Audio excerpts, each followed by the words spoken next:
Chapter 281. Here. Hold him. A cold glint flashed in Renault's eyes. He had promised Roland he would defend this place, and keeping his word was the way of chivalry. Order the soldiers. Abandon the outer wall. The middle wall? We defend the inner wall, Renault said sternly. Okay. Apophis Brio frowned, but he didn't intend to contradict his commander. Lulung Fortress had 3 layers of walls, each with a drop of 50 meters. 8 dragon-slaying towers were situated on the 150-meter-high inner wall. Due to a shortage of manpower, Renault had no choice but to abandon the outer and middle walls. Even a 6th-ranked warrior wouldn't be able to break through the passage and enter the fortress if he lowered the dragon-severing stone in the passage. After all, the dragon-severing stone in Lulung Fortress was made of pure mithril, several tons of mithril engraved with defensive and forbidden magic arrays. Even a 6th-ranked warrior would be sent home in tears. Want to take this place? Pay with human lives. Renault sat on the wall, gazing into the distance nonchalantly. What happened? Nyx, hearing the commotion, ran out, skirt in hand. Your Highness, there's an orc invasion in the south. They're almost at Lulung Fortress. Yun Feng turned to look at Nyx, touched his chest, and bowed. What he didn't mention was that this news was half a day old. What? Lulung Fortress doesn't have enough soldiers. Ladian, you must lead the knights and heavy cavalry to support them. Nyx's tone was undeniable. Wait! Your Highness! These soldiers are to protect river rapids. Sending them there is inappropriate. Yun Feng immediately refused. I didn't discuss this with you. Roland is gone, and I am the mistress of the country. I command you in the name of Grand Duke Nyx, Queen La Grande. Send troops to support. The knight's battlefield is in the wilderness, not against the walls. Nyx's face flushed with anger. Your Highness. It's too late. The news is from half a day ago. We can only trust General Renault now. Yun Feng explained with a wry smile. Even if reinforcements arrive late, it's better than being isolated. Nyx remained unmoved. But we need cavalry to gather the scattered civilians. We can't abandon the kingdom's people. Yun Feng gritted his teeth. No matter what, the kingdom's only 2 remaining organized cavalry units could not be moved. Even if it was impossible, he would use these 2 cavalry units to pave a way out for everyone. Humph. Damn it! Nyx slammed his fist on the table, and it took a while for Nyx to catch his breath. Go! Tell the White-Winged King and Losenial, Aquavia. Tell them to be on guard against the enemy. Also, light the beacon fire. Call for help from the 2 kingdoms of Lonely Mountain. Lavian, listen. Command all the cavalry in the city. Take them, and bring back our people. Horlin! Tell the centaurs that the orcs are coming. If you don't want to die, seek refuge in River Storm. Their forest can't hold back an orc army. Nyx commanded. Yun Feng looked thoughtfully at the seemingly powerful Archduchess. Her slightly trembling hands revealed that Nyx was only outwardly powerful, her pretense of calm and strength merely a means of calming people. Yun Feng inwardly admired her. As a high-ranking noble of the Empire, her ability to quickly calm people in a crisis was impressive. At least in the absence of the king, it was not easy for a woman to do so. Ahem. Marcus. Let's arrange the city defense. We can't rule out the possibility that those orcs will bypass the Lulung Fortress and attack us. Yun Feng coughed dryly, and helped Nyx fill in the most important link that she had missed. Don't worry. Your Highness, I will leave the king with an intact city. Everyone will be safe. Marcus, seeing the fear and panic in Nyx's eyes, pounded his chest and promised. Even if the city is truly broken, I will lead you to safety. This is the mission he left me. Yun Feng clenched his fists and silently said inwardly. Heh. Can anyone tell me? Where did these orcs come from? Are the orcs of Dol Guldur like rats? Are they invincible? Renault gave a dry laugh as he gazed at the orc army numbering over 10,000. What a sin! Renault turned away indifferently, dropping the dogtail grass he was chewing. Order all arrow towers to prepare for attack. We fight them here. A voice like a voice from the underworld rang out from Renault's throat. For our homeland. For our kingdom. For glory. Apophis Brio raised his sword and roared, instantly stirring everyone's emotions. Swish. Swish. A sparse but precise rain of arrows erupted from the fortress, instantly erasing the dense orc army, as if being erased by an invisible eraser. Numerous orcs fell to the ground, leaving the dense phalanx looking somewhat disorganized. Shields raised. The orc leader bellowed, and a dense mass of wooden shields was raised. The killing effect isn't very good. Apophis Brio frowned. Keep firing. Clear the siege equipment. Raynor ordered coldly. Okay. Apophis Brio nodded. After all, his combat experience was not as extensive as Raynor's, and he still needed to learn from him. Crackle. The charcoal burning in the brazier emitted a warm glow, banishing the last chill of the summer night. How's it going? I'm asking about the casualties. Renault sat silently in a corner away from the brazier. Nothing serious. The injured soldiers have been treated by the priests and are now safe. We can fight again tomorrow, Apophis Brio said. Renault looked up at the vast expanse of the Chi River and fell silent. General, why? Are you wearing a blue cloak? Apophis Brio could only find a topic to break the awkward atmosphere between them. Renault turned his head to look at Apophis Brio's shoulders. The red cloak accentuated his heroic presence, and the aura of a noble officer was written all over his face. Renault sneered. The general's uniform was stained with the blood of the soldiers. I wear blue to keep it clean, Renault said, then turned his head and gazed into the night, saying nothing more. Alas! A general's success is built on the sacrifice of countless men. I know the story of the War of Restoration. I can't blame you for not saving them. Apophis Brio sighed in relief. They joined the battle at my call. To be honest, that battle. I overstepped my bounds. Those Rush infantrymen didn't deserve to die. Renault raised his head, gazing at the starry sky, and sighed. Back then, we were very poor. Homeless, wandering the world. Your Highness wanted to take us back to our homeland. Renault's voice was deep and drawn out, as if it came from time immemorial. We signed a pact with the dwarves, and we needed that money. Then, war broke out. An epic battle. Tens of thousands of men clashed. At that moment, His Highness retreated. He didn't want us to be sacrificed, but I knew we couldn't leave. The lost glory, the faith of our knights, and the commission that would allow us to restore our nation. It kept reminding me. It was time to join the war. I raised my arms and cheered, urging His Highness. We joined the battle. And we won. But the infantrymen never saw the rise of Stormwind. Do you regret it? Apophis Brio suddenly asked. Regret it? Why? The moment we took up arms, the outcome was already determined. For this country, nothing is unsaved. Including you, me, and everyone here. Renault's voice was chillingly cold. No one knew what had happened to this young knight to become so hard-hearted. Rest early. The orcs won't give us much time, Renault said, turning away. A blue cloak fluttered in the night wind, like a sunbeam piercing people's eyebrows and eyes. Chapter 282.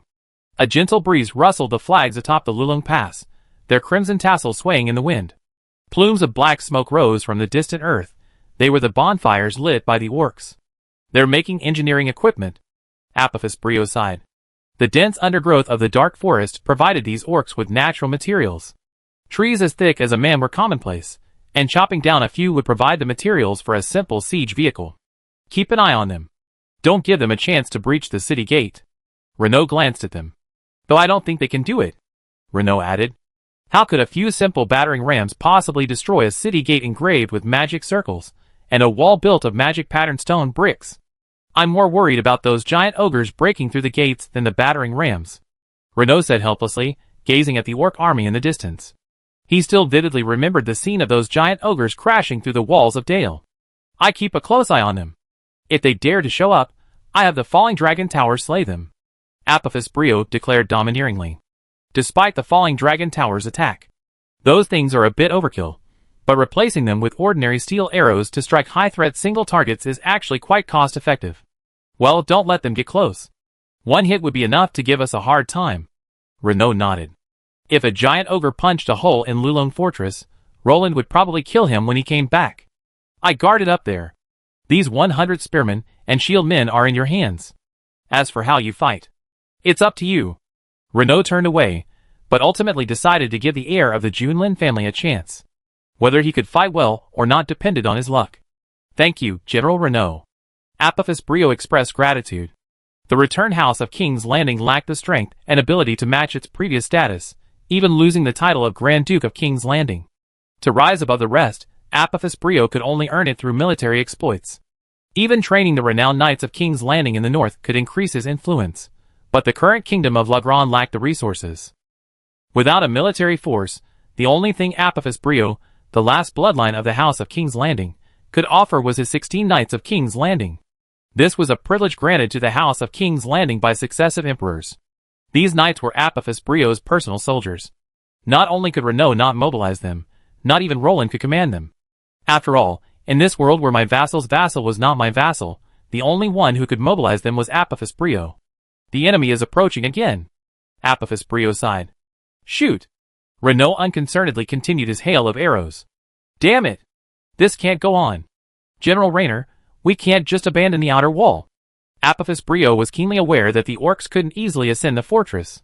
Even if it was just the outer wall. Our soldiers can barely hold the inner wall. Raynor looked at Apophis Brio in distress. Didn't he know? This historical governor of the north was a military prowess unmatched by anyone. This awkward situation was nothing more than a good cook without rice. Oh my! The men of King's Landing can still fight. The lions of King's Landing aren't dead yet. The knights of King's Landing won't let anyone trample on our honor. Apophis Brio declared firmly, gripping the hilt of his sword. Renaud raised a brow. He had never expected Apophis Brio to be so perceptive. He had deliberately avoided the knights of King's Landing when arranging the battle. Although they too were under the kingdom's rule, they were loyal only to Apophis Brio, the sole descendant of King's Landing. Renaud had no right to comment.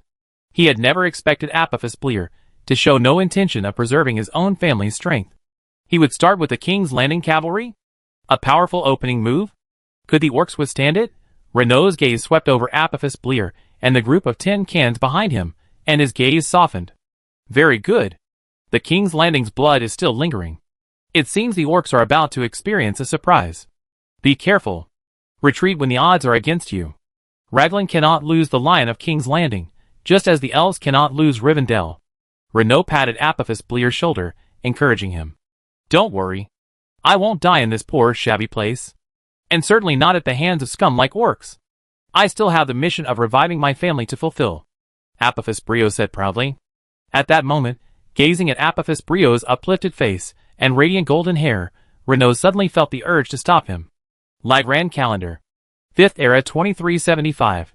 50 miles west of Lagran City. Is this really necessary? Renaud clenched his fists. We already run out of options. The man with long, golden hair smiled bitterly and shook his head. But Renaud wanted to say something else. No buts. We don't have time. The Empire doesn't have much time left. I'm different from you. I'm just a commoner. It's a blessing to have reached this position in my lifetime. Renaud, go boldly. The world will see your greatness. Save this broken country. The man chuckled as he began to don his armor, thick cyan plate, a massive steel shield, and a 3-meter-long mithril chariot lance. No! Wait! There must be another way. Renaud's eyes flushed red. Wait for what? For the fall of Lagran? For His Majesty's death? There's no other way. 500,000 men. Just right. The man tied his arm guard with a cable tie, but the light in his eyes grew brighter. We still have the knights.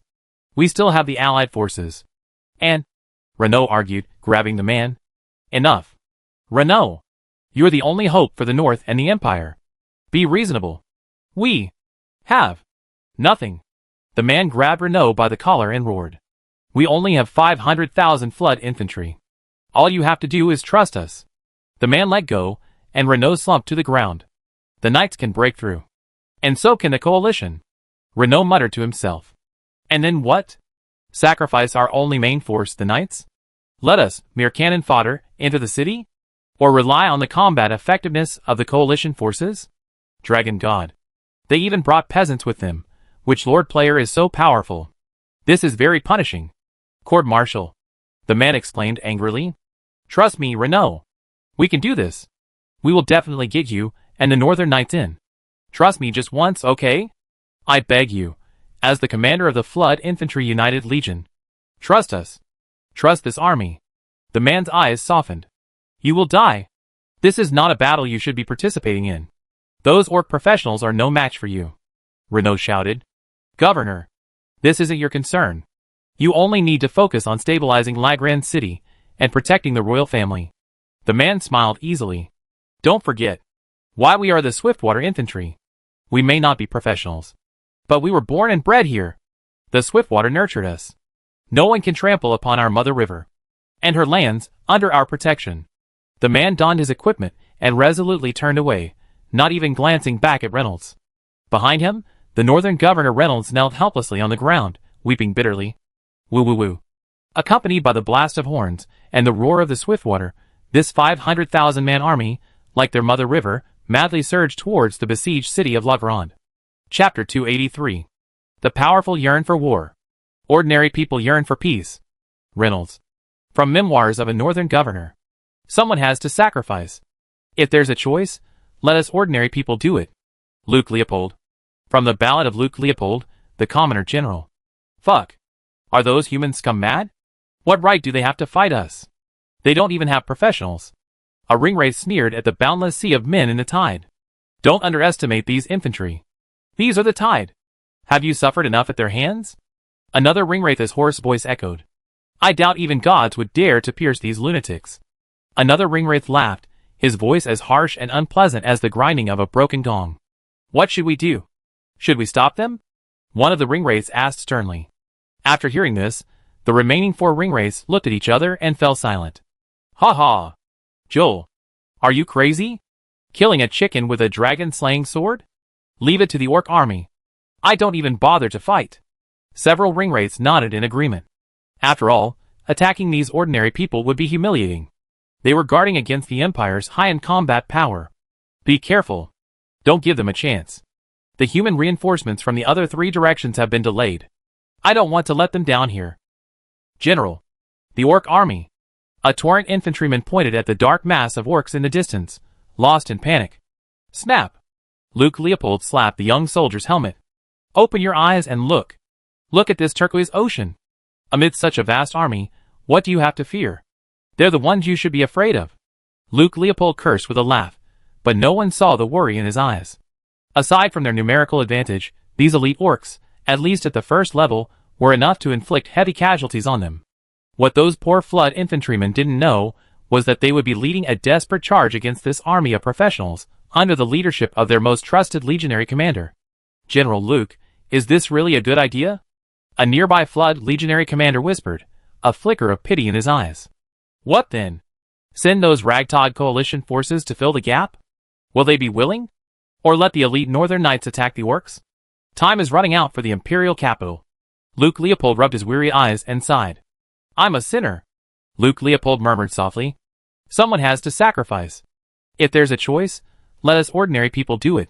The future of the Empire lies with those knights. Not us. Luke Leopold whispered, and the officers around him fell silent. Professionals have their own battlefields. We have ours too. As an ordinary person, I'm proud to have fought for this country alongside you. Regardless of the outcome, history will remember you and me. We are the heroes of the Empire. Luke Leopold turned his head and roared as loudly as he could. The imperial capital is under siege. Commanders, in the name of the United Commanders, I command and request you all. Charge towards La Grande City. Luke Leopold bowed deeply, and the commanders before him silently beat their chests in salute before returning to their respective regiments. With their most silent voices, they unleashed the most deafening roar. A full 170 legion commanders silently turned and formed their ranks. The Tide Charge, a battle that would shock Middle-earth, was about to begin. Several Tide legions were short of men, hence the 170 Tide legions. Dong, dong, dong. The dull beat of drums echoed, and one by one, 170 rectangular phalanxes were deployed. The infantrymen formed neat rectangular formations of 30 men in a row and 10 men in a column. Only a few legions, decimated by casualties, had their phalanxes broken. The humans are about to attack. The orcs nervously gazed at the cyan waves on the horizon. Their superior individual combat power offered little sense of security. Swish, swish, swish. The deafening sound of steel armor rubbing against each other, like waves, was heard. 10 Tide legions, advancing in unison, had begun their charge. The earth trembled. The orcs' legs weakened. This was a veritable torrent of steel. For the Empire. For our homeland. For our people. The Tide infantrymen roared. Soon, the first row of infantrymen leveled their lances and increased their speed. Sir! The Tide troopers. Begin their attack. A northern knight trotted in. In the tent, Rainer's face shifted between gloom and brightness. He knew Luke Leopold's move was ruthless. No one could ever disregard the lives of 500,000 people. Yet this civilian general, not even a professional, had done it. The Empire's most legendary civilian general was willing to sacrifice his own life and the lives of 500,000 northern troops to forcibly liberate the imperial city. The ringwraiths didn't know, the orcs didn't know, the coalition forces didn't know, not even the TIE troopers themselves. They had become the casualties of this battle. Raynor and Luke Leopold were the only two in the world who understood its true significance. Order the knights to armor. Be ready for battle. Also, dismantle the marshal's tent. I will advance with the knights. Remember not to attack my governor's flag. Raynor commanded, leaving the others bewildered. Was it worth it? Raynor sighed softly, gazing at the distant ocean. He would seize this opportunity, the one General Luke had created at the cost of 500,000 lives. The sharp halberds slammed fiercely into the orc formation, lifting one orc after another. Some were even stabbed into a pulp by the halberds. Crack! The sounds of lances snapping under the weight echoed one after another. These loyal and brave soldiers remained undaunted, unhooking their maces from their waists and wielding them. The moment of close combat was a horrific sight. Countless orc warriors, their weapons imbued with war energy, easily split the chests of the Flood infantrymen. Soon, the first row of Flood infantrymen were decimated, but before the orcs could even catch their breath, the second row of infantrymen charged forward. The same scene repeated itself, only with each orc expending all their war energy, unable to withstand the infantrymen. Their attacks fell, one after another, crushed into the mud by countless giant feet. For the first time, the orc line began to show signs of retreat. This was Luke Leopold's plan. Using human lives to drain the orcs' fighting spirit and physical strength, they were ultimately outnumbered by human soldiers. Even if all the Flood Riders were killed, so what? The remaining half-crippled orcs would face the elite Northern Knights. These 2,000-strong Northern Knights were the sharpest weapon in the hands of Governor Renaud of the North. We will win. Luke turned his head and glanced in Renaud's direction. We will live up to your expectations. Little did he know that Renaud had already donned his armor, leading the Northern Knights and advancing quietly behind the Flood Riders. At this moment, Renaud was also gazing at Luke. The two high-ranking officers of the Northern Territory offered their best wishes to their beloved friend in their hearts. I'm sorry, Raynor. I won't be able to return from this battle. Alas. Luke gazed melancholy at the blood-splattered front lines. Wait for me to return home for me, take me home. Luke Leopold scribbled his suicide note and tucked it into the lining of his armor. Return alive. General Luke Leopold. This is the order of the Northern Governor and the wish of a dear friend. Raynor muttered silently as he gazed at the front lines. Chapter 284. Kill! A row of Flood troopers charged forward frantically, pushing the orcs back a few steps before engaging in close combat. As their halberds broke, the Flood troopers' advantage over the orcs began to diminish. Without their halberds, the Flood troopers screamed and swung their maces, charging forward under the horrified gazes of the orcs. Mad! Mad! These scum are mad! How dare they charge my army? Golden Egg, a 5th-rank orc commander, was maddened by the sight of the relentless torrent, yet he lacked the courage to engage. Alas! Even a rat in the field would be shot twice if it passed by these lunatics. Even a god would be struck down with a hammer. Golden Egg felt he wasn't that foolish. He could simply let those lowly, cheap, ordinary orcs consume him. His noble self didn't need to risk such a risk. What he didn't know was that if he didn't act now, he wouldn't have another chance later. Attack! Attack at all costs! Luke Leopold commanded, brandishing the long sword at his waist. But the ravaged Torrent Legion suddenly realized that the reinforcements behind them hadn't joined the attack. On the battlefield, only Luke Leopold's Torrent infantry, like a forlorn enemy, were left fighting the orcs head-on. General Luke. We want to know the plan. Dozens of Torrent Legion commanders looked at Luke Leopold in a deep voice. Luke Leopold was acting like a gambler with his eyes turned red, sending his infantry charging forward without thinking. The commanders began to question his orders. The plan? The plan is for the first 10 legions to disrupt the orc defenses, while the remaining legions charge forward at all costs. Fight a path through. Our knights need this lifeline. Luke Leopold said coldly, nonchalantly. General Luke Leopold, commander of the United Legion, with all due respect, you are committing murder. Imperial men are not cannon fodder. As an Imperial officer, I question your decisions and command. If you cannot convince me, I will refuse any irresponsible orders. And I will call all Legion commanders to vote for a new commander of the United Legion. One Legion commander stood up, joking. We are all equal Legion commanders, simply electing a leader for operational reasons. If things get really mad, we can just replace him. Question? Ha ha. Look at Raglan City in the distance. Look at those seas of orcs. Tell me, Raglan City doesn't need ordinary soldiers like us. They don't need them. What they need is a knightly order that can make the final decision. A professional order. Our mission is to safely deliver the Northern Knights to the capital. For this goal, you, me, every soldier present, we are all sacrifices. Now tell me, who among you has a different opinion? Luke Leopold roared, his eyes bloodshot. We die. The Empire lives. Decide. Those who don't want to die can leave here and go to the rear. I won't blame you. Luke Leopold calmly looked at each Legion commander. You may be wrong, but I'm taking a gamble that we can succeed. A Legion commander stood there for a few seconds before turning back to his regiment. I hope our efforts won't be in vain. Another Legion commander left and returned to his regiment. We can succeed, right, General Luke Leopold? Bless me. I'm leading my brave men into the charge. I truly hope those young men survive. General Luke, please. My family is in La Grande. I must lead the soldiers to rescue them. If I die, send these letters back to AstraZeneca, telling the Count that we have served the Empire. The Legion commanders left one after another, as indifferent as they had been since the battle began, their eyes etched with the determination to die. Though they felt sorry for the men under their command. They were soldiers. Luke, you're a lunatic. A full 500,000 men. Could you really be so cruel? Does Renaud know? A blue-cloaked Legion commander approached Luke Leopold, staring into his eyes solemnly. The North can raise 500,000 troops at any time, but we cannot create another empire. I do not expect the world to understand or forgive me. I only pray that this great nation survive. Luke Leopold said, gazing at the fleets of torrent infantry heading to the front lines. Renaud allowed you to do this? You're committing a crime. You be hanged by the angry people. The Legion commander exclaimed in shock. Mark Leopold. My dear brother. We already lost our retreat. Rainer won't allow me to do this. But what else can he do? If we don't sacrifice ourselves, who will help them enter the city? Luke Leopold looked at his brother lovingly. The coalition forces are fighting hard too. We still have a chance. Mark Leopold looked at his brother. At that moment, he felt so strange and cold-blooded. Coalition forces? You mean those scattered, disorganized guerrillas? Luke Leopold scoffed.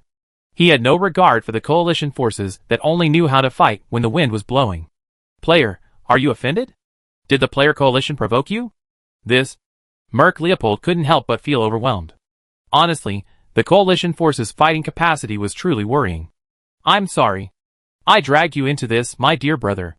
My lifelong dream has been to raise the Leopold family to nobility. Even if it's just a mere lordship. It seems there's no chance. Luke Leopold gave a wry smile. He and his brother were both going to die here, childless and unmarried. It was practically impossible for the Leopold family to be wiped out. Forget it. We're all soldiers, and it's our duty to defend our country. It has nothing to do with you. What a pity for that girl in Riverstorm. TSK, TSK, TSK. Mark Leopold smacked his lips, seeming to lament. Luke and Mark had no idea that after the Battle of Riverstorm, known as the Riverstorm's Charge, they would be etched in the annals of Middle-earth history. The Empire posthumously awarded Luke Leopold the title of Marquis, and Mark Leopold the title of Baron. Everyone remembers the sacrifices of this army. Prepare for battle. I must lead my legions forward. Nearly 20 have already been decimated. The orcs aren't doing well either. At least 10,000 of them have been annihilated. Mark Leopold sighed, looking at the front line. A 6-to-1 casualty ratio? Ha ha! We won! Luke Leopold was even a little elated. After all, 6 ordinary men for 1 professional was a huge profit, no matter how you looked at it. Looking at Luke's beaming face, Mark lowered his head. After this battle, the North will be in mourning. The days of mourning seemed imminent. Mark shuddered, but tears welled up. Orders. Everyone press forward. Keep pressing the enemy, and make a breakthrough. Tell those Legion commanders we have 2,000 knights waiting to rescue the capital. Luke Leopold smiled, observing the orcs' already disorganized formation. Chapter 285. Charge. Don't stop until you fall. La Grande City awaits us. Luke Leopold brandished his sword. Brother. I'm leaving. Mark Leopold silently put on his helmet, raised his spear, and turned to leave. We meet before the Dragon God. Luke Leopold pounded his chest and saluted. We meet before the Dragon God. Mark Leopold returned the salute with a smile. The orcs are retreating. General Luke. How about we notify the knights to attack? A Legion commander, bloodied, stumbled to Luke's side and said hoarsely, No. Keep attacking. The night's impact shouldn't be wasted here. Luke sighed. I understand. The Legion commander sighed. The entire front was entwined with the Turkish-armored Torrentiers and the black-armored orcs. Blood flowed on the ground, soaking the entire battlefield. Slowly, as the blood gathered, winding streams of blood appeared, and soon several blood-red streams merged into a bloody river. The ground turned muddy under the blood, and blood flowed freely on the land outside Lagran. Forward! Comrades of the 6th Legion! Attack! Merc Leopold raised his chevaux de frise and stood with his soldiers. Kill! Report! The 79th Legion has been annihilated. The commander has been killed. Report! The 31st Legion has been annihilated. The commander has been killed. General Luke. Several Legion commanders looked at him. How many legions do I have left? Luke Leopold asked, gazing at his commanding officers. Currently, 47 legions have been completely destroyed, and 19 are still engaged in battle with the orcs. You still have 104 in reserve. The officer replied honestly. Ah. So, order the remaining legions to wait for an opportunity to fight. Replenish any shortages. Luke Leopold told the messengers.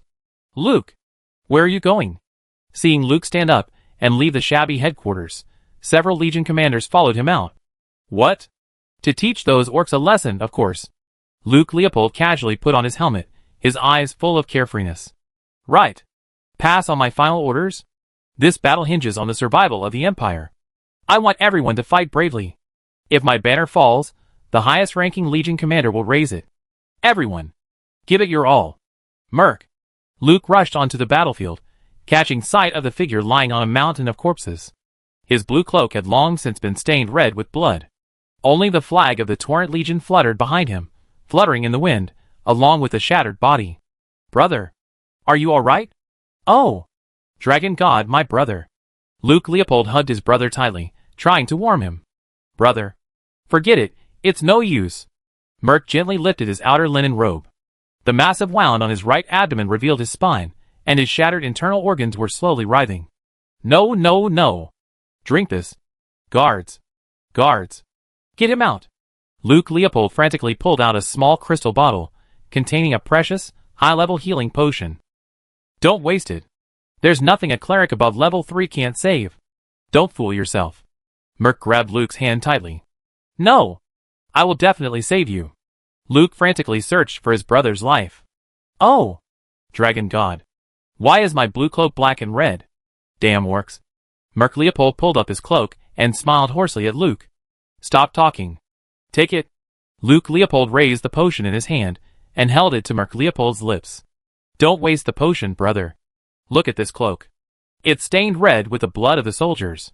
We owe them so much. A general's battle robe is stained with the blood of the soldiers. A general's success is built on the sacrifices of countless soldiers. Merc muttered, examining the robe in his hand. Guards. Take him away. Find Lord Raynor. He's a paladin.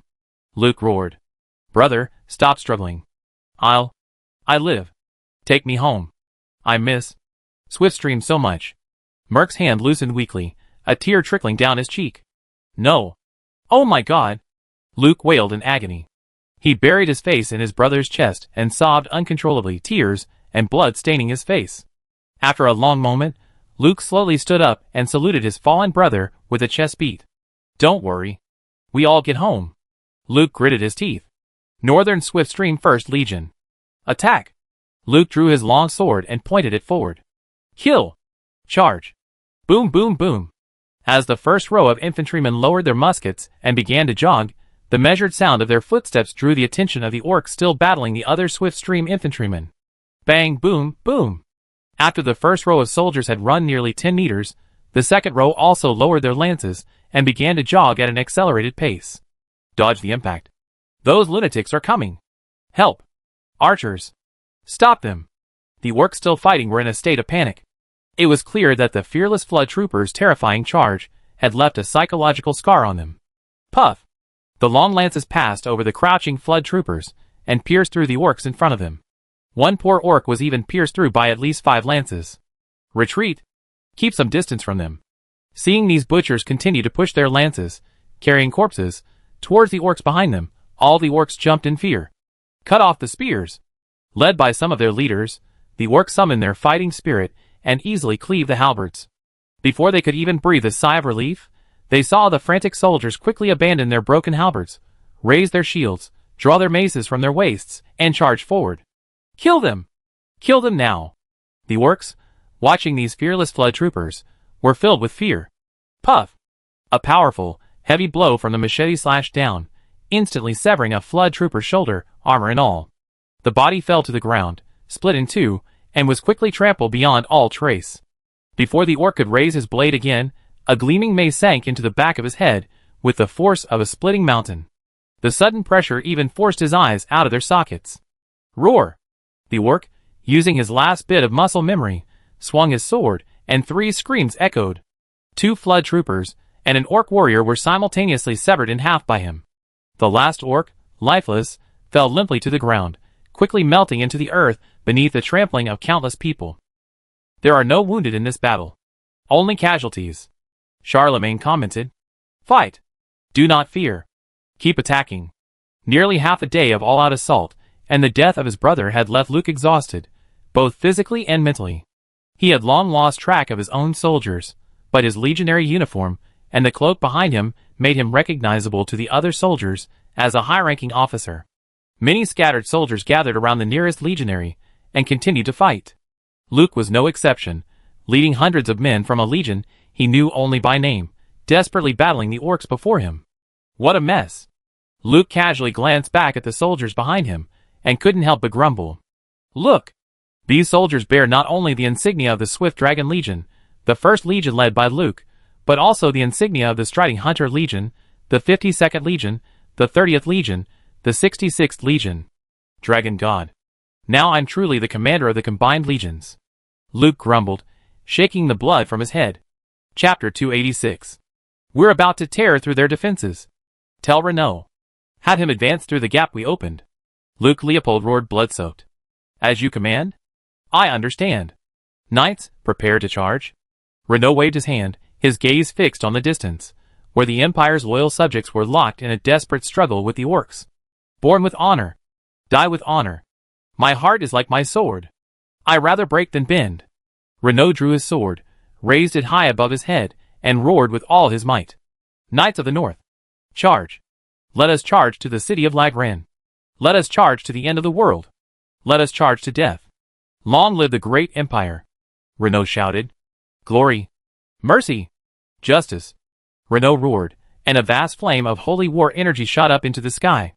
Behind him, streams of war energy of various colors rose into the sky, countless war energy twisted and mixed, covering everyone's body. The knights had successfully united, now a single, indestructible force. Any damage inflicted by the enemy would be borne by all, and this legion would unleash a deafening roar outside the city of Lagran. We come from the north. Knights charge. Renaud roared, slashing his sword fiercely. Tap, tap. The crisp clatter of hooves echoed across the battlefield. After a moment, as the knights accelerated, the entire order gained speed. Boom, boom, boom. The deafening sound of hooves echoed through the sky. Oh! Damn it! These scum have hidden a night order. Stop them! Stop them! The orc leader, Jean Dan, narrowed his eyes. The terrifying shock had already made his legs tremble. His subconscious told him. He couldn't stop them, or he would die. Quick! Stop them! Jean Dan grabbed an orc who was trying to escape and threw him. The next second, the poor orc was overwhelmed by the frenzied torrent of infantry. Sir! Our men are entangled with the orcs. What should we do? Or should we bypass them? Looking at the battlefield stretching for dozens of miles, a knight shouted in Renaud's ear, his voice nearly drowned out by the whistling wind. Slow down, Renaud suddenly said. Huh? The knights around him almost fell off their horses. I said slow down. Stop. Renaud's hair stood on end. What the hell are these knights up to? A legion commander spat out a mouthful of blood. Oh no! Our soldiers are mingling with orcs. The legion commander was no fool. He understood immediately. Messenger! Signal! Tell those mounted men to step over us. The legion commander breathed angrily, his eyes reddening. The messenger's command flag waved, sending shockwaves through the knights, who were about to slow down, their eyes filled with disbelief. Sir! We should stop, Renaud said with difficulty. You're committing a crime. How many of you have broken the orc formation for us? We're only one step away. Charge. That would be an even greater crime. Renault roared, slowing his horse. As the leading knight, he slowed down, forcing everyone behind him to slow down as well. But the battlefield didn't give Renault much time to hesitate. All the torrent infantrymen who formed their assault force had been killed, and now the orcs were pouring in, trying to form a formation to stop this last remaining threat. From the distant horizon, 5 plumes of black smoke quickly approached. They were the ringwraiths, having discovered the problem. Knights. Charge. Infuriated, Renault brandished his long sword and charged forward. The hundreds of meters were a fleeting moment for the speeding knights. Bang! The instantaneous contact allowed the orcs in the front rows to quickly master the flying skill. Kill! The flash of their lances blazed, and the charging knights were now the sharpest blades on the battlefield. Orcs were crushed and carried away in droves. The dead and wounded screamed and tried to avoid the knights' frontal charge, but how could the now bloodthirsty knights allow them to do so? It looked like even the dogs from the east end of the village would be slashed by their blades today. Roar! Jean-Dan roared in anger. He had never expected such a major flaw in his defenses. Now he was going to make amends. Get out of here, you bastards. As a half-orc descendant of the ancient orcs, Jean-Dan possessed a portion of their blood. That power was beyond the reach of these feeble orcs. Bang! Jean-Dan swung his massive club, instantly sending over a dozen flood troopers flying like limp bags of flour, their bones shattered. Kneel down! You lowly orcs. A sudden roar erupted, and a gleaming sword struck his shoulder. The blade, half embedded in his shoulder, only intensified Jean-Dan's rage and fury. Roar! Orcs will never be slaves. Jean-Dan roared, wielding his club. All the surrounding flood troopers, except Luke, were sent flying backwards. Only Luke, with his agility, dodged his attack. Orcs! Pigmen! Luke's pupils shrank. Remnants of this ancient race still existed, a true orc mingling among the orcs. The pigmen's sacred artifact. The Frost Hammer. Luke's mouth twitched. This infamous hammer had left a deep impression on all the Lagrangians. Anyone who had read history knew that the Lagrangians had fought against the orcs. Unlike the insignificant orcs, the orcs truly terrified all the Lagrangians. Their immense individual strength was enough to physically destroy any creature that refused to obey, including humans. Feel the sorrow.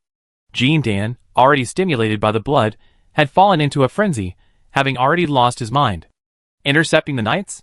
Excuse me, what does that have to do with me? I'm going to crush these human bastards who challenge me. Everyone! Surround him and kill him! Luke roared. Woo-woo. A short rallying horn sounded, and every legion with spare personnel began to dispatch their reinforcements in the direction of the horn. Die! Golden Egg roared to the heavens. The ancient orcs were undoubtedly terrifying, their fighting prowess daunting even the elves, but he was undoubtedly pitiful. For he was alone. Roar! Golden Egg roared angrily, casually crushing several advancing TIE troopers. A veritable mountain of corpses now lay beneath his feet. Hundreds of TIE troopers, their bodies twisted in death, were trampled beneath his feet. As a result, his body was covered in wounds, and the blood that flowed out had soaked him completely. For the horde! Golden Egg roared, leaping to his feet and rushing towards Luke Leopold. He was determined to slay this ant, who had tried to surround and kill him. Look out, General! The guards beside him, their eyes filled with fear. Without a second thought, they kicked Luke Leopold over 10 meters, sending him plummeting into the ground like a blooming tomato sauce. No! Luke Leopold raged. Charge! Kill him! For the Empire! For our fallen brothers! Luke Leopold grabbed a spear and charged forward. Ouch! Golden Egg wailed in agony, the frost club in his right hand falling in agony. A stream trooper smashed his mace into Golden Egg's right shoulder. Though this brave stream trooper was ripped apart in the next second, he still set an example for everyone. He brought hope. Mortals, surround and kill the level 5. Puff! The dagger pierced Golden Egg's calf. He angrily raised his foot to crush the soldier, but was unexpectedly overwhelmed by the others. Kill! Kill this devil! Everyone stabbed Golden Egg frantically with their weapons. Ouch! Ah! What? Golden Egg's roar gradually turned into a wail, and finally a sob, his counterattack weakening. Hoo! Luke half knelt, gazing at the monstrous pigman before him, a flicker of delight in his eyes. This damned monster had finally been crushed here by him and his men. Luke struggled to stand. He looked around. All the orcs and the TIE troopers had collapsed to the ground, merging into one. In the distance, The Tide troopers and the orcs were still engaged in a fierce battle. Behind them, the belated coalition flag could be vaguely seen. We won, he thought, but he ignored the twitching golden egg. Ouch! Bang! A crack like a watermelon exploding echoed with the roar of the pigment's golden egg. The few remaining orc descendants used their last ounce of strength to reach for their pigment's sacred artifact and dealt Luke a fatal blow. He twitched a few times, his eyes blurring. Puff! Luke, his chest collapsing, lay on the pile of corpses, staring at the sky in shock. Damn it! It's all gone wrong after all. Ahem. Brothers. Merc. Everyone. I'm here to see you. Before the dragon. God. Luke slowly breathed. Like the thousands of ordinary torrent infantrymen under his command, he merged with the earth. The siege of La Grande was won. The knights brought by Renaud were the straw that broke the camel's back. This twist completely tipped the balance. With the sound of the attack horn. At 11 a.m., the defense of Raglan City officially began. The 500,000 Rush infantrymen from the north were stranded for eternity, over 22 miles from Raglan City, forever unable to participate in this epic battle. But the world will never forget the Rush infantrymen, their tireless efforts, like a river of water. It was their unwavering sacrifice that ensured the arrival of the reinforcements Raglan City needed most.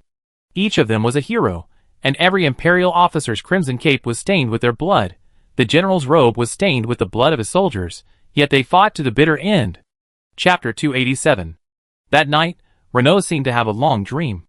He dreamed that he was the governor of the Northern Territory, commanding a vast army of hundreds of thousands. Then, the Empire was in danger, and he was ordered to rescue it. His troops suffered heavy casualties, and amid the flames of battle, he vaguely saw a blonde general wearing a blood-stained cloak. Hoo! Renaud jerked to his feet, cold sweat pouring down his face, his eyes filled with fear and disbelief. Sir? The guard poked his head in and whispered. Retreat. I'm fine. Renaud waved his hand, his eyes filled with resignation and contemplation. Yes. The guard clasped his fists and saluted, preparing to leave. Wait. What time is it now? Renaud rubbed his head. Sir, there are still 2 hours until sunrise. Why don't you get some more sleep? The guard asked, looking at the exhausted Renaud.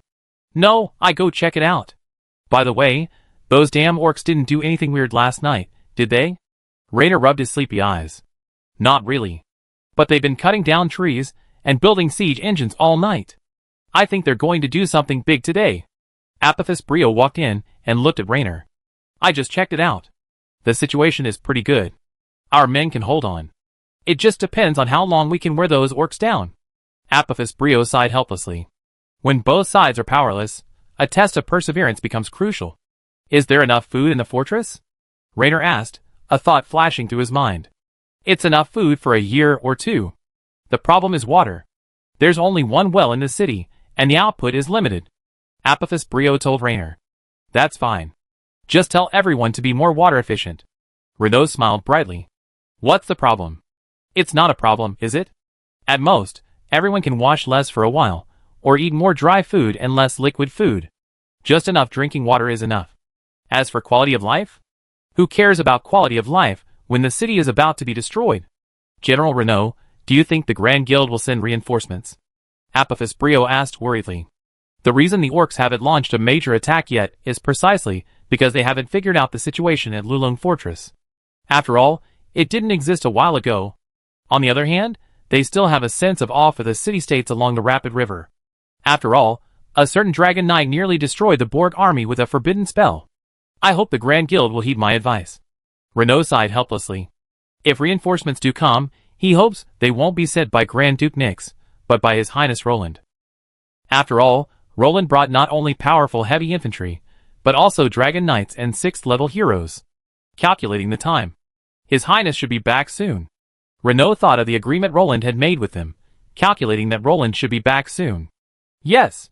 If His Highness returns, how dare these scumbags show off their might in front of us? Apophis Brio stared blankly at the orc camp in the distance. The messy camp sprawled haphazardly in the jungle, as if aware of Renaud's lack of troops, it expanded with impunity. Damn it! If I had a knightly order. Oh! Dragon God. I would definitely send them out to see you. Renaud's veins throbbed. These orcs' suicidal behavior deeply provoked him. If there really was a knightly order, most of the orcs below would surely be killed or wounded. Give up. You didn't. Apophis Brio patted Renault on the shoulder, ruthlessly shattering his illusions. Oh! Thank you. Renault gritted his teeth and thanked Apophis Brio. In the dawn light, the Lulong fortress under the rule of the kingdom of Lagran stood as solid as a rock, a perpetually strong presence on this land. The purple-black walls added a touch of color. It was the blood of the orcs. As if from another world, the orcs were still battered and bleeding beneath this fortress. Gladden Plains, Dino Village. My God! Is this place so dilapidated? Roland's eyes widened. This was more than dilapidated, it was practically ruins. Roland's eyes twitched as he looked at the village, which Lance had defined as dilapidated and decaying. The village walls. Never mind, let's just call them mounds. Can this protect against orcs? Roland turned to look at his generals, the curiosity in his eyes evident even to Soren. Maybe we can protect ourselves from wild beasts.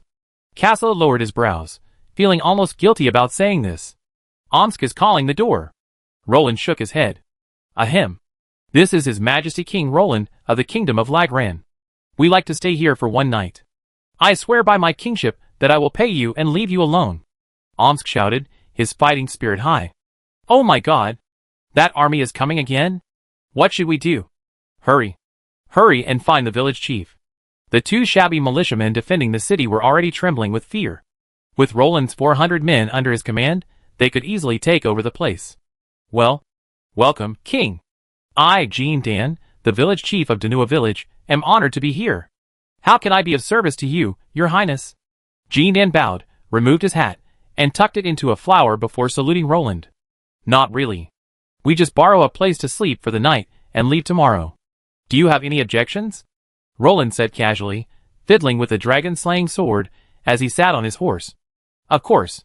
Of course not. Please. Gazing at the heavily armored tin cans outside, village chief Jean Dan quickly wiped the sweat from his forehead. Who dares to object? He asked, looking at the Lagran dragon banner. The kingdom that flies this flag must be incredibly powerful, Jean Dan sighed, looking at the Lagran dragon banner. These fully armed soldiers are incredibly expensive. Even if the entire village only has 5 heavy infantrymen, they represent the village's strongest military force, and its only non-employed unit. Most importantly, these soldiers were formed using the money paid by the noble Lord Lance last time. There's something wrong with this village. The area is so strange. Roland whispered to Caslo as they walked along the road.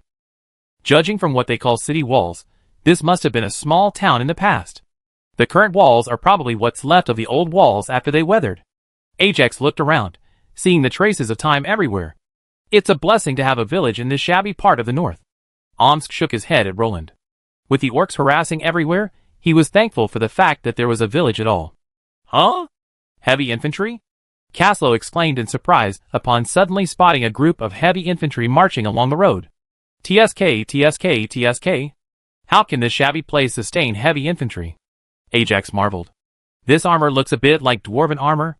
Omsk rubbed his chin. I'm even more curious where they got their armor. Roland's eyes narrowed. It was clear this shabby place didn't have the capacity to produce it. Ha. Excuse the embarrassment, everyone. These are the only professional soldiers we have here. Jean Dan said with a quick smile. Let me ask you something.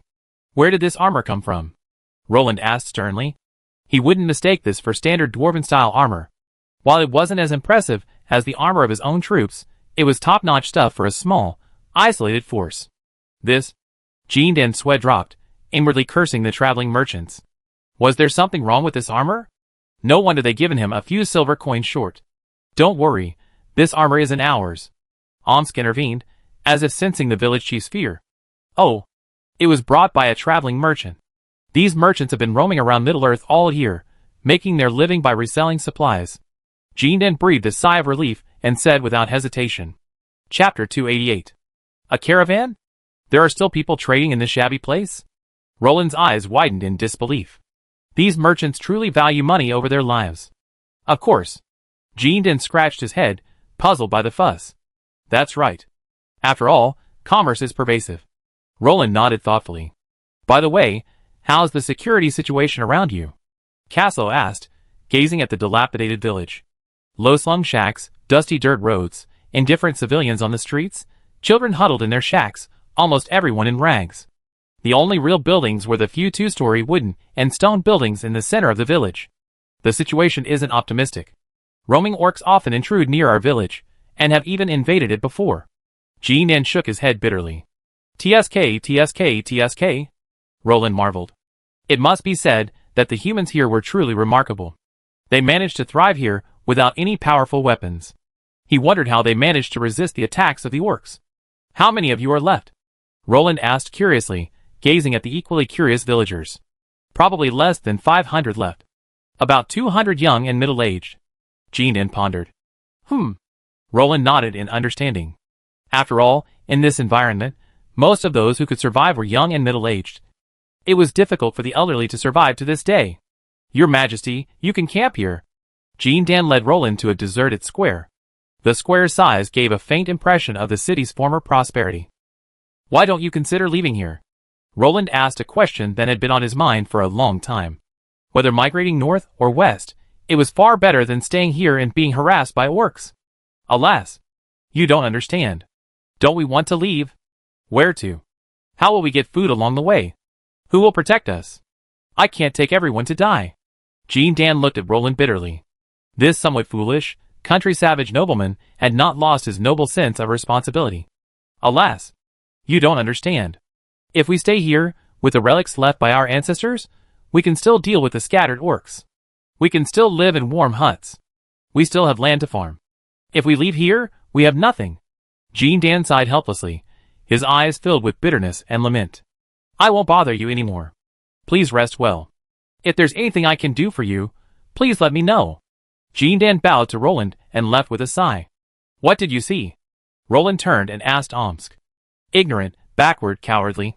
Yet they still possess the brilliance of humanity and the responsibility of nobility. At least much better than those vampires. Omsk said slowly. The conditions here are awful. I just observed, and they have almost no livestock. Farming is all done by hand. And everyone is malnourished. Ajax frowned. They can't afford heavy infantry. Roland said slowly. Without being the head of a household, he had no idea how expensive food and clothing were. If it weren't for this buggy system, Roland wouldn't be able to support many full-time and professional soldiers right now. Judging by their productivity, that small group of heavy infantry was simply not something Dino Village could afford. I think I know the truth. Caslow rubbed his chin and turned to look at Roland. Sir, do you remember Baron Lance's report? Caslow asked. I see. They used the gold Lance gave them to buy these equipment. Roland suddenly realized that the small bag of gold Lance had given them was enough to buy a few sets of armor. The armor is nice, but the weapons are a bit lowbrow. Ajax couldn't help but twitch her lips as she recalled the heavy felling axes in the soldiers' hands. It's enough for these people. They don't need to fight the regular work army, and even if they did, they wouldn't be able to win. Omsk said that this was not a problem, as they couldn't win anyway. Alright, let's just leave them some weapons and armor as rewards when we leave. Roland thought. After all, his system space was full of equipment earned from signing in, so distributing a dozen sets wouldn't be a problem. Get some rest early. Make sure the sentries are well organized. Roland instructed. System check-in. Roland, who had woken up in the middle of the night, said this as a matter of routine. Ding! Congratulations to the host for signing in successfully. Reward: 2 fully staffed Flood Legions. Your faction has been detected to be at war. Troops have been automatically allocated to the appropriate battlefield. The system's voice was completely emotionless. 2 Flood Legions, assigned battlefields. What? Roland, who was currently giving up, shuddered and almost flinched. These 2 Flood Legions were a pleasant surprise, but the fact they were at war was terrifying. The Battle of Moria was over. How could there still be a war? Since it wasn't in our area, there was only one possibility. Flood City. Fuck. Caslow. Omsk. Ajax. Roland tumbled, his belt in hand, and scrambled toward the tent. Bang. Unsurprisingly, Roland was kicked out by Ajax. Omsk and Caslow, hearing the commotion, hurried over and saw Roland and Ajax, their clothes slightly disheveled, being kicked out of the tent by Ajax. We didn't see anything. Omsk and Caslow quickly turned their heads. Please help. Huh? Omsk and Caslow stopped in their tracks, looking puzzled. Wait. Something seems to be wrong in River Rapids. Caslow and Ajax, please help. Leave tonight. Help me protect my people. Please. Roland said hurriedly. What? Omsk and the other two widened their eyes, their bodies trembling. I understand. Cardo. Caslo drew his dragon flute and summoned his storm dragon, soaring upward. I will uphold the code of chivalry and protect the weak. Renoil. Ajax also drew his dragon flute and summoned his blazing dragon. I hope it's not too late. Roland gazed anxiously to the north. General. Where are we going? A flood infantryman panted. In the darkness, a long fire dragon, illuminated by torches, wound its way through the wilderness. Hurry! The prophecy says the last remaining kingdom of Pure Land is in danger. We must go and support it. Luke Leopold, draped in a blue cloak, gazed into the distance, the firelight reflecting in his deep eyes. Brother. So anxious? We've been on a forced march for days. Merc Leopold panted, carrying his arquebus. Sigh. Let's walk a little longer. After daybreak, we find a place to camp and rest for a few hours. Luke Leopold sighed, but seeing the exhausted faces of everyone, he spoke again. The last rays of the Empire. Hold on. The children of the North have come to save you. Luke Leopold gazed toward Lulung Fortress. Little did he know, Raynor was also standing on the top of the city wall. Suddenly, with a sense of purpose, he looked in a certain direction. There, a throbbing of the soul called out to him. The cycle of history began again, and fate once again bound the two of them together. I will defend this place. The people are behind me, Raynor said firmly. Chapter 289. Have you rested well? We need to hurry. I heard from the nomads that the besieged fortress is most likely Lulung Fortress, Luke Leopold said. Dragon God. Wasn't this fortress destroyed in the War of Destruction? Mercer Leopold was surprised. Perhaps the alchemists recovered it, sealed it, and then rebuilt it here. Luke shook his head. This was the only guess he could come up with. After all, everyone knew that Lulung Fortress and other war fortresses were breached and destroyed along with the northern wall. The overwhelming Dark Coalition army swarmed across the entire northern wall like ants. That should be the case. I wonder if there are any other war fortresses left. Mercer Leopold wondered. Don't dream. It's sheer luck that a single Lulung fortress survived. Other fortresses might not be so lucky. After all, the alchemists who sealed these behemoths were nearly all dead. Those wise men didn't have the time to salvage these structures when the Empire was in danger. Luke Leopold shook his head. The fact that one survived was a blessing. Even now, the entirety of Middle-earth lacks the capability to construct a true war fortress. True, but war fortresses should last a long time. As far as I can remember, aside from epic battles, few have ever been able to directly breach a war fortress. Merc Leopold said, looking at his brother. What if they're short-handed? Or the fortress is damaged? Luke Leopold asked quietly. Damn it! We need to speed up. Merc Leopold shook his fist. If a war fortress were taken over by orcs, that would be a real mess. Apart from anything else, if there were enough orcs, their influence could easily radiate out to hundreds of kilometers. Oh my god! What happened to River Rapids?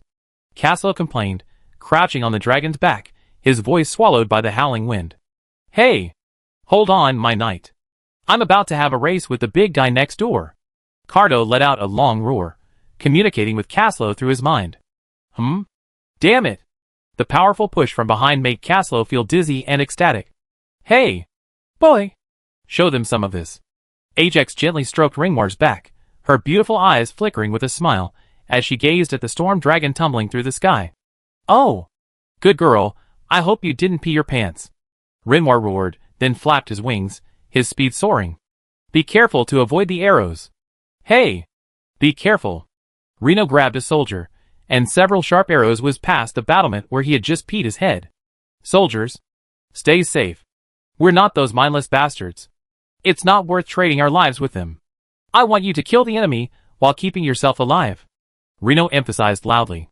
While no one in the fortress's defense had been killed, many were severely wounded and unable to fight again. The few remaining priests were already as busy as huskies, watering the fortress without stopping. Their magic power had barely recovered. If they continued fighting like this, they would soon die of exhaustion. Renault! Damn it! I need reinforcements. Apophis Brio and his knights fiercely attacked the orcs climbing the outer wall. The sharp swords held the king's knights like nothing, and they effortlessly slashed at any orcs who dared to show themselves. However, the orcs were overwhelming, and several king's knights were thrown to the ground. Although they fought with all their might, their fighting spirit ignited, the situation was not optimistic. Lancers! Attack!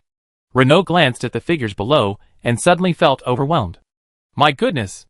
The Knights of King's Landing were being overwhelmed by the orcs. Puff! The lancers, lined up in a row, quickly moved forward. With their spears held flat against each other, they swept across the entire outer wall, lifting any orcs that appeared before them, and throwing them down the wall into a mosaic. Damn them! Apophis Brio, having successfully escaped the encirclement, broke free from the corpse's restraints and rose fearfully from the pile. Thank you. Apophis Brio thanked the lancers. Are there any dead? If so, let me know. Apophis Brio roared at the top of his lungs. The scene suddenly became unusually quiet. It was clear that no one had been killed. He. Get up. Keep fighting. How could the knights and men of King's Landing fall in this shabby place? Apophis Brio wiped the blood stain covering the cracks in his helmet. Lord! One of our brothers is wounded. A king's knight suddenly shouted. Apophis Brio pushed through the crowd and saw the injured knight. His breastplate had deflated, and it was a miracle he was still alive. With the help of the others, they quickly removed the wounded knight's tattered armor. After a cursory inspection, they immediately addressed Apophis Brio. Lord! He has several broken ribs, and a severe blow to the head. He's bleeding badly. We must find a priest to save him. Several men, take him back. The rest of you and I will stay here and continue to hold off the orcs. Apophis Brio immediately gave the orders. The outer wall had to be defended. These orcs couldn't be allowed to come up easily. It was easy to get them up, but it would be difficult to drive them back. My lord! A signal has been sent from the inner city. Orcs are attacking from the north. A king's knight ran over. Go! To the north. Leave the remnants here to the archers above. Apophis Brio immediately decided. There were only a few orcs left below the city walls. Even if they managed to climb up, it wouldn't be a big deal. What kind of damage could these few men cause? Bang! A can of grease was thrown onto the orc siege equipment. A king's knight casually threw a torch, and the flames instantly engulfed the equipment. Brother! Stop! Rest! Stop! Merc Leopold panted, leaning on his lance, his eyes filled with clear stupidity. Damn it!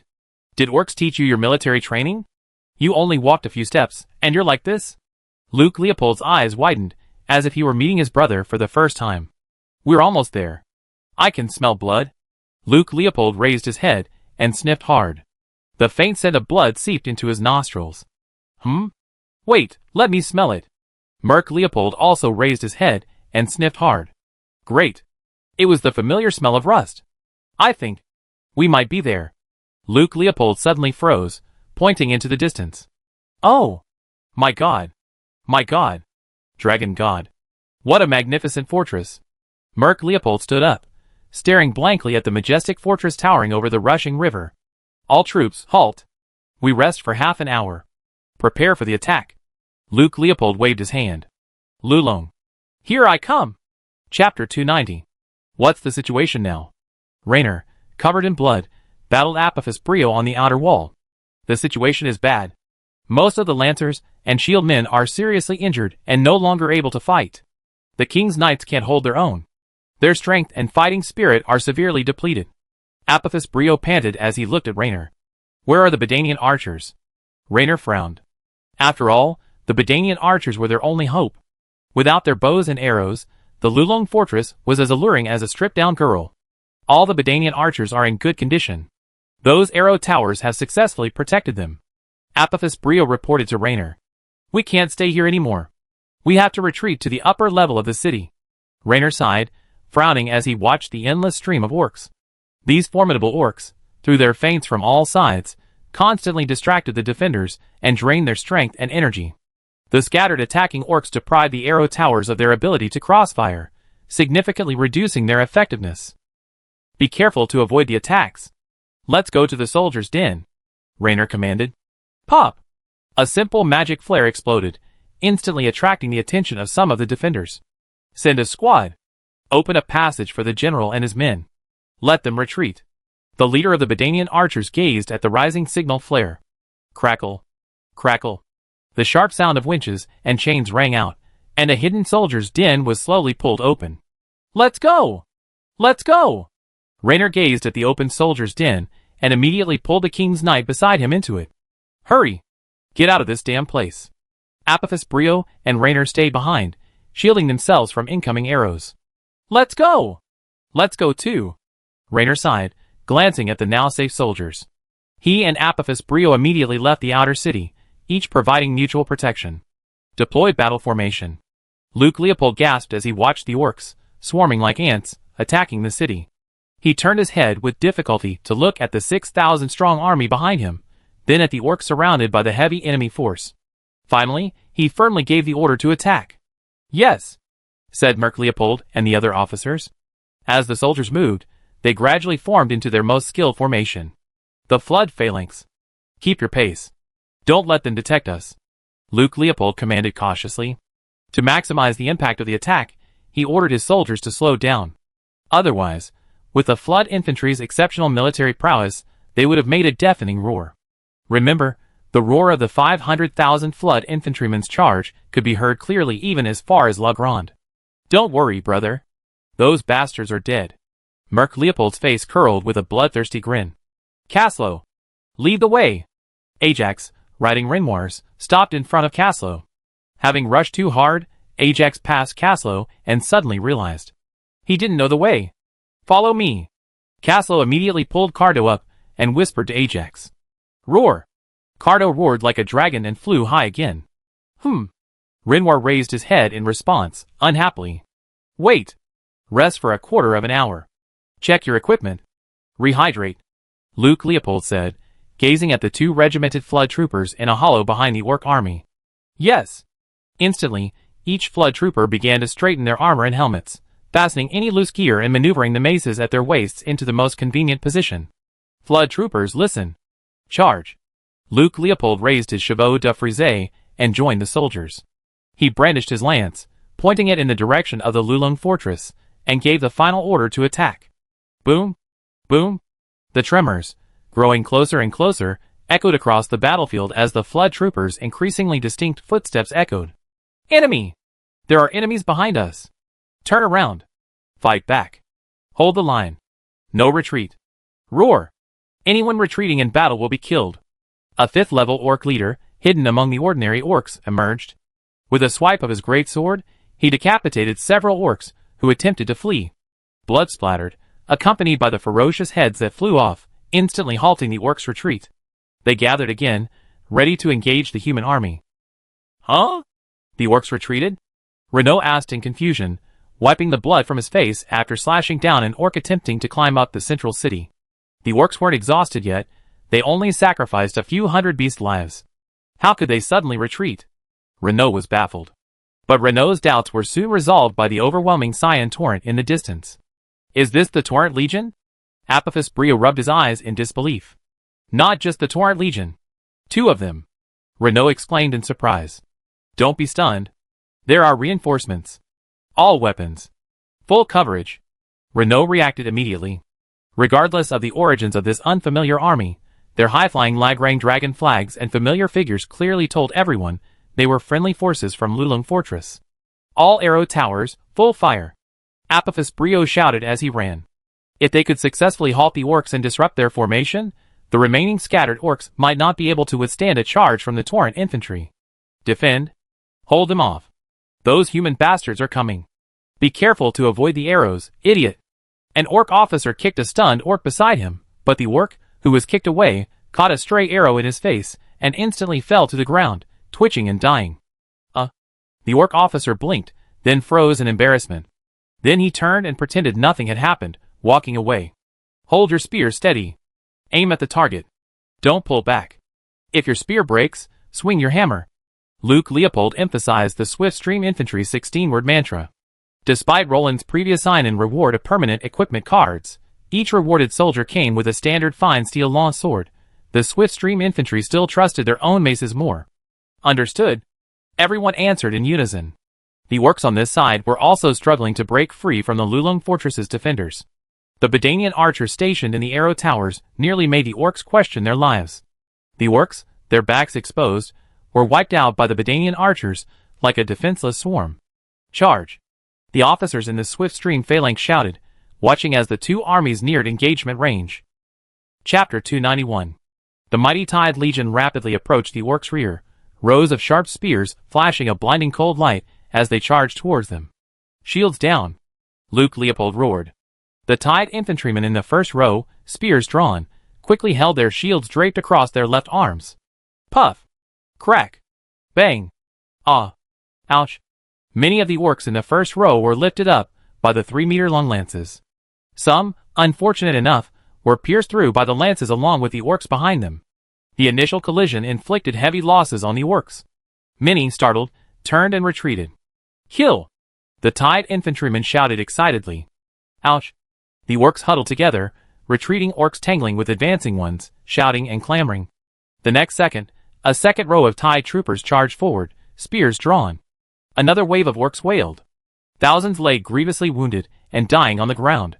They struggled to crawl, trying to escape, but their own people and the Tide troopers' massive feet extinguished their hopes. Bang! Snap!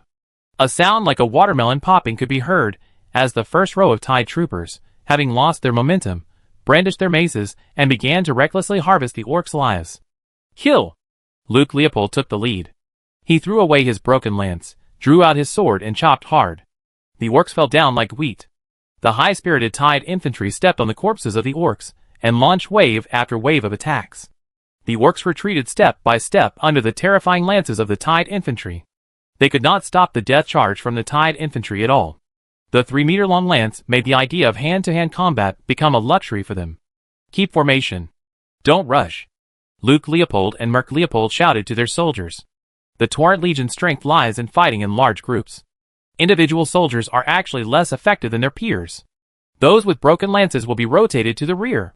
Those in the rear with intact lances will be deployed. Luke Leopold immediately ordered after seeing his soldiers fall in close combat. Archers! Suppress fire! Our reinforcements are undermining the enemy lines. Help them! Raynor anxiously said, gazing at the Torrent Legion desperately charging the orc army in the distance.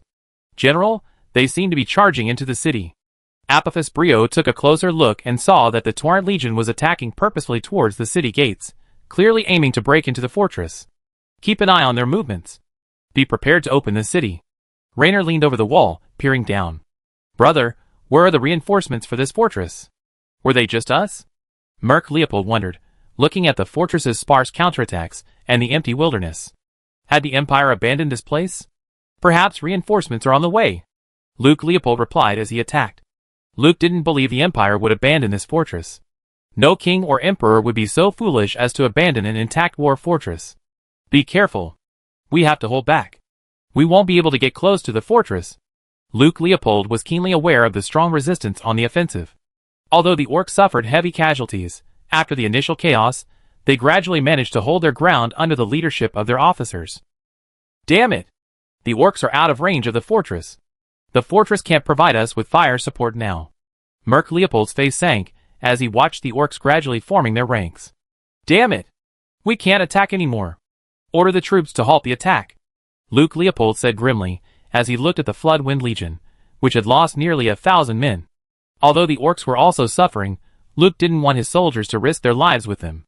We have to find a way to get into the fortress. We can't stay outside any longer, brother. We have to think of a way. Our casualties are too heavy. The orcs have come to their senses. The point of a surprise attack is lost now. Merc Leopold's eyes were filled with rage. He was eager to devour anyone, but now he was trying hard to suppress his anger. Impulsiveness would only result in heavy casualties for his troops. Boom! Cardo's heavy dragon body fell from the sky and slammed heavily into the square of Floodwind City. He leaped down and hurried towards the Lord's castle. Behind him, Ajax, with a curious look on her face, gazed around the unfamiliar city, observing the soldiers coming and going. Hey! Wait for me! I don't know the way! Ajax jumped off the dragon saddle on Renwar's back. Your Highness! Caslo ran in breathlessly. He looked at Nyx, who was sitting in the main seat, handling government affairs, leaning against the wall and panting. No. Didn't the master say that? Caslo looked at Nyx in confusion. Caslo! You're back? Hurry to Lulone Fortress. Reno and his men are under siege. Scouts have discovered they're under siege by orcs. They're too few in number, they won't hold out for long. Nyx said anxiously. What's this? Nyx asked, puzzled, as Ajax flashed behind Caslo. The female warrior looked strange. Dragon Rider Ajax greets his highness. Ajax knelt on one knee and saluted. Dragon Rider? Nyx's eyes widened. She hadn't expected this girl, roughly her own age, to be a dragon rider. She couldn't help but blush. Excuse me, both of you. Lulong Fortress is under siege, and we need you to rescue it. The kingdom can't lose this southern barrier. Yun Feng flashed out and bowed. No problem. Let's go now. Caslo nodded, put on his helmet, and headed out. Hey! Girl still dazed? Let's go! Caslo came over and grabbed Ajax's arm. Damn it! What are these orcs doing? Merc Leopold said speechlessly, looking at the orc army that stood between him and Lulong Fortress. They're waiting for reinforcements too. Luke Leopold frowned as he gazed at the defensive orc army. Are they waiting for reinforcements? Merc Leopold asked doubtfully. They could be the legendary ringwraiths. We're in trouble. Luke Leopold's face darkened. We can't get around them. They keep blocking our way. Merc Leopold's teeth were gnashing with hatred. This orc army kept moving in lockstep with the Torrent Legion, stubbornly blocking its path. Damn it! These despicable bastards. Raynor roared from the top of the city wall, gazing at the orcs arrayed in the distance below. He could clearly see that they were blocking the Torrent infantry from entering the fortress. Chapter 292. Damn it! We have to get in. We can't waste time fighting them like this. Merc Leopold blocked a thrusting halberd and slashed the orc's neck with a single blow. The orcs are holding us back. There's no way we can get through. We can't sustain the fight. Luke Leopold roared as he fought.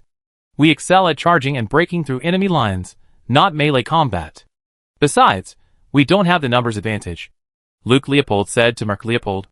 We can't keep fighting like this. We only have a little over 4,000 men left. 2 more rounds of fencing, and our entire legion will be gone. Merc Leopold's eyes reddened as he chopped down an orc. Watch the flanks. They're trying to surround us. Brothers, move to the left. Don't get trapped. Luke Leopold saw the orc's pincer attack at a glance. The Torrent infantry, whose flanks were weak, feared this pincer attack because it would leave their sides unprotected. Crack! The left-wing flood infantrymen immediately turned to their left, leveling their lances and crushing the orcs before they could even prepare. The orcs stared in amazement at the human army nimbly changing formations before them, their malice agape. Damn you bastards! Turning and running so quickly, the orcs angrily cursed the Flood Legion, maneuvering and changing directions at high speed. Hold them. Wait for the arrival of the masters. We need to hold them off. If the masters arrive, they're dead? The hoarse voice of an orc lord rang out. Kill! Stop them! We make them pay in blood. The orcs were deeply familiar with and hated the Raglan Dragon banner. General, they can't get in. Or we should go out and help them. Apophis Brio said anxiously. Come back. Are you looking for death? Renault grabbed Apophis Brio's arm. Are you crazy? How are you planning to get out with tens of thousands of orcs down there? How many soldiers are there in the city? If you're going to die, don't take everyone with you. Can you calm down? Renault scolded him angrily. Calm down? I'm so calm. Our reinforcements are almost dead. Dead. Look, at least 2,000 have fallen. If we don't find a way, these 2 Torrent legions will be wiped out. Apophis Brio said, pointing to the army charging left and right below the city. You can't take your men with you to die. Without the protection of this fortress, we're nothing. Renault sighed helplessly. The 2 men clenched their fists, staring intently at the Flood Legion, struggling like trapped beasts. The orcs' encirclement was tightening. Although they kept trying to break through the orcs' encirclement, the huge disparity in numbers made their counterattacks increasingly difficult. I'm broken, brother. Merc Leopold panted, alerting the orcs before him. Calm down. Don't show any weakness. Go lead your men to maintain formation. We can't keep running around like headless flies. Luke Leopold said slowly. We adopt a defensive formation. Use the piercing wall to stop them. Hopefully, the Imperial reinforcements arrive soon, or they just be collecting our bodies. Luke Leopold ordered, jokingly adding, crack. As the Flood infantry formed a circle, lowered their shields, and threw the chevaux de frise through the gap, the entire battlefield fell into an eerie silence. Huh? Aren't those damn orcs attacking? Merc Leopold asked, puzzled, as he gazed at the hesitant orcs in the distance. Fuck. If I don't move, they won't move either, right? Luke Leopold's fury shattered him. These guys are smart. Merc Leopold marveled, surprised to see the orcs confront him instead of charging blindly. There's an orc lord. He's quite high-ranking. Luke Leopold's pupil shrank, the solemnity in his eyes, as if it were real. Damn it! No wonder these orcs act like they have brains. They're being led, Merc Leopold exclaimed, a sudden realization dawning on him. Stop sighing. Be careful. Retreat to the center of the group. Don't get beheaded by the high-ranking orcs, Luke Leopold warned. Remember, for a professional, these two ordinary generals are just a skill. Oh, Merc Leopold responded, then obediently disappeared among the soldiers. Hurry. It's been several days. Caslow urged Ajax through the air, his voice blazing with anxiety, worried about Reno in Lulung Fortress. Don't worry. Wait. Ajax realized just how terrifying a storm dragon bursting at breakneck speed could be. He had been teasing him all along. How could Ajax have known that Caslow had already activated Cardo's ability to accelerate his flight, a speed no scorching fire dragon could match? River of the Rapids? Ajax's eyes gleamed, their beautiful pupils filled with longing. Lower altitude? Let's find Lulung Fortress. Caslow pulled the dragon's reins, and Cardo immediately understood, lowering his head and descending. Oh! Here it comes! Ajax thought to herself, mimicking Caslow's approach by lowering the dragon's altitude. Brother, we need to find a solution. After several rotations, the sky gradually darkened. The Tide infantry lit a bonfire within their defensive perimeter. The warmth warmed the soldiers' chilled bodies, and the flames illuminated the direction everyone was advancing. No chance. Don't move. Luke Leopold replied calmly, blocking several orc arrows. We can only be patient now. Luke Leopold shook his head. He was helpless now. Facing the rogue orcs, he didn't know what to do. After all, their strategy of defending instead of attacking had already been seen through. If the orcs didn't act rashly, they would have no choice but to hold their line. Damn! If I make it out alive this time, I definitely have the soldiers practice javelin throwing, Merc Leopold complained. Mid and long-range attacks were the Flood infantry's Achilles' heel. Huh? Did you hear that? Raynor's expression suddenly changed. What? Apophis Brio asked, puzzled. Dragon's roar, Raynor uttered softly. Ah! A clear, passionate dragon's roar echoed through the clouds. Brother! There's a dragon! Merc Leopold said in a panic. He could clearly hear the roar. Calm down, Luke Leopold said, but inside he was terrified. Puff! A massive cyan body broke through the sky, and a graceful cyan dragon burst through the clouds. Chapter 293. Damn it! What is that? The orc stared in horror at the majestic figure in the sky. No one had ever told them that their target was a dragon. A creature of this level of life was beyond their reach. Dragon? How could there be a dragon? The orc leader wailed, staring at the terrifying figure in the sky. Clearly, the ringwraiths hadn't told him the truth. After all, it was no secret that the Northern Alliance possessed dragon riders. Run! Run! The terrified orcs had no desire to resist the dragon in the sky. Now they just wanted to escape this hellish place. As for attacking this fortress, that was out of their reach. Though the orcs were a little stunned, they were no fools. No one would risk the dragon's wrath. Even this fortress could be destroyed in its fury. Dragon God. What is this? A dragon. Why is it here? Luke Leopold's eyes were filled with despair. God has doomed me. Merc Leopold closed his eyes bitterly. No matter how he looked at it, his organized army couldn't outrun the dragon's pursuit. Even if they were to break up into smaller units, they would suffer heavy casualties. Forget it. Now, everyone, run for your lives. Mission objective changed. Survive? This is the highest priority. Luke Leopold drew his sword and roared his final order. But no one left. All the Flood infantrymen huddled together in a hedgehog-like circle, just as they had pledged upon enlistment. I will live and die with my fellow infantrymen. Be it gods or demons. Go! Get out of here! Disperse. That's an order. Merc Leopold struck each soldier with his rifle, trying to drive them away. Forget it. If you don't want to leave, then stay and await your fate. Luke Leopold shook his head, stopping Merc Leopold's actions. Going together to meet the dragon god would be a good thing. The two entire Flood legions were now decimated. They could muster no more than 2,000 men, the remaining soldiers having lost their eyes in the previous battles and confrontations. Cardo. Look down there. Which one is ours? How are our men surrounded? How could Renault still muster such a large army? Caslow was utterly shocked. Looking at the surviving and fallen soldiers below, it was easy to see the majesty of this army in its prime. Thousands of men. I see. What should I do, my knight? Cardo communicated with Caslow through his mind, asking his knight. Help. Kill those orcs. Caslo silently communicated with Cardo. After all, in the eyes of the dragon, aside from those powerful individuals and his own knights, everyone else was little more than an ant. Would a dragon care about the feelings and thoughts of an ant? Ong! Cardo roared, then swooped down from the sky. Boom! The sound of an explosion, accompanied by a terrifying burst of dragon breath, poured down fiercely on the orcs' heads. The dragon breath, mingled with the wind blades condensed from the rich element of wind, split and sliced wildly. The dying howls and screams of the orcs filled the air. Orcs caught in the wind were either pulverized or reduced to pieces. Those caught in the dragon's breath were either dead or wounded. For a moment, the land was filled with grief. Huh? This dragon is actually attacking orcs. Merc Leopold nearly jumped up in excitement. Fool! That's not just a dragon. It's a dragon rider and his dragon. Luke Leopold slapped Luke Leopold's helmet.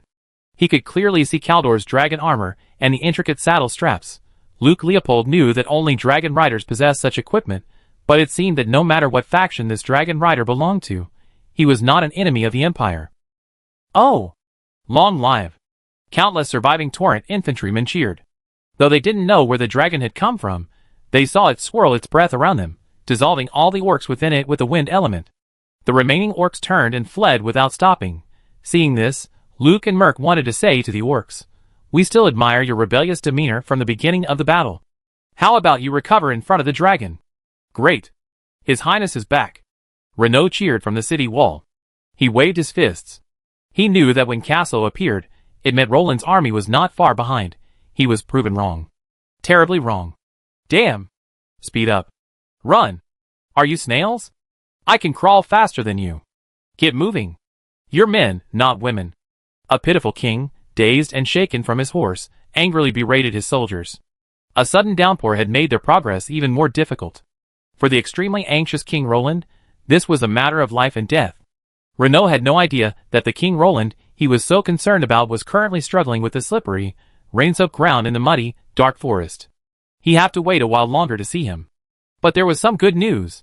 Although Renaud didn't see the King Roland he longed for, he did see a massive, fiery red figure swooping down from the clouds. What the hell is this? Renaud's eyes nearly popped out of his head. If I'm not mistaken, it should be a fire dragon. It should be. And a pure-blooded dragon, not a WRM like Smog. The most terrifying thing is, it has a saddle on its back. Dragon Rider. This thought crossed Renaud's mind. As he watched the newly appeared Dragon Rider swooping down directly on Caslo's path, his blood ran cold with fear. Look out! Caslo! Behind you! A furious Renaud roared with all his might, but the distance carried the wind. When Renaud looked up at the dragon falling tower, he was completely despairing. The fire dragon was actually out of range of the fortress. It's over. Everything is over. Renaud could already see the dragon spear, red and hot from the high-speed friction with the air, piercing Caslo's heart from behind. He closed his eyes in agony and placed his sword against his neck. If he couldn't defend his fortress, he would have to die to preserve his remaining honor. Boom! A raging flame scorched the orc's body. The inferior weapon was transformed into boiling iron by the dragon's flames, slowly seeping into the wilderness. Renaud opened his eyes. The scene he had imagined didn't happen. Instead, the two dragon knights began to work together to destroy the ground with dragon breath and dragon language magic. Chapter 294. It seems the orcs have forgotten the terror of the dragon knight. Caslo shook his head, raised his dragon head, and ascended to the sky, preparing for another dive. Dragon knights rule the skies. Paladins rule the land. Ajax recited the knight's motto solemnly. Although there was a hint of self-praise, it was undeniable that no class in the sky could rival the Dragon Knight. The Dragon Knight's only rival would always be the Dragon Knight. As for the Paladin, this one can attack, defend, and heal, be effective at both long-range and short-range operations, and possess powerful group dominance. Who wouldn't want such a sturdy warrior? A holy hero, crowned with a holy halo and bearing holy wings, looks incredibly handsome. Ajax, don't give them a chance. Since they're here, stay. The land here needs fertilizer. Caslo said grimly, looking at the corpses clad in cyan armor on the ground. Understood. They can't escape. Ajax nodded. She touched Renoir's dragon scales, and the mighty scorching winged dragon immediately understood her meaning. Signal. Tell that army to come in. Open the city gates. Renaud anxiously gazed at the escaped soldiers, his heart bleeding. Were the heavy casualties caused precisely by his own incompetence as a defender? He could only watch helplessly as this massive army, so high-spirited at the beginning, was now in retreat. Quickly bring them back. Their formation has been crippled. Don't let them linger outside. Apathus Brio said to the Rain Knights beside him. These knights and 2 generals were the only ones in the entire fortress to possess warhorses. Brother. They let us in. Merc Leopold tugged at Luke Leopold, who gazed longingly at the flying dragons in the sky. Luke Leopold, the great general born into a common family, dedicated himself to his country, even at the cost of his own life, yet he still harbored a dream of a knight. Who would want to play infantry when they could play mount and blade? Innocent Merc Leopold didn't notice the envy and sorrow on his brother Luke Leopold's face. He knew only that once he entered the fortress, his mission would be accomplished, and his soldiers would be safe. Merc Leopold's nose ached as he thought about it. He remembered the 2 mighty Flood legions, the 1st Flood Legion of the North, and the 6th Flood Legion of the North. Such magnificent armies, now reduced to a pitiful state, less than a third of their former glory. They were all citizens of the Empire, children of the Flood River. They were fiercely loyal to the Empire, even to the very end. None of them were afraid. TIE troopers, there's no retreat. Let's go! Everyone needs to rest. Luke Leopold cast a dejected glance at his brothers. He knew this battle would be tough, but he hadn't imagined it would be this hard. If everyone died here, that wouldn't be a big deal. The most painful thing was that those who survived would have to bear the burden of their brother's fate for the rest of their lives. Our army is retreating. General Ajax. Please protect them. Clear the way for them. Caslo whispered to Ajax, his voice grave and serious. These warriors deserve to be escorted by the dragon riders. Roger. Be careful. Ajax nodded. She acknowledged the honor and glory of this legion. Moreover, with the orcs now scattering, it was inevitable that some stray orcs would impact their ranks. Dragon Rider. Damn it! Why 2? One of the figures standing tall in the shadows beneath the trees let out a hoarse cry of surprise. Enough. Ledilius. Kill one, then both. Consider it one more dragon slayer. Kamol, the 2nd Ringwraith, slowly emerged from the shadows, instigating nightmare. Damn it! This will put a lot of pressure on us. The 5th Ringwraith, Ledilius said gravely. We will have reinforcements. He's coming all the way from Mordor. He be here. Kamol's voice was undeniable. All right. Ledilius, listen to Kamol. The 3rd Ringwraith, Cerner, slowly emerged from the shadows, dragging his soul hook. I hope you're right. Otherwise, I question your command before the Lord. Cerner snorted mercilessly at Kamol. As you wish, Kamol said coldly. Damn it! My target is that damn Knight Order. Not a deadly fight with the Dragon Knights. Ledilius muttered in dissatisfaction, clearly disgusted by the Dragon Knight's powerful kiting ability. Kiting aside, the main thing is, he's in pain. Those Dragon Knights will soon descend to fight us fair and square. Kamol sneered. Don't worry, Ledilius. Your fear of a Dragon Knight guerrilla attack won't happen with us. We attack that fortress directly. Will they abandon it? They have to fight us head-on. Kamol declared proudly, unaware of the immense trouble his self-proclaimed decision had caused them. It was a decision Kamol regretted immensely. Our fallen knights will soon charge in. Soon, this place will be ours. Kamol laughed heartily. Since that's the case, let's prepare to attack. Cedar raised his weapon, a bloodthirsty grin on his face. Wait a little longer. Wait until they disperse. Let these orcs make some more of their surplus value. Kamol said coldly. Die! A dragon spear infused with the power of a wind dragon descended from the sky, ruthlessly pinning the fleeing 5th-level orc leader to the ground. The sharp wind dragon energy sliced through its body wantonly, crushing and slicing its soft internal organs like toys. Its once solid frame immediately erupted like a sieve, emitting countless blood arrows. Plop! The shattered corpse fell to the ground. Even without the dragon's attack, a 5th-level dragon rider could easily kill a professional of the same level in a full-strength sneak attack. Can you escape? Caslo glanced coldly at the corpse, then pulled the dragon's reins and soared into the air. For a dragon rider, these 5th-tier minions were as easy as chopping vegetables and melons. Orc professionals were already weaker than professionals of the same tier, let alone facing the strongest dragon riders among them. Go! Let's go! Kamol waved his hand, and the 2 ringwraiths and over 100 fallen knights immediately followed. Tear them apart. Bath in their blood. Forge our throne with their flesh and blood. Kill! Kamol roared. Chapter 295. Ajax, who was escorting the flood infantry, seemed to have a sudden realization. She turned her head and looked off into the distance. Dust was billowing, as if something was about to rush over. Boom! Ajax landed on the ground with her dragon. Get out of here! Quick! Ajax frowned, a bad feeling welling up in her heart. Yes! Your Excellency the Dragon Knight! Luke Leopold said immediately, feeling immensely grateful to the Dragon Knight, who had escorted them all the way. Ajax's mouth twitched as she watched the billowing black smoke behind her. The smell of the dust made her feel sick and uncomfortable. She could clearly sense the depravity even from a distance. Renoir. Fly! Let's go meet them. Ajax looked at Camille and the other Black Knights. That aura? Caslo was bewildered, as if he could sense a familiar, hateful aura. Ringwraiths. My knights. Let's kill them. Carder shook his head angrily. Dragonkind resented these damned ringwraiths and their fallen knights. Any dragonkind that attempted to slay dragons and transform them into undead dragon riders would be punished. Let's go! Find a way to stop them. Caslo sneered, drawing his dragon lance and giving chase. Soul Drain. Cerner swung his soul scythe. The translucent scythe soared into the air, aiming for the dragon beneath Ajax's crotch. Evil Spirit Corruption. Camille waved his hand towards Renoir, sending a black aura soaring towards him. Undead Invasion. Ledilias, not to be outdone, thrust his lance high towards Ajax from a distance. Dragon Flame. Burn the heavens. Ajax patted Renoir beneath his crotch. The massive dragon's body swam through the air like a fish, easily dodging the ringwraith's attacks and unleashing its dragon flames with abandon. Necromancy. Ledilia's 5 dark fingers grasped, and a transparent barrier instantly enveloped them. The wails of the wraiths within the barrier were chilling. Sin! Punish! Ajax advanced, his lance infused with fire dragon power, and began his reckless destruction.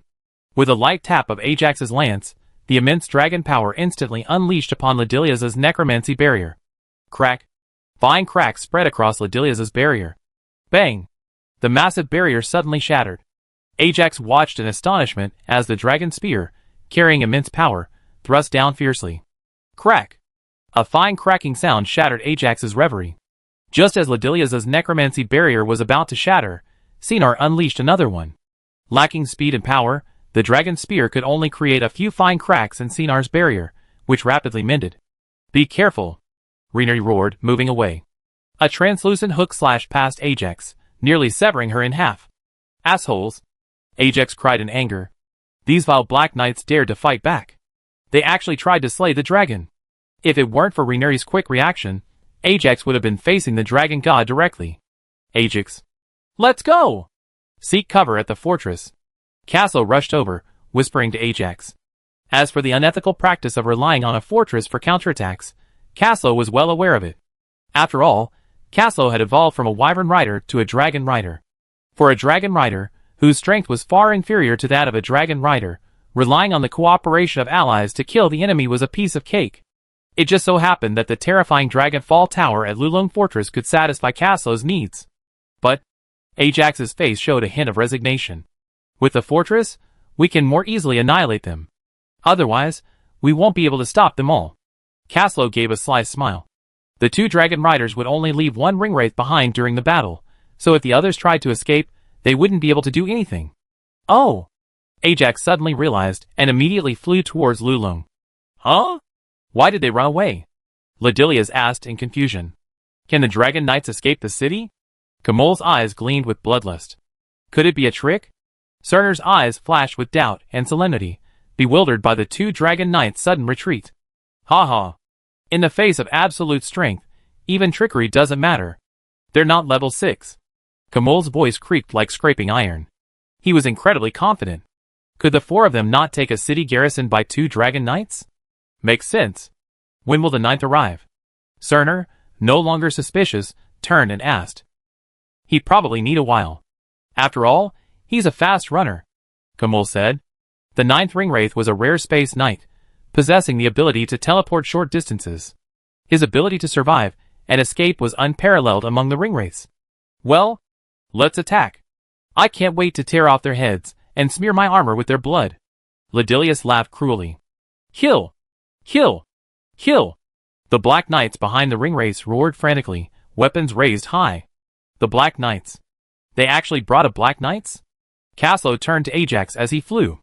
This Black Knights group was enough to counter the Holy Glory Knights of River Rapids. They were a real troublemaker on the battlefield. If we ignored this Knights group, they would cause great trouble for Lulong Fortress. We can't let them get close to the fortress. Their corruption skill has the same effect as the Knights' Glory skill. 101 is no match for the fortress's defenders. Caslow said. Notify the fortress. Tell them to target those knights with the Dragonfall Tower. Caslow said to Ajax. Once this knight order entered the fortress, it would be a complete dimensional strike. At least without the Holy Glory Knights, no one besides the 2 Dragon Knight marshals could stop them. Alright. Go help the Flood infantry. There's still some distance from the fortress, Ajax said to Caslow.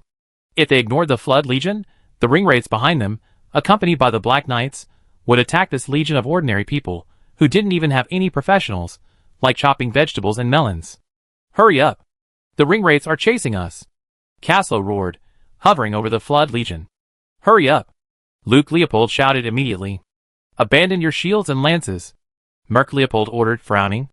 These 2 pieces of equipment were now like a burden to the Flood Legion. Chapter 296. It must be said that having discarded their shields and spears, the Torrent infantrymen's speed instantly increased to a new level. Freed from their 2 massive burdens, they scurried across the wilderness like wolves, as if wolves were chasing them.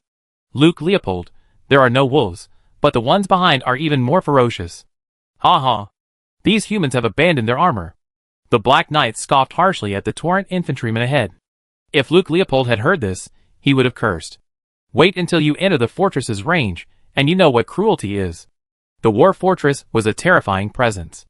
Even when the orcs reached the outer city, those 8 Dragonfall towers remained silent, hoping to deal them a heavy blow.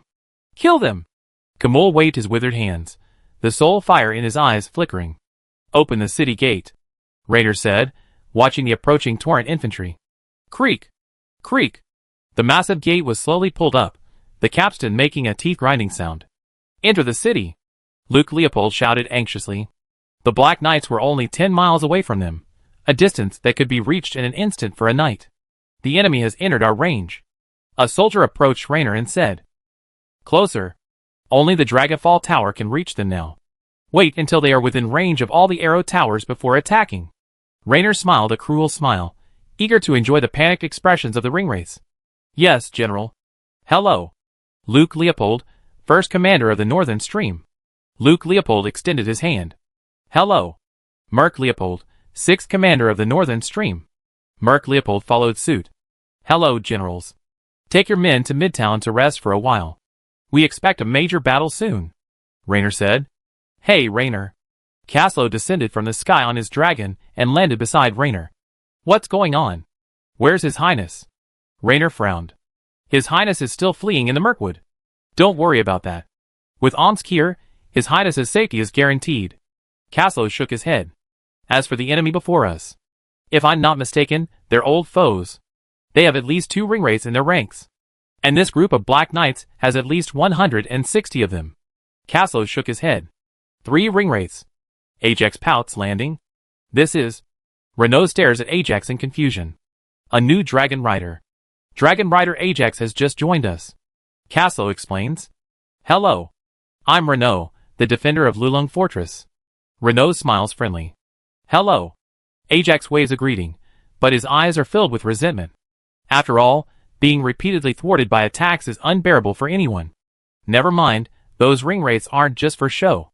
They're at least level 6 fighters. While they're incredibly evil, their power is real. Caslow rubs Ajax's head in comfort. Their hide is so thick. I can't touch them at all, Ajax lamented. She considered using Dragon Tongue forbidden spells to give the ringwraiths a party, but the Scorched Dragon's forbidden spells were all large-scale, making it difficult to hit these cunning ringwraiths without a single target attack. Furthermore, large-scale forbidden spells were used to clear out minor enemies, while single-target forbidden spells relied on explosive power and high damage to deal with high-level targets. Don't worry, the Dragonfall Tower will teach them a lesson. Caslow consoled him. His own attacks weren't very effective against the ringwraiths either. Wind-based forbidden spells were primarily large-scale, and Carter hadn't yet mastered the few single-target wind-based forbidden spells ranked among the divine, so Caslow had no intention of using any of them. 5 miles. Attack! Raynor commanded with a fierce wave of his hand. Shoot! A strange light slowly flickered from the towering Dragonfall Tower, as if the air around it was being drawn into the magic-destroying arrow. Buzz! Buzz! 8 blinding streaks of light instantly left the Dragonfall Tower. The strange, magic-breaking arrows, silent and swift, approached the ringwraiths. Prideful at Cerner's keen perception, his soulfire felt a terrifying throbbing, as if it could freeze his very soul. Defense? Necromancer? Cerner roared immediately. Necromancer? Though unsure of what was happening, Ledilius still chose to trust Cerner. With a wave of his hand, he cast a defensive barrier. Necromancer? Kamul also waved his hand, casting a barrier. Sh! A sound like a leak echoed. After 3 arrows were lost, the 8 strange magic-breaking arrows successfully tore through the 3 layers of barrier cast by the ringwraiths. Then, bang! The corrupted state cast by all the Black Knights was mercilessly extinguished. Only 3 of the 5 magic-breaking arrows remained. Get out of the way! Cerner tumbled off Nightmare's back, rolling several times on the ground. Just a second later, a demon-smashing arrow pierced through his position. Though Cerner dodged the fatal arrow, the Black Knights behind him were in dire straits. No longer in their fallen state, they could no longer share the damage. The arrow instantly plowed through the crowd, leaving a blank path. With this strike, the soul fires of a dozen Black Knights slowly extinguished. Before Cerner could even breathe a sigh of relief, he heard the wailing of Ledilius, a fellow ringwraith. 2 demon-smashing arrows struck Ledilius squarely. He tried to mobilize his dark battle energy to block the attack, but how could a demon-smashing arrow powerful enough to kill a dragon be so easily resisted? Within 2 seconds of Ledilius's resistance, the first demon-smashing arrow struck. The battle energy flames tore through his protective shield, and sank recklessly into the Nightmare beneath his crotch. As the Nightmare crumbled to shreds, Ledilius's left leg was also eroded and dissolved by the attack. However, this was only a minor injury. The second demon-breaking arrow was the real killer. The blinding demon-breaking arrow bore down on Ledilius's chest. He desperately mobilized his battle energy, gathering it in his chest in an attempt to block the attack. A meter-thick shield of battle energy gathered against Ledilius's chest. 1 inch. 2 inches. 3 inches. The demon-breaking arrow pierced Ledilius's defenses straight and firmly. The soul fire in Ledilius's eyes pulsed violently. All this happened in a matter of seconds. Ledilius jerked his body at the last moment. The demon-breaking arrow, piercing his battle energy flames, instantly consumed his body from the chest down. Chapter 297. Help me! Ledilius wailed with a terrifying, piercing cry. Half his body shattered, leaving him completely unable to move. He could only lie on the ground, begging helplessly. Damn it! This is the legendary war fortress. Kamul's soulfire shrank to the size of a needle, clearly frightened. Sinar! Take Ledilius. Soldiers! Let's get out of here! Kamul called out. Bad luck. Cerner summoned the Nightmare beneath him, and yanked the crippled Ledilius up. To the ringwraiths, as long as their soulfire remained extinguished, they were immortal. So, while Ledilius's injuries were severe, they weren't fatal. Damn it! I didn't kill those ringwraiths! Raynor pounded the wall with regret. Hurry up! Shoot when you're ready, Raynor commanded. While the dragon-falling tower possessed exceptional explosive power and immense offensive capabilities, its pitiful firepower sustainability was abysmally poor. Its reload speed was even more worrying. While the dragon-falling tower's limited firing rate prevented it from sustaining fire, heavy crossbow-equipped arrow towers didn't have this problem. For a moment, the entire Lulong fortress opened fire, with arrow towers large and small spewing deadly flames. Arrows flew freely, pelting the withered forms of the Black Knights. However, most of the arrows could only penetrate the cracks between their ribs or shatter a few fragments of bone. Only a few managed to find the skulls of the Black Knights. The Black Knights, struck in the vitals, howled, their soul fire flickering rapidly in their eyes, their aura noticeably dimmer than before. Retreat! Damn it! Get out of this damn place. Get out of their range. That's a war fortress. Kamul roared, clearly furious at being deceived by humans. Even one of his own ringwraiths had suffered severe damage. While the damage wasn't fatal, it still took time to recuperate and recover. Caslo! Ajax! Please, go chase them down. Please hold them off, Raynor said solemnly. It's my duty. Don't worry, Caslo promised, pounding his chest. They can't get away. Ajax patted her breastplate, which was bulging with flesh. Watching from the side, Caslo gulped. Let's go! Seeing the strange look in Raynor's eyes, Caslo suddenly felt as if a beloved toy had been snatched away. He quickly grabbed Ajax and walked up to a platform in the fortress to summon his dragon. On! Roar! Accompanied by two clear, passionate dragon roars, two massive figures soared upwards, disappearing into the sky. Damn it! Those reptiles are chasing us. Find a way to stop them. The half-crippled Ladilia screamed like a frightened woman. Bastards! Those filthy maggots! Scum! Destroy them! Kamul swung his greatsword in anger, the destructive force of the second of the 9 corrupted rings infused into his blade. The next second, a blade of destructive light, over a kilometer long, slashed through the sky, instantly disappearing into the clouds. Ah! A painful dragon roar echoed, bringing joy to Kamul and the others. It looked like Kamul had successfully inflicted heavy damage on the pursuing dragon rider. Now the ringwraiths no longer dared to covet the dragon rider. The 3 ringwraiths were now obsessed with escape. They would kneel down and thank Sauron for their safety if they could escape the terrifying Dragafall Tower unscathed. The wind began to blow gently. A scorching summer breeze quietly lifted the ringwraiths' tattered black cloaks, stirring up the dust from the ground. Soon, spots of crimson spread across the withered grass, and tiny sparks of fire scatter across the wasteland. The wind rises. A deep, long voice, ethereal and timeless, seemed to emanate from eternity, yet also resonated deeply, like the final echo of an era. Dragonfly. Boom! A pillar of blue and red light descended from the sky, a terrifying shockwave erupting suddenly.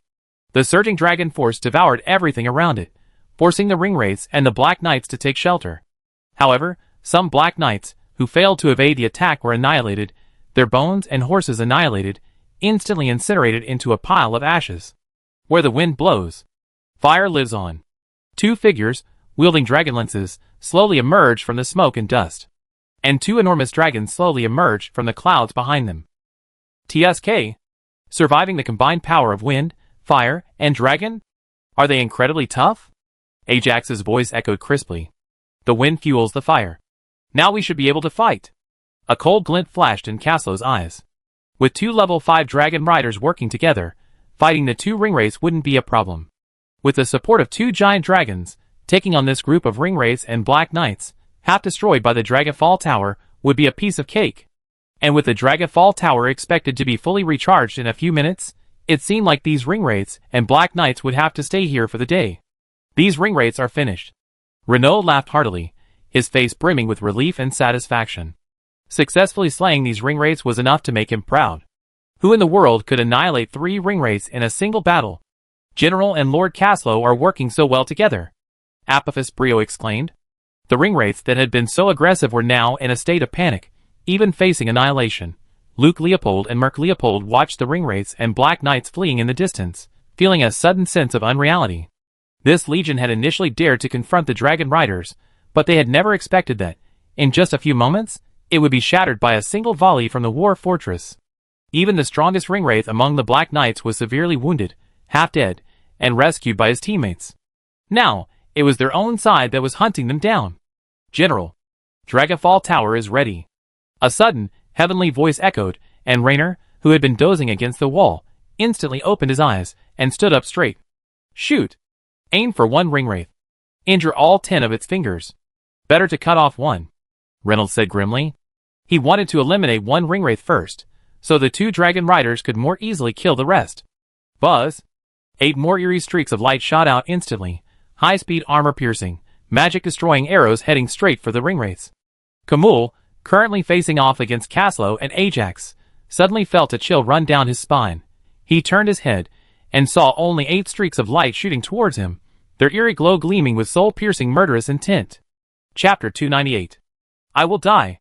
The soul fire in Kamul's hollow eye sockets danced madly. 8 deadly demon-destroying arrows whistled toward him, and he was powerless to stop this deadly attack. Alas! A low sigh rang out, like the final note of a century, a king's solo, the final chapter of a kingdom. A lord of the dead, clad in a black cloak, crowned with twisted thorns, and wielding the blade of the dead, rode a nightmare and slowly appeared before everyone. He seemed to come from the void, appearing silently somewhere. Rip! He gently pulled the blade of the dead from its scabbard. The once king's sword had become obscure and sinister under the erosion of time and darkness. Chaotic dark energy, mixed with tiny specks of silver light, entwined the blade. Stop! He sighed softly. A twisted, chaotic energy field appeared before the remaining ring wraiths and the Black Knights. Within this distorted chaos, a certain supreme power of law emerged. Boom! Boom! Boom! Boom! 8 powerful explosions echoed in succession. 8 straight, slender magic-destroying arrows pierced the energy field, but were blocked by an invisible aura, unable to advance an inch. Behind the energy field, Kamol's soul fire paused, as if for a beat. He twisted his withered neck, staring with lingering fear at the 8 magic-destroying arrows that fell to the ground due to exhaustion. "Who are you?" Ajax demanded, spear raised. "Be careful. This is not a friendly approach." Kaslo stepped forward, shielding Ajax behind him. Alas! The 9th ringwraith. Alvatha. The skeleton-like ringwraith stood quietly with his sword in hand. The cloak behind him fluttered without wind, and the protective fighting spirit surrounding his body appeared and disappeared. He stood there erratically, as if he was in another world far away. Another one. The veins on Ajax's pretty face were already twisting. It's going to be tough to fight. Uvesa, the 9th ringwraith, represents the 9th ring. The Void. Once a space hero and king of the Northern Human Kingdom. Kaslo said, already thinking of a way out. "Don't be afraid, 2 dragon riders." Uvesa stood there, unspoken, but a disembodied voice echoed from the void. "You're not worthy enough to be my opponents now. There's no need to alarm your dragons to kill you. If you don't believe me, look around you. Grow up well. I hope you can fight me as dragon riders." Uvesa's voice was filled with pride. Ajax and Kaslo turned their heads to look around them, only to discover that the space around them had been torn apart inch by inch. The terrifying spatial fissures made them panic. If they truly erupted, they would surely be annihilated. "Back off. You can't keep these guys." Uvesa gazed at the 2 dragon riders, and the giant dragon behind them. With a wave of his fighting spirit, he dragged the half-crippled Ladillas up, and drew all the Black Knights and ringwraiths behind him. "Aren't you afraid?" Even a fool could hear the threat in Kaslo's tone, but standing in front of the war fortress, he still had the right to say so. "Ha ha ha. War fortress. What can you do to me?" Uvesa laughed wildly. The former space hero certainly had the courage and confidence to say such a thing. The powerful Lulong fortress lacked a spatial barrier, its defense against space elements was 0, and it had no effective means of restraining them. "Let's go, let's just leave it at that for now." Uvesa's soulfire leaped. He reached out, scooped up the remains of Ladilias, and stepped into his nightmare. A spatial portal slowly opened, and the Black Knights retreated rhythmically into it, while the other ringwraiths, weapons in hand, stood vigilantly in front of the portal. "Why?" Ajax looked at Kaslo in confusion. She couldn't understand why Uvesa hadn't done so, even though he could have caught them off guard. Maybe because? Kaslo was trying to form his words.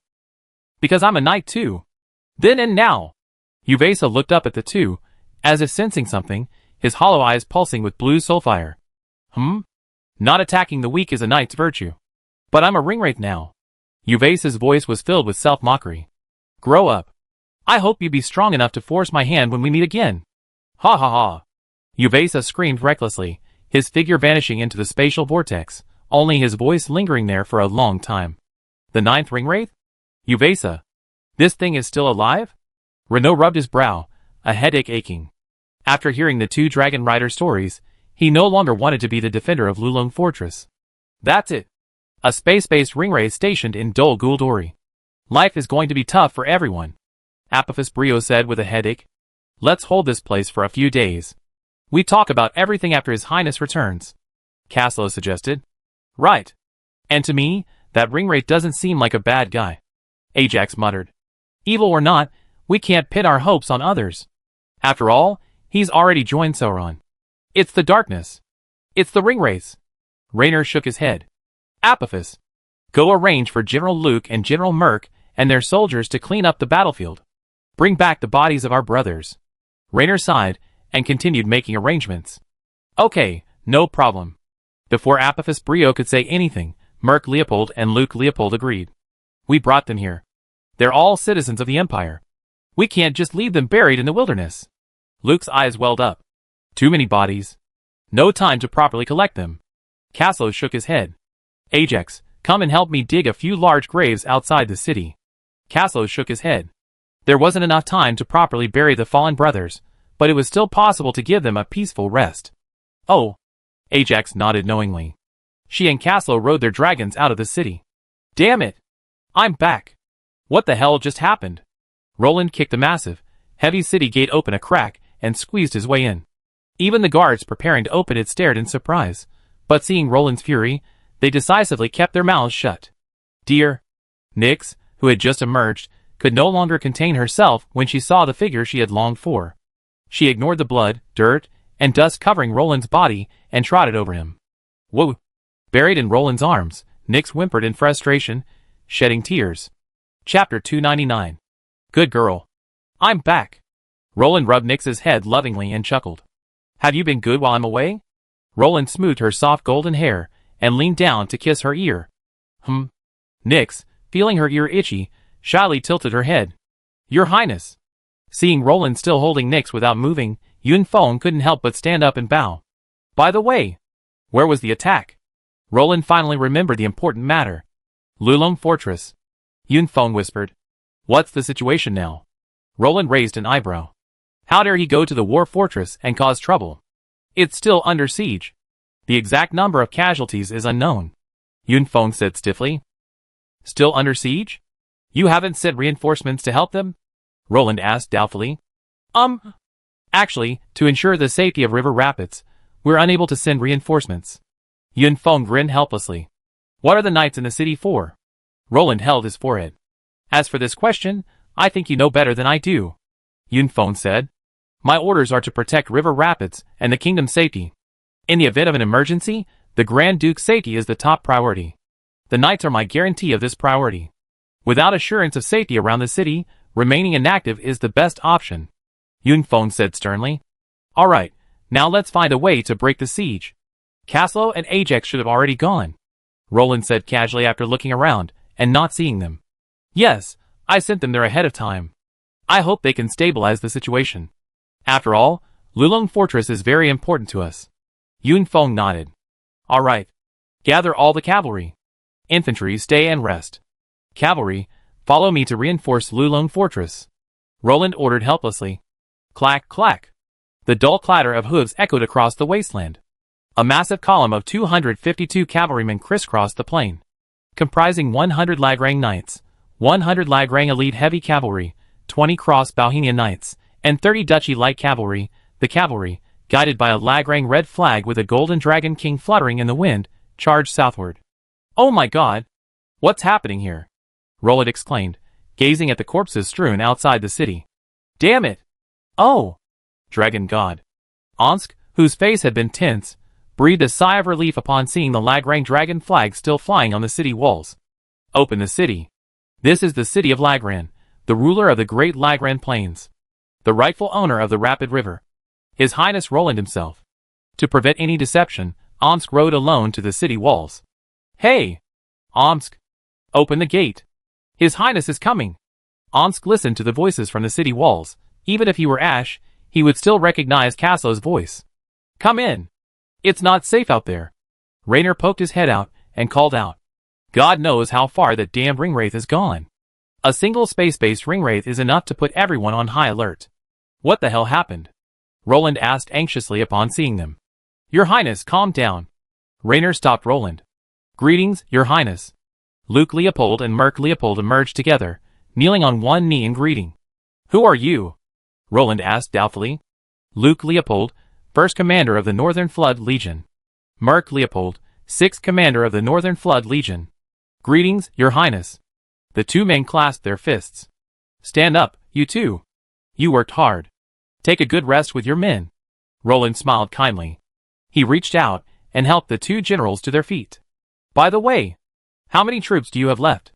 There are still 1,200 Flood infantrymen in Flood City. You can reinforce them. Roland said generously. Thank you, Your Highness, but the gap may be quite large. This number of people may not be enough.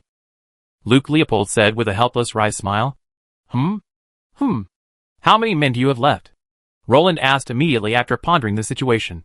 How could the Flood Legion of 6,000 men have at least 4,000 left? Probably over 2,000 left. Luke Leopold grinned awkwardly, revealing his bright white teeth. Puff! Roland nearly spat out a mouthful of blood. How many? 2,000. Unconvinced, Roland immediately opened the system interface to check. Territory, 1, Rapid City, Area, 1 kilometer in radius. Buildings, 1 slightly flawed Lord's Castle, 100 ordinary townhouses, intermediate level magic pattern walls, stone well, blacksmith shop, barracks, archer's temple, arrow tower, generals, Caslo, level 5, Renault, level 4, Rattle, level 4, Yunfeng, level 6, Omsk, level 6, Apophis Brio, level 3, Ravian, level 4, Holland, level 2, Ajax, level 5, Luke Leopold, level 0, Merc Leopold, level 0. Special Personnel, Ivy, level 3, Grand Duke Nix, level 2, Nina Bond, level 1. City Defense Officer, Marcus, level 4, Administrative Officer, Lance, level 2, Troops, 5,462. Holy Glory Knights, 100 level 2 Lagran Knights. Lagran City Guards, 100 level 2 Warriors. Bedanian Archers, 800 level 2 Archers. Dewinian Heavy Swordsmen, 100 level 2 Swordsmen. El Nino Rangers, 100 level 2 Rangers. Lagran Royal Guards, 200, level 3, Speedstream Legion, 3,257 Speedstream Infantrymen. Conscripted Light Infantry, 200 Light Infantrymen. Lagran Heavy Cavalry, 100 Heavy Cavalry. Priests, 8 level 2 Priests. Mages, 1 level 2 Fire Mage. Crusaders, 100 Lancers. Crusaders, 300 Archers. Crusaders, 20 Heavy Shieldmen. Cross Bohemia Knights, 20. Duchy Light Cavalry, 30. King's Knights, 16. Garden Knights, 10 level 2 Warriors. Population, 4,637. Trainable Civilians, 2,174. Review. A lonely king led his remnants back to their homeland and built this walled city. With the arrival of a few residents, the city has become more vibrant and lively. Everything is progressing well. The city's military is formidable, with a wealth of qualified recruits. The city is fully capable of defending itself even against a large-scale attack. Note: while the king is away on an expedition, the kingdom faces the constant threat of a lack of successors. Abilities. 1. As the only city in the kingdom of Lagran in Middle-earth, it attracts the remnants of Lagran. The system will guide a group of wandering Lagran civilians to arrive every day, hoping that the Lord can properly accommodate them. 2. Allows the recruitment of local civilians to train flood infantry. 3. The ruling center of the kingdom of Lagran. The people of Lagran receive a faith bonus while in the city. 2. Tupid territory, village buildings, well wall, Lord's Hall, 20 houses. Lord Baron Balder. Subjects, 317.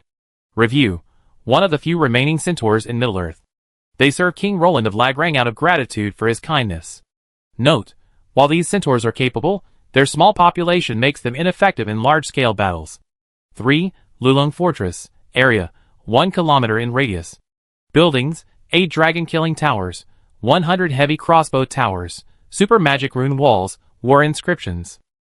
Review. This is the last remaining proof of the Empire's existence. Beneath the towering Lulong Fortress lie the remains of orcs, the bones of black knights piled high. Evil spirits swear their vengeance here, darkness rests here. The dark walls are stained with the blood of the Dark Alliance, and the entire fortress rests on a mountain of corpses. Overall review. A thriving kingdom. Despite the precarious situation around them, the resilient people of Raglan still tenaciously defend this ancient land, and their king continues to protect what remains. Suggestion: the kingdom urgently needs more land and people to revive. The Easterlings to the east occupy Dorwinion, and the orcs to the south occupy Dol Guldur. The ruins of Raglan City still await the king's recovery. Chapter 300. Oh my god! Where are all those flood troopers? Roland fell silent, watching the few remaining flood troopers. Where are those thousands? Roland questioned the two men. They're all there. Luke lamented, pointing to a large burning pit not far from Lulong Fortress. Leaving corpses in the ground puts them at risk of being desecrated by necromancers, especially in a war fortress with heavy casualties. A large number of undead gather there, and if summoned by a necromancer, it would immediately create a massive undead plague. Even a god would be unable to save them. Are the casualties so heavy? Roland paused for a moment. We tried to push the orc army into the fortress, but the orc's tenacity was beyond our imagination. Merc Leopold continued, his voice low, tears glistening in his eyes. Remember, the heaviest casualties were from his 6th Legion. The entire 6th Legion currently only had a few hundred men left. Gazing at the billowing smoke from the burning corpses, Roland's heart sank. He could well imagine the heroic riders charging the enemy lines. After all, the mountains of orc remains were proof enough of the ferocity of the battle. Hurry, and clear out those corpses. Those orcs piling up there are no use. The ringwraiths can toy with their souls at any moment. I don't want my fortress to have to fight a bunch of dead orcs just after fighting a bunch of living ones. Roland shrugged. Yes, your highness. Raynor replied. Keep going, Raynor. I remember everything you've done. Roland praised Raynor's actions. Not everyone could hold a city, even a war fortress, with only a few hundred soldiers under the weight of tens of thousands of orcs. Apophis Brio. In the name of the king, I thank you for your service in this battle. You are worthy of the name of the reigning lion family. Roland praised. Thank you, your highness. Apophis Brio bowed and touched his chest reverently. This is my duty. Renaud bowed his head. No need for formalities. Excessive modesty is hypocrisy. Roland chuckled and shook his head. As you command? The two men bowed their heads. By the way, have the wounded been taken care of? I go see, Roland said. No need. Luke Leopold shook his head. What's wrong? Roland had a bad feeling. There were almost no wounded in this battle. Luke Leopold said with some sadness. The wounded soldiers had almost all died, and few survived the battle. They are all heroes of the kingdom. Roland, a man he had never met before, was instantly filled with awe. It was thanks to the bravery of these great soldiers that humanity's cities could stand tall in this land ravaged by darkness. History will remember them. Roland sighed softly. Are we taking them with us? Cassio asked. Let these flood infantrymen stay at Lulong Fortress for now. It won't be too late to return after they recuperated. Roland shook his head, rejecting Cassio's suggestion to bring the infantry with him. Your orders, the general said. Is the battle over? Nyx gently held Roland in her arms, breathing slowly. Well, it's over. The two returning Flume infantry regiments suffered heavy casualties. But Lulong Fortress is still under our control. Roland, gently hugging Nyx, felt a wave of exhaustion. This time, too much had happened. They stormed all the way to Moria, and after a series of battles, their territory was attacked. The exhausted expeditionary force, led by Roland, had raced back. Fortunately, Flume City wasn't attacked, so he led his cavalry on Lulong Fortress, only to find the battle was over. He just wanted to keep her company. Thanks for your hard work, darling. Nyx looked at Roland affectionately. Sigh. I'm really worried about Dol Guldur. Roland sighed, filled with anxiety about this battle. What's wrong? Didn't we win? Nyx blinked her large, Caslin-like eyes, and looked at Roland with an innocent gaze. Fool, they retreated on their own initiative. That 9th Ringwraith makes me uneasy. The space element. Roland sighed. Through the stories of several people, Roland learned about the 9th Ringwraith, Alvartha's baffling maneuvers. You say he surrendered to darkness, but he still has his own chivalric creed, upholding the moral principles of chivalry. He still retains his own will, and hasn't been corrupted by the ring. You say he's a knight, but he's also a Ringwraith, surrendering to darkness, immortal. Will Renaud and the others be in danger? Nyx asked worriedly. I'm considering stationing a dragon rider permanently at Lulong Fortress. While we can't completely defend against the Ringwraiths, at least we won't be too passive. Roland explained his idea to Nyx. After all, Lulong Fortress's only high-end combat power is Renaud, a 4th-level warrior. A 6th-level Ringwraith would only take a few moves. If the Ringwraiths truly showed no respect for martial virtue and attacked the fortress themselves, a 4th-level Ringwraith like Renaud wouldn't be able to handle them. That's a good idea. It'd keep the kingdom's people safer. Nyx nodded. After all, as the future mistress of the kingdom, she had a responsibility to consider its development. So what are the plans for next? The population is growing. We need to make some careful plans. The residents of the city are too far from farmland. Perhaps we should expand into a few villages. Nyx smiled, leaning against Roland's chest. Yes. Farming is becoming increasingly inconvenient for the city's residents. It's time to expand into a few villages, Roland said after a moment's thought. Well, otherwise their farming time would be wasted on the road. Nyx nodded. Yun Feng. Roland called softly. You guys keep going, pretending I don't exist.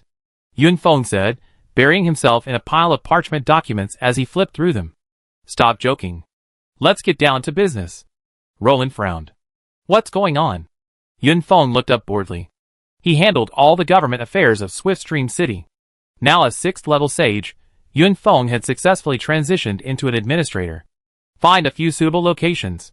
We need to split up several villages, Roland said. Okay, that's what I was thinking about. The city's residents have already split into artisans and farmers, and merchants are even beginning to emerge. Yun Feng explained.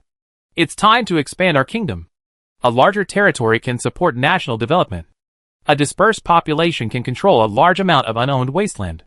Yun Feng grew increasingly excited as he spoke. Chapter 301. The problem is, our population isn't abundant. Roland shrugged. Population is like a woman's. If you squeeze it, you have more. Yun Feng winked at Roland, causing Nyx to blush and bury herself in his arms. Ahem, stop the dirty talk. How can you say something like that? Let's discuss it privately, Roland said seriously. Nyx. Ouch. The soft flesh on his waist was pinched, and poor brother Roland was nearly killed. Humph. Nyx snorted coldly and trotted off, leaving Roland alone, grimacing and rubbing his injured kidney. Stop watching. Think about how to resettle the people. Roland shook his head and knocked on the table in front of Yun Feng. Oh. So that's it. I suggest we try to establish a separate village first. We can place it near the Tupet forest. Close to the centaur's base, it's a little safer. Besides, the centaurs are currently loyal to us, so deepening communication between the two tribes is always a good idea. Yun Feng spread out the map and spoke eloquently. Yes, that makes sense, but is just one village enough? How about establishing another one further south? That way, our connection with Lulong Fortress will be even closer. Roland approved of Yun Feng's plan, but added his own suggestion. Well, why don't you just build a village? Build a city, Yun Feng said angrily. How could the entire southern region be controlled by just one village? To serve as a hub, it would require at least a small city with comprehensive defenses.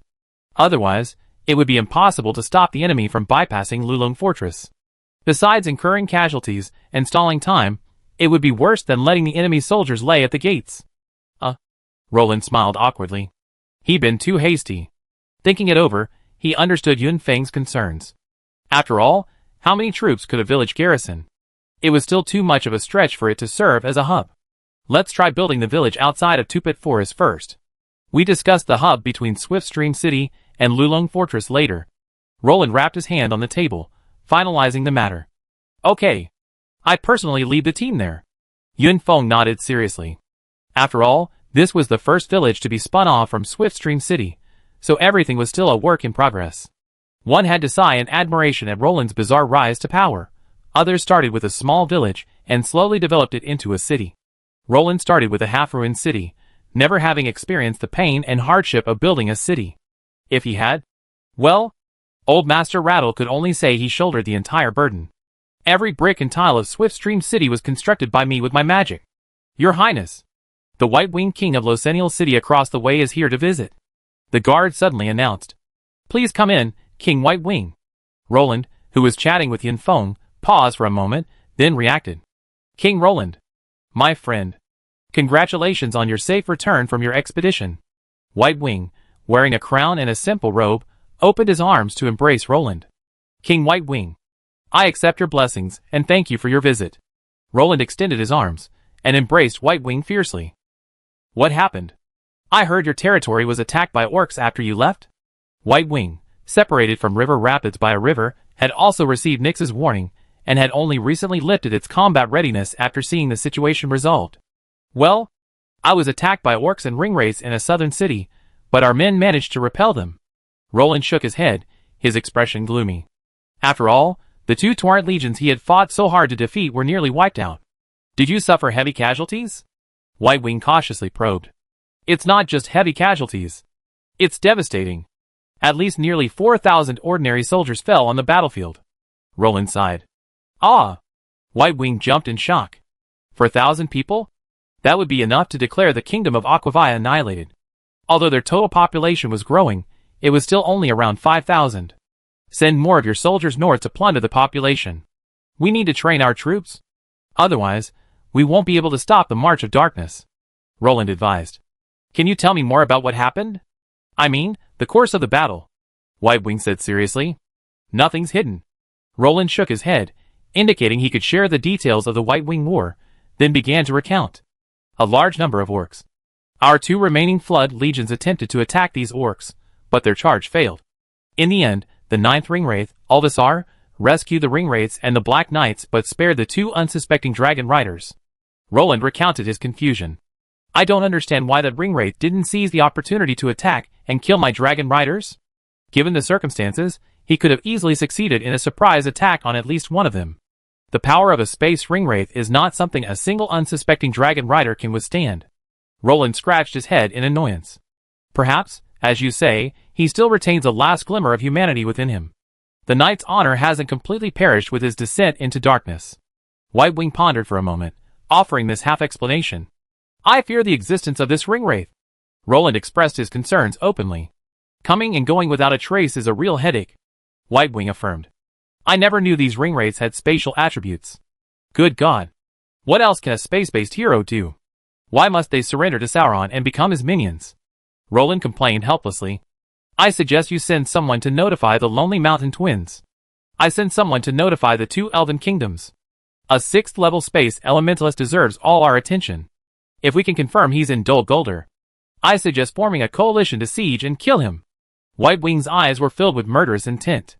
This Ringwraith's existence had severely impacted the survival of the kingdom of Aquavia.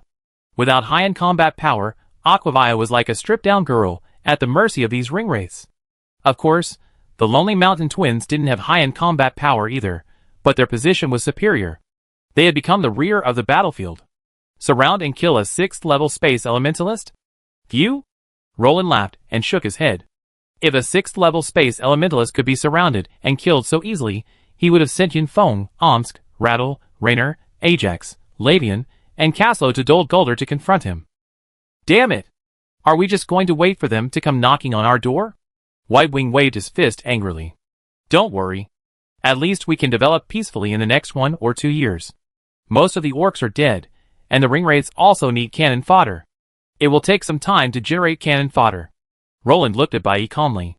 The orcs killed in these few battles were almost enough to wipe out all the orcs in the north. If they continued to fight, the orcs who would come would be the orcs from Mordor. Chapter 302. How many people do you plan to send? Yunfeng raised his head and rubbed his brow. After all, knowing Roland, this hands-off king wouldn't take care of things. He usually handled things like this himself. About 100 households. Roland propped up his head and pondered for a moment. Isn't that too few? The land around Stream City is already in short supply. It takes too long for farmers to get from the city to the farmland. Yunfeng shook his head, saying that this wouldn't alleviate Stream City's current situation. Due to the economic scale, the entire kingdom of Logrand has only produced a small citizen class, and the majority of the population is still supported by the peasant class. Then let's send 200 households. Let them cultivate the land here, and hand over the cultivated land south of Stream City to them. Roland thought for a moment. After all, the farmers hadn't yet collected their harvest this season. Although they had moved their settlements, they couldn't confiscate the fruits of their labor. Exchanging the land they managed was essential. Your Highness, be merciful. Yunfeng nodded in agreement. He pulled out a piece of paper and began writing a decree, intending to issue it shortly. Then please lead the cavalry to escort the young and strong among them to the edge of Tupit Forest, and have them lay the foundations of their houses. Here are the plans.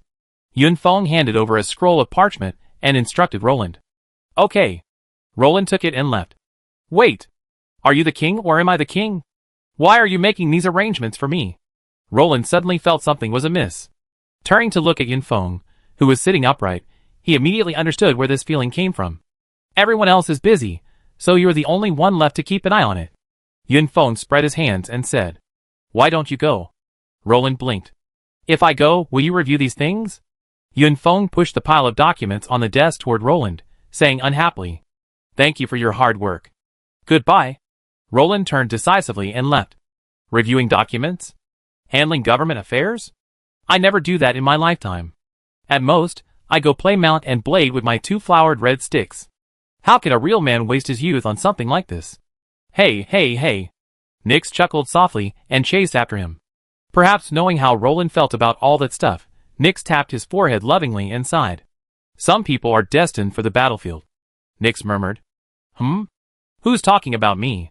Omsk slowly poked his head out from the side, holding an oil paper bag, the toast in his mouth still emitting a strong weed aroma. Get lost. Eat your bread. Roland glared back. No problem. Get lost. Omsk blinked, glanced at the two, and then decisively backed away, disappearing into the street. Wait! Get back here! Roland suddenly remembered something, and yelled at the top of his lungs. Here! What do you want? Omsk poked his head out again, holding the bread. Gather all the knights. Cavalry! Roland ordered. Go to Renault for this. He's the leader of the knights. Omsk asked, bewildered. Are you still half asleep? Where's Renault? Roland responded with a quick glare and a tilt of his head. He was completely out of his depth. It seemed his own knight's leader was still defending Lulong Fortress. How about you go capture Lulong? And trade it back to Renault? Roland smiled maliciously. No need, thank you for your kindness. I'm going to gather the troops. Omsk quickly dodged. Defending Lulong Fortress? Such a ruthless task should be left to that excellent Renault. Lulong Fortress is nowhere near as fun as River Rapids, with its beautiful Lagrange girls. Bring him to the east gate. Roland shouted after him. Got it. Omsk ran away without looking back. Look how scared you were by Omsk. Nix laughed at Roland's anger. Scare him? No, no, no. I really want to trade Renault back. After all, having a level 6 deterrent and not having one are two completely different things. Dragon Riders are powerful, but they're better at group warfare than fighting against high-end enemy forces. After all, dragons are a bit too big. Roland shook his head. Poor Omsk probably had no idea his tragic future would be decided by his own king in such a short moment. Besides, my knight order can't be without a leader, Roland said to Nix. What would happen to his Holy Glory Knights without a leader? As a king, he couldn't possibly lead the knights himself. Even if he did, it would be the Royal Knights. The Holy Glory Knights were still a bit too low class. Then be careful. I wait for you at home. Nix gave him a gentle kiss, her eyes blazing with love. Roland saw a fiery love in her eyes. Well, I try to come back early tonight. Roland felt a little distracted by Nix's gaze. Well, I wait for you, Nix said playfully, licking her lips and looking affectionately. Hey! You devil. I take you. Roland nearly lost control of himself, reaching out to pat Nix's plump, round buttocks to satisfy his urge to slake his temper. Lil. Nix grimaced and smiled as she ran off. Be careful. Don't step on your skirt and fall. Roland couldn't help but warn the innocent Nix. Puff! The Sharma beneath him snorted loudly. On horseback, Roland idly fiddled with his Dragon Slayer sword. Everyone is here, your highness. Omsk approached Roland, holding a heavy lance. Quite impressive. Roland's mouth twitched. Omsk's outfit looked like he was ready for a fight. Not only was he covered in heavy armor, but the sight of that armor-piercing, conical lance, as thick as a human head, gave Roland the chills. A heavy cavalry charge wouldn't be much better than that. Roland couldn't imagine anything in this land worthy of Omsk charging with that. Bang, bang. Omsk swung his lance vigorously, the metal clashing with armor creating a deafening metallic roar. That's not necessary. We're not going out to fight. Roland couldn't help but twitch his eyes, as he watched Omsk's battlefield mobilization. I'm sorry, your highness, I forgot. Omsk's muffled voice echoed from within his heavy helmet, and even through it one could hear someone's embarrassment. Make way. Make way. Yunfeng's voice arrived just in time. He emerged, leading a group of young men driving ox carts. Looking around, Yunfeng finally spotted King Roland, draped in a dazzling array of gold, amidst the crowd. Your highness. These are your people. They are all your subjects. You can handle them as you please. Yunfeng dismissed the situation with a swift gesture, then, in a flash, activated his ability and fled the scene, leaving behind a group of miserable civilians staring up at their king. Chapter 303. Ahem. Let's go, my people. Roland coughed lightly to hide his embarrassment. Your highness, will it be dangerous for us to migrate? One of the people looked at Roland and asked. Will the kingdom send troops to protect us? Will the orcs attack us? The people gathered by Yunfeng barged in with questions. They had been summoned by Yunfeng in the king's name, out of love for the kingdom and respect for the king. But that didn't mean they were fools. They cared more about survival than anyone else. Quiet. Listen to me. Roland couldn't help but feel a surge of anxiety as he watched the crowds of onlookers grow. Damn it! That Yunfeng tricked me. Roland shook his head and sighed helplessly. The kingdom will help you build your new home. The new village will make farming more convenient. As for your concerns about safety, the kingdom will station troops in the village to protect the kingdom's people. Roland said in one breath. A garrison was definitely necessary initially. After all, even if the Dol-Guldur orcs continued their attacks, a large number of stray orcs would still pose a threat to the village's safety, so a necessary garrison was necessary. Thank you, Your Highness. Thank you for your kindness. The people knelt one after another, and pledged their loyalty to Roland. Roland was amazed. What simple folks. These loyal Lagrang people were willing to pledge their loyalty to their ruler as long as they could live safely. Stand up. Everyone pack up. We're leaving, Roland ordered. Soon, with the knights and cavalry escorting them, the group of about 200 civilians slowly began to move towards the Tupit forest. Puff! The heavy lance fiercely plunged into an orc's chest, piercing him instantly and unhindered. Omsk lifted the lone orc's corpse with his lance with one hand. Clear the area. Kill all those damned orcs and monsters, Omsk said slowly, casually tossing the corpse aside. Omsk led the Holy Glory Knights as the advance guard, responsible for clearing out any dangerous areas along the way.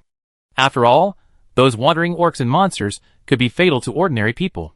Dragon God. These orcs are so annoying. A Lagran knight frowned. Can't they all be killed? A knight looked at his companion. I think these things are like field mice now. Endless. A knight shrugged. Watch your surroundings. It's not safe here, Omsk said as he approached the knights.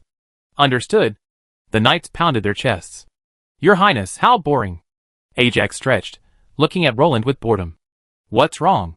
Roland asked, looking at the listless Ajax. Castle has gone to Lulung Fortress, leaving me with no one to play with. Woo! Ajax slumped over his horse, his limbs stretched out. Roland smelled a strong scent of gossip. Could it be? These two dragon riders are having an affair? Why don't you go play with him after you're done here? Roland asked with a smile. Ajax nodded his head like a chick pecking at rice. Let's go, Roland said, looking at the young men behind him carrying large and small bags. Your Highness, may you be well. The centaur Lord Balder knelt on his front knee, holding the centaur grip, the weapon Roland had bestowed upon him, and saluted Roland. Stand up. I'm here to build a village. I hope I won't disturb your lives. Roland explained his purpose with a smile. Lord Omsk has already told us your purpose. As long as they don't disturb the centaurs, we have no objection. Balder thought for a moment. Although the centaurs distrusted humans, the kingdom of Raglan, to which they were loyal, treated them well, so he had to give the king some respect. Thank you very much. Please be patient with these people. Roland nodded in thanks. Living together, the two tribes still needed the centaurs' help. Your Highness, are we here? A strong man carrying a felling axe approached Roland, but blocked several knights in front of him. No need. Here. Roland waved his hand, silencing the knights' vigilance. He addressed the young leader. All right, Your Highness, let's get started. The leader nodded, shouldering his axe and heading into the forest. Oh! By the way, you should need these planks. Roland retrieved a batch of 2-meter-long, 1-meter wide, 10-centimeter thick planks from the system space, a backlog from a previous lottery draw. The moment they landed, even the ground trembled. Glancing at the axe in his hand, the leader twitched his lips helplessly. These planks were more than enough for them to build a village. Your Highness, please give this village a name. The young men were reluctant to refuse. After all, the kingdom's territory should be named by the Lord. This land belonged to the great King Roland of Lagran, so Roland had the right to name it. This village. Let's call it Delvin. Roland thought for a moment, then suddenly remembered the man from his previous life's game, and casually said it. Thank you, Your Highness, for the name. The young men knelt on one knee to express their gratitude to Roland. You will build here first. Your families will move here after you have established all the infrastructure. After all, women and children cannot live in the wilderness, Roland said. Thank you for your kindness. Everyone expressed their gratitude. This is what I, as a king, should do. Ensuring the health and well-being of my subjects is my responsibility and obligation. Roland raised his head proudly. After all, they were his own leeks. Raising his own flood troopers meant a steady supply of them. What was the defining characteristic of Flood City? Isn't it training the young and strong under its rule to become disciplined flood troopers? Affordable, easy to use, highly efficient, and most importantly fearless. Soldiers with such a high value for money are highly sought after wherever they are. Baron Balder, please take care of our people. I will dispatch the garrison here as soon as possible. In the meantime, I hope your men can provide necessary protection and shelter for these people. Roland approached the centaur Lord Balder. Where your thoughts lead, my sword will follow. The tough-out centaurs will obey your orders. Balder bowed his head and knelt in acceptance. Excuse me, be on guard against the orcs. We defeated a large army of them in the southern part of the kingdom. These defeated soldiers may wander here. Don't let them harm the people, Roland warned. Don't worry, your highness. I immediately order all scouts to clear them out, Balder said. All right, I be heading back now. The kingdom's garrison will be here soon. Thanks for troubling you in the meantime. Roland nodded. Have a safe journey. Balder bowed and said goodbye to Roland. Chapter 304. Omsk, gather the troops, let's go, Roland said. We're going back now, Omsk said helplessly, a piece of grass between his lips. Well, I leave the people to the care of the horses. I send the garrison here in a few days, Roland said. All right, I go gather the soldiers. Omsk nodded. He couldn't find fault with Roland's approach. After all, manpower was still a major weakness for the kingdom of Lagran. This time, after the flood infantrymen had recuperated, they unanimously decided to station all of them at Lulung Fortress. The Bedanian archers, and the 100 spearmen and shieldmen alone couldn't defend such a large fortress. Your Highness, are you leaving? The people gathered around and shouted. Well, just stay here and build. The centaurs in the forest will protect you. I send soldiers to garrison here soon.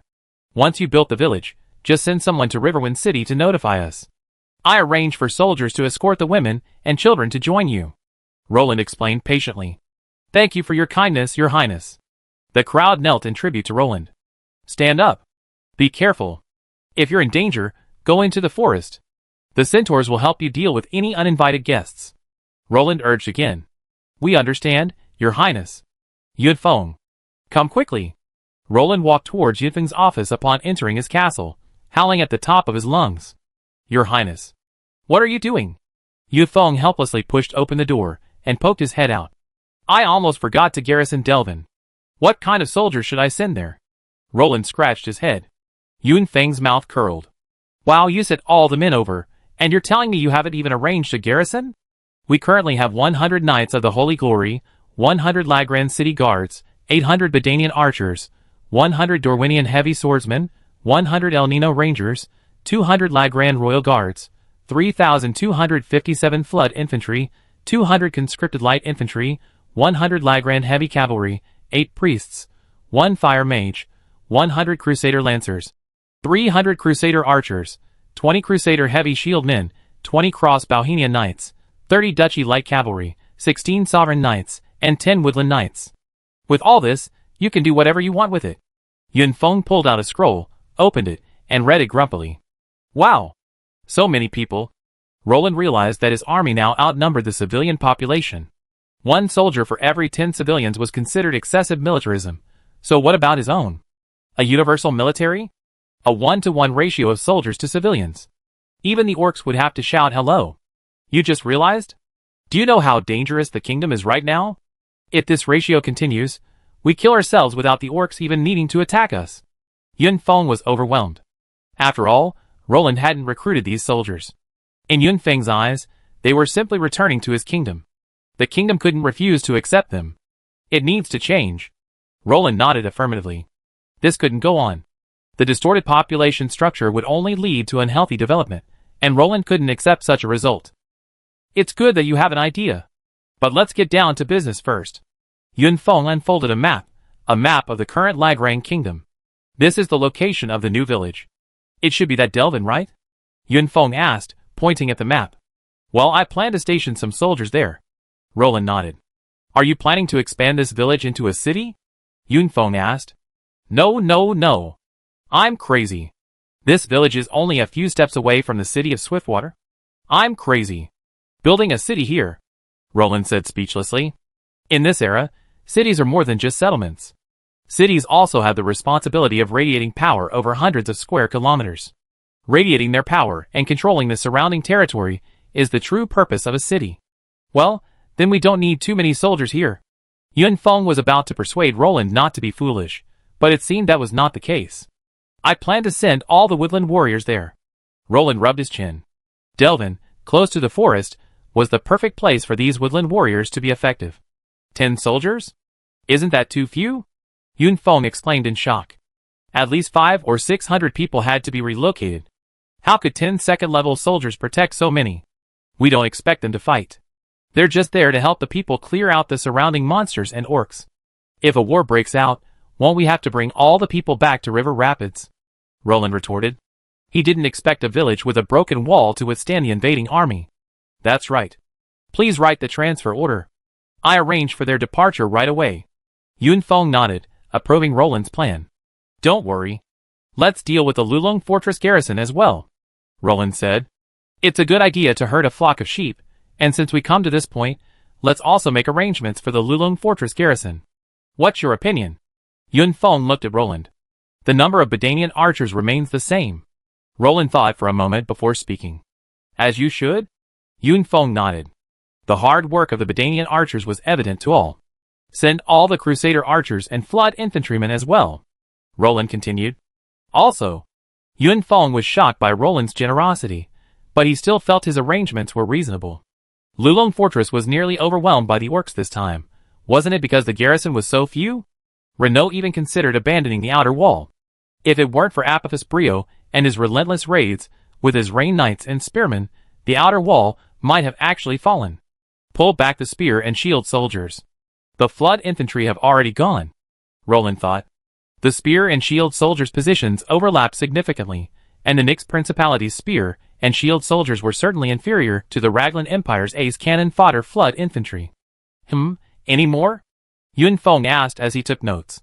That's it. The rest of the soldiers must stay in Flood City. I don't want to lose our only city just to reinforce Lulong Fortress. Roland shook his head. Although his troops were large, defending 2 cities was still a bit of a stretch. After all, they were too big. Your Highness, just sign and seal. Yunfeng handed Roland the written transfer order. Roland checked it carefully, finding no problems.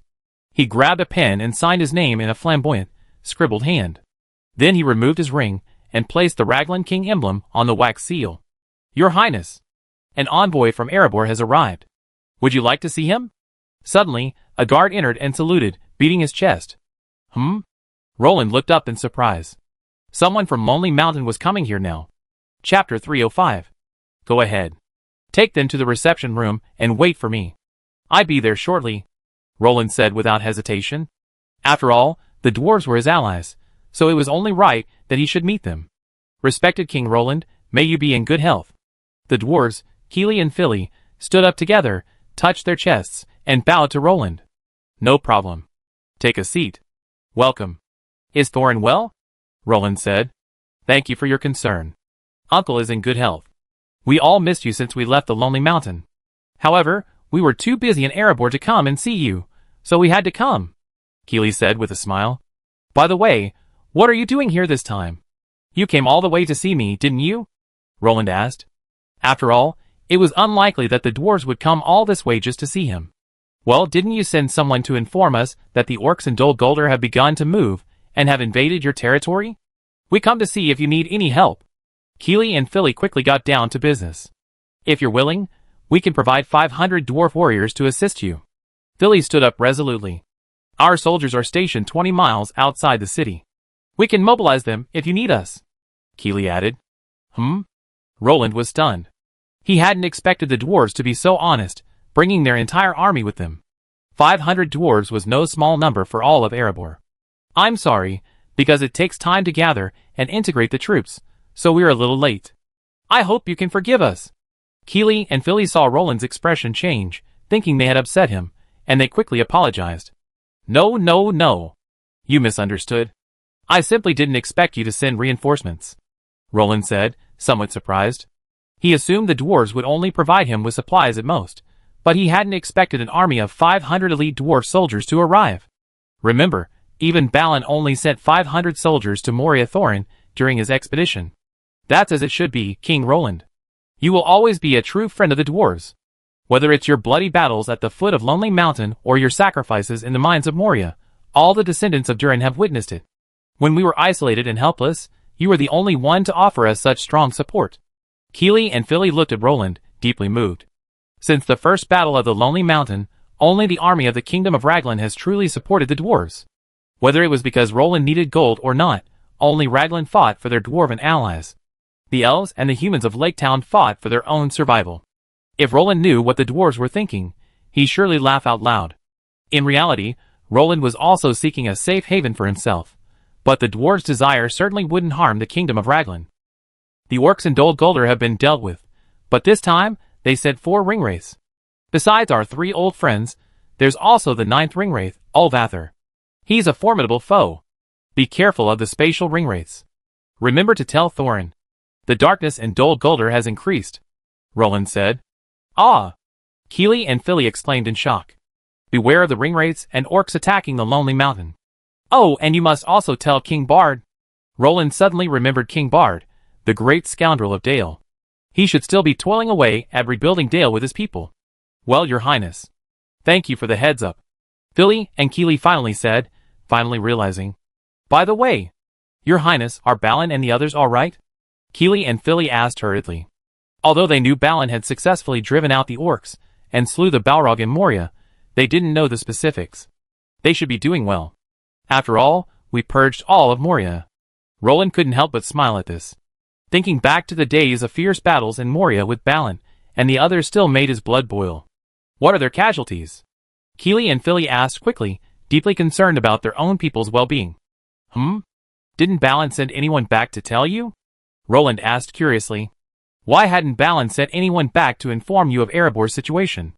They should still be on their way. Keely and Philly thought for a moment, and told Roland his guess. Oh! That's right. Roland slapped his head, suddenly realizing. After all, he and his men had rushed back all the way. Balin's messenger must have been much slower than his own. There were hardly any casualties. Balin and Olioin are all safe. The soldiers suffered dozens of casualties, but none are seriously injured. Roland recounted. Chilifili breathed a sigh of relief, feeling much more at ease. You must maintain close contact with Moria. They're so short-handed right now. I don't think the orcs will let you reclaim Moria so easily, Roland reminded them. After all, historically, Balin had led an expedition to successfully recapture Moria, but what was the outcome? After Balin's assassination, the entire Morian dwarves were left leaderless, and quickly annihilated by the orcs deep within Moria. If the dwarves in this life continue to ignore their people, Roland doubts the fate of these Moria's dwarves will be much better than it was in history. Of course, we tell Uncle. Keely and Philly nodded. Well, if you have nothing else to do, stay for dinner, Roland invited. No need, King Roland. Thank you for your hospitality, we appreciate it. The entire north is still unsafe.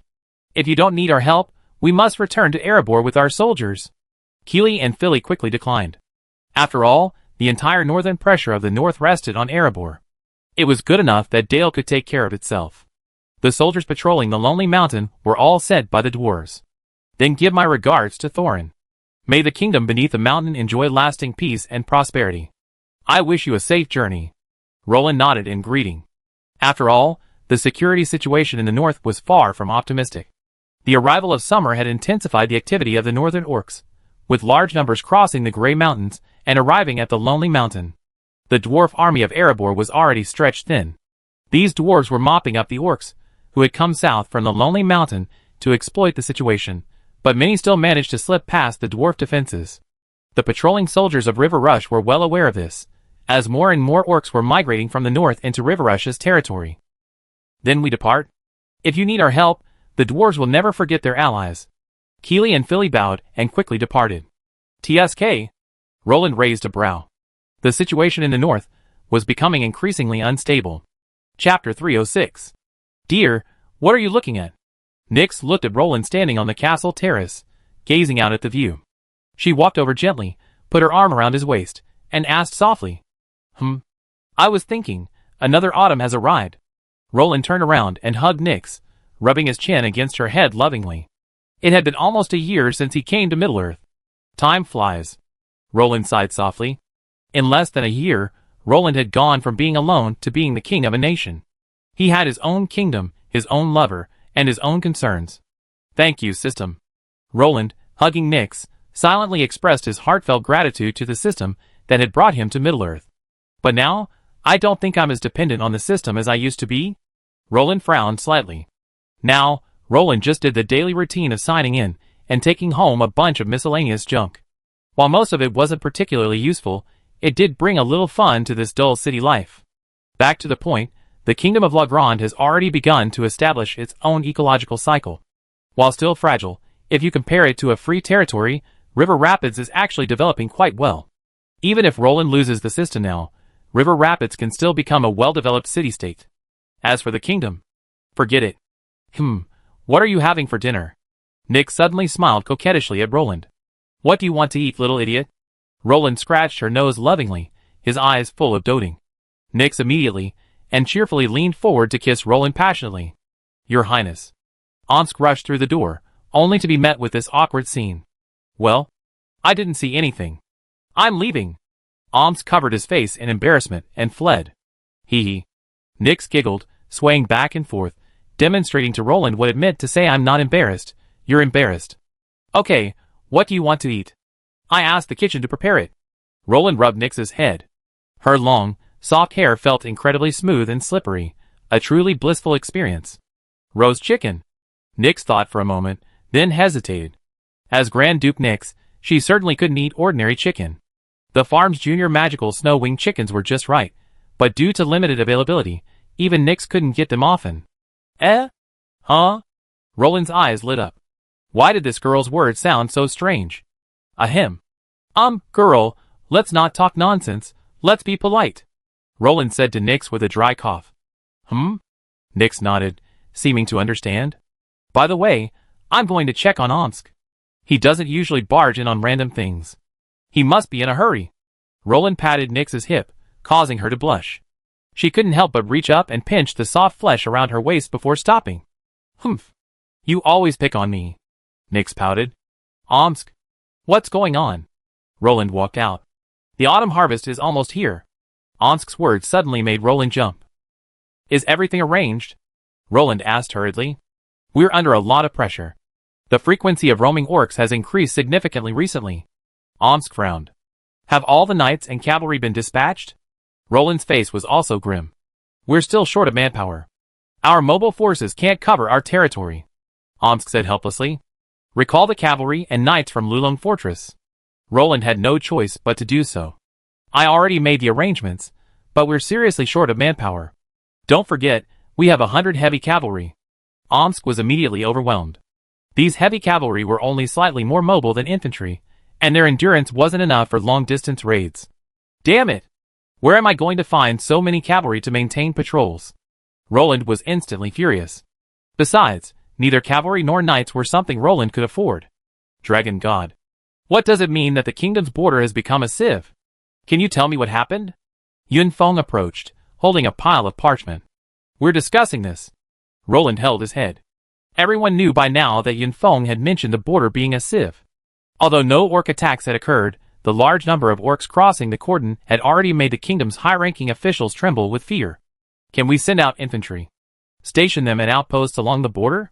Roland paused for a moment before offering this unintended solution. Actually, we don't have any extra infantry. Yun Feng frowned. Even though Lagran had more soldiers than civilians, the kingdom still had 2 cities that needed garrisons. Dragon God. I can't spare enough soldiers out of thousands of my soldiers? Roland nearly fainted. Besides the cavalry and knights, you only have 400 Bedanian archers and those 10 cans to mobilize. If you don't want the defenses of Riverstorm, just ignore me. Omsk sighed. Autumn has arrived. And these orcs are coming to take advantage. Roland lamented.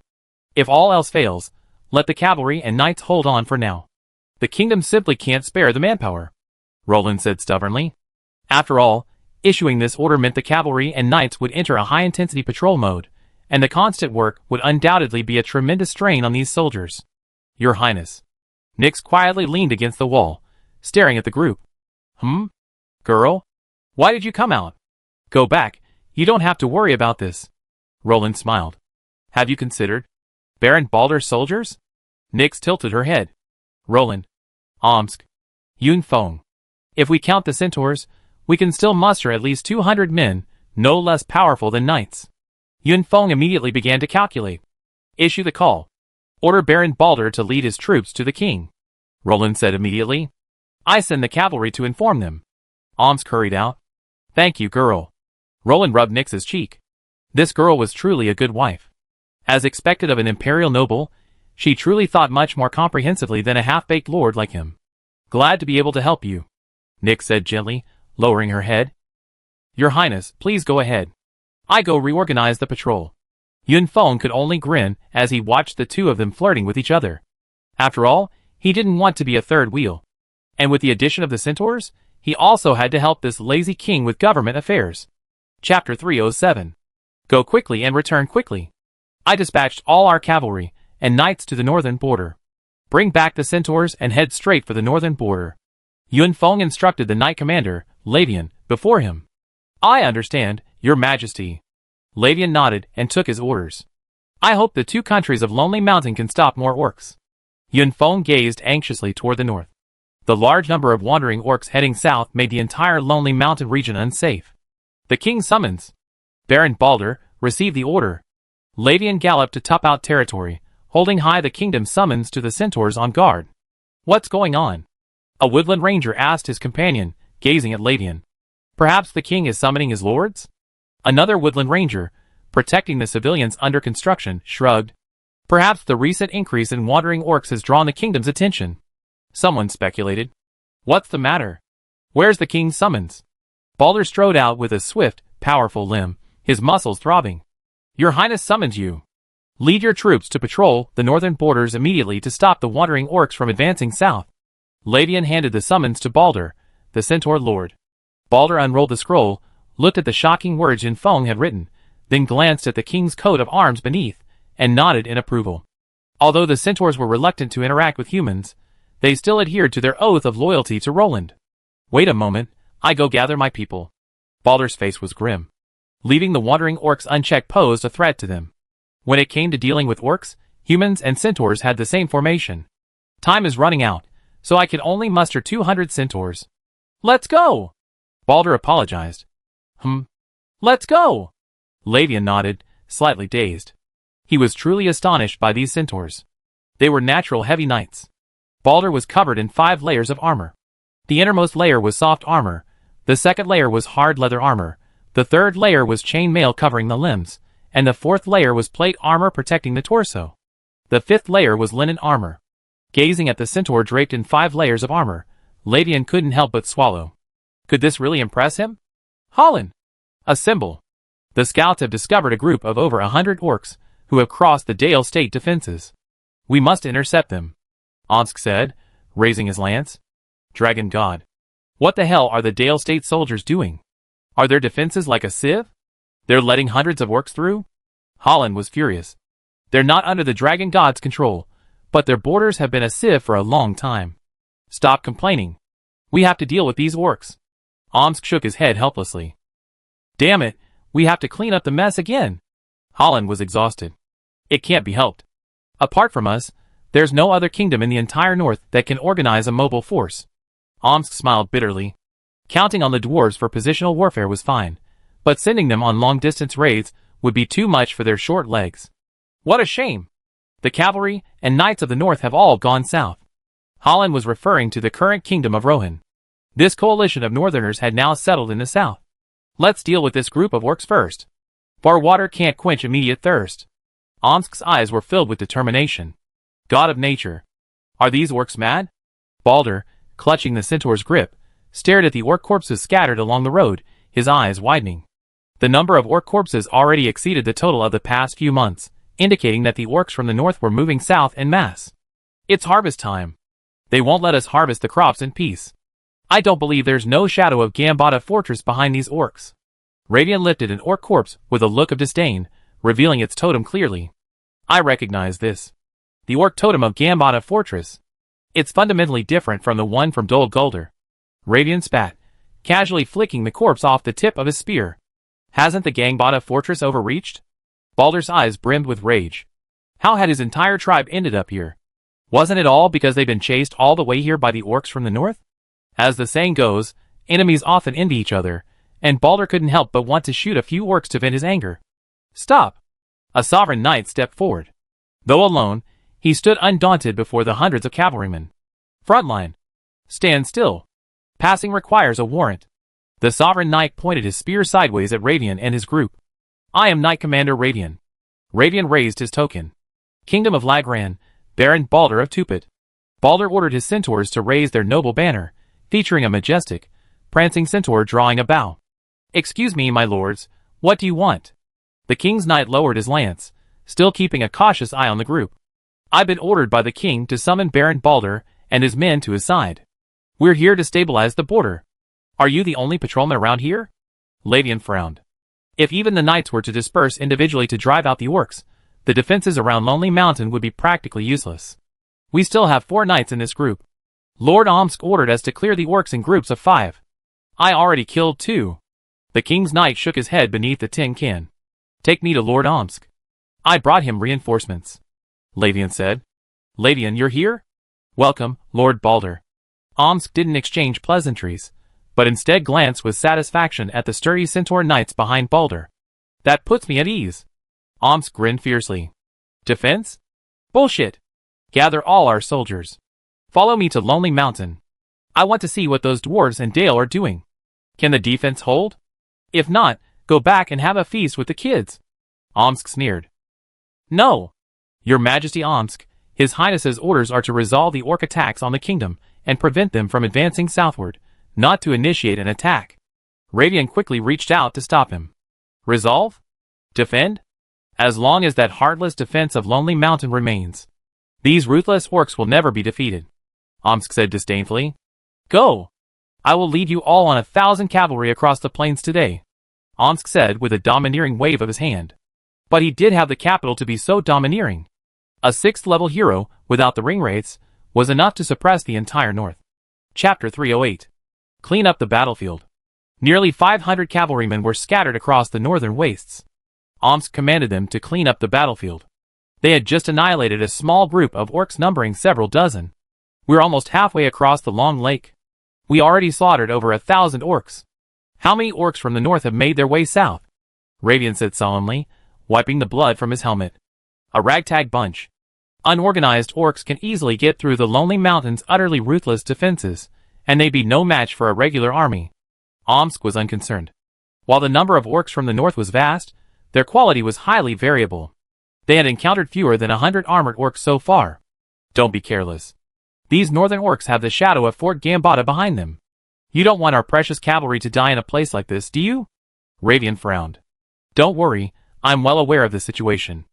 I won't put our precious soldiers in danger. Omsk nodded. He could already imagine the consequences if he sacrificed a few knights or cavalrymen here. King Roland would definitely chase him down for 2 miles with his sword drawn. 3 miles ahead. Orc army. Over 200 of them. Holland rode up and addressed Omsk. Prepare for battle. Omsk raised his lance. It seemed the war in the north was even worse than he imagined. It hadn't been long before they encountered an army of orcs. Dragon God. Are these bastards mad? They're actually trying to stop a 500-man cavalry regiment? Radian tilted his head in disbelief as he stared at the now-dead orcs. The heavy iron hooves trampled over their unprotected bodies with reckless abandon. The Lagran cavalry, weighing over a ton, could crush an orc beneath their feet in an instant, shattering bones and rupturing their intestines. The description was truly devastating. They might be trying to form a formation to block the cavalry charge. Holland asked uncertainly, approaching Radian. Not to mention whether they can stop the knights. Can they stop the heavy cavalry? Omsk's eyes widened. Who gave them such courage? Let's go to Dale State and see. Hopefully, it hasn't been breached yet. Omsk shrugged helplessly. But I don't think King Bard's ability is enough. Omsk consoled himself. Huh? Who asked me? Balder strolled over, holding the centaur grip. Not you, Baron, but another king. Omsk shook his head, telling Balder he misheard. Let's go! Let's see what surprises Dale State has in store for us. Omsk declared. Dragon God. Don't they care? When Omsk and the other soldiers arrived outside Dale City, they saw scattered orcs brazenly crossing the city walls. The soldiers on the city walls simply watched the orcs' obscene behavior, with no intention of opening the city walls to intercept them. Kill them! Omsk spurred his horse and charged at the orcs.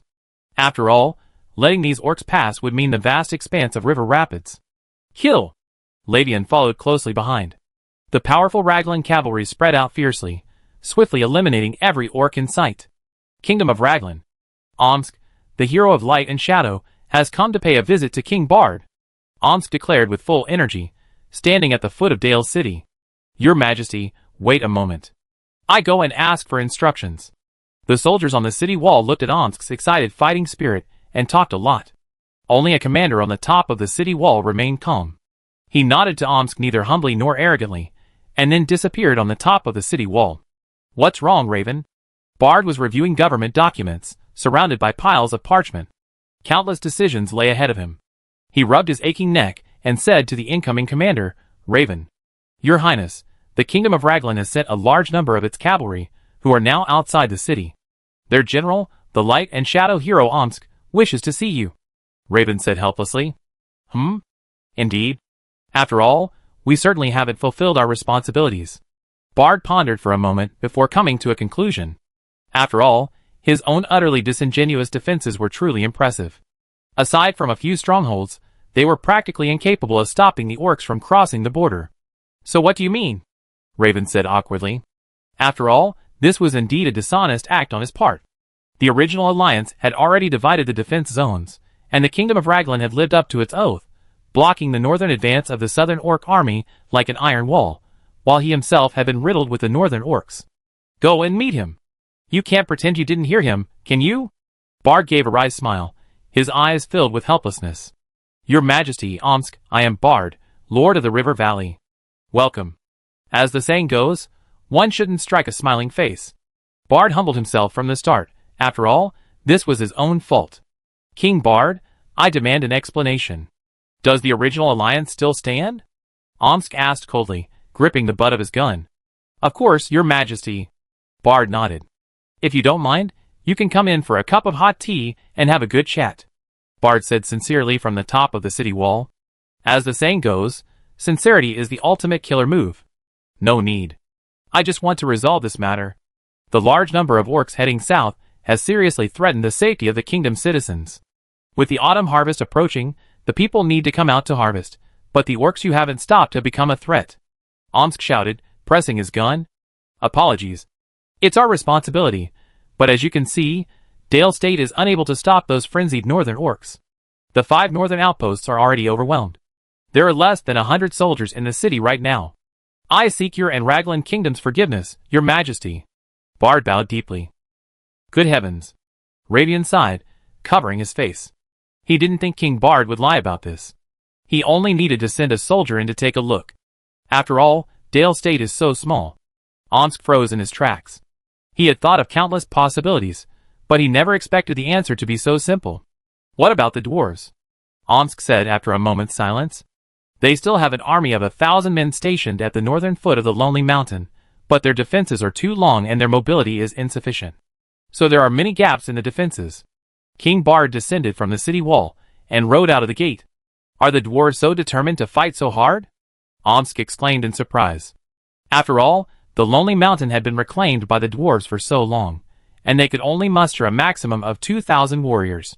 But now the dwarves were willing to use half of their troops to defend the northern border. This filled Omsk and the others with awe. Chapter 309. What should we do now? Raven sighed. After all, with Dale in such a state, the kingdom couldn't say anything. It was clear that the unjust king had done his best. Dale could no longer be relied upon, and the kingdom had to find a way out on its own. Let's go to the dwarf front. See what we can do. Omsk grinned helplessly. They couldn't solve anything here. Dale's war potential was already there. Even if Omsk wanted to squeeze some money out of it, it would have to be profitable. I see you off. Bard's face was filled with embarrassment. Stay, Your Highness. It's too dangerous outside the city. It seems your people can't guarantee your safety. Omsk shook his head and declined. Lord Dwalin. Another group of orcs has crossed our lines.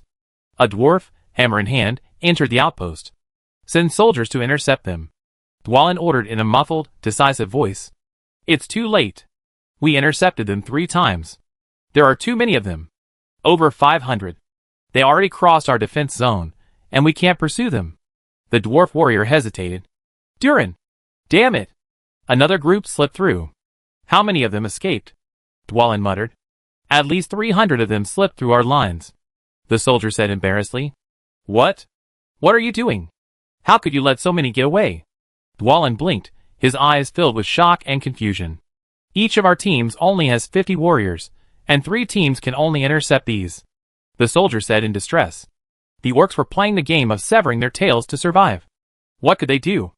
Their numerical disadvantage meant that by the time they had eliminated the last remaining orcs, the rest of the orcs were long gone. Damn it! Dwalin was speechless.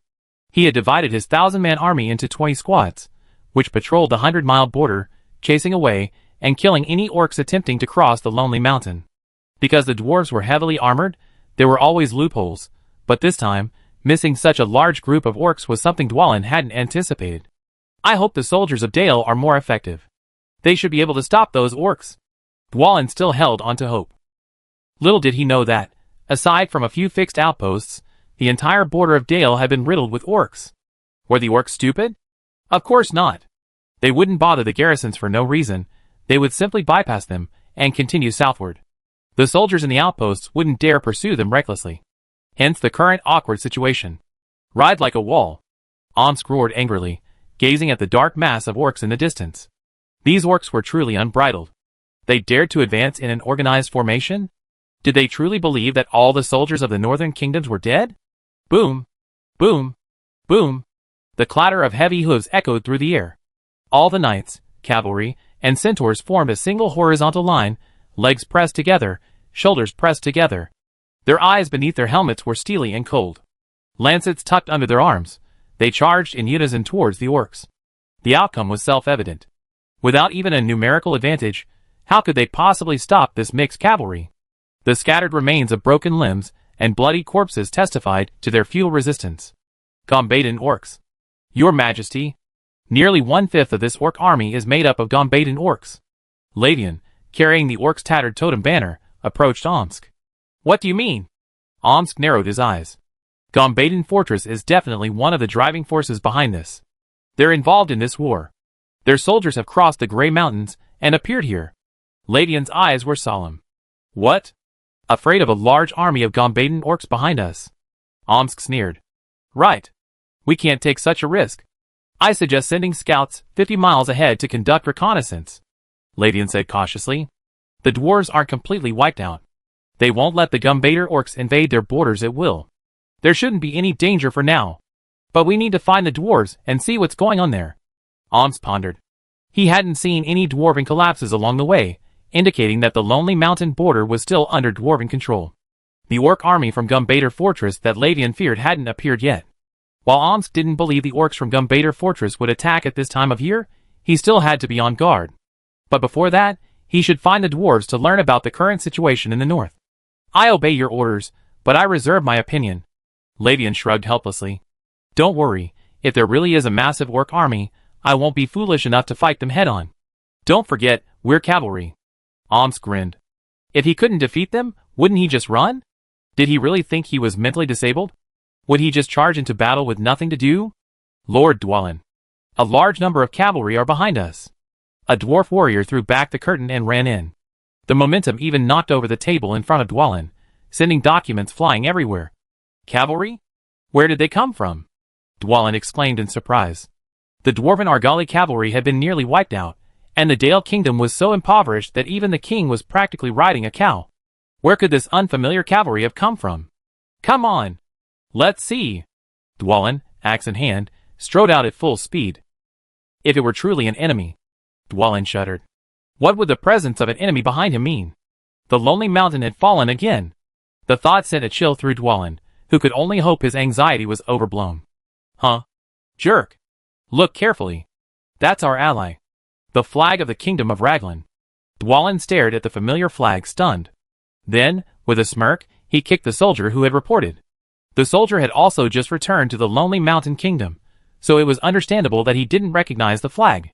However, Dwalin felt a mixture of relief and lingering fear. Greetings, Your Majesty Omsk. Dwalin was the first to salute. Greetings, General Dwalin.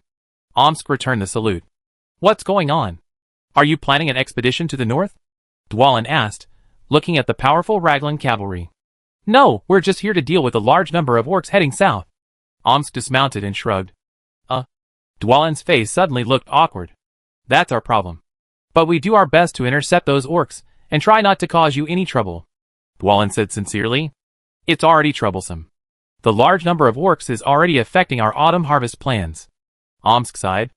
Chapter 310. Sorry. Dwalin managed only these words after a long pause. Never mind. Omsk shook his head, his black hair fluttering slightly in the breeze. Combined with his furrowed brow, he looked incredibly melancholy. Is there anything we can do to help?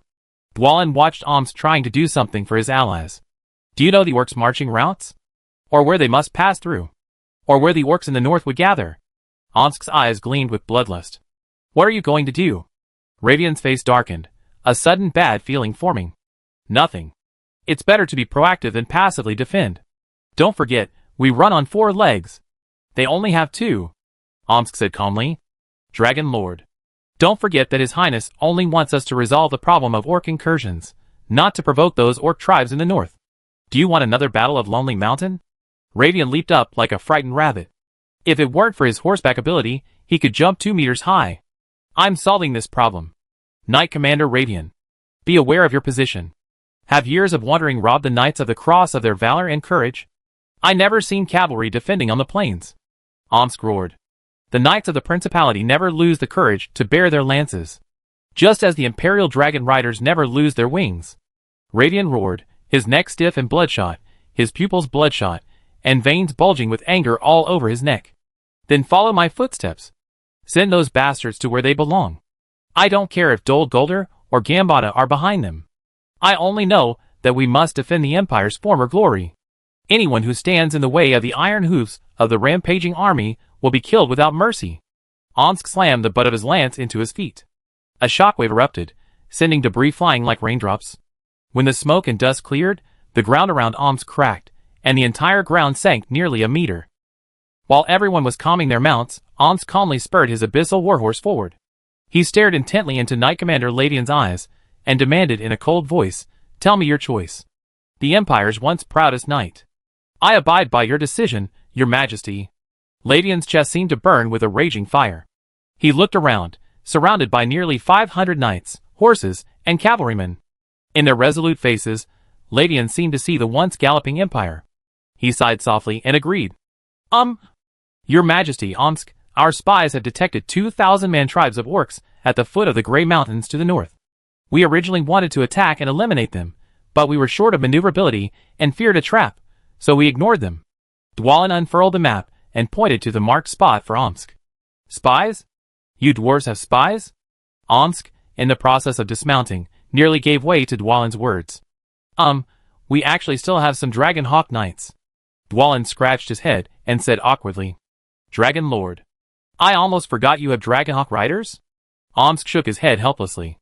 After all, the dwarven Dragonhawk Riders were so insignificant, they were rarely seen throughout the day. Dwalin smacked his lips. Your Majesty, I hope you will consider this carefully. After all, those orcs are a significant force. Dwalin's eyes were filled with worry. Don't worry, if things get too bad, I take the soldiers back. Omsk shook his head, determined. Do you need my help? We dwarves can spare a few men. Dwalin gritted his teeth. Although they were short on manpower, the Kingdom of Raglan's kindness to the dwarves made it impossible for the dwarves to remain indifferent. We appreciate your kindness, but your defense is a heavy responsibility, so we won't trouble you. Omsk shook his head. Then, be careful and stay safe. Dwalin stroked his chest, blessing the Raglan cavalrymen. Yes. Let's go! Target the southern slopes of the Grey Mountains. Omsk nodded and ordered. Your Majesty. What exactly are your plans? After leaving the dwarf, Ladian couldn't help but stop Omsk and ask. Although he was determined to follow Omsk's decision, that didn't mean he would blindly obey Omsk's orders. That would be irresponsible to everyone. Plan? Does plundering the land count? Omsk's eyes were filled with murderous intent. Are you crazy? Your Majesty. How many orc tribes are there in the entire north? Ladian was completely shocked by Omsk's generosity. Either do nothing, or do it completely. If you don't want to, you can always go back. Omsk insisted. Holin. Return immediately, and report His Majesty Omsk's decision to His Highness.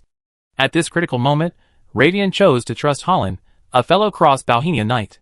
He could no longer imagine the impact of Omsk's decision on the entire north. For this army, the entire north posed little threat to their existence. However, a cavalry regiment slaughtering orcs en masse would surely attract the attention of the orcs in Gambada Fortress, and even alert the orc kingdoms further north. A war would be no less devastating for the forces surrounding the Lonely Mountain than another Lonely Mountain war.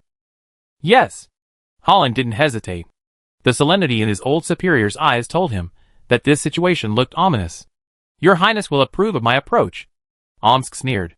He knew full well that his king, willing to use dragon knights against ordinary orcs, was far more ruthless than himself.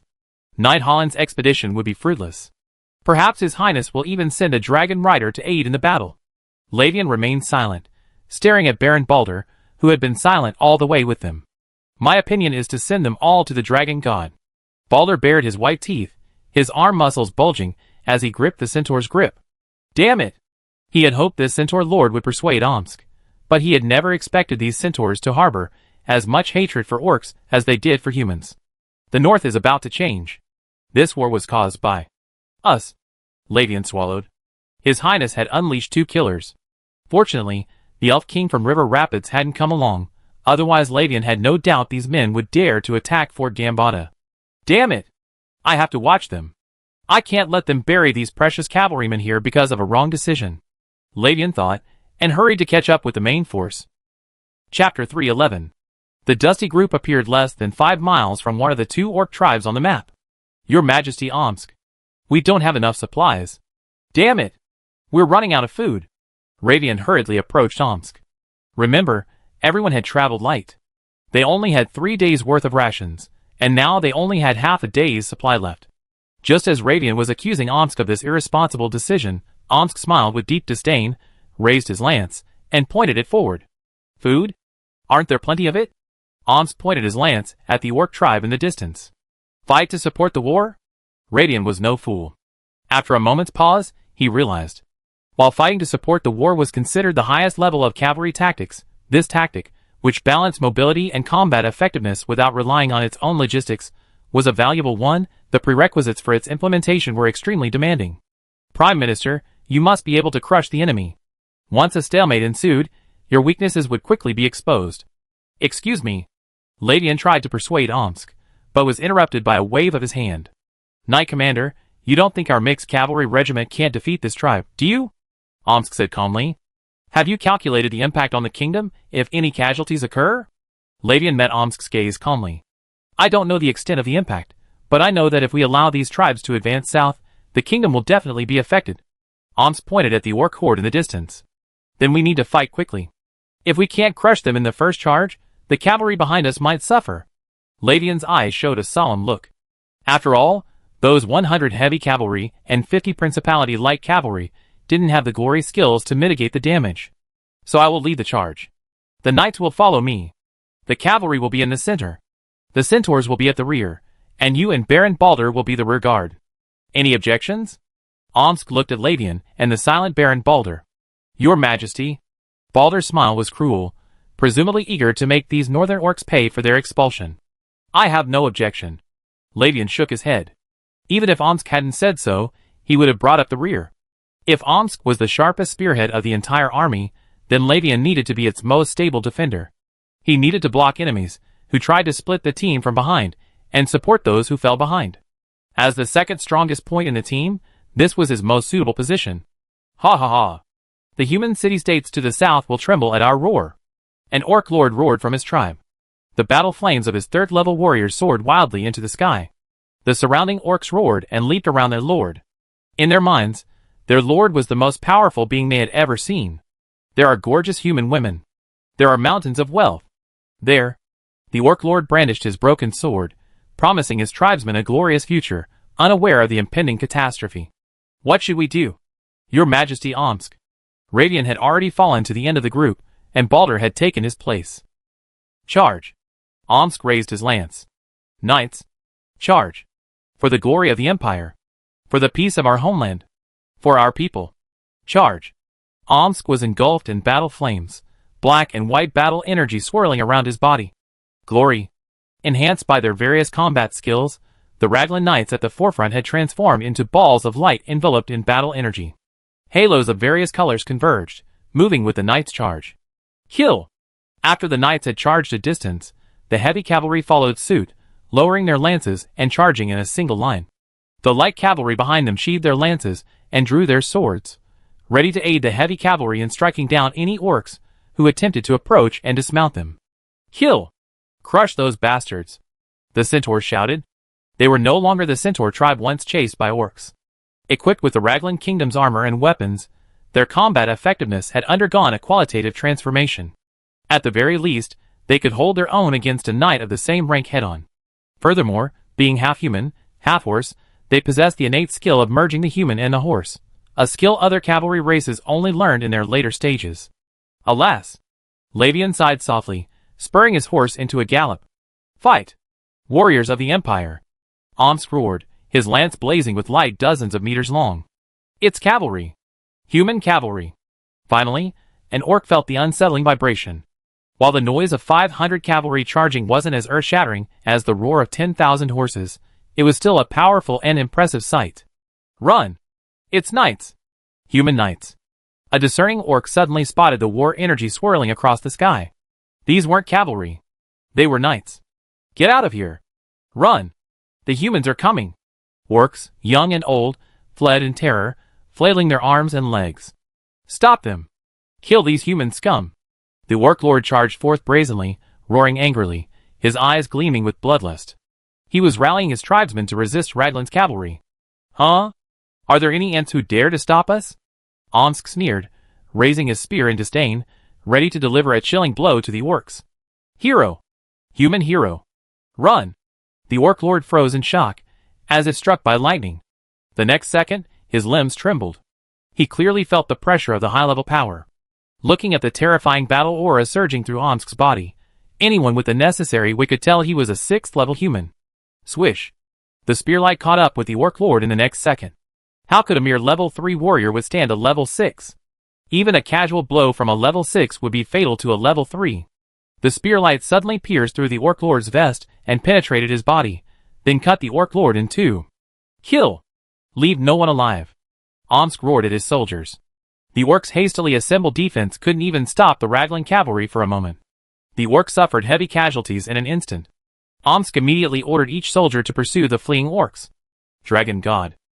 Ravian, who arrived last, sighed helplessly at the sight of the frenzied killing spree, but he also decisively joined the pursuit. After all, who doesn't like to give a helpless hand to a fallen enemy? Chapter 312. Don't fight too long. Confiscate their food. If you don't want to starve to death in the next few days, be quick. Omsk's voice instantly echoed throughout the battlefield. After all, the Raglan Kingdom had limited manpower, and they couldn't chase down the fleeing orcs in such large numbers. All they could do was kill any orcs who dared to resist, including the young and strong. The remaining women and children were difficult to pursue, and the soldiers didn't want to. A strong warrior would rather prove his bravery with the blood of his enemies than by slaughtering women and children, even if the enemy was a foreign race. A group of centaurs tied up orcs, young and old, with ropes, then broke into a gallop. The orcs were dragged along the ground by the centaurs, their bodies scratched by the friction of stones and dirt, and soon a trail of blood was left in their wake.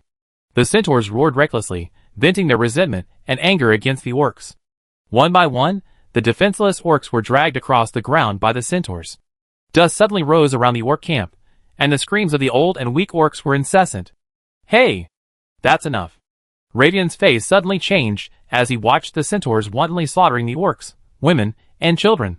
Although he knew those orcs were his enemies, his honor as a knight prevented him from raising his sword against the defenseless old and young in such a situation. Woo woo woo. Baldur's face also turned pale. He blew his horn to rally his people. Clearly, the madness of these centaurs, blinded by hatred, made Baron Baldur look disheartened. Since when has the bravest cavalry on the steppes resorted to torturing the defenseless young and old to demonstrate their prowess? Have you forgotten your pride? Orcs are beasts, you are intelligent. We are not beasts. Baldur gritted his teeth as he gazed at the centaurs dragging dying orcs or corpses behind him, and roared in anger. Forget it, Baron Baldur. Male or female, old or young, spare no one. Follow your orders, and do it quickly. Omsk shouted coldly, riding up. He casually picked up a half-grown orc with his spear and threw him to the ground. As you command, your majesty. Baldur saluted, touching his chest. Upon receiving the order, the centaurs and Raglan soldiers wielded their butcher knives, slaughtering every breathing orc in sight. To ensure no one was left behind, the soldiers chopped off every head with their long swords. Then, under Omsk's command, A mausoleum was erected within his tribe, hundreds of hideous orc heads, their faces agape, lay piled together. Even the faint-hearted could be frightened to death by the sight of them at night. Their mouths agape, their eyes half closed, seemed to question the heavens for this unfortunate fate. However, for Omsk and the others, even the most compassionate Lavian didn't consider this act cruel. From a racial perspective, if the Raglan kingdom had been defeated, their fate would have been no better than that of these orc tribes. Therefore, even Lavian felt no sympathy for these orcs. His only complaint was the soldiers' joyful slaughter of their enemies. This tribe is finished. Looking at the soldiers who were setting fire to the spoils after collecting them, Lavian breathed a sigh of relief. After all, they had conquered the tribe with 0 losses, which was perfect. Lavian also agreed if the orcs could be dealt with at the lowest cost. So when Omsk ordered an attack on another tribe, Lavian didn't object. As a Lagran knight, he was naturally happy to make these intruders pay. Roland looked at the panting Holland with a puzzled expression. At this moment, his mind was filled with endless questions. Are you saying that Omsk is leading his troops to the northern border to cause trouble for the orcs? Roland continued to stare at Holland in disbelief. Yes, your highness. Lord Lavian couldn't stop him. His Majesty Omsk is determined to destroy those orc tribes, Holland said quickly. He didn't exaggerate, but simply recounted the scene objectively. Beautiful. This isn't like Omsk's style. Isn't he supposed to be cautious and play it safe? Why is he so radical? Is he going to sweep through the northern border? Roland excitedly scribbled on the map. Your highness, you're looking for me. Yun Feng yawned as he walked in. Omsk is about to do something big in the north. We need to lend a hand. Roland quickly explained the current situation to Yun Feng. Such a grand gesture? Yun Feng was also shocked. Even more shocked was the seemingly invisible Huolin. He had thought his highness would be furious and recall his majesty Omsk, but to his surprise, he actually supported him, just as his majesty had predicted. Can we do something big? Take this opportunity to promote Gambata Fortress as well? Roland thought wildly. He understood the principle of either doing nothing or going all out better than anyone else. Rather than letting Gambata Fortress and Dol Guldur Fortress attack them from both the north and the south, why not unite all the forces in the north to cut off one of their arms? Plop! Huolin nearly fell to his knees in fear. He thought Omsk was incredibly audacious, but he hadn't expected his own king to be the true glutton. He truly devoured people without leaving any bones behind. No, the autumn harvest is approaching, and other forces must also protect it. We can't muster an army large enough to overthrow Fort Gambata.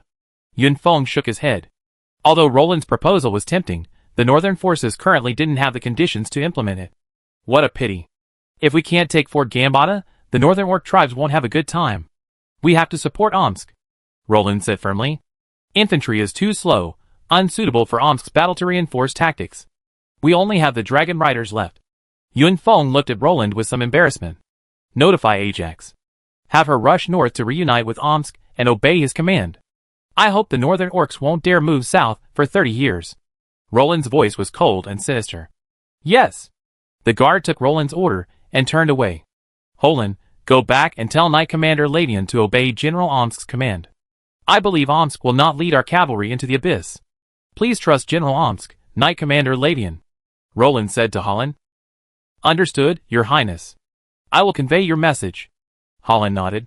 By the way, take these with you. You need them. Roland tossed out a space ring.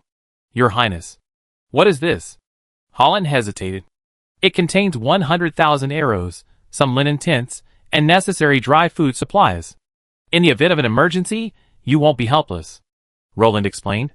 After all, Omsk was leading a lightly armed cavalry regiment with little ability to withstand risks.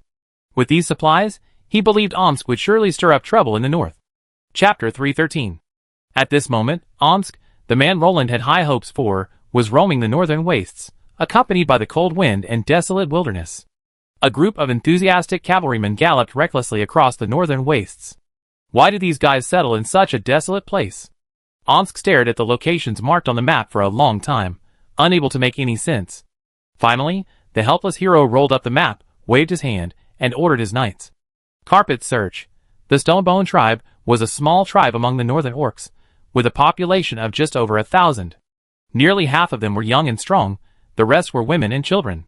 As for elderly orcs, there were almost no elderly orcs. To the orcs, ordinary elderly orcs were merely a burden to the tribe, and few orc tribes would keep useless elderly orcs. Thanks to the fighting prowess of nearly half their number of young and strong orcs, they thrived within their small tribe. However, to further their development, their chieftain learned from the orcs of Gumbalder Fortress that several human kingdoms had emerged in the south. With the autumn harvest approaching, they hoped to move south to capture some of them, thus making the winter more bearable for their small tribe. Gather our warriors. Let us march south to plunder those weak humans. Let us tear their flesh apart. Plunder their wealth and food. And there are beautiful human women waiting for us. Warriors of the tribe. Fight! The tribal leader roared from atop a rock, his ugly face distorted and grim, his buck teeth bared.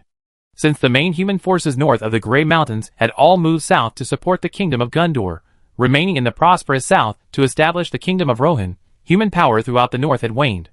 The humans of the northern wastes had either migrated further north or sought refuge south. Currently, only the area of Flowage still harbored traces of human activity. Pack your things and get ready.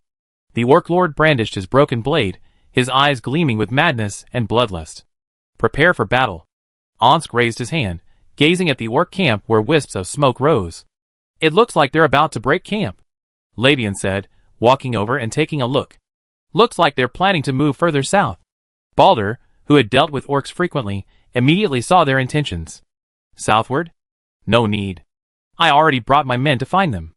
Omsk smiled cruelly. He could already foresee what these poor orcs would become. Then let's slaughter these bastards. We centaurs can lead the way. Balder licked his lips, his eyes filled with excitement. The centaurs now slaughtered the orcs with ease. For these two sworn enemies, the sight of enemies was a particularly bittersweet prospect. However, most orcs in the north were no longer able to withstand this heavily armed centaur force. Even Roland would be terrified if the centaurs launched a desperate counterattack, regardless of their lives. After all, a charge of hundreds of centaurs, rivaling the knights, would be nearly unstoppable across the plains. What kind of rotten fish are these? Radian flicked the blood from his sword, looking doubtfully at the orc camp, which was now littered with corpses.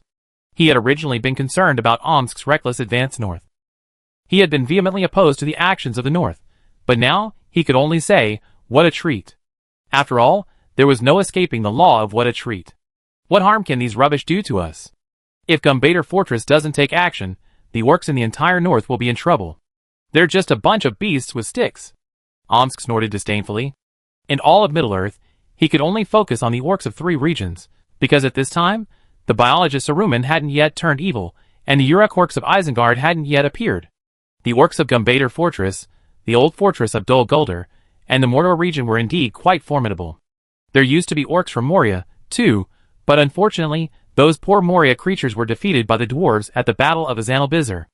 After slashing most of them, the Battle of Lonely Mountain sent the coalition chasing them for 2 miles with kitchen knives.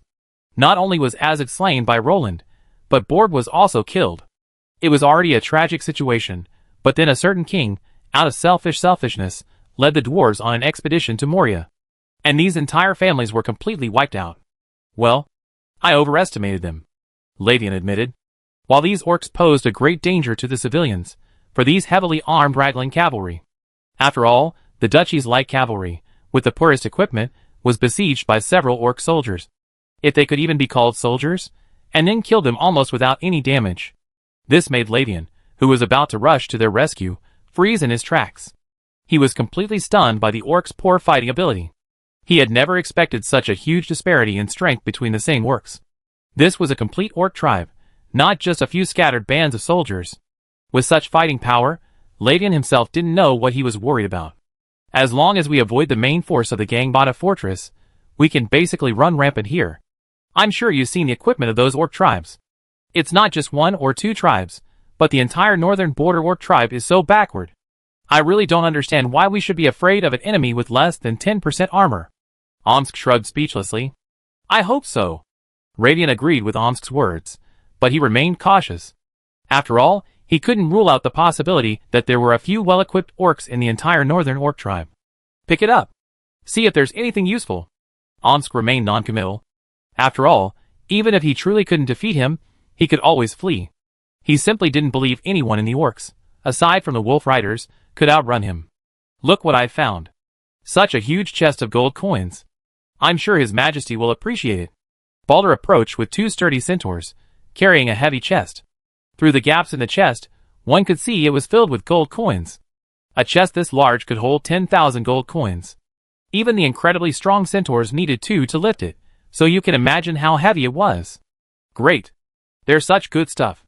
Omsk's face lit up with joy. Precious metals are hard currency no matter where they are. Just carrying this box of gold coins back would make the trip worthwhile. Let's go! After we clean up, we continue north. It seems these orcs aren't all bad after all. Omsk laughed heartily. Conquering these orc tribes was like opening a blind box. There were always new surprises popping up. Omsk was looking forward to the rest of the trip even more. After all, every tribe always had some stock, right? Chapter 3:14. After collecting the loot and spoils, Omsk led his soldiers in setting fire, utterly burning the entire camp. The fifth tribe, Omsk muttered, gazing at the thick smoke rising from the flames. At this point, Omsk and his troops had crossed the Grey Mountains and officially entered the northern wastes. These mounted thugs found their home in the vast wilderness, like fish in water. They galloped recklessly across the grasslands, searching for orc tribes, and every tribe they encountered met a brutal defeat at the hands of the Raglan cavalry. The orc women and children were driven out, hacked to pieces, and the young and strong were quickly exterminated. After their search was complete, they set fire to the orc camp, and set off for the next orc tribe. Our gamble to find an orc tribe is too slow. Balder stroked his bow. He hadn't encountered a single orc worthy of his bow along the way. Balder, his hands itching, couldn't help but complain. I got a bad feeling. Lavian sighed, gazing at the orc camp, now in a deathly silence after the slaughter. I've been besieged by countless sins. I refuse to believe in fate. I won't resign myself to it. I like to see who's stronger, their necks or my spear. Omsk said coldly. I don't care what you think, but to me, a dead orc is a good orc. Omsk smirked at the two. Lavian shuddered. Although he hated the orcs, he had never considered their annihilation. But looking at Omsk's attitude, if the orc tribes in the north didn't take action, he would truly massacre the entire northern wasteland. Yes. These bastards deserve to die. Balder nodded in agreement. Technically, centaurs are also a type of orc, but because of their unique civilization and beliefs, centaurs were considered alien by other orcs. Therefore, the centaurs long ago broke away from the orc system. Protected by the royal celestials, the centaurs initially lived a comfortable life. The entire northern wasteland was centaur pasture. Gradually, as the celestial population dwindled, the centaur empire faced an unprecedented crisis. Later, internal divisions exacerbated the centaurs' plight, ultimately reducing them to the nomadic people they are today, with even their smelting technology gone. The orcs played an indelible role in the centaurs' decline. Numerous centaurs were hunted by the orcs, and mutilated remains could be seen everywhere in the north. Even more appalling is the fact that the orcs actually used captured young centaurs as food. The remains of the centaurs from the north silently tell of the centaurs' tragic fate. Centaurs whose nations and families were destroyed were captured en masse by the orcs. Young female centaurs were kept in captivity, while adult males were brutally slaughtered. The captive female centaurs were used as reproductive tools, producing young centaurs for the orcs to eat. The orcs of that time were not the beggars they are today. Back then, the orcs were capable of single-handedly resisting the attacks of the dwarves and elves. Their fighting power was incomparable. Those little orc bastards shouldn't have been let go, Balder said angrily, but no one said anything. A glance at centaur history reveals the cruel treatment they suffered at the hands of the orcs. At that time, if an orc lord's banquet didn't include a roasted centaur dish, the other lords would look down on them. Those captive centaurs would be served on the orcs' tables around the age of 6. Roland was truly shocked when he saw the game's expansion pack. The entire production process was so bloody that it nearly failed to pass censorship.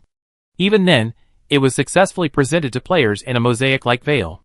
These young centaurs, still young and ignorant, were bound by their hooves and hands.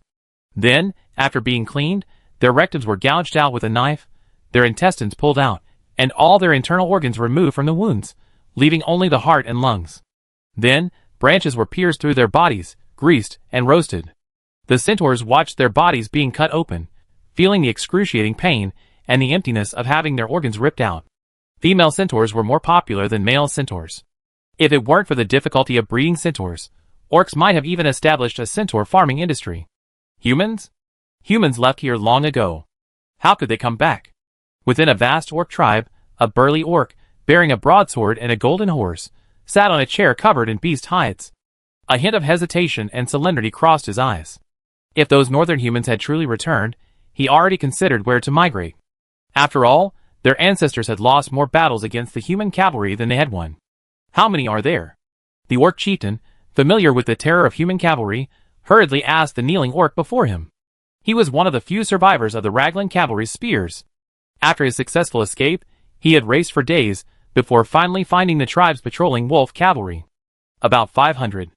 The surviving orc thought carefully, then gave a conservative 5-finger gesture. 500? Puff! Ha ha! The orc lord burst into laughter. A mere 500 cavalrymen dare to attempt to advance north? Had they forgotten the bravery of the orcs of the north? The lord gripped the surviving orc's neck and grinned. Sir, spare my life. Sir! Gaw! The surviving orc's plea for mercy abruptly ceased. Humph! Waste of food doesn't deserve to be wasted. The orc lord emanated a powerful aura, the aura of a peak 5th level being unmistakably revealed. Brother! 2 orcs opened their tent and entered, alerted by their brother's presence and rushing to check. The humans are back. The orc lord snorted. Ah! I tell everyone to pack. The 2 orcs stared at their brother in surprise. Don't worry. A mere 500 human cavalrymen won't throw us off our feet. A strange glint flickered in the orc lord's eyes. Second brother. Third brother. Go and inform the surrounding larger tribes.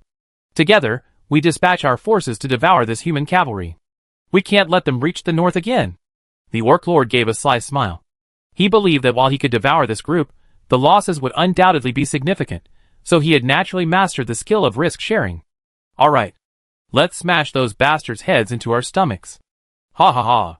The orc lord's 2 brothers also exuded the aura of a 5th level warrior. This was the very foundation of their tribe's growth to over 10,000 men. 3 5th level warriors were a formidable force in the northern wasteland, and few would provoke them. Chapter 315. What? Human cavalry?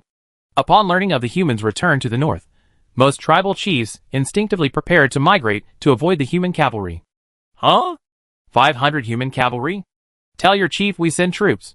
Upon hearing there were only 500, the chief's face instantly faded, and his panic subsided. 500 fully armed humans?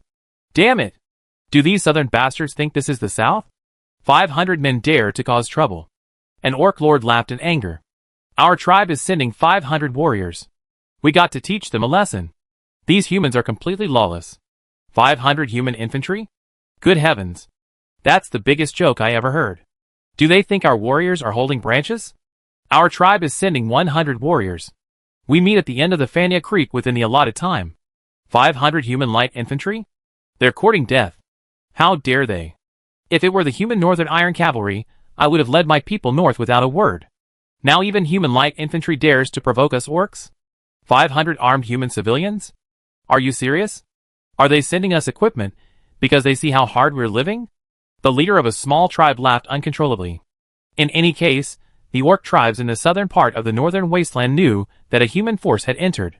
Through rumors among the orc tribes, the force led by Omsk went from a 500-man fully armed cavalry regiment to a force of less than 100 armed civilians. That's outrageous. While Omsk was still leading his soldiers in search of the orc tribes throughout the southern Northland dispatched their warriors to the Pan-Asian Stream Alliance at the northern foot of the Northland Mountains. Dragon God. You run so far. Ajax helplessly dismounted from the dragon, gazing at the dusty group. As for Knight Holen, he was still galloping dozens of miles away. What's up, General Ajax? What instructions did His Highness bring? Omsk removed his heavy helmet, sweat dripping down his temples from the long march. It took Ajax considerable effort to locate Omsk's group. If it weren't for the dragon's exceptional vision and the noise they made, Ajax would never have been able to find this cavalry unit. His Highness said to give it a try. Here are the supplies you need. Ajax handed over the ring Roland had given her. Your Highness, have no other requests? Omsk asked. Your Highness didn't say, but it looks like even if you overturned the skies of the north, you wouldn't have any problem. Ajax tilted her head, looking adorably thoughtful. Thank you very much. Your Excellency, be careful on your way back. Omsk nodded in understanding. Since His Highness had no further requests and supported his actions, he had a plan for what he was going to do. At the very least, this battle would deter the orcs from moving south for 30 years. Go back? Why would you? His Highness told you to obey His Majesty, and you now have a Dragon Rider commander under your command. Ajax winked playfully. Thank you so much, Your Highness. This will give me greater confidence in my actions. Omsk was stunned for a moment, then spoke excitedly. After all, the orcs of the north, these worthless creatures, shouldn't have anything as impressive as air knights. But even if they did, it wouldn't matter now. One dragon rider commander would be enough to completely dominate the airspace throughout the north. After all, dragon knights rule the skies, and paladins dominate the land, no joke. Oh, your majesty. When I came here, I noticed many orc tribes in the west marching towards one location. Have your whereabouts been exposed? Ajax asked worriedly. She originally ignored these orc troops in her haste to find Omsk and his men, but now she regretted it. After all, there were so many targets. If Roland knew, he'd be lamenting that he didn't even seize the opportunity of the flying dog catching fries. Each of those was a reward for military merit and experience. March? Orcs gathering their forces? Omsk was stunned, then he figured it out. Perhaps the survivors of the defeated tribes had spread the news to other tribes, and the orcs throughout the north, feeling the need for mutual support, decided to assemble a coalition force to eliminate the humans. Although it was only Omsk's own conjecture, it was close to the truth. However, the orcs weren't destroying this human army out of any sense of mutual support. Instead, they were simply misled by rumors, misleading them into believing they were just armed peasants who had just put down their hoes. What should we do? Or attack them while they're firmly established? Ajax suggested. While this approach would inflict significant damage to the orcs, it's not what I want. Omsk smiled at Ajax. Ajax, Lavian, and Balder were all stunned, then looked at Omsk in disbelief. It seemed this hero's appetite was even greater than anyone had imagined. You're going to eat them? Lavian was so shocked that he even lost his politeness. Isn't that a bit too radical? Ajax frowned. The risk is too great, your majesty. Even Balder, who had always supported Omsk's brutal policies, advised against it. I'm not going to fight them head-on. Don't forget we have a dragon rider. Omsk pointed at Ajax and smiled coldly. Ajax raised an eyebrow, understanding Omsk's intention. Forbidden spell. Radiant's eyes lit up. Large-scale fire-based forbidden spells are perfectly at home in this vast northern wasteland. Add to that the gradually drying grasslands with the arrival of autumn. Even Balder, eager to slaughter the orcs with a 360-degree Thomas spin, found it cruel. With this forbidden spell, not to mention whether the Lagran soldiers could defeat these orcs, if they were so closely packed together, it's uncertain how many of them would make it out alive. The problem is how do we lure them together? Ajax questioned. After all, even the largest fire-based forbidden spell could only cover tens of thousands of square meters at most, but tens of thousands of orcs wouldn't foolishly gather together and wait for a dragon rider to cast a forbidden spell on him. That's our mission. Omsk smiled mysteriously. Feigning defeat. Radian vaguely guessed. As the commander of the highest military caliber in the Principality of Nyx, his vision was high. We need another decisive victory. The orcs will be forced to huddle together for warmth. Omsk added with a sneer. And finally, I cast a forbidden spell to send them to meet the dragon god? Ajax asked. Goodbye, they don't deserve it. Omsk spat. Only Balder quietly took a few steps away from the three men. These three perverts had sealed the orcs' fate with a few words, and Balder saw no hope of defeat. After all, the orcs' intelligence. Chapter 316. Brother. Many tribes have sent their armies to the alliance. Love, the second of the three orc brothers, exclaimed joyfully. Second brother, calm down. Our Frostbone tribe is a large tribe. Don't act like we're begging them to come.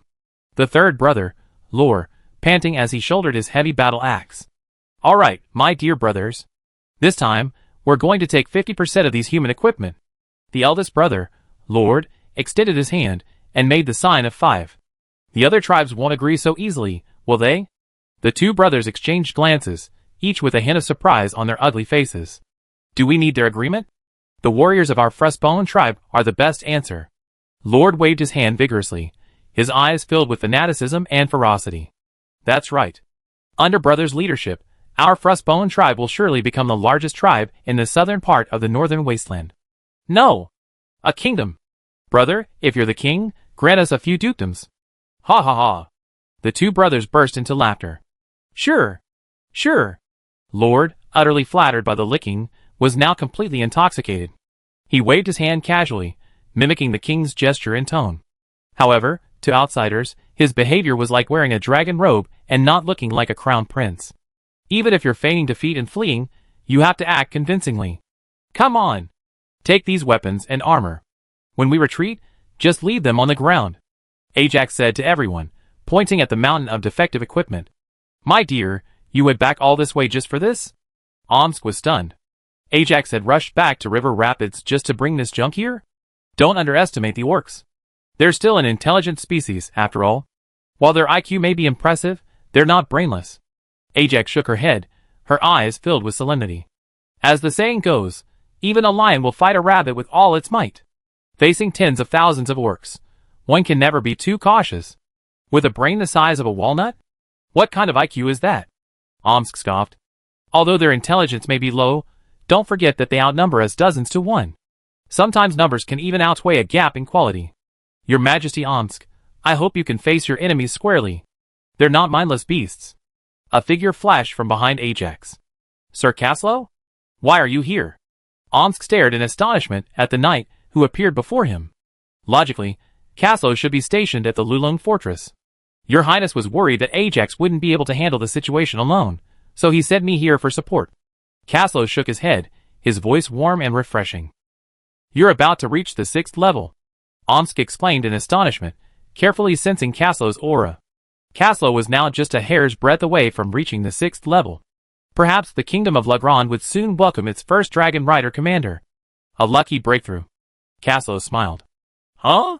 Why didn't I see you just now? Didn't you come here on a dragon? Omsk asked curiously. Oh. Ajax brought it to me. Caslow scratched his head, a blush rising as he looked at Ajax. Omsk was startled. Something seemed off about these two. But he had no proof.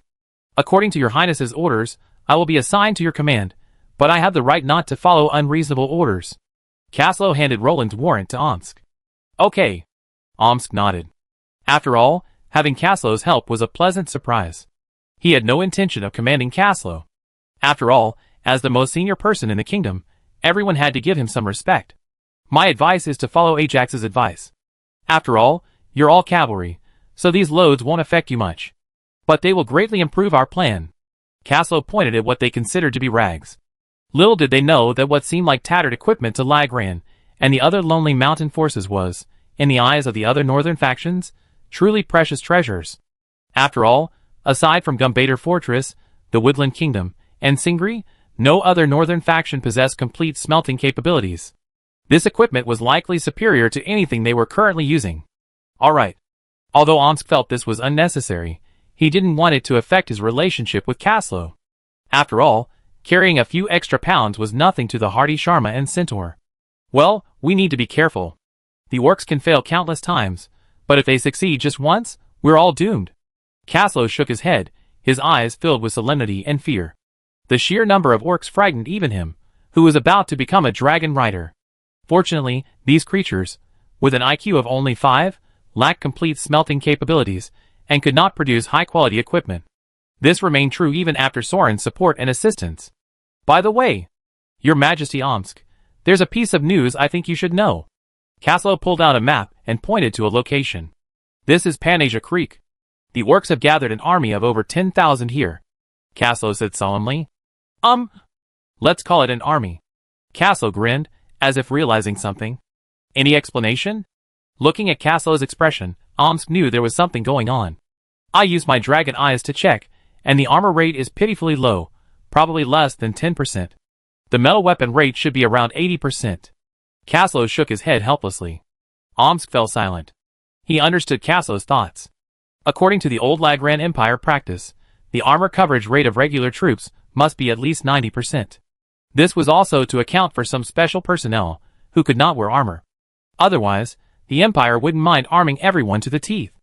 If it weren't for physical and tactical reasons, the entire Empire might not even have light infantry. This can be seen from the Flood Troopers, known as cannon fodder. These cheapest infantrymen are already considered half-heavy infantry, and their chainmail offers comparable defense to the plate armor of other kingdoms. In a pinch, these Flood Troopers can be used as filler troops. Prepare to head to the orc gathering area. We need to take them to our predetermined battlefield, Omsk said, looking at the group of generals and commanders. Wait a minute. Ajax suddenly stepped forward to stop them. What's wrong? Everyone looked over. You really didn't notice we were missing one person? Ajax looked at Omsk and the others with a strange expression. Damn! Dragon God. How far have they gotten? Willene, slumped over his horse, said his crotch was practically worn flat. He gazed despairingly at the endless wasteland and galloped in the direction General Ajax had pointed. Chapter 317. Where's Holland? Lavian was startled after hearing Ajax's words. It seemed his little brother, Holland, hadn't made it back with them. He should still be on his way. Let's wait for him. Ajax shrugged. After all, she and Carlos had flown here on dragons, while Holland had come all by himself on horseback. Omsk looked at the two bosses with a headache. They were so confident in letting a knight run alone across the wasteland, and even more confident in letting him cross the Grey Mountains alone. Don't worry. He's a grown knight, and can take care of himself. Ajax waved her hand dismissively. Let's wait for him. I estimate it'd take 2 days for him to get here. Omsk calculated. Don't worry, those orcs will need at least a week to gather. Ajax shook her head and scoffed. It would take time for those tribal soldiers to gather on foot. Even the cavalry kingdom of Rohan took a week to mobilize its soldiers, let alone these orc tribes. Will they send out a vanguard? Lavian asked worriedly. If the orcs sent out a vanguard, it would be very difficult for them to lure all the orcs into a trap. You overestimate them. I looked at those tribal totems, they should be several large tribes. Caslo smiled and shook his head, not continuing. Oh, I see. Lavian nodded in understanding. Without the smaller tribes as cannon fodder, how could the larger tribes possibly set out? And it would take time for those smaller tribes to gather. Wait. Omsk shook his head and decided to find a sheltered spot to pitch a tent and rest. He was exhausted both physically and mentally after so many days. Back? Ravian asked sheepishly, looking at Holland, whose eyes were red. Can you let me sleep for a while? Holland looked at everyone with resentment, his eyes filled with helplessness, fatigue, and a hint of bitterness. No problem. General Caslo just went to check on the orcs, and they're still gathering. You can sleep for a day. Omsk nodded. Because Holland had been galloping for 4 days, before Caslo found and brought him back, the orcs were still gathering. According to the 2 dragon riders' reconnaissance, the farthest orc group would take another 2 days to arrive, leaving Holland with a full day to rest. Your Majesty, I'm going to rest. Holland, feeling dizzy, said he desperately needed sleep. After all, eating, drinking, and defecating almost all the time on horseback for 4 days was unbearable for anyone. Brother, most of the people are here. Shall we attack now? Asked the 3rd elder of the Frostbone tribe. Second brother, what's the news from the humans? Where are they now? Lord, the eldest of the 3 brothers, didn't respond. Instead, he looked at the second brother, Love, and asked. Compared to the clueless 3rd brother, the second brother was considered the smartest of the brothers. They haven't moved from where we estimated they were. They just sent their cavalry to harass the surrounding tribes. Love mumbled, biting a bite of an unknown beast's leg. They didn't go any further? Lord asked, puzzled. So what? You know how dependent humans are on supplies. Love said nonchalantly. After all, having advanced so far into the north, if these human cavalry didn't stop, the orcs would suspect a large army behind them. However, based on what the wolf riders had discovered, no reinforcements had appeared from behind these humans. As for the lack of further news, it was because all the wolf riders who approached were intercepted and killed by the Lagran knights. Any who dared approach were reduced to corpses. So, while the orcs didn't know the exact situation in the human camp, they knew the humans hadn't left, and most importantly, they had no reinforcements. That alone was enough. True. But soon they all be our spoils. I put their heads on spears. They all surrender to the swords of our firstborn tribe. Lord's eyes gleamed with ambition. Omsk would be heartbroken to see this. After all, he'd soon have to personally shatter this poor fellow's daydreams. A mere 500 knights certainly weren't many. But if a hero led the charge, along with 2 dragon riders, and over 300 knights, the orcs would probably be thinking about fleeing. After all, these northern orcs, while arrogant, weren't idiots. 100 knights charging head-on into a fully armed phalanx of 10,000 wasn't a stretch, not to mention the 200 or so fully armed centaurs among them. Centaurs in raglan uniforms were a completely different beast from their predecessors. That heavy plate armor alone is no match for ordinary orc soldiers. Only a full-strength attack from a Tier 2 warrior could threaten them. Wait a little longer. Wait for those small tribes. While we're absolutely confident of victory, using them as cannon fodder to wear down the human cavalry is a good idea. Lord said with a cunning smile. He believed the chieftains of the larger tribes shared his thoughts. Not only would they gain an additional force against the humans, but they would also weaken the orc tribe's potential for war. Once the warriors of those tribes were dead, it would be up to him to decide whether to grant the promised benefits. He was confident that no chieftain of the other larger tribes would object to this two birds with one stone strategy. Notify the chieftains of the larger tribes. Come to our meeting. Lord waved his hand, his air faintly like that of the Alliance's boss. After all, the Frostbone tribe, with its 5,000 soldiers, was indeed the largest of the tribes. While their number of professional warriors was small, the vast majority of common soldiers more than made up for this minor flaw. Wisely, Lud had left 800 professional orc warriors with the tribe. As long as they remained, the Frostbone tribe could always rise again, even if all the common soldiers were killed. Okay, big brother. The third brother swaggered out, carrying his weapon. Prepare to advance? The orcs have already set us up. Wouldn't it be ungrateful if we didn't take advantage? Omsk smiled at his soldiers. Men! Remember to act convincingly. Don't mess up. The orcs have laid such a grand stage for us, cherish it. If we succeed, history will remember everyone present. Omsk encouraged his soldiers. Understood. Everyone shouted loudly. Please! Omsk looked at Caslo and Ajax. Although they were just actors in this drama, these two were the true protagonists. Wind fuels the fire. No one knows the full power of the combined forbidden spells of wind and fire. Perhaps only heaven knows. Don't worry. Caslo made a reassuring gesture. Let's go! Let's lure out those greedy orcs. Omsk, lance in hand, galloped out of the camp at the head. Chapter 318. Humans are coming. Prepare for battle. Boom! The entire orc coalition camp erupted in chaos. The camp set up by these orcs, which could be considered an army, was beyond description. If a highly mobile cavalry unit were to attack and set it on fire, the orcs would surely suffer heavy casualties. However, Omsk and his men had a better way to eliminate the orcs. Otherwise, the orc wolf riders would have no chance of returning alive to report the situation. They're coming. The three orc brothers stood up. Ha ha. I didn't go looking for them, but they came looking for us instead. Orc Lord's eyes were filled with ferocity and cruelty. Then kill them. I make wine glasses out of human skulls. Luck played with the tarnished, old skull wine glass in his hand. Pay attention to the order of attack. We're not here to fight them to the death. Retreat after one strike. Avoid being surrounded, and don't fight too long. Omsk warned. Wear your helmets. Synchronize your steps. Omsk buckled his helmet. Attention all light and heavy cavalry. Protect yourselves. You have no honor to share the damage. Ravian constantly reminded each soldier as he moved through the ranks. Remember our mission. Lure the orcs to the basin. Our dragon riders will be responsible for dispatching them. Omsk was referring to the burial ground they had carefully selected for the orcs. It was a vast basin, the terrain ideal for forbidden fire spells. The open terrain was perfect for the spread of flames. Orcs trapped in the basin would have no place to hide.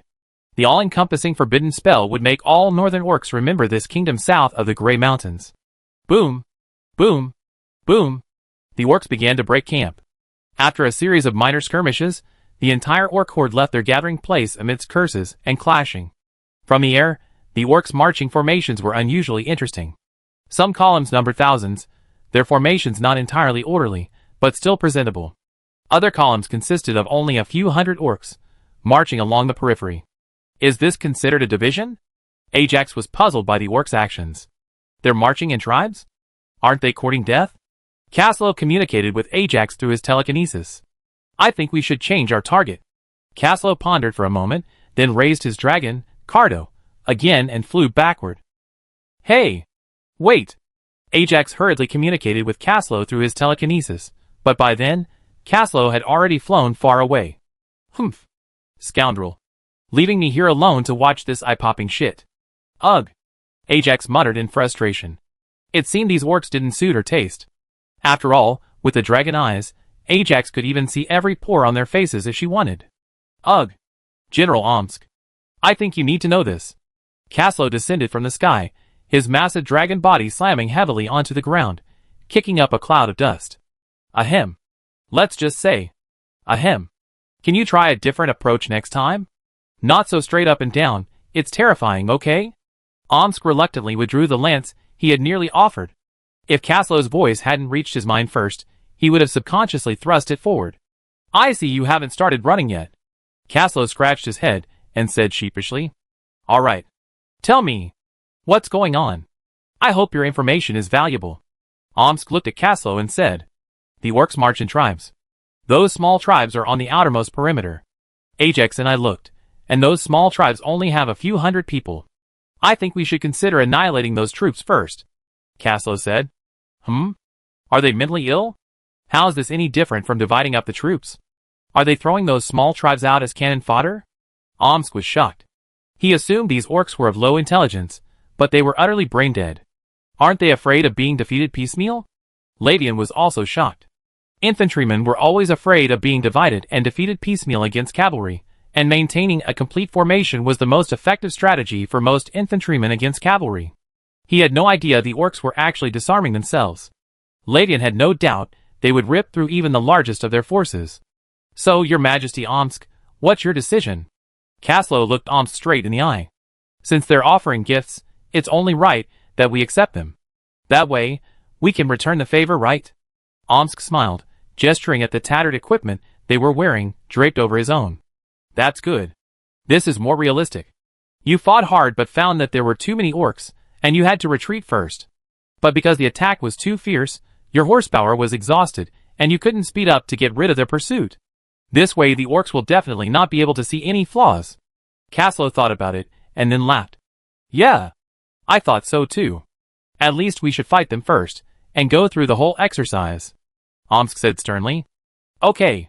Keep the common soldiers safe. Good luck. Caslow gestured and soared into the sky. Go! Omsk waved his hand, and the entire team moved forward again. They met. Ajax said, gazing at the dust rising from the approaching cavalry regiment on the horizon. Omsk chose to attack the left flank. A brilliant move. As expected of a level 6 hero. His battlefield perception and insight are top-notch. Caslow exclaimed in admiration. Omsk, without a bird's-eye view, led the cavalry regiment to penetrate the weakest part of the already vulnerable left flank. In an instant, the soldiers of that small tribe were reduced to bloody mud. The entire tribe was trampled into the mud by the iron hooves. Kill! Omsk charged at the next orc tribe, lance in hand. The entire orc army had barely reacted after the Raglan cavalry had instantly devoured a small tribe. The tribesmen in the distance continued to advance, while those under attack were busy preparing to stop the high-spirited cavalry. Whoever stands in my way will die. Omsk roared, his battle spirit suddenly bursting forth. Although he had restrained his 6th level pressure, reducing his power to the 4th, the terrifying battle spirit blade was still a catastrophic blow to the small tribe. Swish, swish, swish. A dazzling spray of blood suddenly erupted, and dozens of orcs were severed in half by Omsk's lance, their bodies scattered to the ground. Unworthy. Omsk casually sheathed his lance, and continued to lead his soldiers towards the next small tribe. Chapter 319. Kill! Charge them! Omsk sneered as he gazed at the tribe before him, already in formation. Having been blocked by several smaller tribes ahead, this tribe had finally reacted. It was clear they were quite well trained. Hundreds of orcs huddled together, weapons raised, attempting to block the steel torrent with their phalanx. A few professional orcs were interspersed among the ranks, commanding the ordinary soldiers, but the panic on their faces betrayed their deep fear. Bang! As Omsk charged forward, the other soldiers followed closely behind. The sound of wooden shields shattering and bones breaking echoed. The tribe's painstakingly assembled defenses couldn't even hold off the Raglan cavalry for a moment. The cavalry, unwilling to fight, simply slaughtered anyone who came within sight. The orcs in front of them soon formed a blood-stained path, and the cavalry split the entire tribe in two. They left behind dozens of shattered orcs, who had managed to escape death before sprinting away. Damn it! Stop those humans! The orc lords kept shouting. Under the command of the Great Lord, the smaller tribes had no choice but to charge forward and fight for their lives against Raglan's cavalry, though it was futile and only resulted in increased casualties. Amazing! The refueling tactic? Caslow could see it all clearly from high above, and was instantly impressed by these orcs. It truly opened his eyes to how weak orcs could be without a strong leader. Caslow was instantly filled with respect for the two orc kings, Azog and Borg. At least, they had nearly dealt a devastating blow to the entire Lonely Mountain faction. Thank goodness these orcs don't have a wise monarch, Ajax said innocently. After all, it was thanks to these brainless tribal chiefs that their plan could be carried out smoothly. If the other side had any sense, they wouldn't have dared to make such an ambitious plan. Huh? Omsk and the others aren't planning to charge? Ajax asked doubtfully. Puff. Caslow nearly spat out blood. Girl, can you see clearly? If they charge any further, we won't even have to take action. The orcs are already on the verge of collapse. Caslow gestured helplessly downwards. At this point, the orcs' morale had already collapsed. If they really let Omsk and the others charge, Ajax and Caslow probably wouldn't have to take action. What good would it do if everyone else ran away? Prepare for action, Omsk warned, clearly noting the orcs' low morale. It would have been the same for anyone. 7 or 8 tribal soldiers had been trampled, leaving thousands dead or wounded, and they hadn't even scratched a hair from the Lagran cavalry. Kill! Kill them! The furious orc lords roared. The human cavalry was practically slapping themselves in the face, slaughtering the small tribes in pieces right in front of them. Surround them. Lord's eyes were filled with madness. With a wave of his hand, all the soldiers rushed towards the human knights. They're closing in. Baron Baldur's expression turned cold. He raised the centaur grip in his hand, and a long arrow condensed with battle energy slowly appeared on the centaur grip. Go! A long arrow suddenly flew free, then suddenly split into 9 pieces in the rapid flight. The flaming battle energy arrows then pierced the chests of dozens of orcs indiscriminately, the burning properties of the battle energy directly incinerating their internal organs. Hold on. Prepare to break out, Omsk said, looking at the orcs closing in. He reminded Baron Baldur not to get carried away and to focus on the plan. Baron Baldur, once frantic, quickly regained his composure. He could still tell the difference between killing his own way and annihilating the orcs completely. Get ready to discard the scraps. Let them pick them up, Omsk said, looking at the orc army that had already completed its encirclement. At this point, the orcs had completely surrounded the Raglan Kingdom's cavalry. Omsk, with his cavalry regiments, was deliberately letting them off guard. The Raglan cavalry were galloping in circles within the encirclement. After all, cavalry needed to maintain their speed. If they lost it, even a peasant could knock them off their horses with a dung fork. Pay attention to your speed. Don't lose it, Omsk warned. They were merely conducting a sting operation, not trying to give themselves away for free. Time to start throwing those scraps. Seeing the orcs attacking the centaurs hanging at the end of the group, Omsk knew it was time to put his fishing plan into action. Bang! Plop! Several pieces of tattered iron-studded leather armor were thrown down. The orcs, who had been frantically pursuing them, immediately began to clash with their own men upon seeing the fallen gear. Mine! Asshole! I got it! Damn it! Let go! Ah! Bastard! You bit me! Seeing the situation growing increasingly chaotic, Omsk was both delighted and anxious. If these cowards didn't catch up, he'd be out of the way. The show would be over. Bang! The orcs fighting fiercely suddenly flew backwards, their bodies visibly twisting and deforming in the air. More than a dozen orc chieftains appeared on wargs, their snouts flaring and their breaths panting, glaring angrily at the scrambling orcs. Attack! They shouted coldly at the fearful orc soldiers. Kill! Kill these humans! The orc soldiers suddenly realized what was happening and hurriedly chased after the human cavalry ahead. As the orcs surged towards them, Omsk and the orc lords breathed a sigh of relief. The orcs were relieved that the humans hadn't escaped, while Omsk was relieved that the orcs had finally fallen for their trap. Watch your step. Don't fall behind. Especially the light and heavy cavalry, Radian said, as he casually killed several orcs, who were trying to knock the ordinary cavalry off their horses.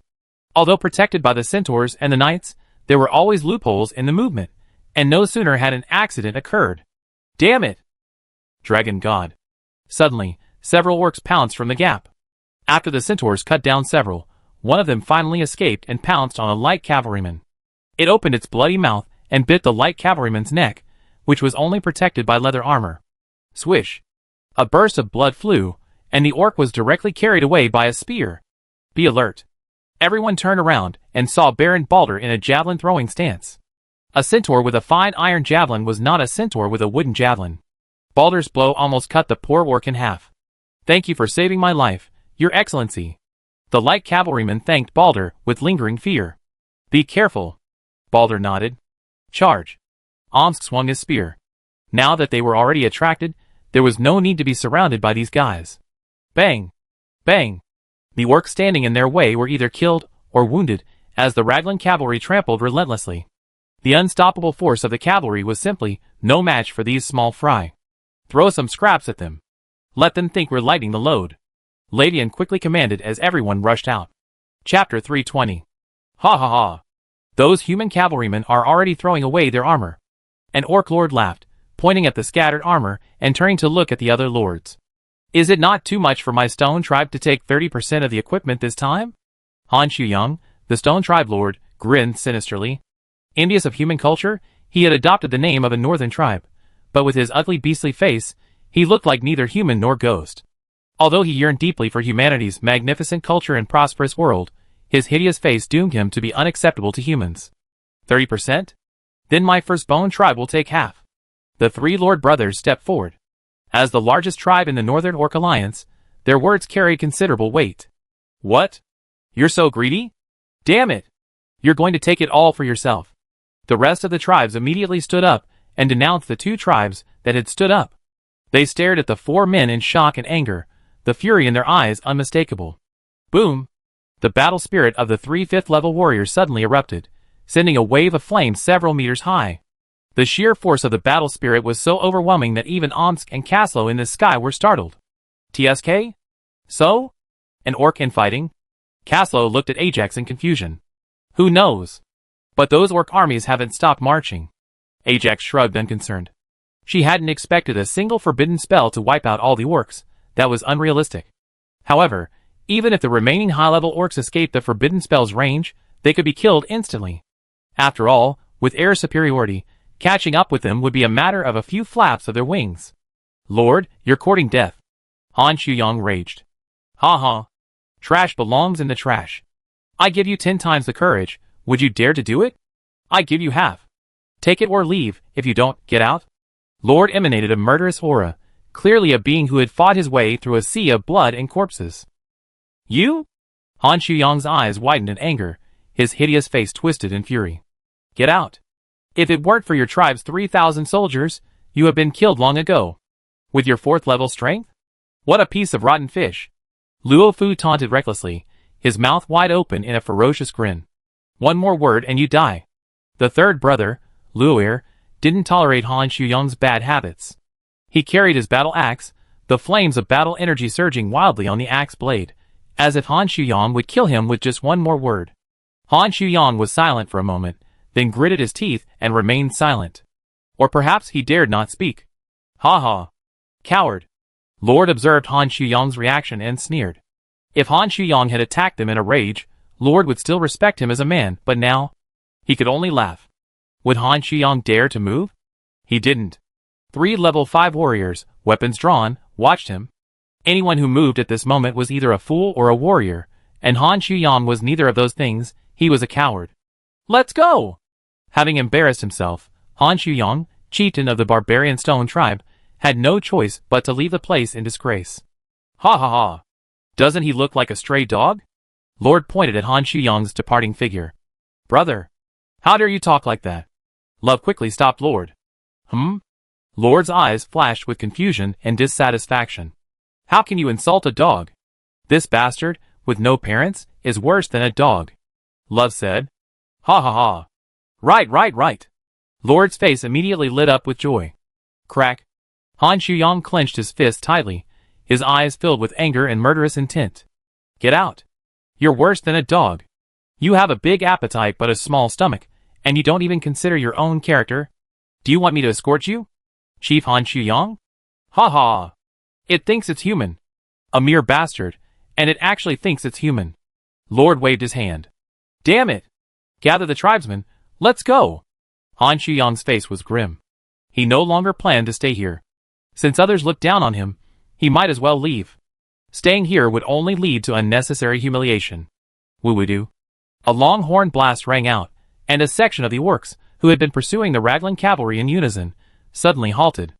After a moment of confusion, a group of approximately 3,000 broke away from the main group and headed in the opposite direction. Asshole. It actually took its own tribe's soldiers with it. Lord's eyes were filled with anger. He would not tolerate such a challenge to his authority. Han Shuyang's actions were unintentionally slapping him in the face. Brother. I go chop it down. Lord raised his battle axe, and was about to advance. Forget it. No need. One more tribe won't make a difference, and one less won't make a difference. We have one less share. Love said with a smile. Huh? Why did a small group run away? Ajax wondered in the sky. Silly girl, you call over 3,000 people a small group? Kaslo's eyes were filled with shock and confusion. Had this girl become so arrogant now?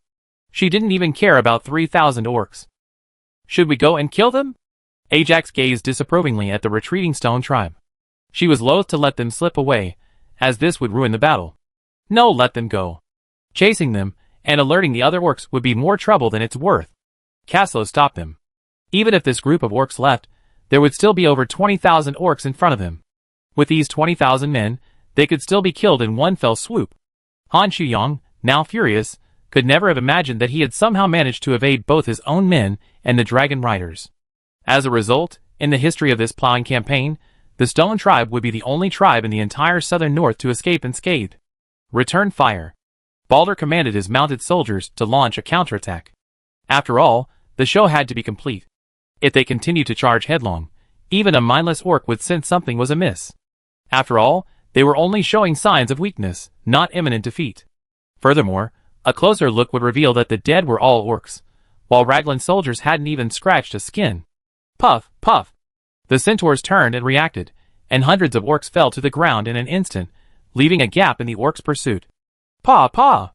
Aside from the centaurs' arrows, the arrows of the other cavalry and knights almost all missed, scattering across the ground. While Omsk was about to cry over the soldiers' impressive archery skills, the orcs perked up, believing the humans were panicking and at a loss. Take them to their burial place. Omsk's eyes filled with smile, as he watched the orcs' pursuit grow more and more fierce. Chapter 321. Throw it away. Omsk calmly commanded his soldiers to discard their tattered equipment. The centaurs and other human soldiers continued to fire intermittently. The only difference was that every time the centaurs turned back to fire, an orc would fall. The human cavalry and knights' archery was truly imperceptible. Not only would 9 out of 10 arrows miss, but the one that remained would even find an orc shield. Fight! Fight! The tribal chiefs rode their wargs, driving back the ordinary orcs. In their eyes, the human soldiers were at the end of their rope. They first discarded their ordinary leather armor, and later even their iron armor. Lord now looked at the slightly dulled standard sword in his hand, and nodded with satisfaction. Of course, only his tribal chieftain could use such a fine item first. Kill those human cavalry. Kill a human, and give me a set of armor. An iron handle. Love encouraged. Sure enough, the soldiers roared and charged at Omsk and his men, as if energized. This truly surprised Omsk. He hadn't expected the orcs to even accelerate a second time. Keep running. Try to wear them down. Bader immediately caught up with Omsk and suggested. He keenly sensed the opportunity. If they continued running with the orcs for even a moment, their stamina would be nearly depleted. By the time they reached the target basin, they wouldn't even be able to run. All right. Let's go a little off the beaten path. Led them a few more steps. Omsk nodded, agreeing with Bader's suggestion. After all, it was the orcs who were tired. Sharma's endurance was incredible, so running such a distance would be a piece of cake. Hold. Omsk gently pulled the reins, and the horses' heads instantly veered to the right. Led by Omsk, the entire Lagran cavalry regiment deviated from their original route, barely discernible to the naked eye, and circled off into the distance. Girl, you say they should be fine, right? Roland stood on the third-floor terrace of his castle, gazing northward. He had staked all his mobile forces on this battle. If anything went wrong, Roland dreaded the consequences. Don't worry, your highness. With his majesty Omsk and the 2 dragon riders, nothing will happen. And there's a whole 100-man night order. Nyx nuzzled Roland's chest affectionately. She loved the reassurance. After all, the young woman's eyes were full of her lover, but Roland clearly saw the solemnity and uneasiness in Nyx's eyes. He knew she was just trying to comfort him. He also understood what Nyx had unfinished. Even if they were defeated, the knights would be able to escape unscathed. Well, it's getting late. Shall we go get some rest? Roland said, looking at the lovely woman in his arms and giving her a gentle kiss. Yes. Nyx nodded, watching the setting sun. Then, gently pushing Roland aside, she skipped into the shower. Hee hee. Roland gave an ambiguous smile as he gazed at Nyx's pretty back. As Roland smirked at Nyx, Omsk was leading the orcs in a circle. Omsk had already ordered the soldiers to discard all their junk, and now, freed from their burdens, the soldiers' speed increased even further. The basin is just ahead. Lavian's eyes lit up, pointing to the sunken ground ahead. Follow us, boys. Omsk turned and sneered at the orcs following closely behind him. Then, catching sight of the setting sun in the sky, a thought crossed his mind, and his smile widened even further. They charged into this basin. Lord said, gazing at the cavalry regiment within. They're trying to escape us through this basin. Law thought he understood the humans' intentions. What? Trying to escape? You let us get away for so long? Now you want to run. Chase them, my boys. Lord was furious. Kill! Urged on by the lords, the orcs picked up speed, even closing in on the Lagran soldiers. Dragon God. Lavian looked back, terrified to see that these orcs, relying solely on their 2 legs, were only 100 meters away. Speed up. The Lavian people were stunned. Were these orcs animals? How could they run so fast? Take down those wolf riders. Balder raised his centaur grip and aimed at a group of wolf riders charging straight at them. Wolf riders. Lavian frowned. This group of over 400 wolf riders already felt threatening to him. If these wolf riders rushed forward and entangled them, they would be in trouble. The 2 groups, mixed together and entangled, would definitely make the dragon riders in the sky hesitant. Soldiers, charge! Omsk raised his lance and roared angrily. He swore this was the first time in his military career that he had ordered his men to charge in the opposite direction. Puff! Charge in the opposite direction. Ajax in the sky couldn't help but laugh. Omsk had been hunting geese all day, and today he had finally been pecked in the eye by a goose. The wolf cavalry hidden in the crowd had long been discovered by the dragon riders in the sky, but Omsk had been controlling his speed to keep the orcs at bay. As a result, the wolf cavalry had been forced into hiding by the chieftains, and only when they saw they were about to escape at a faster pace did they send them out. Ha ha. Caslo chuckled, his voice half-hearted. Honestly, this countercharge was truly a classic. It was undeniable that the Knight's charge was also a divine escape technique. The team changed formation mid-march, placing the most vulnerable common cavalry at the front. Return fire. Balder fired an arrow. Puff! Nearly 10 wolf riders along the path instantly exploded. Puff! Puff! Armor-piercing arrows were hurled by the centaurs, and dozens of wolf riders fell to the ground. Damn it! I should have brought more mounted archers. Omsk thought of Roland's idling Bedanian archers. The orcs are all coming in. Ravian suddenly exclaimed. By this time, the orcs had all entered the basin. Run! Run as fast as you can. Omsk's pupils shrank. He could already see 2 figures floating in the air. Boom! Boom! Everyone frantically whipped their horses, trying to increase their speed, while the centaurs lashed their hooves like crazy. At this moment, the Lagran cavalry was instantly routed, and they rushed madly in the other direction. What's going on? Those humans have gone crazy, Lord exclaimed in surprise. Centaurs? How did they infiltrate the humans? Love asked in confusion. Let's begin. Caslo smiled at Ajax. Well, Your Majesty, Omsk has put so much thought into this. Leave the rest to us. Ajax nodded. The immense fire and wind dragon forces began to converge frantically, slowly forming a vortex in the sky. Chapter 322. Ajax and Caslo exchanged a glance and began chanting simultaneously. After all, a 5th-tier dragon rider had only just begun to master the art of using forbidden spells. The prolonged chanting and casting of forbidden spells was a prerequisite for their use. Only a 6th-tier dragon rider could unleash them with unfettered freedom. Even more powerful peak-tier 6th-tier professionals could cast forbidden spells instantly. Demigods could even use large forbidden spells as normal attacks. Ancient spirits of the wind, obey my command. Ancient spirits of the fire, obey my command. By the gentle breeze. By the rising sun. I hear your whispers. I feel your heat. Feel the swaying of the strong grass. Watch the crumbling of the rocks. The ancient words of the wind sing across the heavens and earth. Behold the blazing flames. See the sparks ignite the prairie. The ancient song of fire carried by the wind. In the name of the storm dragon rider, I command the storm to follow. In the name of the blazing dragon rider, I command the flames to strike. Forbidden spell. Caslo and Ajax shouted simultaneously. Storm wings broken. Scorching wings set the fields on fire. As the 2 men roared the names of the forbidden spells in dragon language, the wind and fire elements gathered in the sky, instantly gathering like a core, frantically converging on them, infusing them and their dragons. Then, before them, a forbidden spell array, engraved with endless, obscure inscriptions, condensed. This marked the completion of the forbidden spell, and the beginning of the slaughter. What is that? Such a terrifying aura. Something's wrong. I smell death. That vibration. Even the orcs sensed something was amiss. They halted their pursuit and stared blankly at the 2 converging elemental storms in the sky. Even the most clueless orc sensed something was amiss. The overwhelming pressure gave everyone a sense of impending doomsday, but it was no illusion. As elemental power, mixed with dragon energy, madly poured into the forbidden spell formation, the entire formation suddenly illuminated. A dark wave emanated from it, rapidly spreading in all directions, reminding everyone that the forbidden spell was about to erupt. This was the final mercy of the forbidden spell. Boom! A massive burst of elemental power suddenly erupted, spreading rapidly. Because wind and fire forbidden spells are often large-scale, they can be a near massacre against even low-level clusters of targets. Forbidden spell! Lord cried furiously. Run! Love grabbed the wolf from his crotch and galloped back. Ah!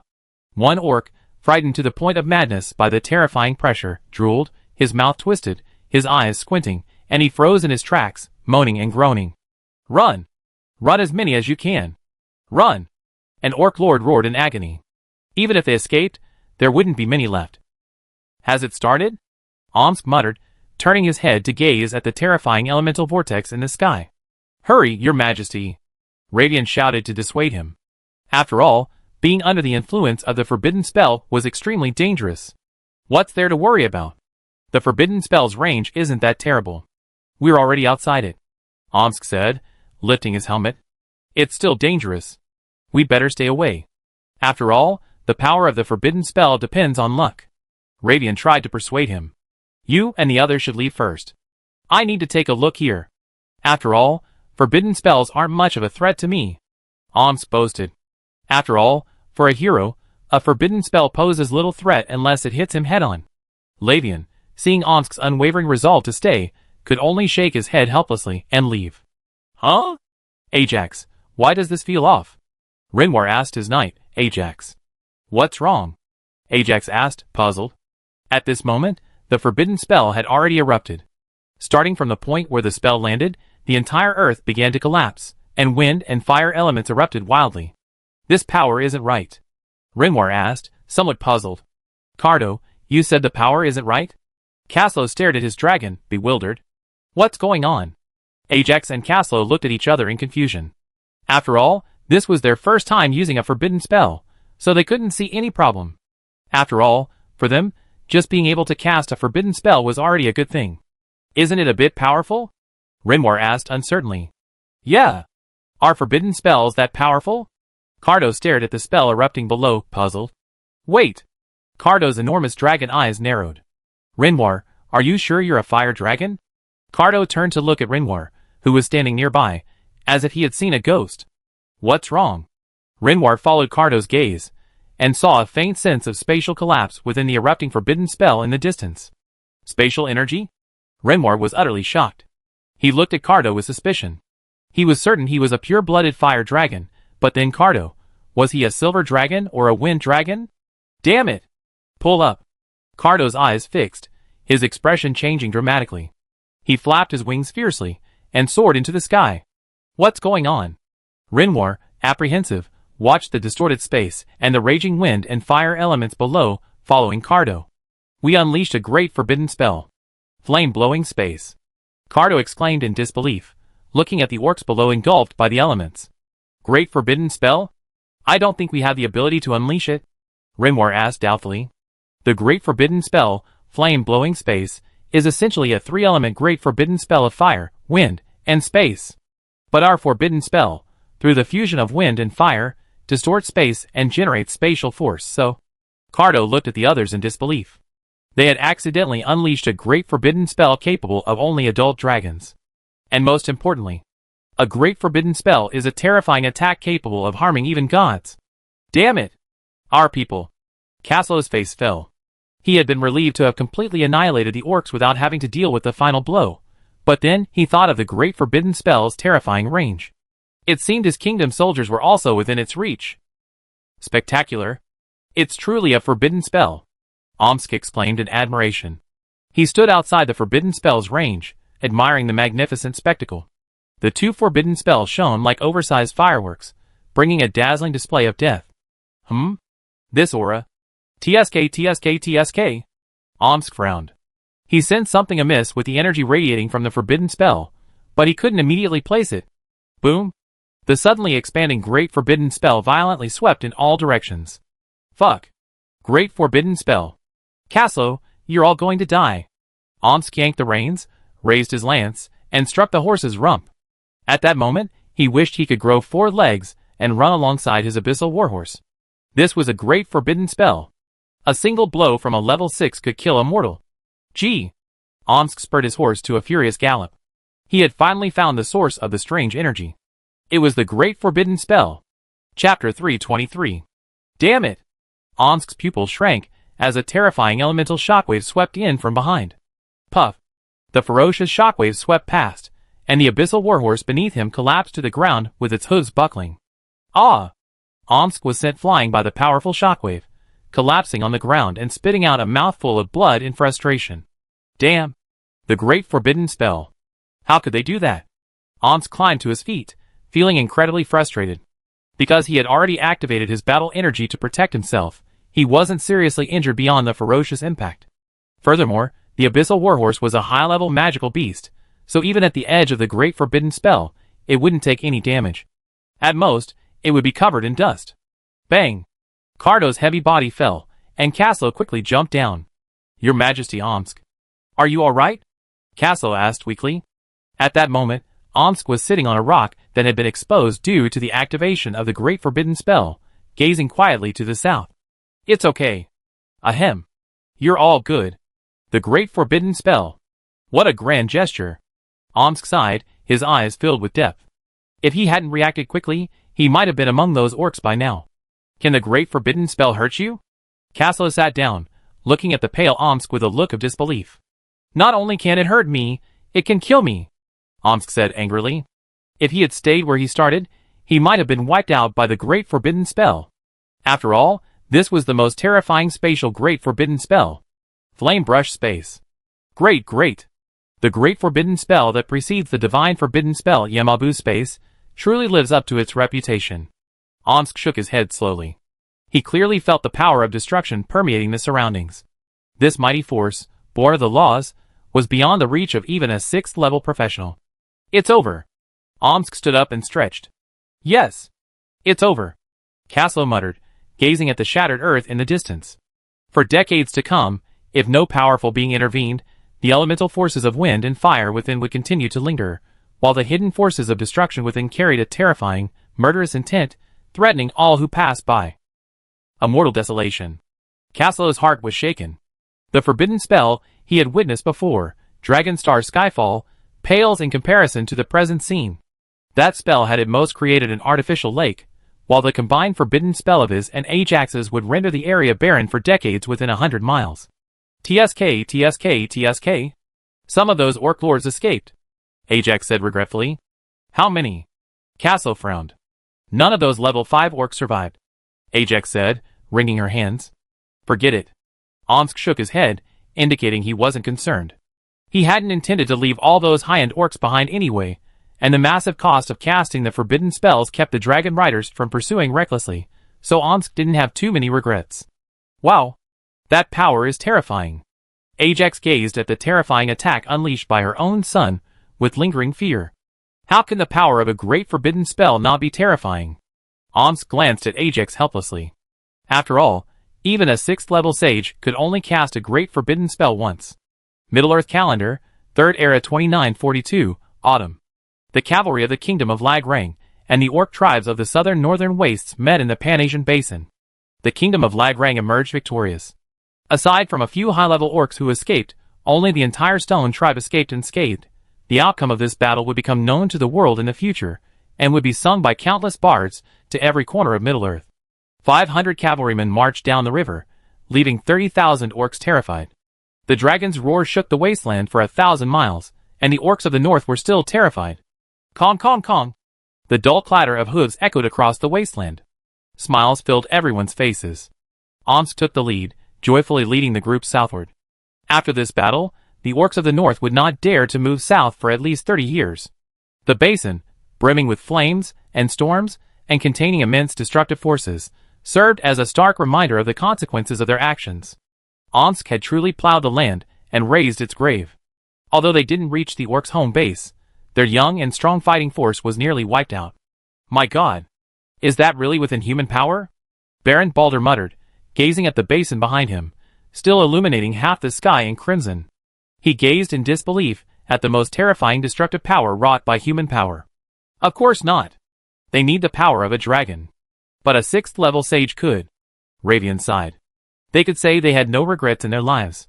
After all, how many people get to witness the unleashing of a great forbidden spell? Those orcs were even more fortunate.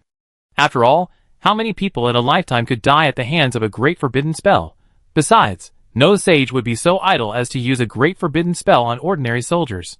Those great forbidden spells are reserved for high-level professionals. How could ordinary soldiers ever enjoy such a privilege? Unless they were caught in the crossfire. Your Highness, Caslo said, ruffling his messy hair. Come back, Caslo? How's it going? Where are Ajax and Omsk? Where are the others? Roland jumped up and grabbed Caslo tightly. Calm down, Your Highness. We won. It was a bit of a tortuous process, but that's not important. What matters is that we won. The orc tribes in the southern part of the northern wasteland were almost completely annihilated. Caslo scratched his head. What did you do? Roland suddenly had a bad feeling. Did they set the north on fire? There was an accident with Ajax's and my forbidden spells. We accidentally merged into a great forbidden spell, Caslo said awkwardly. Roland understood instantly. A great forbidden spell. One great forbidden spell would wipe out the entire city of River Rapids. What were the casualties? Roland said silently. He was prepared for some losses. After all, with 500 versus 30,000, he was bound to lose some soldiers. It should be 0 casualties. No, 1 soldier was slightly injured. Caslo thought for a moment. Amazing. Roland's admiration for Omsk instantly reached its peak. If he were in command, achieving the same goal would likely result in the loss of half his men. The only ones who would escape unscathed would likely be the centaurs and the knights. Where are they? Where are they now? Roland glanced around, only to see Caslo, who couldn't help but ask curiously. Ajax is tired and has gone to rest. I report in alone? The others are still climbing the mountain. Caslo's mouth twitched, and he couldn't help but think of the unfortunate cavalry still struggling to cross the Grey Mountains. Chapter 324. Flame Food Dimension? Yun Feng's mouth twitched. As a wise man, he understood the sages. After all, spellcasters achieve the same goal through different methods. He carefully examined Roland and sighed. What's wrong? Roland could only weakly say, feeling uneasy under Yun Feng's gaze. Are you planning to blow up the Northern Territory? Yun Feng helplessly rubbed his temple and looked at Roland. Not really, but I honestly didn't know they were capable of casting a great forbidden spell. Roland quickly denied. Who would have the time to cast a great forbidden spell? It's well known that forbidden spells can permanently alter the terrain, and a great forbidden spell can not only alter the terrain, but also render the area barren. The environmental damage is unparalleled. Therefore, few dare to use a great forbidden spell. Fortunately, this is the Flame Food Dimension, not its advanced version, the Ambu Dimension. Otherwise, you would be able to see the northern wasteland by now, Yun Feng said with a wry smile. What do you mean? Roland was stunned. Literally, the Divine Forbidden Spell, a 4-attribute Divine Forbidden Spell of the Yama space, fire, wind, and thunder, should be powerful enough to flatten half of the Grey Mountains. Standing at the foot of Lonely Mountain, you can directly see the northern wasteland, Yun Feng said unhappily. Don't be ridiculous. Who could cast that? Only quasi-gods and gods can cast divine forbidden spells. Roland laughed. Impossible. Absolutely impossible. Roland didn't believe there were any gods or quasi-gods left in Middle-earth. Those gods had vanished in the First and Second eras. That's not necessarily true. At least I've seen one. Yun Feng said quietly. Who? Roland jumped up.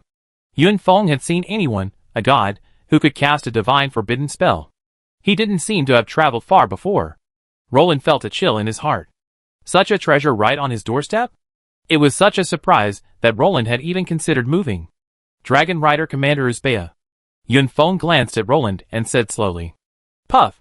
Roland nearly spat out a mouthful of blood. That boss has been dead for how many years? Roland said angrily. But he did succeed. Yun Feng said solemnly. Roland paused. To rival gods with a mortal body. Yun Feng was extremely solemn. Alas. Even if he succeeded, it would be only a flash in the pan. Roland sighed. He had suddenly born a godhood, but still couldn't control his own destiny, or perhaps his body collapsed and fell because of its limit. Mortals can't withstand the immense power and contain the godhood. But at least we have a direction and a goal, don't we? Yunfeng smiled, his smile tinged with emotion and complexity. Alas, divine power is ultimately beyond human reach. Roland smiled bitterly. Okay, there's no point in thinking about that now. After they become dragon riders, maybe we can try to combine our efforts to unleash a divine forbidden spell. But forget it now. Besides, possessing the ability to unleash a great forbidden spell is a good thing. At least those dark forces will be a little more wary of us. Yunfeng smiled, always looking on the bright side. Your Highness, go spend some time with Grand Duke Nix.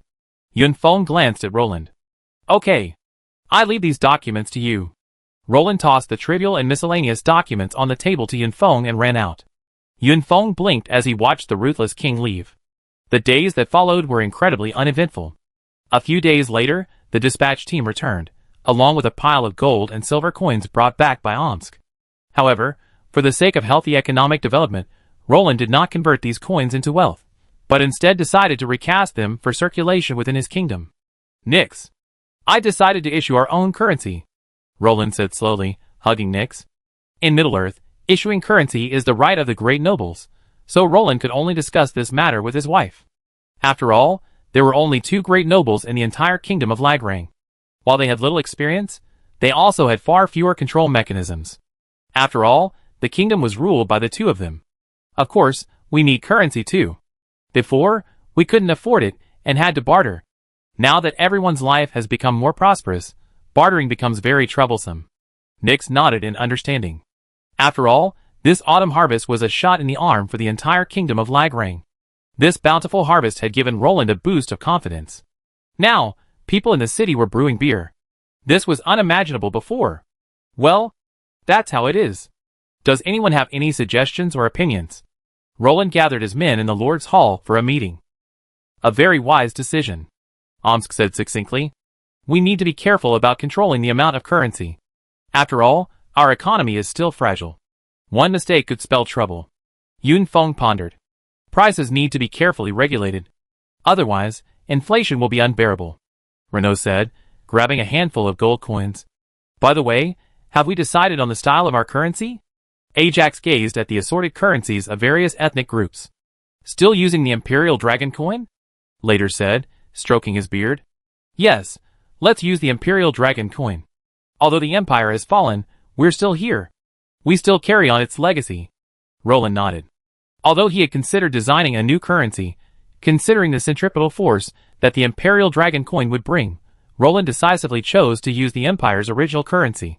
We need to pay attention to quality. I don't want bad money to remain in the market, Nix said loudly.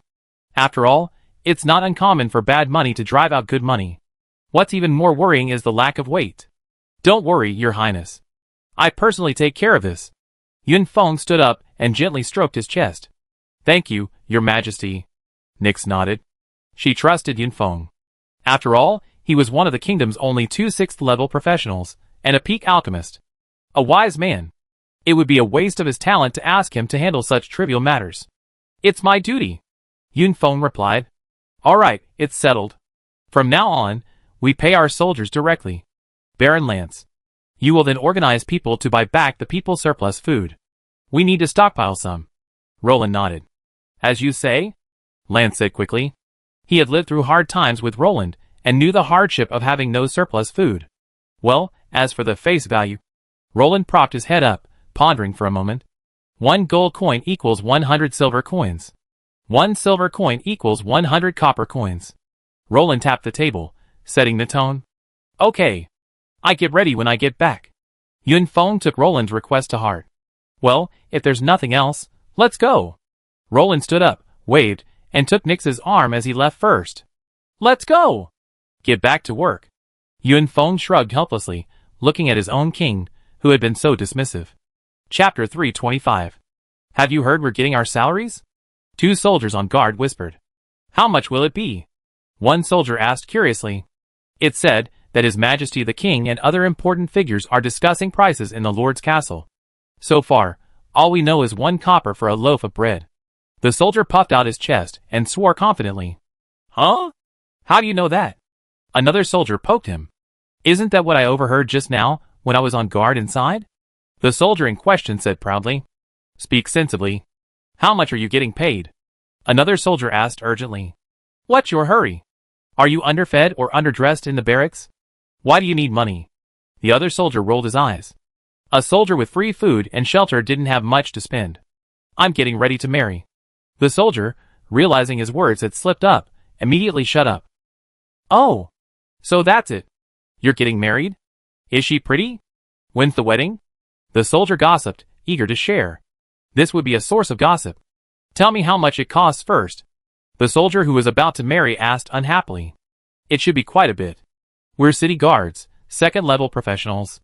10 silver coins a month is the minimum, I think. Another soldier said calmly. Oh, by the way, 1 gold coin equals 100 silver coins, which equals 10,000 copper coins. Enough to cover the average family's expenses for a month or two. The soldier who knew something shook his head. Hey! Pay attention, guard. What are you talking about? Rattle smiled, approaching and tapping the soldier's breastplate with his staff. Greetings, Your Excellency Rattle. What can I do for you? The guard greeted politely, but then crossed his pistols and blocked the doorway. I have something to report to His Highness. Pass it on. Rattle waved his hand. Wait a moment. Your Highness. Lord Rattle requests an audience. The guard reported cautiously, looking up and carefully at Roland. Oh! Old Master Rattle is here? Let him in. Roland glanced at Yunfeng beside him. What's the matter, Old Master? Roland said, looking at Rattle. Your Highness should consider selecting Griffin riders. Rattle said with a smile. Huh? So soon? Roland was shocked. Aren't Griffins said to grow slowly? How could they be ridden in less than a year? It's all thanks to those magical beast growth potions you gave me. They're of excellent quality. They entered their growth stage, and it's time to choose riders for them. Rattle smiled.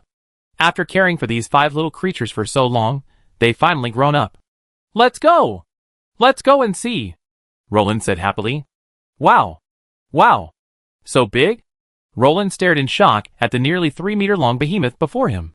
Its head resembled an eagle's, its golden beak gleaming coldly, and 2 golden eyebrows rose high above its eyes. Its forelimbs were a pair of sharp lion claws, the bulging muscles revealing its strength. Its hind limbs were a pair of eagle claws, capable of shattering gold and stone, making them the Griffin's most powerful weapon for attacking ground targets. Its powerful wings were enough to propel it, and a fully armed knight at high speeds. Rated as being on par with the Dragon Knight, the Griffin Knight was definitely the perfect choice for an air knight, unless the Dragon Knight was present. Griffins are enormous. Rattle smiled. How small could a griffin that could rival a dragon be? What are their knight requirements? Roland asked, confused. After all, he didn't really understand how the Griffin Knight selection process worked. The requirements aren't high.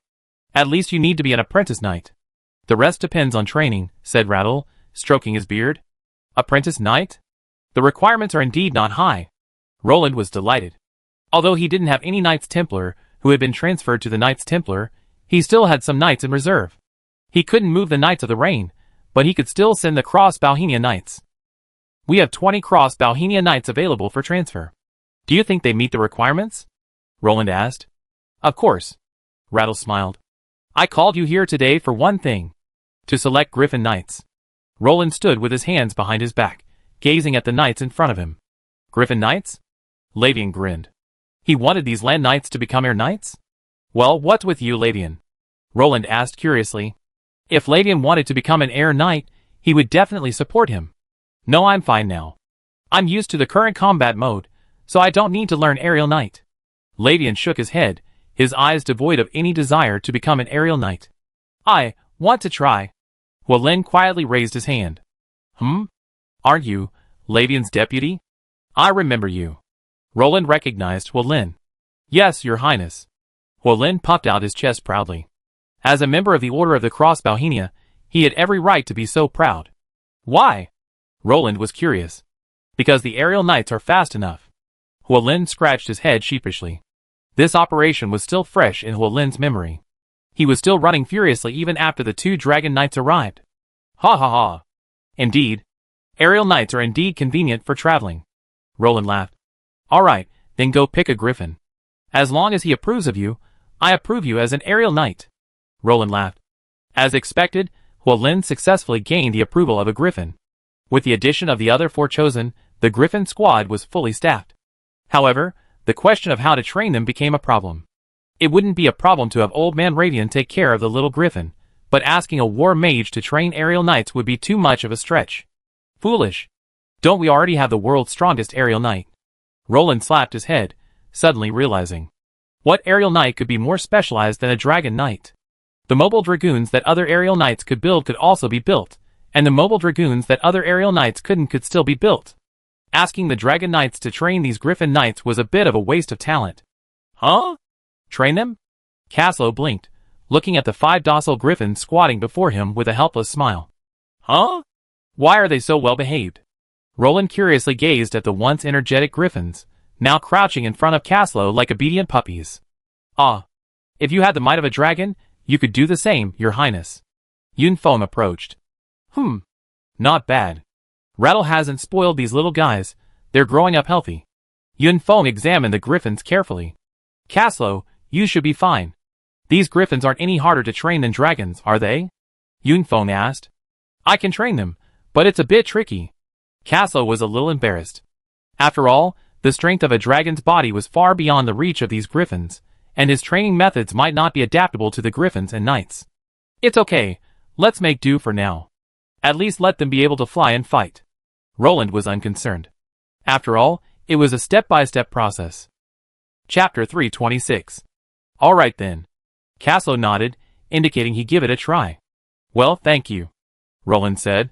Then I have to stay here, Caslo said with trepidation. It's okay. And don't you want to stay here? Roland nodded in Ajax's direction and blinked. Caslo's face visibly flushed. Be more generous. What's a real man to blush about? Roland didn't even mention his initial feelings for Nyx. And these air knights are for you too. After all, you 2 dragon generals can't do everything yourself, right? Do you want these little guys? Roland teased with a smile. I guarantee I complete the mission. Caslo's eyes lit up, and he popped out his chest firmly. Okay, you train them first. I sent Oms to hold Renault for a while. Roland's answer put Caslo's worries at ease. But we can't train yet. The griffins haven't been saddled yet, Caslo said to Roland after turning around twice. Go discuss this with Yunfeng. He prepare it. Roland simply handed the items to His Majesty Yunfeng, his chief logistics officer. His Majesty Yunfeng will fight you to the death. Caslo couldn't help but twitch his lips as he watched Roland shirking responsibility. Now, Yunfeng not only helped Roland with government affairs, but also oversaw the manufacture of all magical equipment for the entire kingdom. The griffin saddles couldn't be made of ordinary leather, they had to be magical saddles, complete with a host of auxiliary equipment, all of which Yunfeng had to personally craft.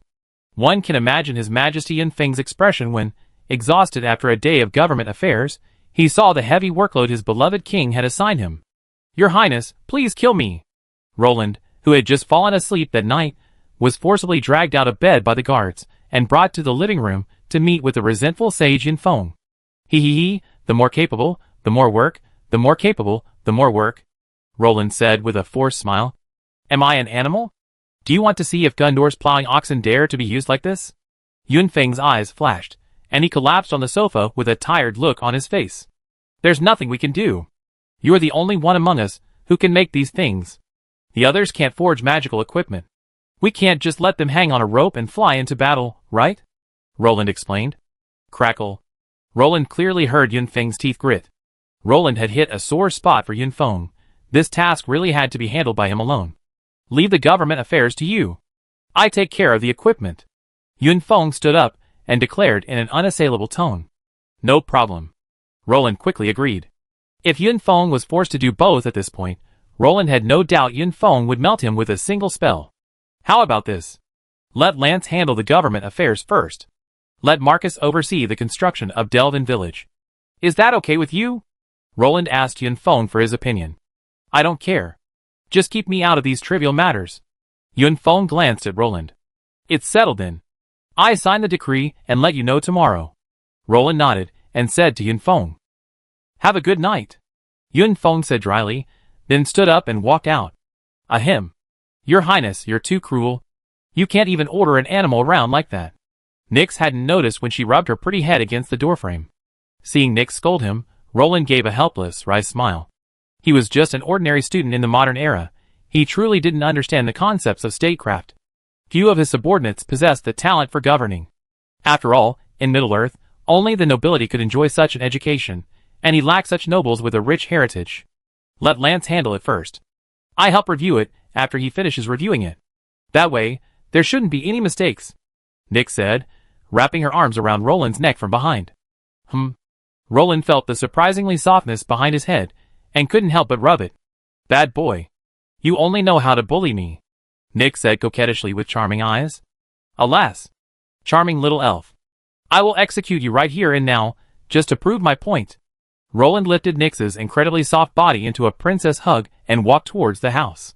A night of endless spring rain, the jade pot's light shimmered, fish and dragons danced, and finally the storm subsided and calm settled. 2 days later. Damn it! Yun Feng arrived with a team carrying several large boxes. Bang! Several large boxes were dropped. Sign for this. 5 griffin saddles, 5 air knight lances, and 50 air javelins. Yun Feng, his eyes dark, handed over a list. Okay, go back and rest. Caslow quickly signed his name. Okay. Go ahead and do your thing. Yun Feng waved and left. Let's go! Let's go see how the Griffin Riders are training. Roland hugged his beloved Grand Duke Nyx. Well, I haven't touched a griffin yet. Nyx immediately showed her affection. As expected, most girls can't resist these furry creatures.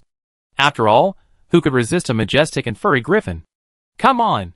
Honey, I take you to see it, Roland said proudly with a wave of his hand. Caslow! Assemble the troops.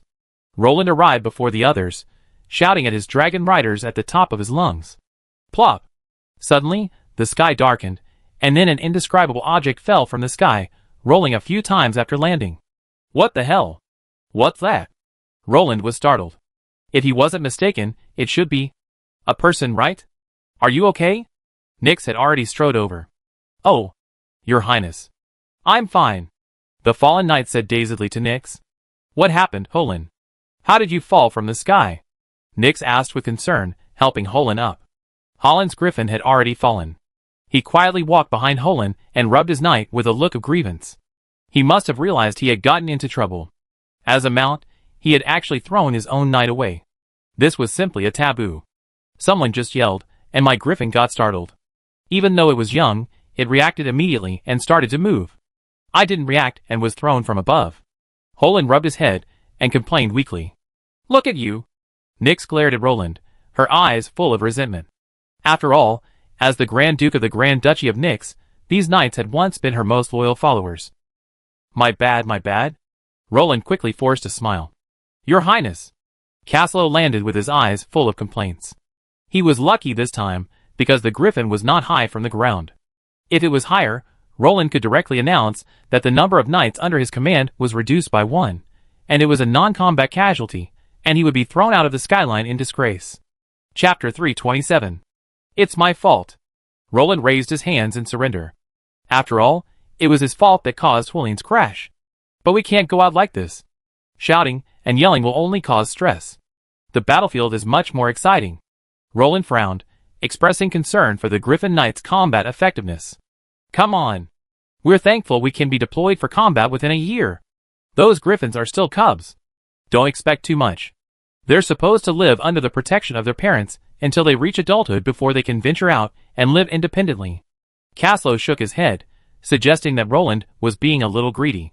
After all, how could a high-level magical beast capable of supporting an entire family be simple? That's right. I was too impatient. Roland thought for a moment, and then laughed. He had been used to having a smooth life, but he had ignored the normal growth path of living things. It seemed that the Griffin Knight was unable to. It's a quick fix. This thing can only be made with time. I might as well give you some dragon essence. Sigh. Roland muttered. After looking around, he still thought dragon essence offered the best value for money. It could directly give birth to a dragon knight's treasure. But honestly, that thing isn't exactly cheap. Expecting to get 10 or 8 of them? Dream on. After all, there are only 2 ways to obtain pure-blooded dragon essence. Voluntary donations from dragons, forget it. Given the dragon's generally stingy and greedy nature, it's a good thing they don't even let you donate, and condensing it yourself after slaying a dragon. Wow. That's even crazier. Unless it's a deeply sinful dragon, if Roland dared to summon his dragon riders to slay it, the dragon would probably kill him first. Dragon. Such a noble creature. Dragon Knight. TSK TSK TSK. Roland clung to himself in envy, unaware that the petrified dragon egg in his space was quietly absorbing the spatial power of the system. Your Highness, if you're alright, I take them to training. Seeing that Roland had come with no real business, mainly to show off to Nyx, Cassela's face darkened, and he began to chase him away. You go ahead. Let's go somewhere else. Roland said hurriedly, seeing Cassela's darkened face. Roland spent a happy month playing with cats and dogs and spending time with his girlfriend. But good times are always short-lived. One night, after his usual fertility exercises, Roland lay in bed, dazed. Before he knew it, it was past midnight. If nothing unexpected happened, something unexpected was about to happen. System check-in. Roland lay weakly in bed, hugging Nyx, but he had no interest in the whole check-in thing. In the past month, he hadn't seen any military units or any useful items. The only useful thing he had was a blueprint for a curved plow, which could effectively improve farmers' farming efficiency. Roland had already given it to Yinfeng to find the carpenters to make. Sign-in successful. Congratulations to the host for obtaining a Knight Inheritance Instructor *1. The system's voice emanated faintly. But Roland, who had been limp and powerless, suddenly perked up. What? A Knight Inheritance Instructor? Was it the one he knew? Swish. Roland suddenly sat up, and the blanket slid off, exposing Nyx's pristine white body to the air. Roland quickly pulled the blanket over Nyx, who had huddled up due to the cold. Seeing Nyx's brows relax, Roland couldn't help but quickly dispel the evil thoughts in his heart. Knight Instructor. Knight Instructor. Knight Instructor. Roland's pupils dilated with excitement. I can train my own knights. Roland was so excited he nearly cried. A knight trainer meant he could now mass-produce knights. Anyone with a natural talent for battle chi could become a knight. And he just happened to have the knight certificate. The certificate was a book with a knight's image printed on it.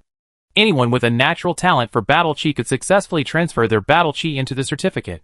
As for the battle chi rocks and crystal balls used to test talent, Roland had lost count of how many times he signed in.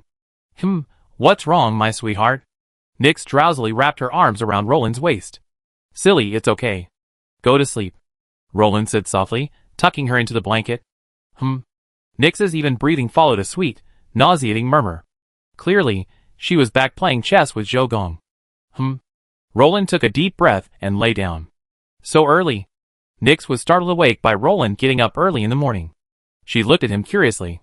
Well, you can sleep a little longer. Roland patted her gently. Yes. Nyx nodded and burrowed back into the covers. Your Highness has been brought here. A weathered old knight was brought before Roland by several guards. Who are you? Roland's eyes flickered as he gazed at the old knight kneeling on one knee before him. Knight Master Adile, I'm here. The old knight looked at Roland calmly, but the scars on his face betrayed the man with a story to tell. Your Highness. Good morning. What brings you here today? Holy crap. Knight Master. Yunfeng strode into the Lord's Hall with a reckless gait. Roland's surprise was instantly replaced by the Knight Master before him. You have to know that professional masters are incredibly powerful beings. The prerequisite for becoming a professional master is to master most of that profession's skills, and all of its basic skills. Currently, the only people in the entire kingdom capable of becoming masters are those at level 5 or above, which means the old man before him possesses at least level 5 strength. I'm delighted to meet you. Your presence gives us hope. The Empire hasn't fallen, and the royal bloodline still flows through Middle-earth. I pledge my loyalty to you, Your Majesty. Adile bowed, addressing him as Your Majesty. I'm not the Emperor. Raglan is no longer the Empire that spanned Middle-earth. It's now the Kingdom of Raglan, and I'm His Majesty. Roland smiled wryly at the old man before him. In my heart, you're Your Majesty. The Raglan Empire has always been there. You're the Emperor. Adile stared at Roland with a gleaming gaze. Maybe later. Roland shook his head and didn't continue the conversation. Right now, he wasn't dwelling on the question of whether he was king or emperor, but rather on that damn Sauron and those damned orcs. As you wish, Adile said with a hint of disappointment, but soon his eyes flickered with fighting spirit. Tell me about your specialties, Roland asked excitedly. Never mind the king or the emperor, what he needed now was a knight instructor who could mass-produce knights.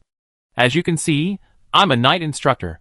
I can teach all the basic skills of the knight class from level 1 to level 6, as well as some advanced skills and some hidden class skills, Adile said proudly.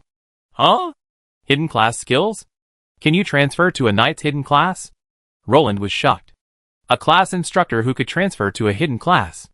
That must be a national treasure. Of course. I'm... Chapter 328. Blood-handed hero Attila. Attila puffed out his chest with immense pride, his eyes gleaming with the same fighting spirit as before, his 6th rank aura instantly radiating from him. Hero! Yun Feng summoned his magical power to raise a barrier, blocking the unwitting 6th rank heroic pressure emanating from Attila. Had he been slower, Roland might have been on his knees. Apologies, your majesty. Attila quickly withdrew his aura. It's alright. Can you start recruiting knights now? Roland ignored Attila's mistake, solely focused on whether he could begin his knight class transition. Of course. But I need a knight certificate and a battle spirit awakening stone. Attila replied proudly, stating his needs to Roland. All these will be prepared for you. You can now choose a suitable location to establish your knight's temple. Roland was ecstatic. As you command, your majesty. Attila pounded his chest and turned away. Oh my! Do you know the way? Yu Feng, please follow him and lead the way. Roland couldn't help but touch his nose and said to Yu Feng awkwardly, watching Attila rushing out. Ah. Yu Feng shook his head. What's going on? Here? Are you sure? Roland turned to Attila, gazing at the overgrown wasteland. Well, after all, training squires requires a larger space, and this part of East City is still abandoned. We just need to level the ground, and it can be put into use. As for the Knights Templar, we can put it off for later. It's just a storage medium for awakening and job transfers. Attili's words were clear, and it was clear he wanted to use the best resources. Old man Rattle. I'm in trouble, Roland said with a forced smile. After all, the magic pattern bricks here still needed Rattle's attention. It's okay. I'm not much use for you, old man. Just consider it a good use for my remaining energy, Rattle said to Roland with a smile. Boom! Rattle raised his hands, and a huge wave of magic power spread out. Blocks of magic bricks were forcibly compressed by Rattle, and fine magic patterns spread out. Have you heard? The castle has issued a notice, recruiting knight squires. If you perform well, you can become a noble knight. Some citizens in the city began to discuss. Ah! Really? Our king is actually recruiting. Some people were shocked. After all, Roland hadn't recruited soldiers since the kingdom's restoration. The people of the entire kingdom were recuperating. They had always hoped to join the army to defend the country, but the kingdom had never recruited soldiers. Yes. The salary is very good. I heard it's 5 silver coins a month. A literate citizen read. 5 silver coins? That's so much? The city guard next door only makes 10 silver coins a month. And he's a 2nd-level professional. How could an ordinary soldier possibly make that much? Someone in the know scoffed. Fool. A knight squire is already halfway to becoming an apprentice knight. Even if they don't become a master knight, they can still become a cavalryman, don't you understand? Cavalrymen get the same salary as you infantrymen? A bystander scoffed. Regardless of what the people discussed, the news of the kingdom's recruitment quickly spread throughout the kingdom's controlled territory, and countless young people were eager to try. After all, there's no age requirement for awakening in Middle-earth, and there are many professionals who achieve great success late in life. Has the news been leaked? Roland glanced at Yun Feng with a sidelong glance. I guess His Majesty Adilai will be busy. Yun Feng smiled and shook his head. What's wrong? Roland asked curiously. Think of all those energetic, patriotic young men. I guess Adilai will be busy for a while. Yun Feng couldn't help but laugh, thinking of the huge crowds at the notice board. The thought of someone getting cramped from exhaustion made Yun Feng feel ecstatic. Sure enough, the smile doesn't fade, it only shifts. Hee. Yun Feng's eyes glittered with a strange, sly grin. Your Highness. His Majesty Adilai requests an audience. The guard approached. Let him in. Roland nodded, assuming that Adilai had encountered some problem and came seeking help. Your Majesty. There are too many people. I can't handle it. As soon as Adilai entered, he ran straight to Roland and complained, his eyes filled with helplessness and exhaustion. Those enthusiastic young people had left him exhausted. Sigh. Yun Feng turned his back, trying to stifle his laughter. However, his trembling shoulders, and the sound that escaped him betrayed his excitement. Your Majesty, I need help. How about asking His Majesty Yun Feng to come down and help? He seems alright, doesn't he? Adilai asked tentatively. After all, he had spotted Roland and Yun Feng, 2 idle men, after a quick look. Since he couldn't possibly ask His Majesty to work for him, He could only ask His Majesty Yunfeng. Well, fine. Let Yunfeng go with you. Puff, Roland said, unable to suppress a laugh when he saw Yunfeng's mechanical turn and the look in his eyes that couldn't conceal his intent to kill. Your Highness. Yunfeng's eyes were filled with resentment, his eyes filled with helplessness and unwillingness. No. My words are golden and cannot be changed. Roland immediately cut Yunfeng off. Yunfeng. You're cruel. Yunfeng shrugged, his face sullen, and left with rattle. Ouch. Pooh. Ha ha. Roland nearly convulsed with laughter. Yunfeng's contorted expression was truly beautiful. It turns out a smile never fades, it just shifts. Oh my god. Yunfeng slapped his head, regretting not insisting a little longer and trying to coax Roland into a fight. Looking at the sea of people, Yunfeng was completely lost. God, do you understand? I really can't help it. Atlas shrugged, his eyes filled with helplessness. Sometimes, people's excessive enthusiasm isn't a good thing, like in this situation, where even with a group of city guards maintaining order, they were almost breaking through the wall of people. Ahem. Quiet. Yunfeng cast a small spell, his voice instantly carrying throughout the recruitment site. Your Highness and I are aware of everyone's enthusiasm and passion, but we have a limited number of recruits, so we can only select the best. Now, let our knight mentor, His Majesty Adile, announce the requirements. Yunfeng said in a few words, pushing Adile out. Adile's mouth twitched, and he stepped forward helplessly. The requirements are simple. First, good health. Second, height over 1.75 meters. Third, age between 16 and 35. That's all. Those who meet the requirements, step forward.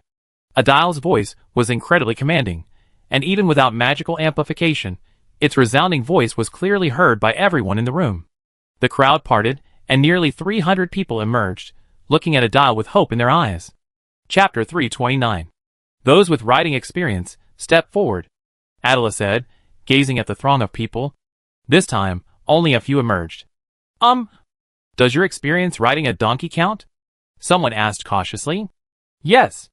Adela's face contorted, but he ultimately decided to give it a chance.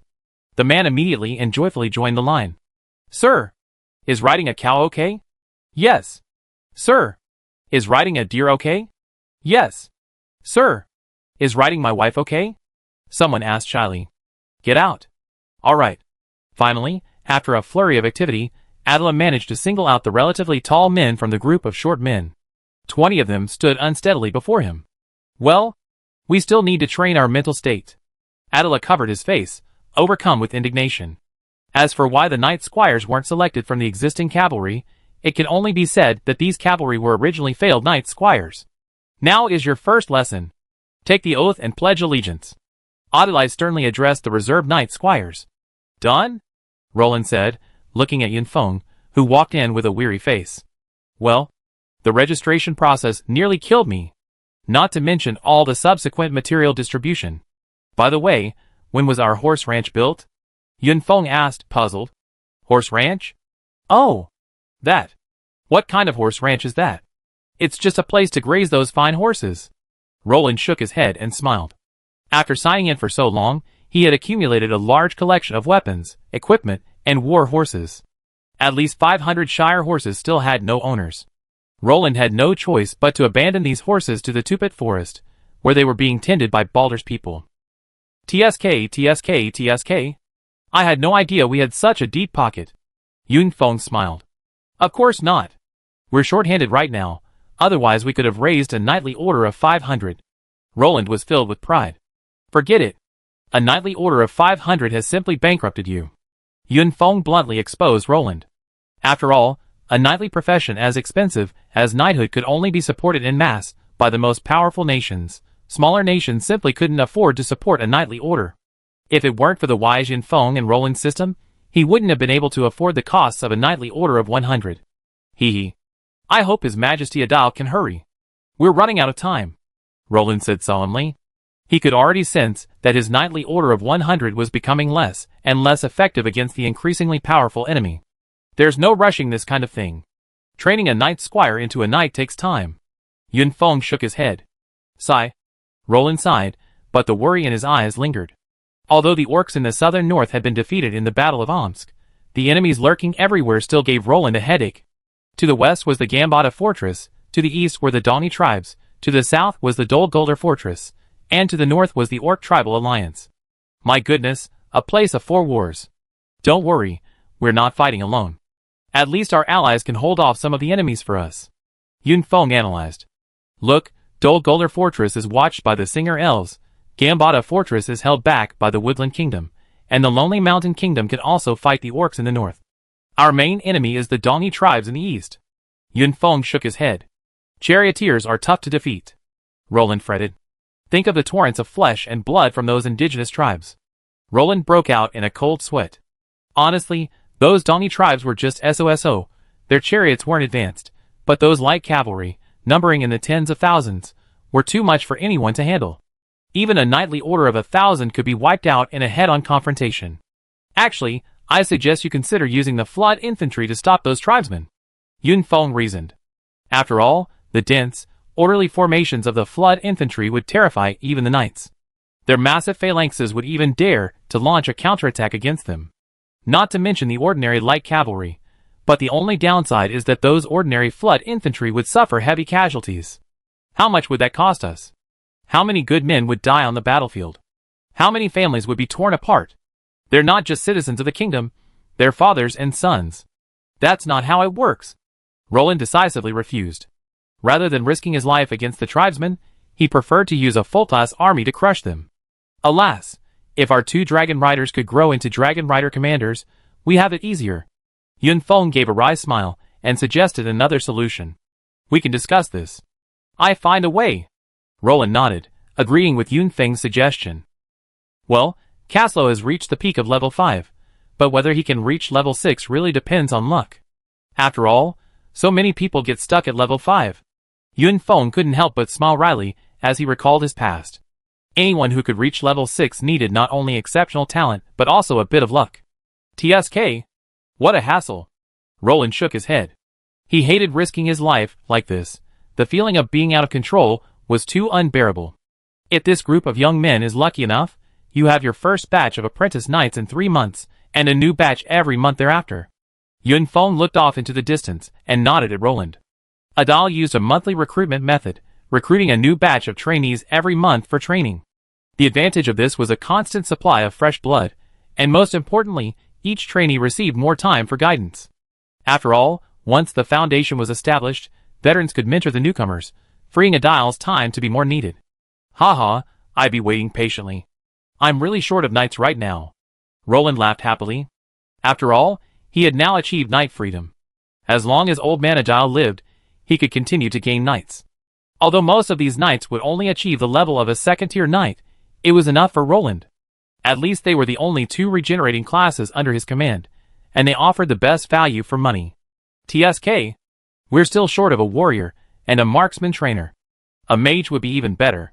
Roland muttered to himself, stroking the stubble on his chin. The requirements for warrior and marksman trainers aren't high. Generally, those at level 4 or 5 will do. The most crucial ones are the Domination Certificate and the Hunter Certificate. As for mages, while I can awaken those with spellcasting talent without the Wise or Sage's certificate, the probability is too low. Yun Feng frowned. Warrior and marksman weren't high in classes, anyone could become a class trainer. However, their class transfer certificates were difficult to obtain, and the mages were even more difficult. Roland was speechless. He really didn't have the Domination Certificate and the Hunter Certificate, let alone the even rarer Sage Certificate. Chapter 330. Let's do this for now. At least we can recruit our own knights instead of relying on luck. Roland shook his head, deciding to be content. Yun Feng nodded. He understood that Roland no longer had to rely on the refugees of his own people to maintain his knights. But in reality, Roland was grateful that he finally didn't have to rely on the Go-Boss system to recruit cavalry. With his 500,000 wealth points, he could only recruit a 500-man knight order, and that was the worst kind. Just being able to recruit knights on his own made Roland very satisfied. At least, he didn't have to save the Holy Glory Knights for last resort in every battle. Why didn't he just send them out directly from the start? It wasn't that Roland wanted to show off, but he really couldn't afford to lose them. If one died, there would be no replacements. He would have to take men from the Cross Bohemia Knights or the King's Knights. Alright, that's it. We just keep an eye out for the rest later. Roland, having figured it out, brightened up. If things didn't work out, he'd just go for the Thousand Nights plains. Worst case, he'd just skip the hills and mountains. I just keep this plane and play with you guys. What? You ring rates are so awesome. Why don't you try to fight the Thousand Knights? What? You have tens of thousands of heavily armored orcs? Come on, come on. You give me time to form my formation. Watch me, the Thousand Knights, crush you right over them. If one isn't enough, I even give you another. In short, give Roland enough time and money, and his knights will be your boss on the plains. Even a god would be in for a fight. Well, don't worry too much about it. If all else fails, find some apprentices with those Bedanian archers and royal guards. Maybe there be some good ones. Yun Feng consoled him. Depending on the weather? I starve to death. Roland looked at Yun Feng helplessly, his eyes calling him a fool. Ahem, it's better than nothing. Yun Feng coughed dryly. Actually, I think our army is more than sufficient given the current size of the kingdom. Yun Feng said tactfully. If Roland hadn't gathered these troops from outside, Yun Feng would have been furious. The military-civilian ratio was over 1-to-1. This wasn't just excessive military spending, it was complete desperation. Ahem. Makes sense. Let's take it easy then. Roland opened the system panel and checked the civilian population. There were only about 5,000 people, roughly the same as the current military strength. Hey! Where's Vannerway? I haven't seen him in ages. Roland suddenly slapped his head, remembering a wild elf king he'd forgotten in some hidden corner of his memory. Vannerway? Who? Yun Feng frowned. Puff. Roland took a sip of hot tea and spat it out before swallowing. What's wrong? Yun Feng asked, puzzled. That 6th-level hunter. The elf king. Roland was stunned. Was there really no one paying attention to the whereabouts of such a large group of grassland elves? After all, there were nearly 200 elven rangers fighting. I really didn't pay attention to them. I was too busy. Yun Feng grinned awkwardly. Come on. Go find out about those grassland elves. Roland summoned the guards and ordered. As you command, Your Highness. The guard saluted, pounding his chest, and walked out. Wow. The scenery in the wilderness is still the best. Vannerway stretched comfortably and smiled at the elf cubs twirling and slithering in the treetops. In the distance, a group of elves on centaurs leisurely returned, dragging bison and other prey they had hunted in the wilderness.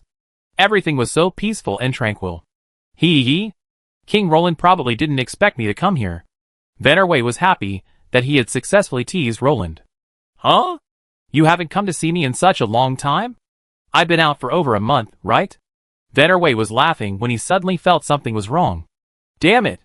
This guy has forgotten about us grassland elves. Vannerway's face was filled with shock. He had a premonition that this was the correct answer. He had just wanted to bring his people out to relax and enjoy a return to the wild life, and to tease Roland at the same time.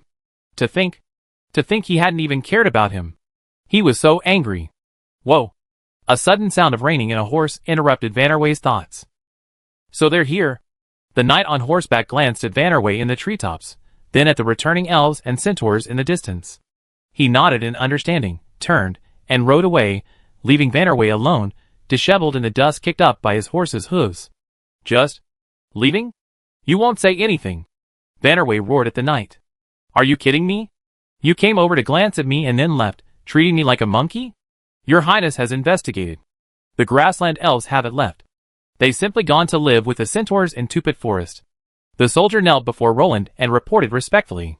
Why are they going to find the centaurs? Roland was speechless, completely bewildered. To find the centaurs? No wonder. They're probably not used to living in human cities. Yun Feng quickly reassured himself. After all, centaurs and elves share a love of nature. Where elves live, there might not be centaurs, but where centaurs live, elves are sure to be satisfied. As children of nature, they certainly share a common perspective on the environment. You left without even saying goodbye. Roland grinned. Why was his role as king so awkward? It seemed like anyone could come and go as they pleased. That's fine. Human castles made of wood and stone aren't exactly where elves like to live. So be it. But Your Highness, you could go and try to win them over. After all, the grassland elves of the entire northern wasteland are a force to be reckoned with. Yun Feng smiled. If those grassland elves truly were to unite, they wouldn't be much worse than the elves of the Woodland Kingdom and the Singri Kingdom. Aside from their lifespan and strength being slightly inferior to other elves without the natural magic of the moon well, they were no less powerful in other respects. That makes sense. I said I witnessed Verb become the Elf King. Roland slapped his head, remembering his promise. Well, just remember that. I go see if His Majesty Adile needs any help. Yunfeng smiled. He still had immense respect for his knight mentor, Adile. This old man's actual age was already over 300 years old, not far from the 500-year mark of the Lagrang people's 6th-tier combat power. Although he was still a 6th-tier hero, he could no longer attack with the reckless abandon of his former self. Every all-out battle consumed his already limited essence. This was also why most professional mentors were elderly. Unable to fight on the front lines, they could only choose to continue their legacy and contribute to the forces they served in other ways. Alright, go ahead. Give him my regards, and tell him to not overwork himself. We don't need knights that badly right now. Roland nodded, and said to Yunfeng. Alright. I'm leaving now. Your Highness, please remember to keep an eye on the elves. The Alliance needs this fighting force. Yunfeng said solemnly. Chapter 331. Roland. Van Erway. The two of them had been staring at each other for a long time, neither of them speaking first, each waiting for the other to back down. It was a damn shame about men's desire to win. King Roland, don't you have anything to say? Don't you want to apologize? Finally, it was Van Erway who couldn't help but speak first. Why should I apologize? It's not good for a guest to sneak away. It would make me, as the host, seem inadequate. Roland blurted out, his words full of sarcasm. Haha, as a host, you don't even realize you lost your guest. It doesn't seem like you take them seriously. If they don't welcome you, you might as well leave. Van Erway, a seasoned cynic, immediately retorted to Roland. No. After another round of bickering, the two of them returned to their staring match. Roland, unembarrassed, stared at Van Erway quietly, while Van Erway, unannoyed, gazed directly at Roland. Looking at the two arguing men, Caslow was so embarrassed that he almost dug a raglan city with his toes. He felt like these two could throw anyone to the orcs. One lacked the demeanor of a king, the other lacked the bearing of a 6th-rank master, and the two of them were actually just glaring at each other out of spite. Caslow just wanted to say, have some shame. Why are you staring at me? Roland glanced at Verve, who was glaring at him intently. He saw contempt in Verve's eyes. How could Roland tolerate this? Since the Battle of Lonely Mountain, who had dared to turn his back on Roland? The only person who dared to speak up against Roland, Azog, had already been beaten out of his mind by Roland.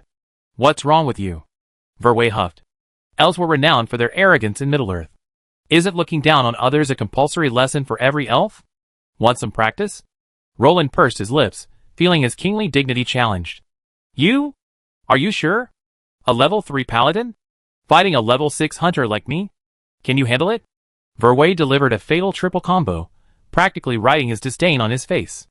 Verway wasn't exaggerating. In a real fight, killing him would only take 3 strikes, or a single arrow with a bow. Ha ha. Roland sneered. This touched a nerve. How could a man say no? If Verway weren't a male, any elf girl who said that would have Roland immediately show her ability. Nyx was always the first to beg for mercy. Roland was always asserting his authority as a man. Caslow. Go. Roland narrowed his eyes. If I can't beat him, I introduce Ajax to another young man. Roland added, his voice fading. This instantly perked up the reluctant Caslow. A 5th-tier dragon rider? Van Erway narrowed his eyes. He felt threatened. A 5th-tier dragon rider was already a match for him. If he brought a dragon, why bring a cheater? Van Erway's face darkened. No one could withstand a 2-on-1 situation. Caslow, don't bother with Cardo. If a 5th-tier dragon rider can't defeat a weakling stalker, you're dead. Roland saw Van Erway's concern, and wondered how strong Caslow would be without the dragon's support. Asshole. Who are you calling a loser? Verway was immediately displeased. Having lived with Roland for so long, he knew that lose time wasn't a good word. Whoever gets angry gets humiliated, Roland said with a smile. He loved seeing Verway get humiliated. Let's fight. Come on. Verway drew his manicotti, his eyes brimming with fighting spirit. Unlike the woodland elves, the grassland elves weren't as docile. Years of living on the brink of life and death had made this branch of elves very adept at fighting. If they were on the same level, Thranduil would definitely be no match for Verway. In a life-or-death struggle, Thranduil would definitely be the one to die. Boom! The violent shockwave nearly sent Roland, who was watching, flying off the ground.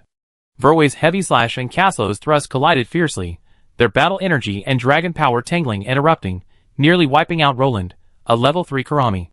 However, Roland could clearly sense Caslo's overwhelming dragon power shredding some of Verway's fire-based battle energy. Overall, Verway was actually at a disadvantage.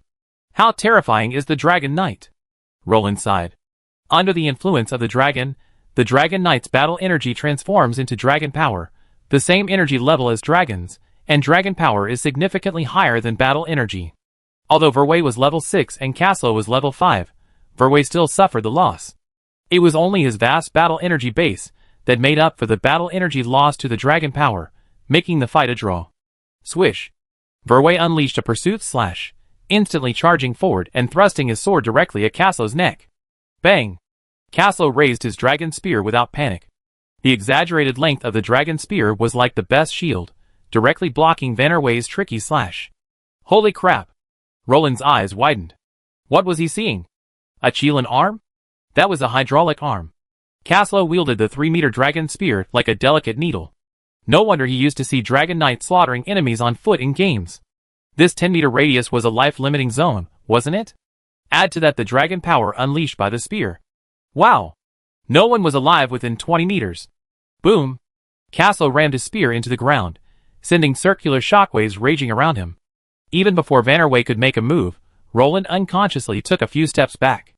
Tap, tap, tap!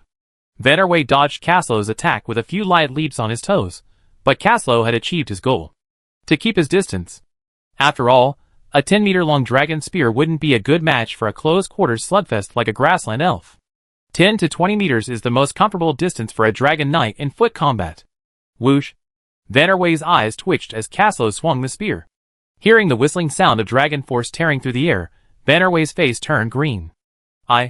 Vannerway had no time to react, and could only raise his manicat to his chest. Boom! After a long roar, Roland finally found Vannerway, barely breathing, beneath a tree broken in 24 meters away. Holy light! Roland quickly raised his hand to heal, hoping not to kill him. Although he trusted Caslo's restraint, what if Vannerway wasn't able to withstand the blow? After all, elves are known for their fragile nature. Puff! Vannerway spat out a mouthful of blood, instantly feeling much better. He steadied himself, leaning on his sword, and staggered to his feet. What was that move? You didn't use your full strength, or I might have been crippled. Vannerway's eyes were filled with seriousness and a thirst for knowledge. To be able to disable a stalker with a single strike was definitely not easy. While he was caught off guard, losing was still losing. Dragon Rider Spear Technique, Breaking Dragon Spear, Caslo said somewhat awkwardly. He hadn't yet infused much dragon power. If he had truly used his full strength, the fight might have already begun. Impressive. But I only lost in close combat. I didn't even use my archery skills. Vannerway, though convinced of his defeat, certainly hadn't given it his all. Come on! Why don't you mention that you haven't even summoned Caslo's dragon? Do you want to try the forbidden dragon language spell? Roland laughed his head off. Seeing a proud elf suffer a setback was rare. Vannerway said he didn't want to bother with the king who had triumphed over him. It was the Dragon Rider who had defeated him, not him. Chapter 332. You can't do it either, little brother. A level 6 can't beat a level 5. Roland walked over and teased, winking. Opportunities to mock a would-be elf king were rare, so the less you said, the better. You didn't beat me, so why are you showing off? I tell you when you can beat me. Vannerway, initially furious, took one look at Roland's level 3 strength and instantly calmed down. Why would a level 6 like him bother with a weak level 3 Kun? By the way, why did you suddenly come here? Roland asked seriously. He didn't think Vannerway couldn't get used to living in a human city. If he had, he would have left long ago. Besides, there weren't many city-states that could accommodate grassland elves. The only one offering them shelter was the kingdom of Logrand. You want to return to nature? Bring everyone out for a while. The environment here with the centaurs is pretty good. Vannerway whistled and glanced around. Speak properly. Tell the truth, Roland said angrily. Did Vannerway think he was a fool? That darting look was clearly amiss. What was he hiding? Look, what is this? Vannerway quietly leaned over and pulled something out of his pocket. He showed it to Roland, shielding the others from view with his back. Kun hair? Roland frowned. Wasn't it just a yellow chicken feather? It was just a little longer at best. Snap! Vannerway slapped his head, speechless. It's a griffin feather. A full-grown one. Vannerway's eyes gleamed with a strange light, and it was clear he had a strong opinion of this nest of Kuan. What the hell? Wild. Are you crazy? Are you risking your life with your people? Do you know what you're doing? Do you want to die? Roland's 5 fatal questions left Van Erway completely stunned. It's not that serious. Just 2 or 3 griffins. I want to tame a few. So my tribe will be safer in the future. We can't always live under someone else's roof. We have to return to the wilderness eventually, Verway said bitterly. After all, they are children of nature. They don't belong here. That's no reason to commit suicide. Have you found where they live? Do you know how many there are? You know nothing. Are you going to kill yourself? Roland said helplessly. It's true that some griffins live alone in the wild, but most live in family groups. A group of griffins usually consists of 2, 5 griffin families, with a population of between 10 and 25 individuals, including several adults, perhaps a few subspecies, and the rest are cubs. Adult griffins are high-level magical beasts. In a real fight, a group of griffins can defeat ordinary lower-level dragons. I only saw 2 griffins. Adults. They were hunting. Verway thought for a moment. Good fellow, you really want to be griffin food? This is clearly a griffin herd. Roland was stunned.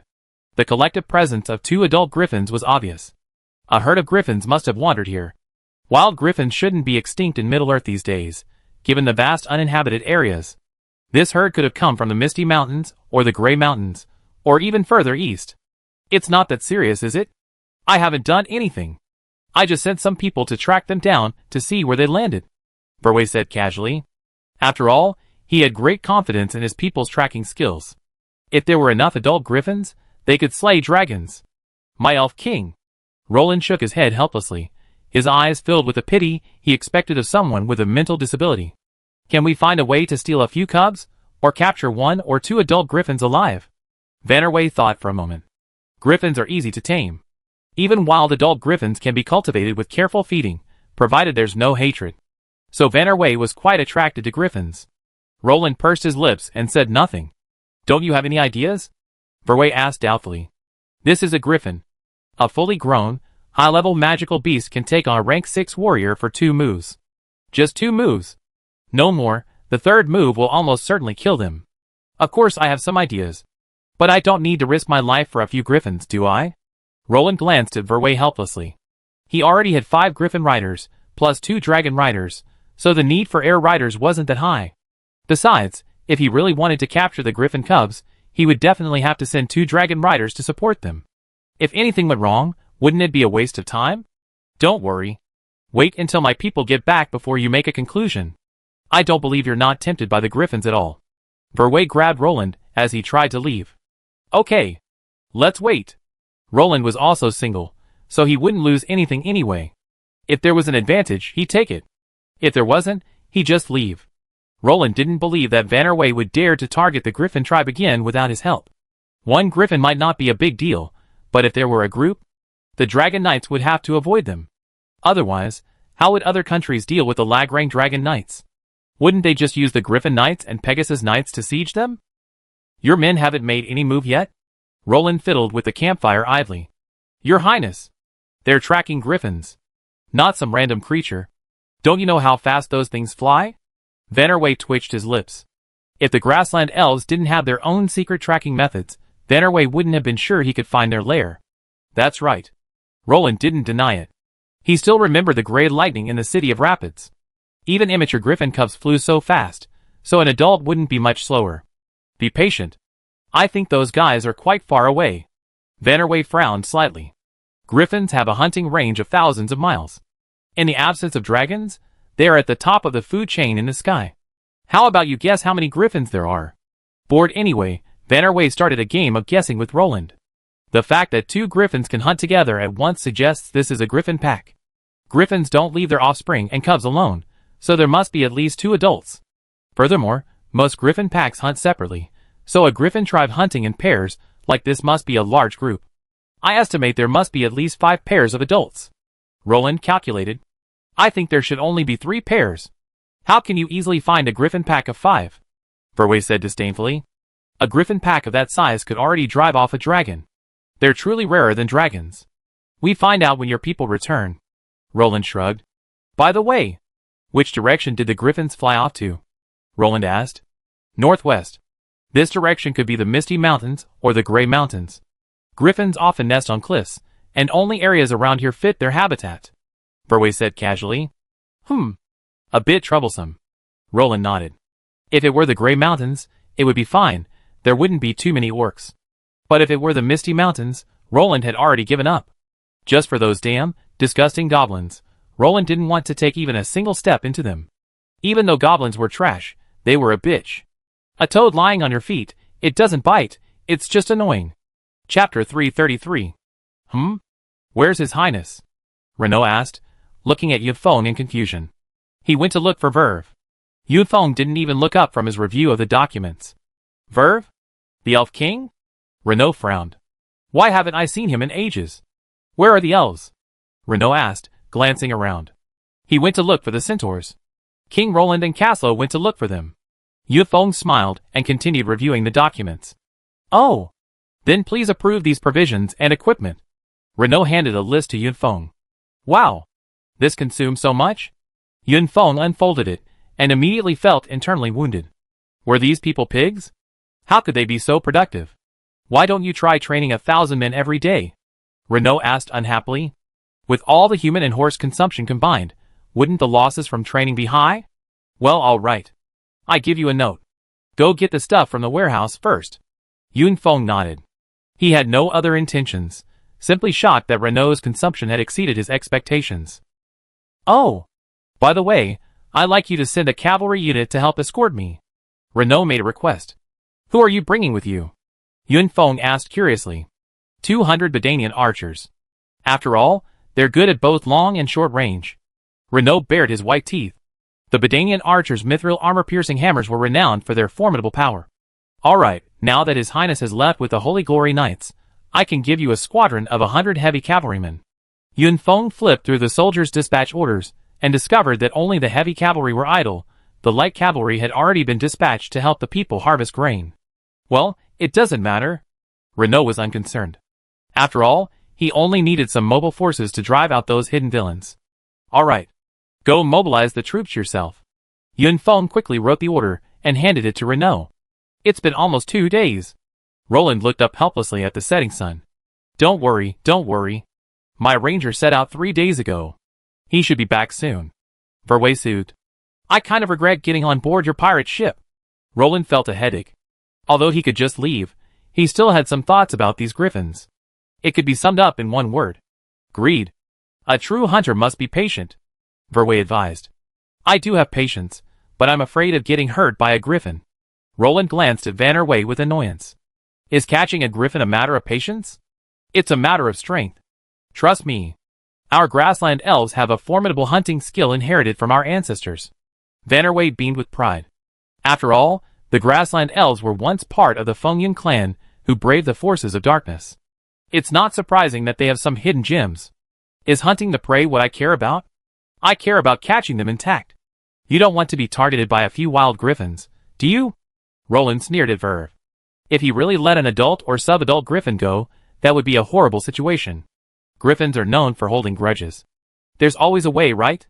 You can have your dragon knights use their dragon power to overpower them. And I heard you're 2 dragon knights now. Taking on a flock of griffins shouldn't be easy. For the wise and powerful His Highness Roland, how could a mere griffin even catch the eye of a dragon knight? Verve began to flatter him, his words overflowing with flattery. Come on, griffins are considered top tier among high-level warcraft. Quantitative change leads to qualitative change. I'm afraid those mad griffins will be slaughtered by my dragon riders. Roland said seriously. He wasn't joking.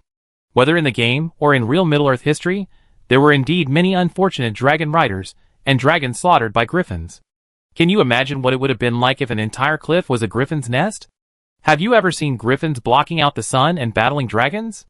Roland saw it in the game. It was truly breathtaking. I have to say, the sight of those top-tier lords commanding their griffin knights to fight dragon riders was truly beautiful. But their deaths were also truly tragic. Gray Mountains? Are you sure? Verway asked, looking at the elven rangers in front of him, who were guzzling water and chewing bread. Yes. We memorized the route and marked it. The rangers exchanged a glance. Tell me the intel. First, tell me how many adult griffins there are. Roland emerged from behind Verway. Greetings? King Roland. 18 adult griffins. The rangers replied respectfully after saluting. Fuck. Caslow, let's go home. Roland turned and left. Huh? What's wrong? Vannerway reached out to stop Roland. Brother, I'm just looking to get rich, not die. Look at these 18 adult griffins. That's a massive herd. Even dragons would avoid them. Roland's words were like a rapid-fire cannon, his entire body shaking with excitement. I know you're excited. After all, eating so many griffins would make you rich. We need to figure out how to catch them all. Vannerway patted Roland on the shoulder. No. Where did you see my excitement? I'm shaking because I'm scared. Scared. Do you understand? And you're still plotting how to catch them all? You're trying to figure out how to make it easier for them to catch us all. Roland was stunned. Caslow, go back and warn our people to prepare for air defenses. These griffins have a vast range. Supporting this population requires a considerable territory. Although griffins won't attack humans, we still have to be on guard. Roland turned to Caslow and ordered. Don't think about it again. Such a large population. We split it 80 to 20 after we capture them. How about you split it 80 to 20? Vannerway was still obsessed with the griffins. Do you know what the optimal casualty ratio is between griffins and dragons? Roland looked at Vannerway with a grim expression. How much? Vannerway really didn't know. Who among the ordinary people could witness the fierce battle between griffins and the overlord of the sky, the dragon? 5 to 1. 5 griffins for 1 dragon. Roland's face turned grim. 18 adult griffins had completely extinguished his desire for this tribe. It wouldn't be completely extinguished, but at least at this stage, it was deeply buried in his heart. Ah! Verway opened his mouth wide enough to fit a griffin egg. He had never expected such a horrific loss ratio. In his mind, a dragon could easily defeat at least 10 griffins. Tell me, are you going to stop the remaining 8 griffins? Roland asked. Attacking a higher force with a low-ranking force would be a fatal proposition. No one could guarantee the extent of the damage those 8 griffins could inflict. Forget it. Just forget it. At least at this stage, we don't have the strength to take on that group of griffins. Unless you can rally the Woodland Kingdom and the Singrid Kingdom to join forces. Roland said simply. If they included the 2 Elf Kings and the Dragon Knight, plus the 2 Dragon Riders and 2 heroes, they wouldn't be impossible to defeat. At least, they could suppress the adult griffins. While the remaining subspecies might be troublesome, they would still be much easier to deal with than the adult griffins. Chapter 334. Verve remained silent after hearing this. After all, Roland's words made sense. 18 adult griffins plus those damned sub-griffins were enough to give everyone a hard time. Don't act so recklessly. Give up. I suggest you don't act on your own in the end. Roland shook his head. Huh? You care about me so much? Verve was touched. Roland, despite his harsh words, still showed concern for him. No. I just hope you don't lure those griffins to River Rapids after you've done your madcap deeds. Roland said awkwardly, rubbing his nose. Give me back my gratitude. Verve's eye twitched. Ahem. Roland quickly dodged. All right, I'm leaving now. Remember not to provoke those griffins. We need to think long-term. Roland warned. I know. Why are you acting like a gossip? Verve said with a dark face. Come back when you had enough fun. Don't wander around with your people. Those griffins can't get away. We have plenty of opportunities. Roland could only promise Verve a happy ending. At least for now, these griffins were untouchable. Roland also wanted the Griffin Knight, but the problem was, there was no way he could catch the griffin. Verve glanced at Roland and disappeared from his sight with a few leaps. Your Highness. Caslow began. It's okay. Elves are all so proud. He'll be back soon. Don't worry. He values his people more than we think. He'd become a worthy elf king.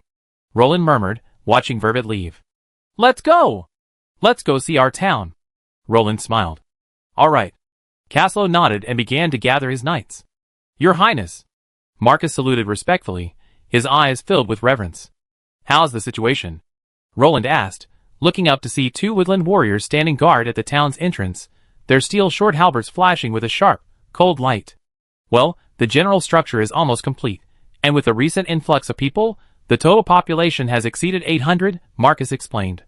I see, it looks like it's developing well. Roland stepped into the town. The entire town was surrounded by a log wall. Although it appeared to be only about 2 meters high, it was enough to withstand the attacks of ordinary wild beasts, and could even hold off a demonic beast for a while. Behind the log wall was a rammed earth platform covered with wooden planks, allowing soldiers to stand behind the wall and launch counterattacks. Because the platform was exactly 1 meter lower than the wall, it effectively served as a parapet. While crude, it was still enough to keep those wandering orcs from bashing their heads in. Very respectable, Roland praised. Delvin had already transitioned from the beginnings of a small village to the beginnings of a small town. There are still many shortcomings, Marcus said modestly. All right. You done well. But the soldiers here need more. Roland frowned and looked around. The town was not large, with no tall buildings. The end was visible at a glance. 10 woodland warriors scattered there would be like throwing a handful of sand into the sea, not even a ripple. Yes, Your Highness, there is a significant shortage of soldiers. I already started organizing militia to stand guard. Marcus scratched his head and said with a sense of shame. It's okay, it's my fault. I didn't expect so many people to come here. Roland rubbed his temples with a slight headache. He had originally planned to carve out a village, but he never imagined it would have the potential to develop into a small town. The residents of this town are all farmers. It's easier for them to get to their farmland from here. Marcus cryptically reminded Roland not to relocate the people back, as the people who moved here are all honest farmers. Okay, I send someone to deliver the supplies you need. Is there anything you need? Roland asked, looking at Marcus. Yes. I need soldiers and weapons. Wild boars are already destroying farmland. Those woodland rangers can't catch up to the boars, and their mobility is too low. There's no way they can stop them in advance. Marcus gritted his teeth. If he hadn't arrived in time with his troops, those beasts might have attacked the humans.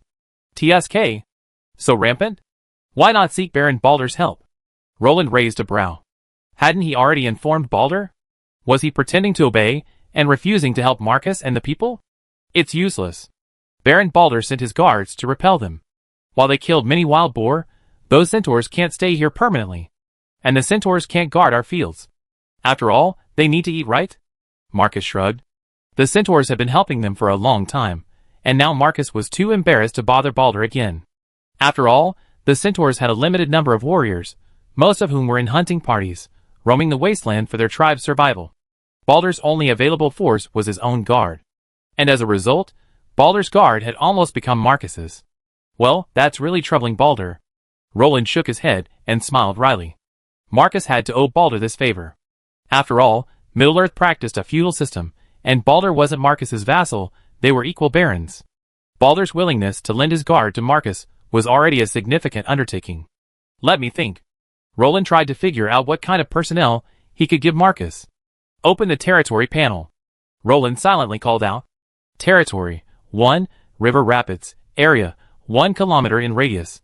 Buildings, 1 slightly flawed lord's castle, 100 ordinary townhouses, intermediate magic pattern wall, stone well, blacksmith, barracks, archer's temple, arrow tower, generals, castle, level 5, Renault, level 4, Rattle, level 4, Yunfeng, level 6, Omsk, level 6, Apophis Brio, level 3, Lavian, level 4, Holland, level 2, Luke Leopold, Merc Leopold, Ajax, level 5. Special personnel, Ivy, level 3, Grand Duke Nix, level 2, Nina Bond, level 1. City Defense Officer, Marcus, level 4, Administrator, Lance, level 2, Troops, 3,409. Holy Glory Knights, 100 level 2 Lagran Knights. Lagran City Guards, 100 level 2 Warriors. Bedanian Archers, 800 level 2 Archers. Dewinian Heavy Swordsmen, 100 level 2 Swordsmen. El Nino Rangers, 100 level 2 Rangers. Lagran Royal Guards, 200, level 3, Speedstream Legion, 1,200 Speedstream Infantrymen. Conscripted Light Infantry, 200 Light Infantrymen. Lugron Heavy Cavalry, 100 Heavy Cavalry. Priests, 8 level 2 Priests. Mages, 1 level 2 Fire Mage. Crusaders, 100 Lancers. Crusaders, 300 Archers. Crusaders, 20 Heavy Shieldmen. Cross Bohemia Knights, 15, level 2, Duchy Light Cavalry, 30. King's Knights, 16, 15 level 2, 1 level 3, Gladiator, 10 level 2 Warriors. Griffin Knights, 4, level 2, population, 15,069, trainable civilians, 5179. Review. The lonely king led the remaining people back to their homeland and built this towering walled city.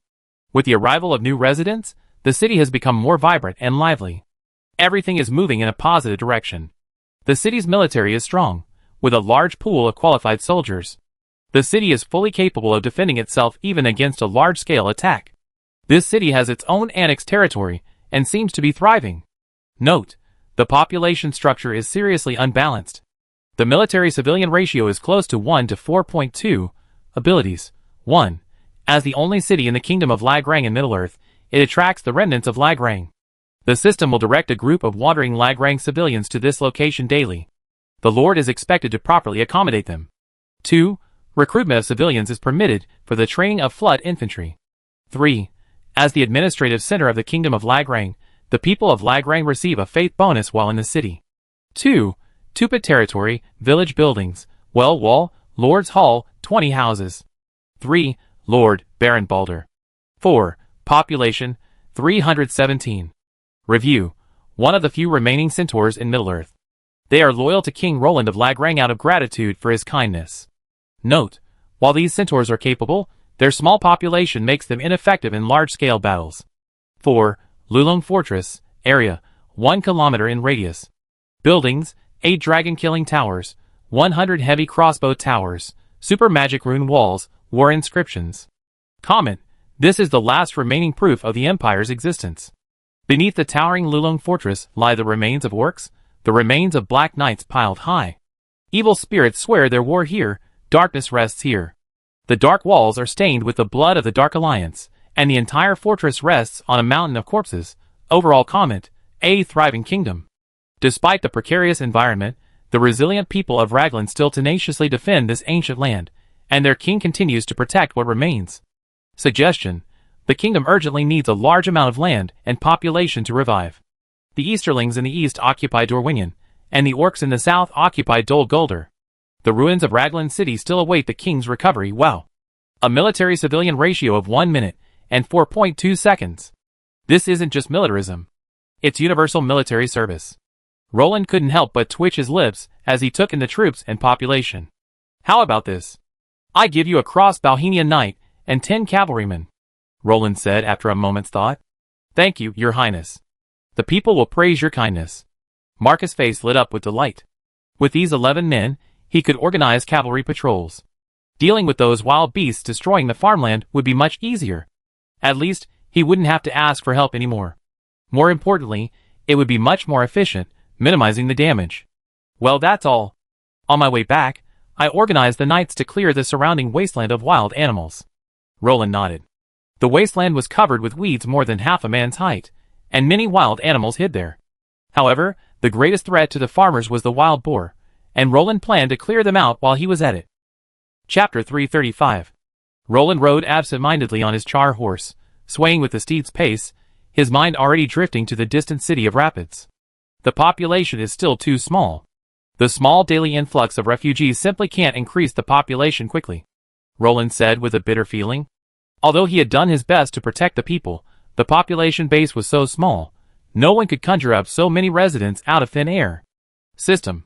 Is there any way to increase the population quickly?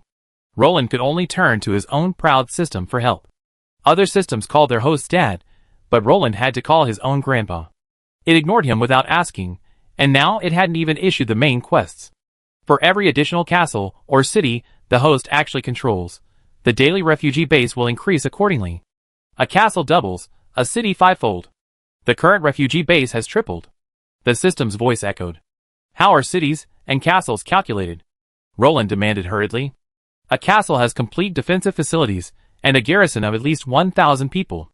A city has sufficient economic resources and a population of at least 20,000 people. The host owns 2 castles. The system popped up a detailed screen. 6. Roland simply added the number 6. After all this time, Streamwind City couldn't even become a city? Roland felt a pang of frustration. Besides, the current population of Delvin is dependent on Streamwind City. Once Delvin is fully constructed, Streamwind City will have to allocate at least nearly 1,000 people. 5 times. I want a city. Roland gritted his teeth, now wailing helplessly like a defeated dog. 10,000 people. would take at least a year to accumulate, not counting the system sign and increase. Roland calculated that his population was increasing by about 10 to 20 people per day, which was a tripling. Back then, Streamwind City's initial refugees arrived at 3 or 4 a day. How's the harvest this year? Roland suddenly asked, looking up. Well, Caslow faltered. He'd been busy training the Griffin Knights or running between River Rapids and Lulong Fortress for a while now, so how could he have the time to worry about this? Besides, weren't Yifeng and Lance handling these internal affairs? At the very least, Grand Duke Nix was handling them. How could a Dragon Knight like him know anything about this? Sorry. Roland glanced at Caslow, who was staring at him, and instantly understood his predicament. Let's go! Go back and ask Yifeng. Roland sighed. What's wrong, Your Highness? Why do you look half dead? Yifeng asked, puzzled, looking at the dejected Roland. How's our harvest this time? Roland asked. Yeah, I was just about to tell you about this. The harvest in River Rapids is excellent. This time, we harvested nearly 2,000 tons of grain. Enough to feed 10,000 people for a year. Delvin has another batch, estimated to be several hundred tons. Yunfeng said with a smile. At least, he didn't have to worry about food shortages and being choked by the enemy. Every day, Yunfeng's greatest joy was looking at the endless waves of wheat before him. Add to that the 10 galleons Roland had drawn in the lottery, diligently fishing on the river rapids, and it's foreseeable that the faces of the people of Lagran will soon turn pale. Yes, even the faces of ordinary Lagran residents still showed a hint of paleness. Although Roland had managed to make ends meet, the sheer volume of food consumed by the massive army was the main source of meat. The river rapids was their only source of meat, but the monsters lurking in the water kept the fishermen from going too far into the river. The bottoms of the boats had been patched up several times, and the worst incident had nearly torn them apart. Even the fishermen on board were seriously injured. That's not bad. Roland breathed a sigh of relief. Being self-sufficient in food was something he hadn't expected. After all, the Lagran Kingdom's geographical location forced it to be a farming nation, with nowhere to go hunting. The most terrifying thing was those cavalrymen. Whether knights or cavalrymen, those warhorses' mouths could truly eat a person to the point of collapse. As for why it hadn't collapsed yet, it was simply because Roland was relying on the system to keep it going. Although that rubbish system rarely gave out anything serious upon signing in, the food in the mall was still good and affordable. 10,000 wealth points could buy enough supplies to sustain Roland's entire army for over a year. Speaking of which, the army's current expenditures are very high. Your Highness, Yunfeng said with a slight headache.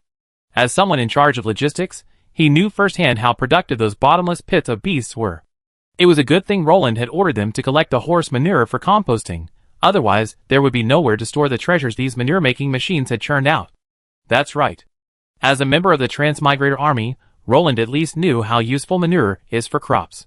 He certainly deserved some credit for this autumn's bumper harvest. Otherwise, no one would have ever linked those filthy things to increased crop yields. How many people do you think we need to support these soldiers? Roland asked, looking up. At least this number. Yunfeng raised a hand with difficulty. 50,000?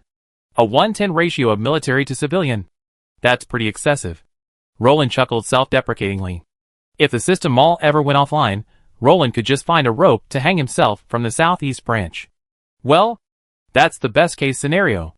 Even with the aid of the curb plow and manure, we still need favorable weather to fully support this army with our people. Yunfeng looked at Roland with admiration. He didn't know exactly how much Roland had in stock, but the fact that he could support such a large army with his own private treasury was incredible. When Yunfeng first received this data, he was so frightened that he almost threw it away. As a wise man, a man of great learning, Yunfeng naturally understood what it meant. He had suggested that Roland disband most of the soldiers, retaining only a few elite troops like the knights. However, Roland refused, telling Yunfeng that he would support those soldiers with his own private treasury. Well, at least there's hope. Roland nodded, acknowledging Yunfeng's words. Although 50,000 men was an astronomical number for the kingdom of Lagran right now, there was always hope. We're running out of time. But we still have time. Roland said this meaningfully, gazing into the distance.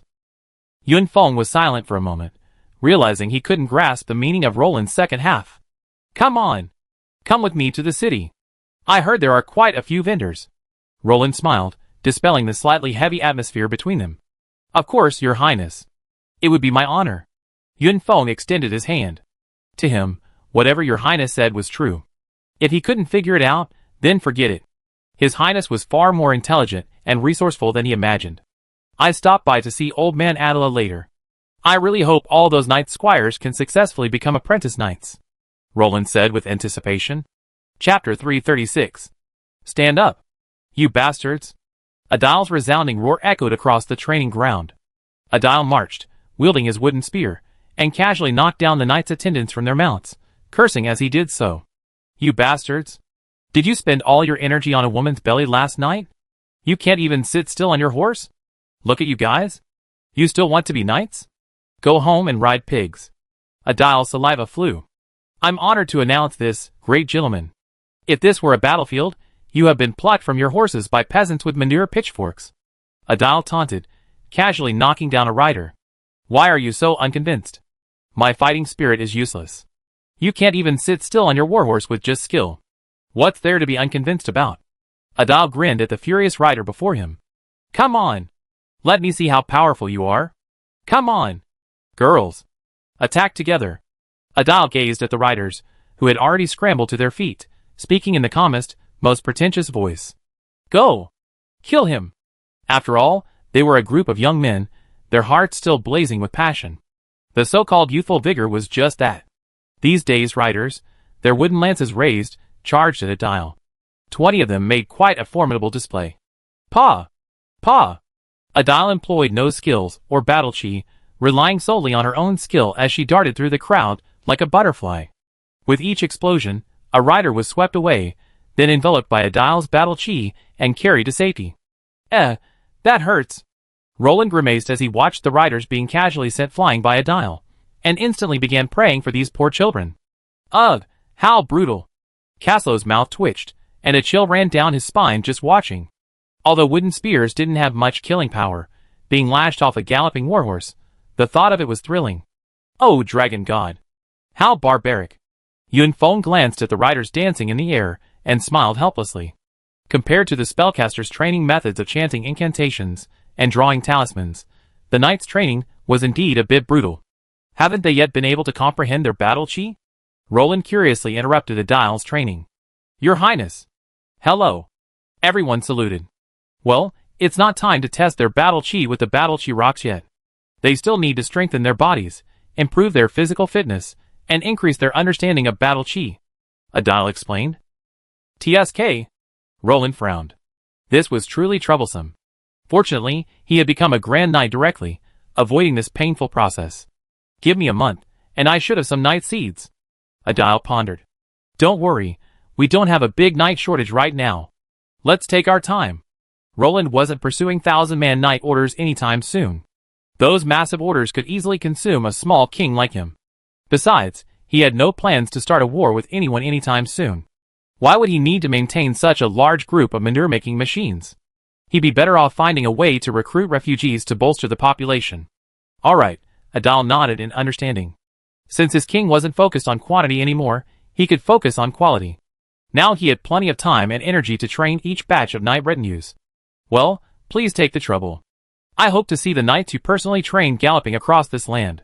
Roland encouraged with a smile. Don't worry, Your Highness. These old bones of mine won't let you down. Adil pounded his chest and assured Roland. There's no major problem here in Adil. Caslo is training Griffin Knights. These two types of troops are the only ones our kingdom can train right now, and Griffins are hard to regenerate. Yun Feng shrugged. The only two high-tech troops in the Lagran Kingdom are in low production. If they want to build up combat effectiveness in the near future, we suggest recruiting some flood infantry. Don't worry, there will be some in the future. Now we just need to settle down, Roland said softly, gazing at the bustling flood city. Settle down? Yun Feng was stunned. Isn't it? This territory, spanning thousands of miles, needs some time to settle down and digest, Roland said sternly. Having big eyes and a small stomach is not a good thing. It will only lead to death. A large army can control more land, but without the people to cultivate it, even the most fertile land will still be a wasteland. Yun Feng nodded. Roland was aware of the kingdom's current predicament, which was a good thing. At least it showed that his king was a wise ruler, not a lazy idiot. If he just wanted to eat and die, that would be fine. I'd be afraid of those who just wanted to eat and die and still give orders blindly. Like the micro-manipulator war god who boasted of an 800,000 to 600,000 advantage. But I still suggest that we can control more of the. Try to control these areas. At least get to know the terrain and environment first. Yun Feng suggested. He carefully analyzed the current situation and realized that if Mordor really mobilized its full-scale army and marched north, then there would be no other way. However, even a small force combined with the troops of Dol Guldur would be enough for them to deal with. Moreover, Yun Feng didn't believe that those damn dark forces would remain indifferent after learning that there were dragon riders in the coalition forces. For Mordor, giant dragon hunting crossbows and black arrows are not difficult to obtain. God knows how many black arrows the dwarves had left behind. No one in the coalition forces, whether dragon riders or dragon rider generals, believed that their dragons were tougher than Smaug, although Smaug could not be considered a dragon in the strict sense. Forget it. It's too far away to reach, and we only have so many mobile troops. Counting on the flood infantry to defend the city is okay, but if we really go out in hand-to-hand combat, the casualties will make us all cry. Roland forced a helpless smile. Although he commanded thousands of strong troops, the only ones he could really use casually were the flood infantry.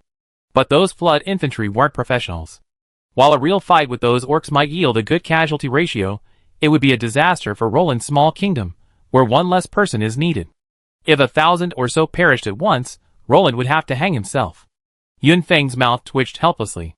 Although he had a good plan, his master didn't have the courage to take the risk. While Roland's concerns were valid, Yun Feng still felt he was being wronged. To a 6th-level professional, the lives of ordinary soldiers were just numbers. It was better not to recruit them. But to Roland, those glaring numbers represent living lives and families. The glory of the nobility has never faded, it has simply quietly become woven into our very blood. The nobility have never been a group of people standing behind the common people. Instead, they are the ones who shoulder the fate of the nation and the peril of the nation. Their glory should never fade. Chapter 337. Leaving aside Roland's situation, the kingdom of Raglan continues to develop steadily. This thriving kingdom's perseverance in Middle-earth is as strong as the knights of yesteryear. At this moment in the north, 3 feeble figures slowly moved across the wasteland. Their expressions were dull, their limbs numb, their bodies draped in tattered cloth, and their weapons were already broken. If it weren't for the faint war flames emanating a terrifying 5th-level aura, no one would have connected them with those high-spirited orc chieftains of the past. Now, like beggars, the 3 brothers limped towards their tribe. Because of the terrifying Great Forbidden spell that had ravaged the space, the brothers were unconscious for nearly 2 weeks before regaining consciousness. Upon waking, they were utterly shocked by what they saw. The terrifying Great Forbidden spell reduced hundreds of kilometers of land to wasteland. Raging wind and fire elements flickered periodically above the remains of the Great Forbidden spell. Dragging their exhausted bodies and enduring the pain, the 3 men scrambled to escape the spell's range, suffering several severe blows from the raging elemental forces. Had it not been for their deep bond and mutual support, 1 or 2 of them might not have made it. After days of sleeping rough in the wilderness, the 3 battered 5th-level orcs supported each other as they fled back to their own tribe. In the decades that followed, the backbone of this orc tribe was completely shattered. Although the Frostbone tribe survived under the protection of the 3 5th-level orcs, its elite soldiers were unable to be replenished.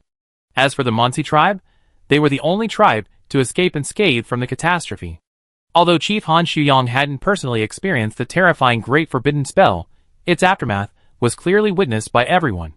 The terrifying elemental fluctuations that illuminated half the sky were visible to anyone with eyesight. Regarding this, the great Monsi tribe's King Han, Chief Han Shuyong, known as King Han, expressed no fear at all. Not a shred of fear. He immediately fled with his men. Fortunately, this guy had some talent, otherwise the Pan-Asian Creek Bone Basin would have been home to another pile of ashes. The King of Han fled north at a speed no one could have imagined, not even sparing the women and children of his own tribe. He dispatched only 100 men to warn them, while he himself led his army north on a hunting patrol. Ugh! It was a flight, in the Fourth Age. While studying this period, historians from Logran discovered that this small band of orcs had achieved a military miracle, covering 100 kilometers in a single day and night. This became known as the King of Han's speed. This led people to wonder if the orcs had regressed that day, as this speed was simply not something that could be achieved on 2 legs. Later military strategists and historians believed this was the orc army marched on all 4s, a throwback to their ancestors. I wonder what the King of Han would think upon learning their conclusion. He knew all he could do was run as fast as he could against an enemy capable of amplifying forbidden spells. As a result, hundreds of his soldiers died from running. "Chieftain, we should be safe. Now! Rest. Rest." An orc leader whispered breathlessly, his lungs gasping like a broken bellows, his eyes filled with pain and struggle. The aching muscles and the tearing sensation in his lungs made it impossible to continue. "Ah! Really? How far have we run?" King Han slumped to his knees, his eyes filled with fatigue. Even a fourth-rank commander felt a wave of confusion. Hundreds of kilometers. The orc gasped at King Han. "Let's take a break." King Han plopped down on the ground, unconcerned with his appearance. He casually pulled out his water pouch and tried to drink, but after a long while, not a single drop came out. "Ah, let's go! Let's go! Get out of here! Don't even think about coming back for decades. The South is too terrifying." King Han's eyes flickered with fear. The devastating scene had completely robbed him of the slightest resistance. A great forbidden spell informed all orcs in the southern reaches of the north that a powerful kingdom had risen in the south. They could no longer plunder the south with impunity. Countless tribes, their armies destroyed, packed their bags in tears, forced to abandon their homes and journey north, a veritable orc equivalent of drifting north. Ahem. What on earth have Raglan's soldiers done? The orcs haven't come to our defenses in ages. Dwalin sighed, stroking his sharp battle axe with a hint of boredom. Before, when his forces were insufficient, he'd been troubled by his inability to stop all the orcs. Now, he was actually troubled by the lack of an enemy to provoke. Who knows? But they must have done something significant. A dwarf muttered. But humans are our allies. Their strength is good for us. Well, at least they're much more reliable than the elves. The other dwarves nodded in agreement. Then report this to His Majesty Thorin. Dwalin nodded. He could let his king worry about what had happened. He didn't want to bother with this mess anymore. Those orcs had already exhausted the dwarves, and the entire dwarven border guard was no longer able to advance and explore. "TSK, it looks like our allies have made quite a stir," Thorin said calmly, reviewing the intelligence from his command. "What are the results of the Dragonhawk Knight's investigation?" Thorin turned to look at Keeley. "Uncle," they concluded, "that the people of the Kingdom of Raglan cast a great forbidden spell there," Keeley said with shock. "A great forbidden spell? This? Ha. King Roland truly is a man who constantly performs miracles." Thorin smiled and shook his head. The Kingdom of Raglan truly impressed everyone. How long had it been since they cast a great forbidden spell? Then how should we face them? Billy expressed his concerns, fearing the impact this would have on their relationship. "How should we face it?" "Face it with a smile. King Roland is our friend. We need them, and they need us." Thorin laughed, then fell silent for a moment. "Well, let's go visit them, bringing some of our finest arrows. They now have the ability to produce their own equipment, but they probably still need arrows." Thorin pondered, carefully selecting a gift for Roland. "Okay. Then Keeley and I will go together," Philly asked. "Well, remember to give my regards to King Roland. Our close friendship still needs to be maintained," Thorin said, supporting his head. "Understood," Philly nodded. Chapter 338. As soon as the Lonely Mountain Organization's team began to set off, they were clearly spotted by Ajax, who was wandering in the sky. "Huh? The dwarves are hauling so much stuff? Has the kingdom recently traded with the dwarves?" Ajax tilted his head, looking down at the dwarf army crawling like a reptile. The dwarves sent a group of people towards our kingdom? In carts and trucks?" Roland raised an eyebrow at Ajax. "Yeah. I saw them when I was out for a walk." Ajax nodded. "Yun Feng? What do you think?" Roland looked up at his dog-headed military advisor. "They probably heard about the war in the north and are here to build ties."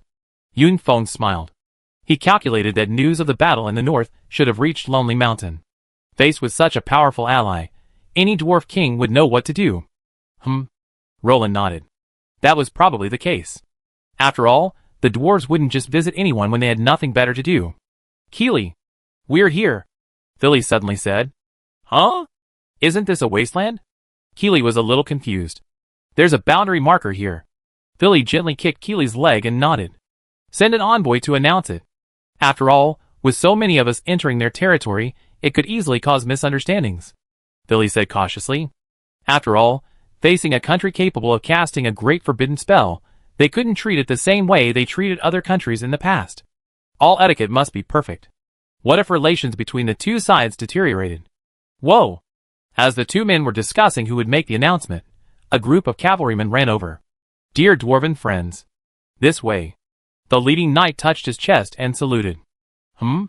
Keely and Philly exchanged glances, both seeing shock in their eyes.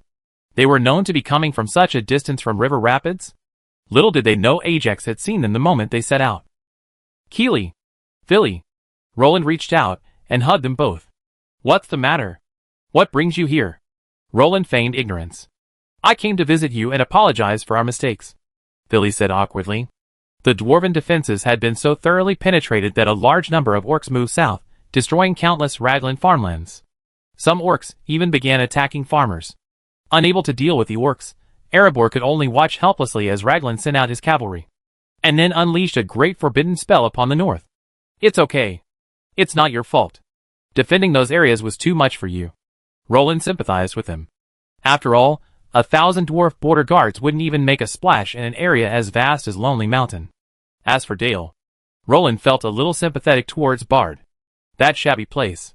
The defenders couldn't even protect the castle. Thank you for your understanding. We brought you 1,000 fine steel round shields, 100,000 triangular armor-piercing arrows, and some fine steel ingots as gifts to thank you for your contribution to the Alliance. Keely and Philly were humble, understanding that a powerful human kingdom would rise south of the Lonely Mountain. Then I won't hold back. As allies, this is what we should do. Oh, and a reminder. There's a large tribe of griffins in the Grey Mountains. Keep your Dragonhawk riders away, Roland said, as if suddenly remembering something. Ah? A pack of wild griffins? In the Grey Mountains? Keely and Philly exchanged glances, both seeing the solemnity in their eyes. It's no big deal. Don't provoke them, the griffins are quite docile. Roland smiled at the two dwarf brothers, whose expressions had changed. Thank you for the reminder, they said hurriedly. It's okay. I arranged a dinner. If you're not in a hurry, you can come and try Raglan's delicious food and wine. Roland extended the invitation. Fortunately, the castle in River Rapids had undergone preliminary repairs, and was now barely adequate for hosting foreign guests. Excuse me. The two men were about to refuse, but upon hearing about the wine, they decisively accepted.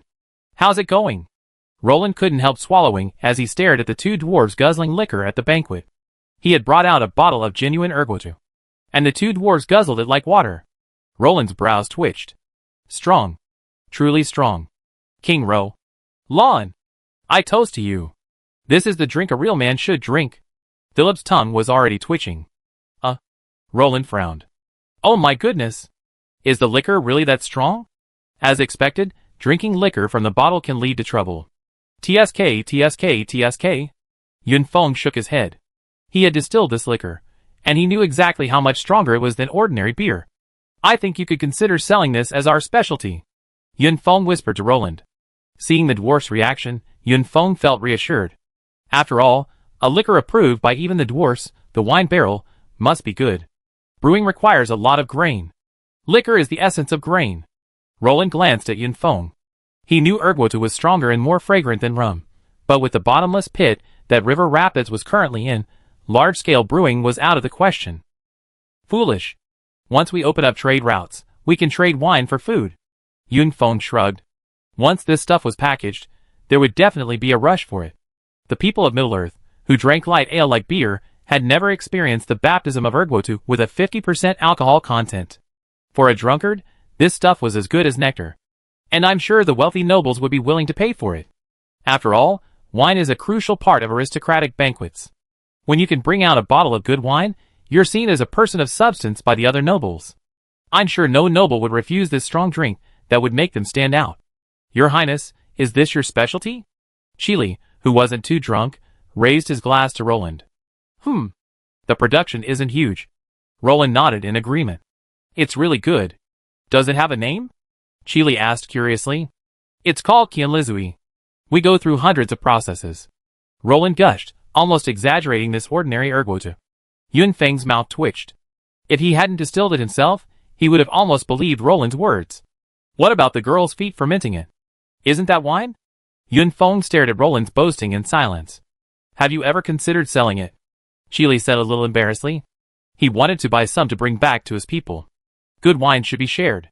Of course, but because it's the essence of a lot of grain. Roland began to talk nonsense. Having experienced the information age, Roland had cheaply fooled in a few seconds. You're really ruthless. Yun Feng looked at Roland with a strange look. Just listen to the price Roland quoted. A jar of erguotu, only 10 liters, cost the same as a ton of grain, and the dwarf actually accepted it happily? Ahem. I'm not lying. Wine is the essence of grain. I should at least make some money, right? Roland argued with a few dry coughs. Chapter 339. Autumn, 2942 of the Third Age. According to history, 2941 of the Third Age should have gone something like this. Thorin II, Fili, and Kili were killed in battle. Dane II, chief of the dwarves of the Iron Hills, became king under the mountain, and Sauron was driven from Dol Guldur.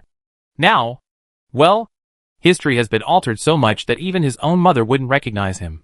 Thorin, Kili, and Fili are all still here. Dane hasn't become king under the mountain.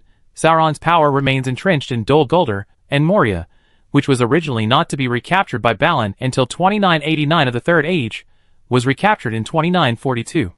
In that year, the two most powerful human kingdoms in Middle-earth were ruled by King Danzer of Rohan and Turgon, regent of Gondor.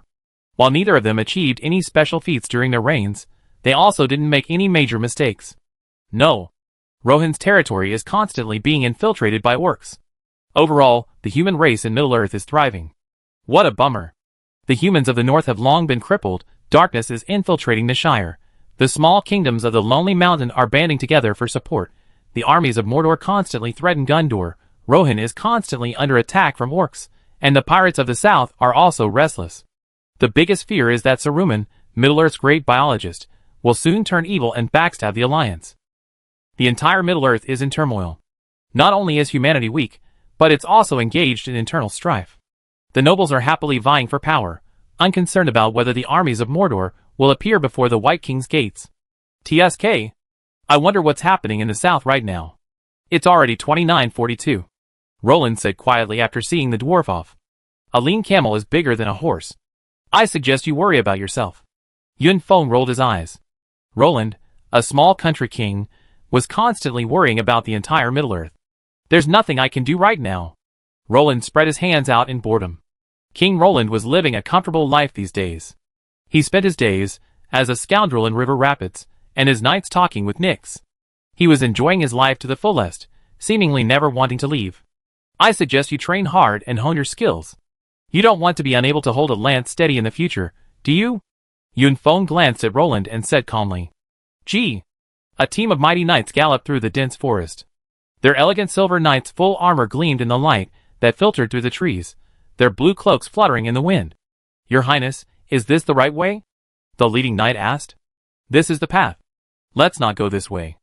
The dark forest is dangerous. Let's go around. A short figure muttered. That'd take a long way. A knight's voice echoed. Then let's go around. I'm scared here. The short figure said fearfully. Ah. As you wish. The leading knight pulled the reins, and the horses instantly turned. The entire group followed him, arcing through the jungle and galloping towards the eastern wastes. Clang. A sound of metal clashing could be heard. Damn. An ambush. Charge. The leading knight swung his lance, instantly deflecting the incoming spears. Die. Kill. The knights behind him were not to be outdone. They charged with their lances raised and unleashed their skills. Instantly, a variety of fighting spirits erupted through the jungle, and the dazzling spearlights carved a bloody path. Hoo! Captain, we escaped them. A knight paused and breathed deeply. Damn it! How could orcs be here? This is southeastern Rovanian, not Dol Guldur's territory. One knight's eyes were filled with anger. Enough. It seems the Mirkwood has fallen. It has completely merged with darkness. The leading knight sighed, shaking his lance, his eyes filled with sorrow. Perhaps the small city-state you mentioned has been destroyed. The leading knight said reluctantly. Although he didn't want to offend his distinguished guest, his professional ethics forced him to express his judgment. How could it be? They are very powerful. Their cavalry is invincible. The short figure said, lowering his head. He clearly understood that the place might have been captured by orcs. After all, more than half a year had passed. Several major battles had broken out in the south, and it was rumored that a large orc army had moved north. They had just fought a fierce battle with the orcs, and whether they could withstand the next orc attack was still unknown. I hope so. We can't stay here anymore. We must leave quickly, a knight said, leaning on his lance. Well, fortunately, the eastern wastes are flat. We'd be hard-pressed to be ambushed again. The captain glanced at the forest behind him. What a long journey. Several knights lamented. All right. Stop complaining. Once we get around this forest, the road is flat. Cheer up. Mordor lies to our south. The captain shook his head. Yes. All the knights said in a serious tone. Let's go. Destination, the lonely mountain. The knight captain lowered his visor and raised his banner. In the bleak wind, a banner emblazoned with the white sacred tree fluttered. They hailed from the most powerful kingdom on this continent. Gondor. God. Roland shook his head helplessly. That shouldn't be the case. Yun Feng rubbed his chin in thought, his face filled with confusion. Where did they come from? Caslo's expression changed. Oh. Dragon God. Curious, Nyx poked her lovely head out for a peek, only to be startled and scream. Okay, the girl's fine. Roland hurried over and picked her up. Who sent them? Yun Feng looked up and around. Me. Baldur's majestic figure slipped through. Fortunately, the castle gate was wide enough. Lord Baldur, where did these people come from? Yun Feng pointed to the bodies below, painted with strange totems. They came from the east. On horses, they looked like a scouting party. Baldur recalled. Easterny people. Roland's eyes narrowed. Damn it! Where are they? I'm going to kill them! Lavian drew his sword in anger. Calm down. Caslo pushed his sword back with a snap, then lowered his head and scolded him. I'm sorry, Your Highness. I lost my composure. Lavian apologized quickly, realizing his mistake. It's okay. Roland waved his hand. He knew the Crusaders had nearly been overthrown by the Donny charioteers, and it was natural for Lavian to resent them deeply. After all, most of his men had died in battle. The reconnaissance team is here, so how far can the army be? Roland scoffed. It seems we have some work to do, Your Highness. Yun Feng sighed helplessly. It doesn't matter. Let them come. The pride of the Lagran Knights remains undimmed. Where is this? This is Stream City, the birthplace of the Stream Infantry. This was once a major city in the Empire. We wait for them here. Roland felt the woman in his arms tremble, and his face roared fiercely. Notify Lulong Fortress. Yun Feng sighed and whispered to the guards. Prepare for battle. Assemble all our cavalry. Be ready for battle, Roland commanded. Assured. Everyone glanced at each other and said hurriedly. Chapter 340. Under the king's command, the war machine of the Kingdom of Lagran was swiftly mobilized. The mobile forces previously roaming the land were assembled. As the kingdom's few remaining mobile forces, Roland would command them at any time to stop the rats attempting to advance westward. Send a message to Baron Baldur. Order him to marshal his troops and be ready to fight alongside us. Oh, and tell Verbit those barbarians are coming. Have him relocate his people. Roland pondered, finally deciding. Yes, Your Highness. The guard pounded his chest and departed. Damn it! Is this at Orklair now? The Northerners don't care? The Wolf Riders are practically driving me crazy. The leading knight complained weakly as he bandaged his bloody arm. Beneath his crotch was a dead warg. The corpses of more than a dozen Wolf Riders and wargs were scattered across the surrounding open space. I'm afraid they're powerless to intervene. After all, the North's strongest military force marched south. The knight captain shook his head.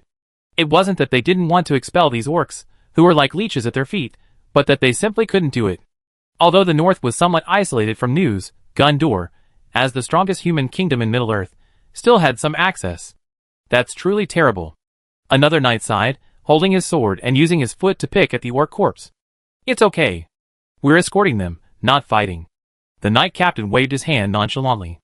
They were merely escorting them, not charging them. As long as they didn't get surrounded by the orcs, there wouldn't be any serious consequences. Even if it doesn't work, His Highness still has a teleportation scroll, right? The knight captain said lightly. After all, the teleportation scroll was their reason for ignoring the orcs. That's true. The remaining knights nodded. Have you treated your wound?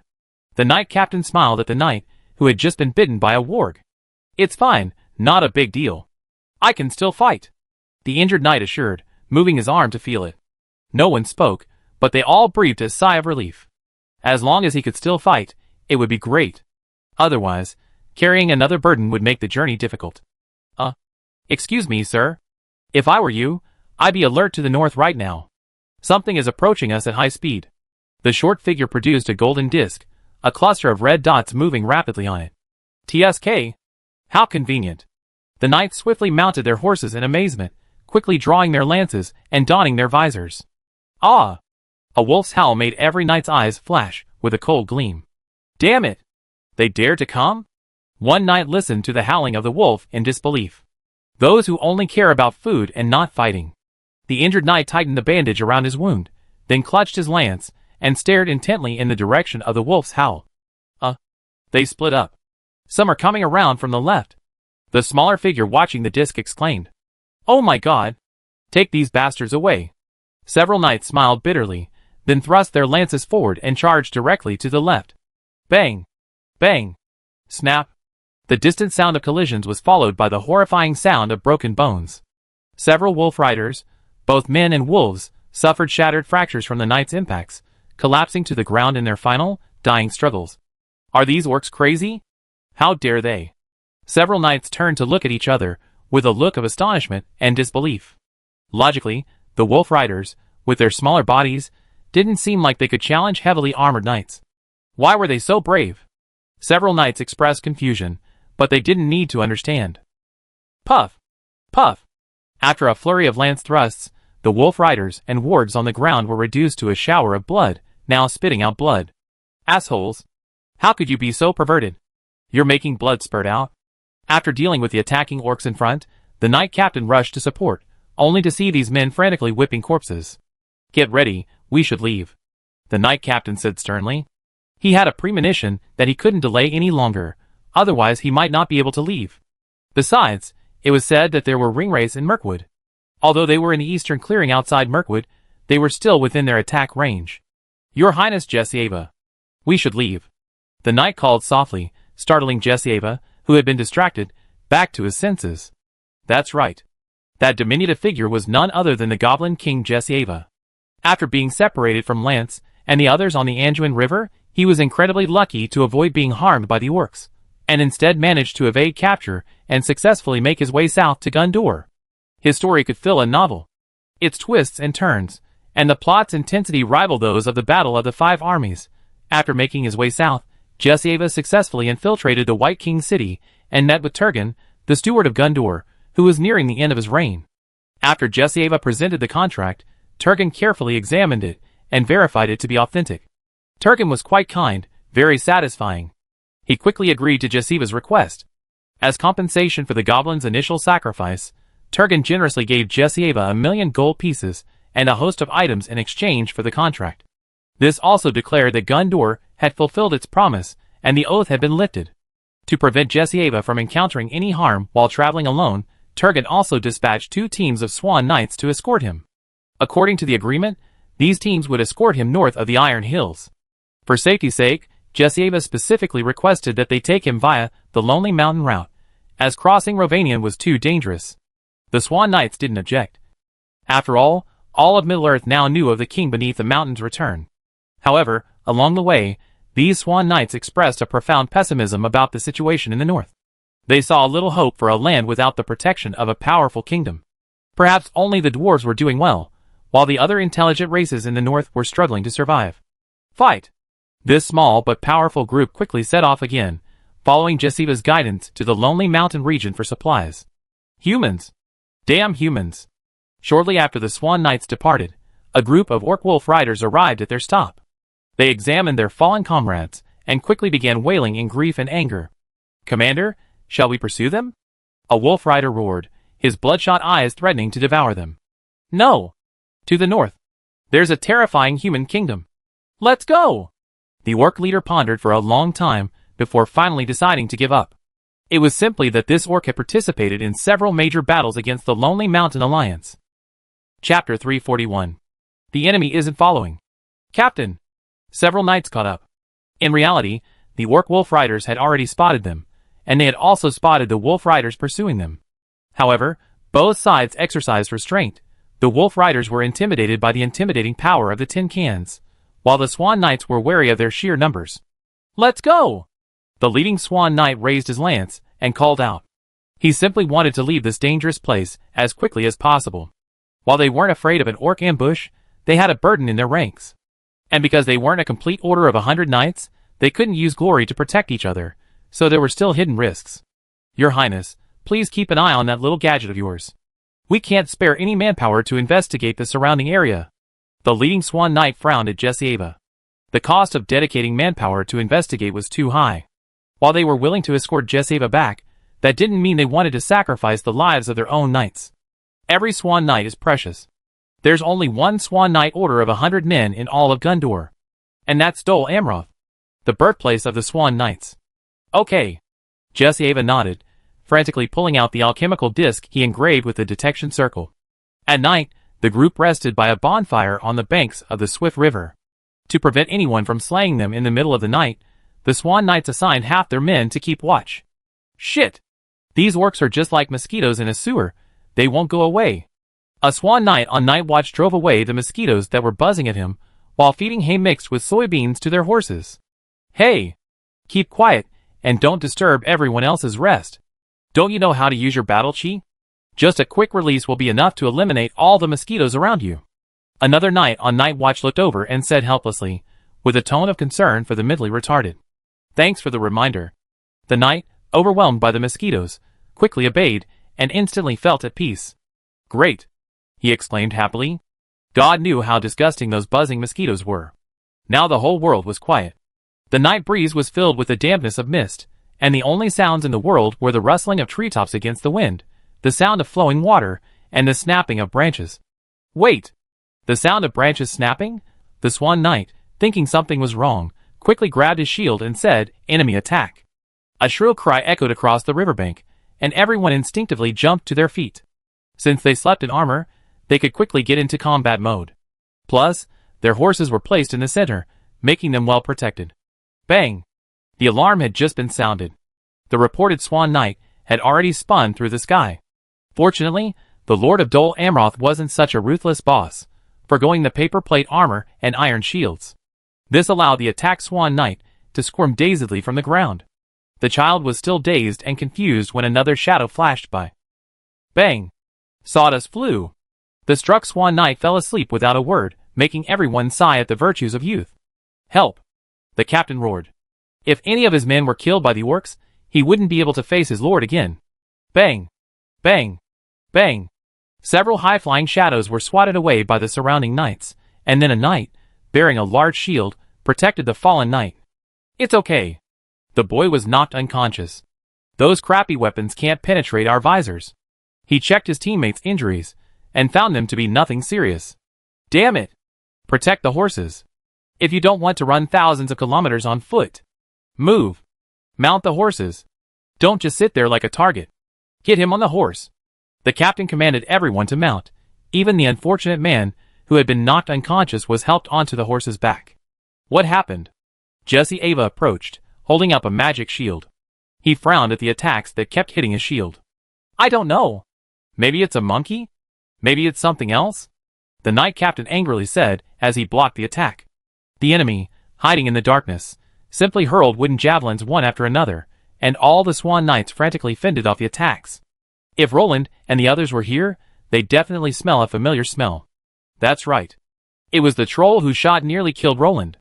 Clearly, this group of knights had been targeted by the trolls, or perhaps they were being used as scapegoats for Roland. However, compared to King Roland's utter misfortune, these people were lucky. First, the trolls were few in number. Second, these knights were formidable heavy-armored warriors, their hoofprints leaving deep pits with every step. Crucially, even Jesiava, the burden, was fully capable of self-defense. The kid even had time to criticize the troll's spear throwers from behind his magic shield. Kill them! Kill them! Shoot! Shoot! Kill these bastards! The enraged knight captain roared, feeling the vibrations from his shield and the mournful cries of his warhorse. He wasn't sure if they could hold out any longer, but the warhorse definitely couldn't. Puff! Puff!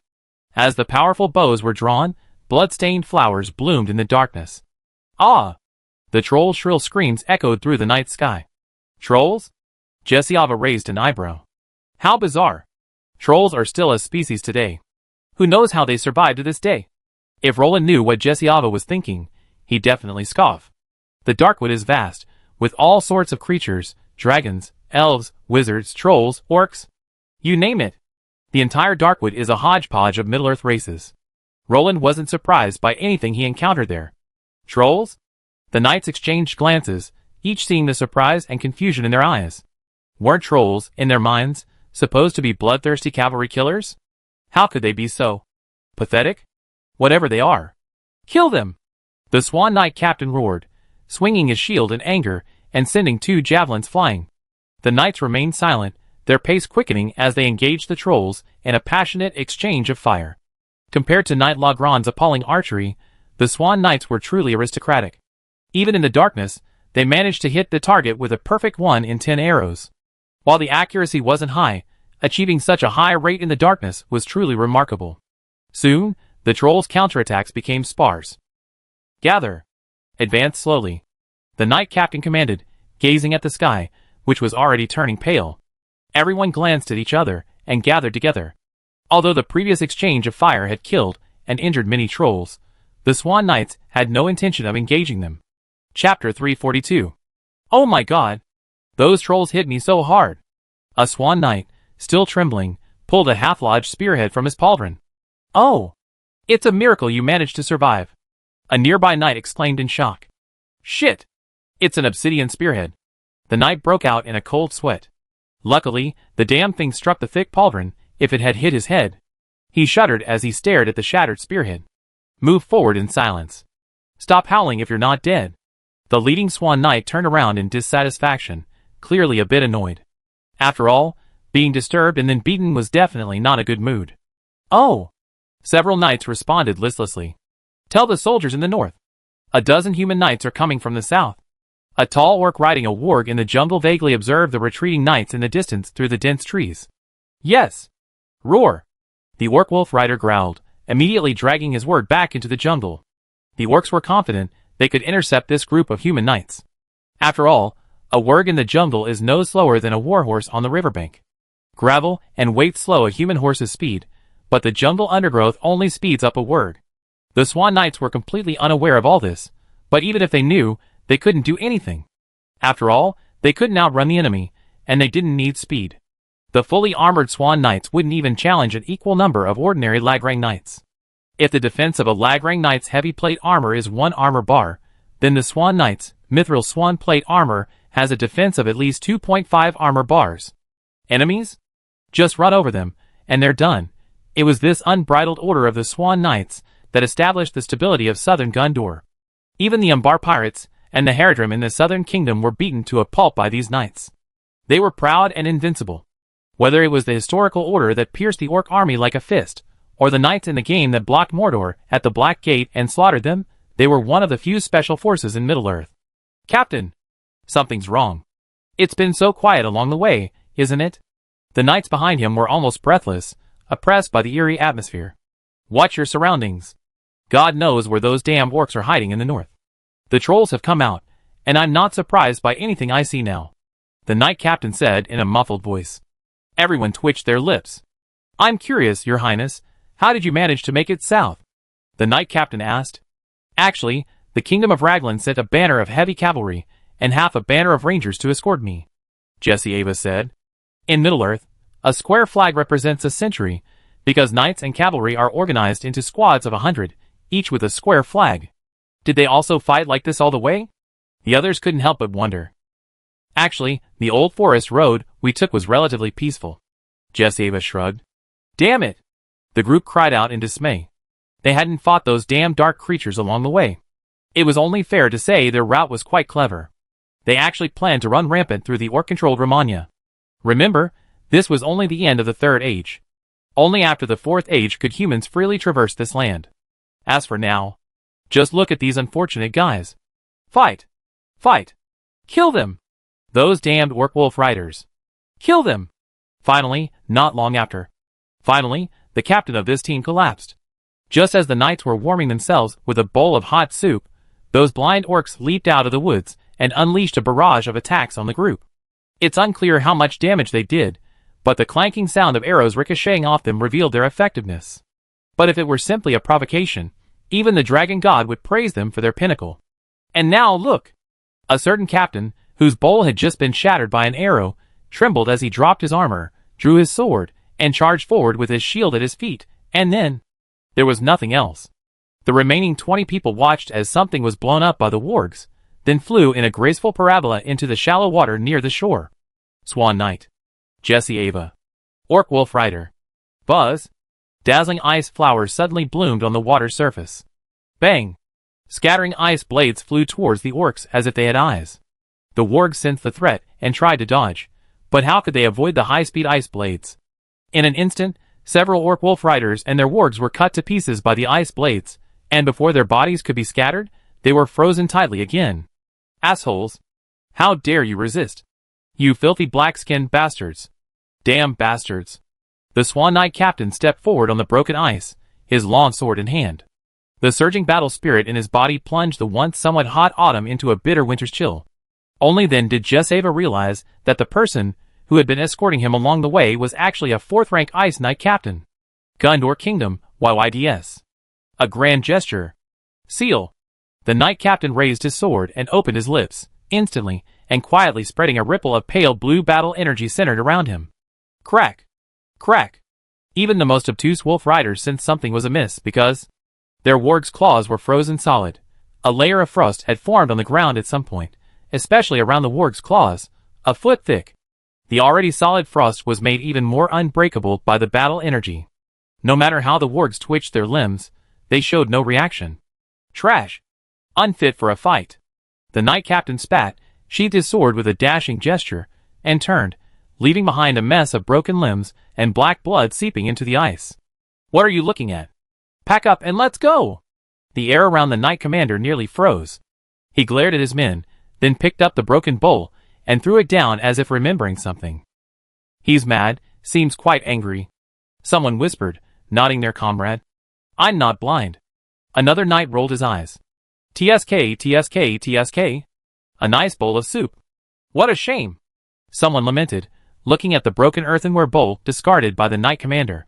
After all, it was the only warm thing they had in days, and those orcs had completely destroyed it.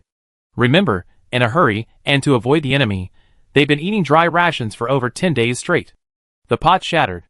A knight lamented, holding the shattered pot. The pot hadn't been able to withstand the orcs' arrows, and it died gloriously along with the Knight commander's bowl. Jesse Ava looked at the orcs whose corpses were scattered all over the ground with pity, and couldn't help shaking his head. This bowl of soup had caused such a bloody murder. Chapter 343. It was quite sudden. Jesse Ava shrugged. From the appearance of the orc wolf riders to their destruction, less than a minute had passed. Jesse Ava hadn't expected this seemingly silent Knight commander to be so effective in slaughter. The low pressure surrounding the Knight commander hadn't yet dissipated, and he looked terrifyingly gloomy. General, what does His Highness mean by this? Luke Leopold stood on the wall of Lulong Fortress, looking at Renault, who was watching from his side. Ah! The Eastern tankers are restless. Renault sneered and shook his head. He actually hoped they would come to Lulong Fortress. Lulong Fortress had already received a large reinforcement. After adjustments, the fortress was stationed with a full 1,200 flood infantry, 400 Badani archers, 100 Dwinian heavy swordsmen, 300 Crusader archers, 100 Crusader lancers, 20 Crusader heavy shield men, and 4 priests. This massive army was enough to inflict a bloody defeat on any invader within this fortress. Excuse me. Our soldiers are capable of defending the city, but we suffer heavy losses if we fought outside. Merc Leopold muttered. One man knows his own business. While there were many soldiers here, there weren't many professionals, and a field battle would only result in heavy casualties. Our role is to defend. Otherwise, why are most of the professional armies assigned to the city of Rapids? Not only because it is the capital of the kingdom, but also because the land there is flat and can only be used for field battles. Apophis Brio said lightly. As a standard military noble, he possessed the most abundant military capabilities and foresight of this era. Unlike the court nobles who were good at scheming, the military nobles were better at talking with their fists. Apophis Brio's analysis was correct. From the outset, Roland and his men hadn't intended to expose the walls of River Rapids to the enemy. Unlike military fortresses like Lulong Fortress, River Rapids' defenses were riddled with holes, requiring considerable time to repair. This was the downside of a new city. Roland had never pinned his hopes on River Rapids' defenses. Anyone who dared to invade the heart of the kingdom would be met with a devastating blow. Don't forget those Bedanian archers were both mounted and unmounted. The Tupit forest was Roland's limit for allowing foreign enemies to penetrate deeply. Any foolish individual who dared to cross that line would face a torrential onslaught from the Lagran cavalry. Are we just going to hold on like this? Don't we need to send back some reinforcements? Mark Leopold asked anxiously, looking at Renaud. That's enough. Omsk's imposing figure appeared, patting Apophis Brio on the shoulder. As expected of a man from the Lion's House, his vision is truly extraordinary. We just need to do our best. The king will take care of matters in the north. Omsk said calmly, then glanced at Mark Leopold. Yes. Mark Leopold quickly suppressed his anxiety. He knew exactly what Omsk's appearance meant. The kingdom had already delegated power to the south, leaving a hero to suppress the situation while preparing to deal with a guest from the east. Everyone relax. His Highness is more perfect than you and I imagined. He knows what to do. If he needs anything, he let us know. Until then, I hope each of you will just focus on your duties, and don't cause any trouble. Omsk said in a loud voice, gazing at the soldiers surrounding them. Yes.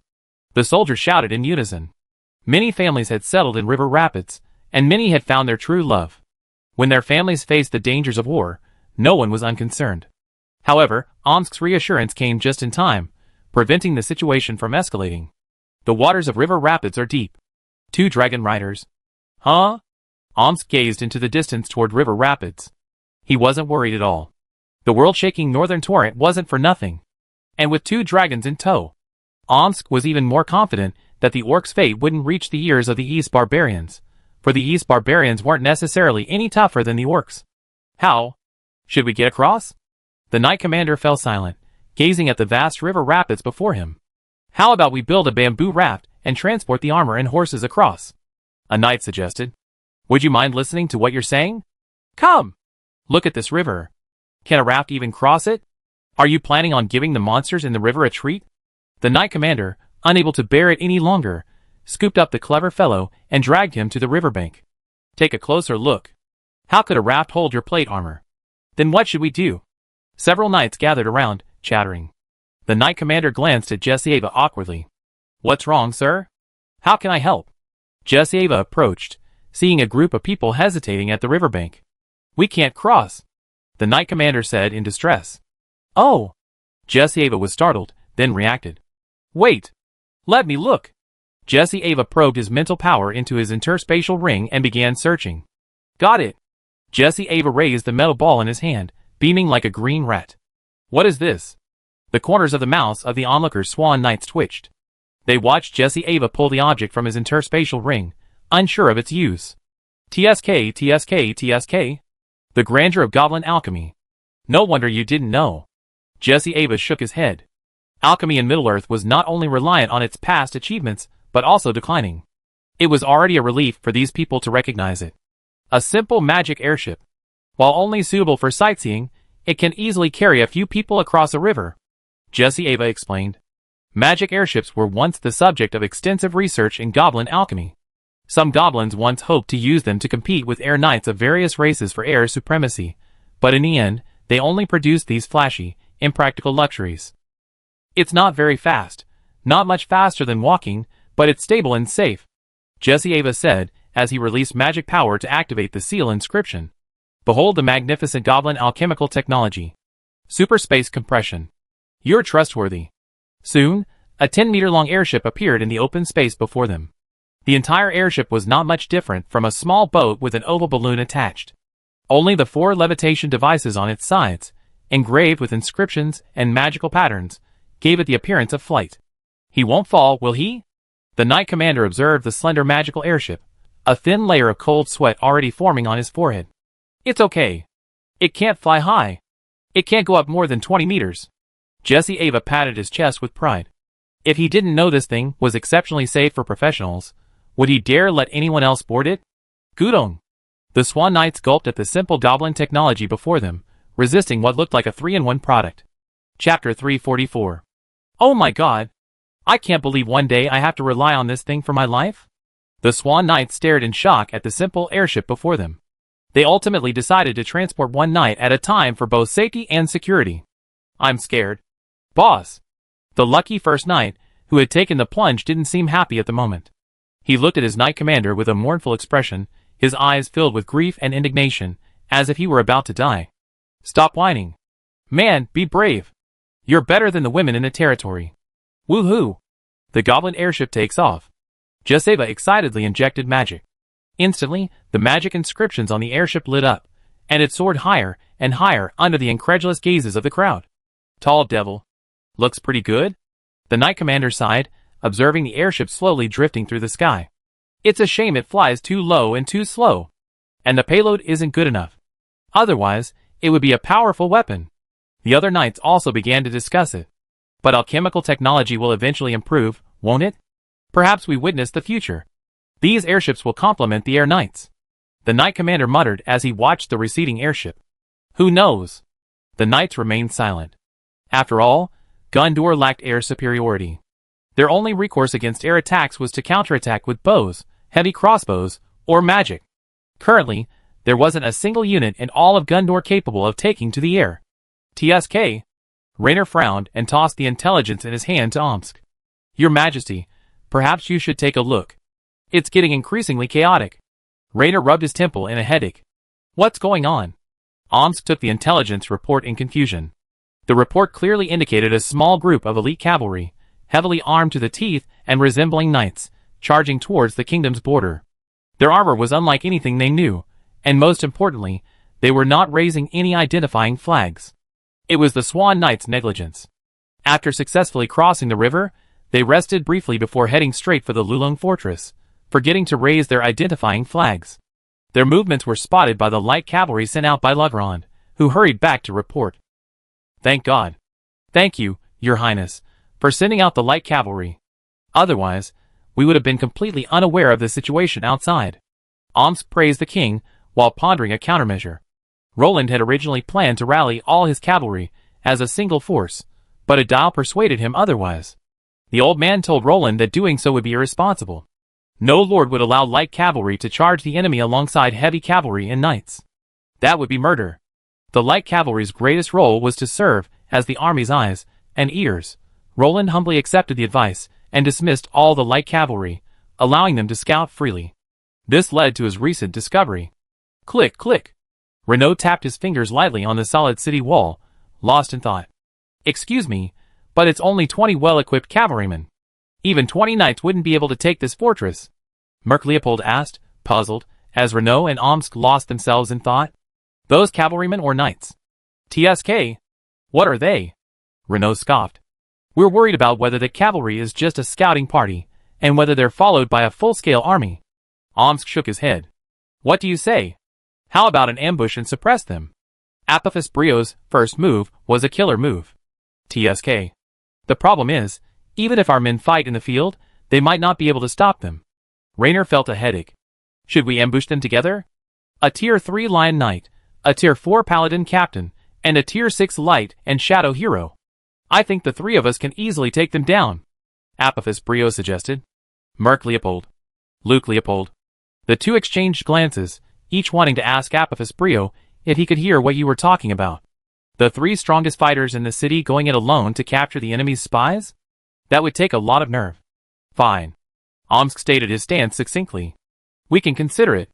This is the best solution right now. Omskrino sighed. If he had a knightly order under his command, he would have led it directly against these people. Yes. Send scouts to see where they're staying. The sun is setting, so they shouldn't be traveling at night. Omsk added. Okay. Apophis Brio nodded. Not to mention the misunderstanding between the Swan Knights and the Lulung Fortress defenders, Roland was also currently worried about the Donny people. Oh shit! Damn it! So many loopholes. Roland threw himself back on the bed and began to roll over. Puff! Nyx laughed at someone's pig-like appearance. It's okay, dear.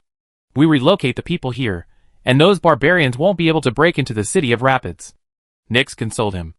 After all, the East Charioteers, while adept at field combat, were complete noobs at sieges, their tech tree completely lacking in field combat.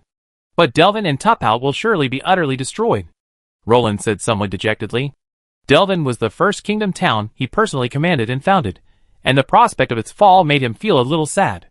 What a shame! If only we had the Wall Knights, Nyx murmured. Wall Knights? We can't even afford them. Roland gave a wry smile. Young lady, Do you want to hear what I'm saying? The Lagran Empire's most heavily armored knights. The Wall Knights. The pinnacle of the wall-like, invincible force, renowned for their rock-solid defense and bulldozer-like sweeping power. Their terrifying destructive power in field battles forces even the royal guards to take shelter. The knight, clad in magical plate armor, carried a heavily armored sun-moon alloy tower shield nearly 2 meters high and 1 meter wide, and a 3-meter-long sun-moon alloy lance. He rode a junior warcraft. The northern savage horses, the only creatures capable of carrying a load exceeding 200 kilograms, are the Wall Knights. This unit's attack method is a bulldozer tactic taken to its extremes. Because the massive area of a heavy tower shield only covers the left half of a shield-bearing knight's body during mounted combat, each Wall Knight's right side is defended by his comrade to the right. Trust in their comrades, and a strong sense of rapport are the foundations of their survival. When a neatly arranged group of Wall Knights launches a wall-like attack, the battle is essentially over in that instant. Chapter 345. Sweetheart? Stop dreaming. Roland rubbed Nyx's head lovingly with a wry smile. The Wall Knights and the Champion Knights were both the Empire's pinnacle knightly orders. Ordinary kingdom simply couldn't sustain them, let alone himself.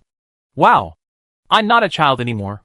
Nyx couldn't help but pout in dissatisfaction, as she watched Roland coax her like a child.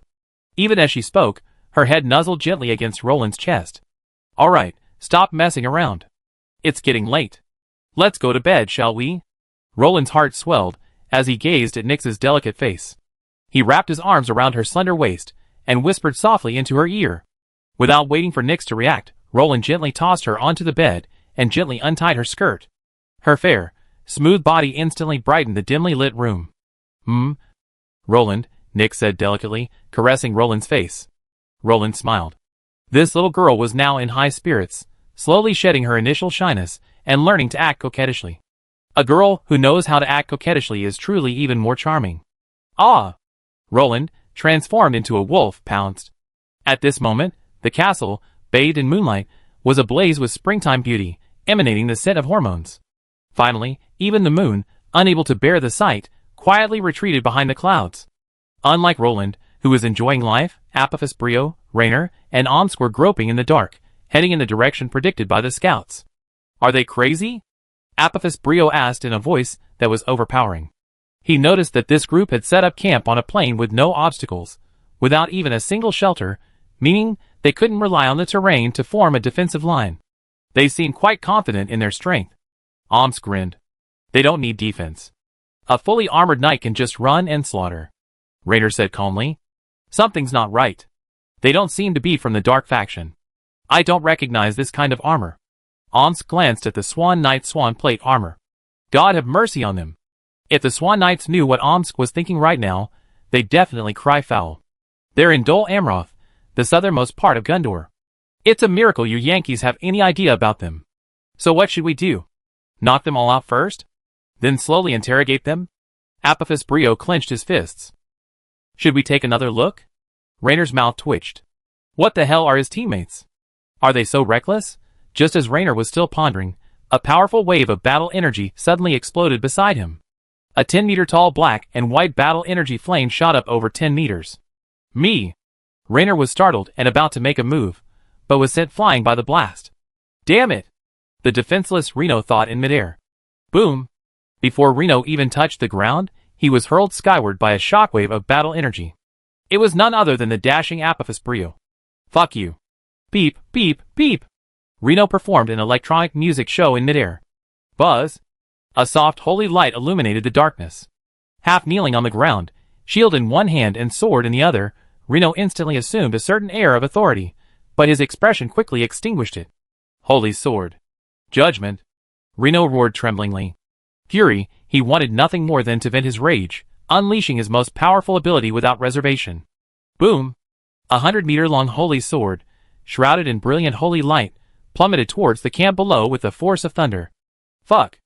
Apophis Brio was pinned to the ground by the overwhelming pressure before he could finish his words. Light and shadow barrier.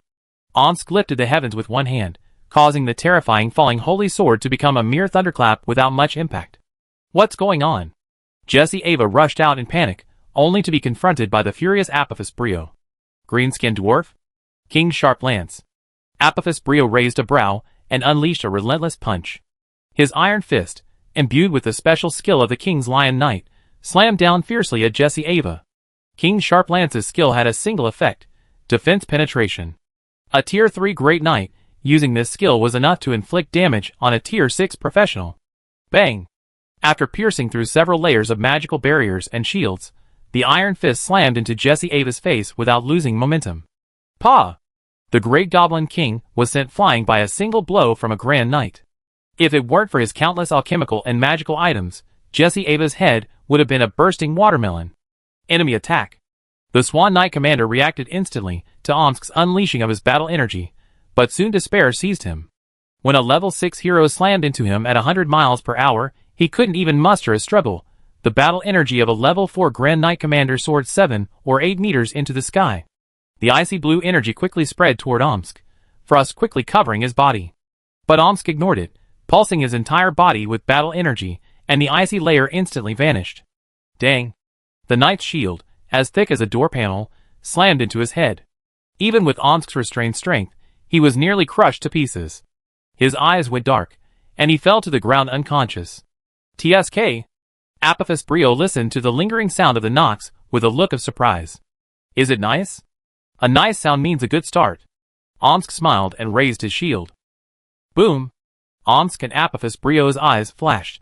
Roland could only describe it as a flashbang being fed to their mouths. Bang, bang, bang. Renault transformed into a stream of light, surging through the Swan Knight's camp.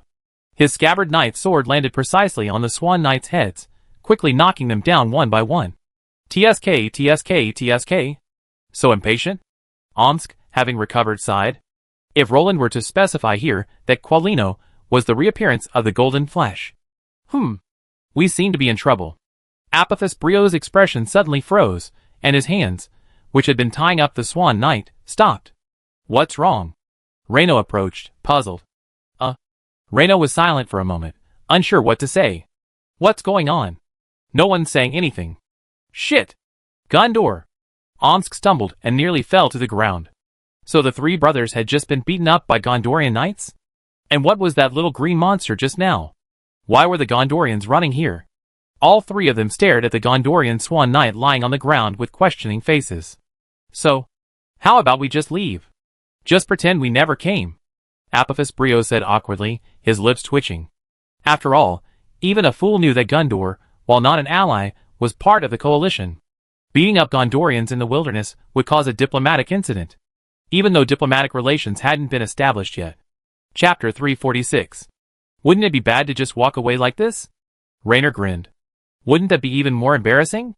Omsk pointed at the Swan Knights, whose bodies lay scattered on the ground. What are these? Is there such an army in Gondor? Apophis Brio grabbed the Swan Knights and examined them closely. I don't know. I don't recognize them. The two shook their heads. Let's stay here. It's not safe here at night. If we leave tonight, we might just be left with nothing but bones when we return tomorrow. Raynor shook his head, setting the tone for the matter. As the Lord of Lulong Fortress, he had the final say on all major matters. Woo! Help! Enemy attack! Help! Jessiva's feeble cries for help drifted faintly from the pile of dry grass. Did you hear anything? Omsk's ears twitched. With his terrifying 6th level hearing, he still managed to pick up some movement. What's going on? Raynor stood up. No! Apophis Brio stood up and quickly looked around. Huh? Am I hallucinating?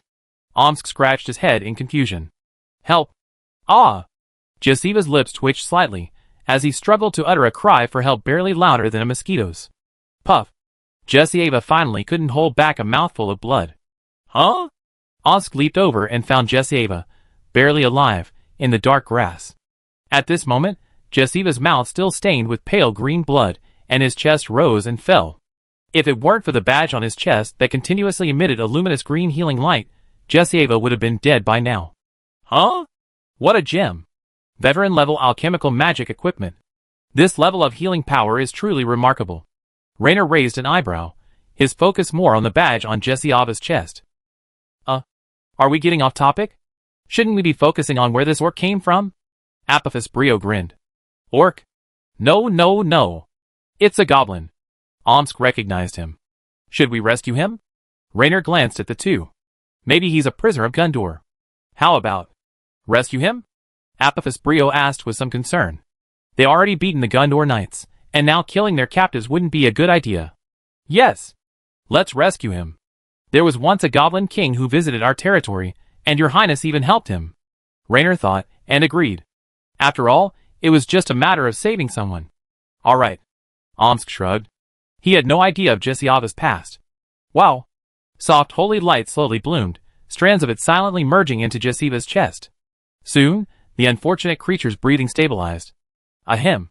Enemy attack. Jesseava, barely catching his breath, began to scream at the top of his lungs. That voice sounds familiar. I wonder where I heard it before. Raynor turned his head, puzzled, and examined Jesseava carefully. Lord Raynor. It's me. I'm Jesseava. Goblin King. Help. Jesseava, resembling a tiny chicken in Omsk's grasp, let out a shrill scream so piercing it could bring even the fiercest dragon to tears. Jesseava? It's you? Raynor was stunned, and quickly examined the man before him. Through his bruised face, he could vaguely tell it was the former Goblin King. At this moment, Raynor was so embarrassed that he almost wanted to kick a duke's castle. Being recognized for assaulting someone was the ultimate social disaster. Hiss. Lord Renaud, you're really ruthless. My armor barely stopped your attack. Was it the 6th-rank crown who did it? Jesseava said, rubbing his sore skin. I'm the 6th-rank hero Omsk. Can you tell us your purpose for entering this country? Omsk stared intently into Jesseava's eyes. Entering this country? Is this the territory of the kingdom of Raglan? Jesseava blinked, bewildered. He didn't seem to recall any Raglan strongholds nearby, so how could this be considered a border crossing? He didn't know about the Lulung fortress before he left. Renaud whispered to Omsk. Omsk raised a brow, instantly realizing it was a misunderstanding. I want to return to the eastern mountains. My people are still waiting for me. The region of Gondor has fulfilled their original promise. Any questions? Jesseava said calmly, his expression truly regal at this moment. These Gondorian knights are. Apophis Brio hesitated. They're the Swan Knights. From Dor Andris. Jesseava introduced them. Swan Knights? The men exchanged glances. They had heard of these heavily armored knights from Dor Andris before, but this was their first encounter. However, judging by the 2 white wings erected on their helmets and the slender, raised necks of swans, they could indeed be called Swan Knights. Enemy attack. Beware. The Swan Knight captain, having just recovered from his coma, rolled over and roared. He had already spotted the 3 men sitting by the fire. Stop looking, Omsk said, picking up a weapon on the ground after watching the knight commander scramble for a weapon. Who are you? Why are you attacking us? The knight commander was clearly no fool. He quickly analyzed the situation. The enemy possessed the ability to easily suppress them, but they hadn't restricted his and his men's movements. Clearly, there was room for negotiation. Attack? No. This is a misunderstanding. Jesseava stood up. Although his voice sounded a little strange due to the bruises on his face, he quickly caught the Swan Knight commander's attention. Introduce yourself. Omsk, the light and shadow hero of the kingdom of Lagran. Omsk said casually. Kingdom of Gondor. Knight Commander Halfa. Halfa looked at the 3 figures cautiously, feeling a surge of pressure. No wonder he hadn't even made it through a single round. A level 6 hero had attacked him. It was a stroke of luck. Our fortress is up ahead. If we don't show some sign of weakness, the king will know and kill us. We didn't intend to attack you. We were just too close. Apophis Brio said calmly.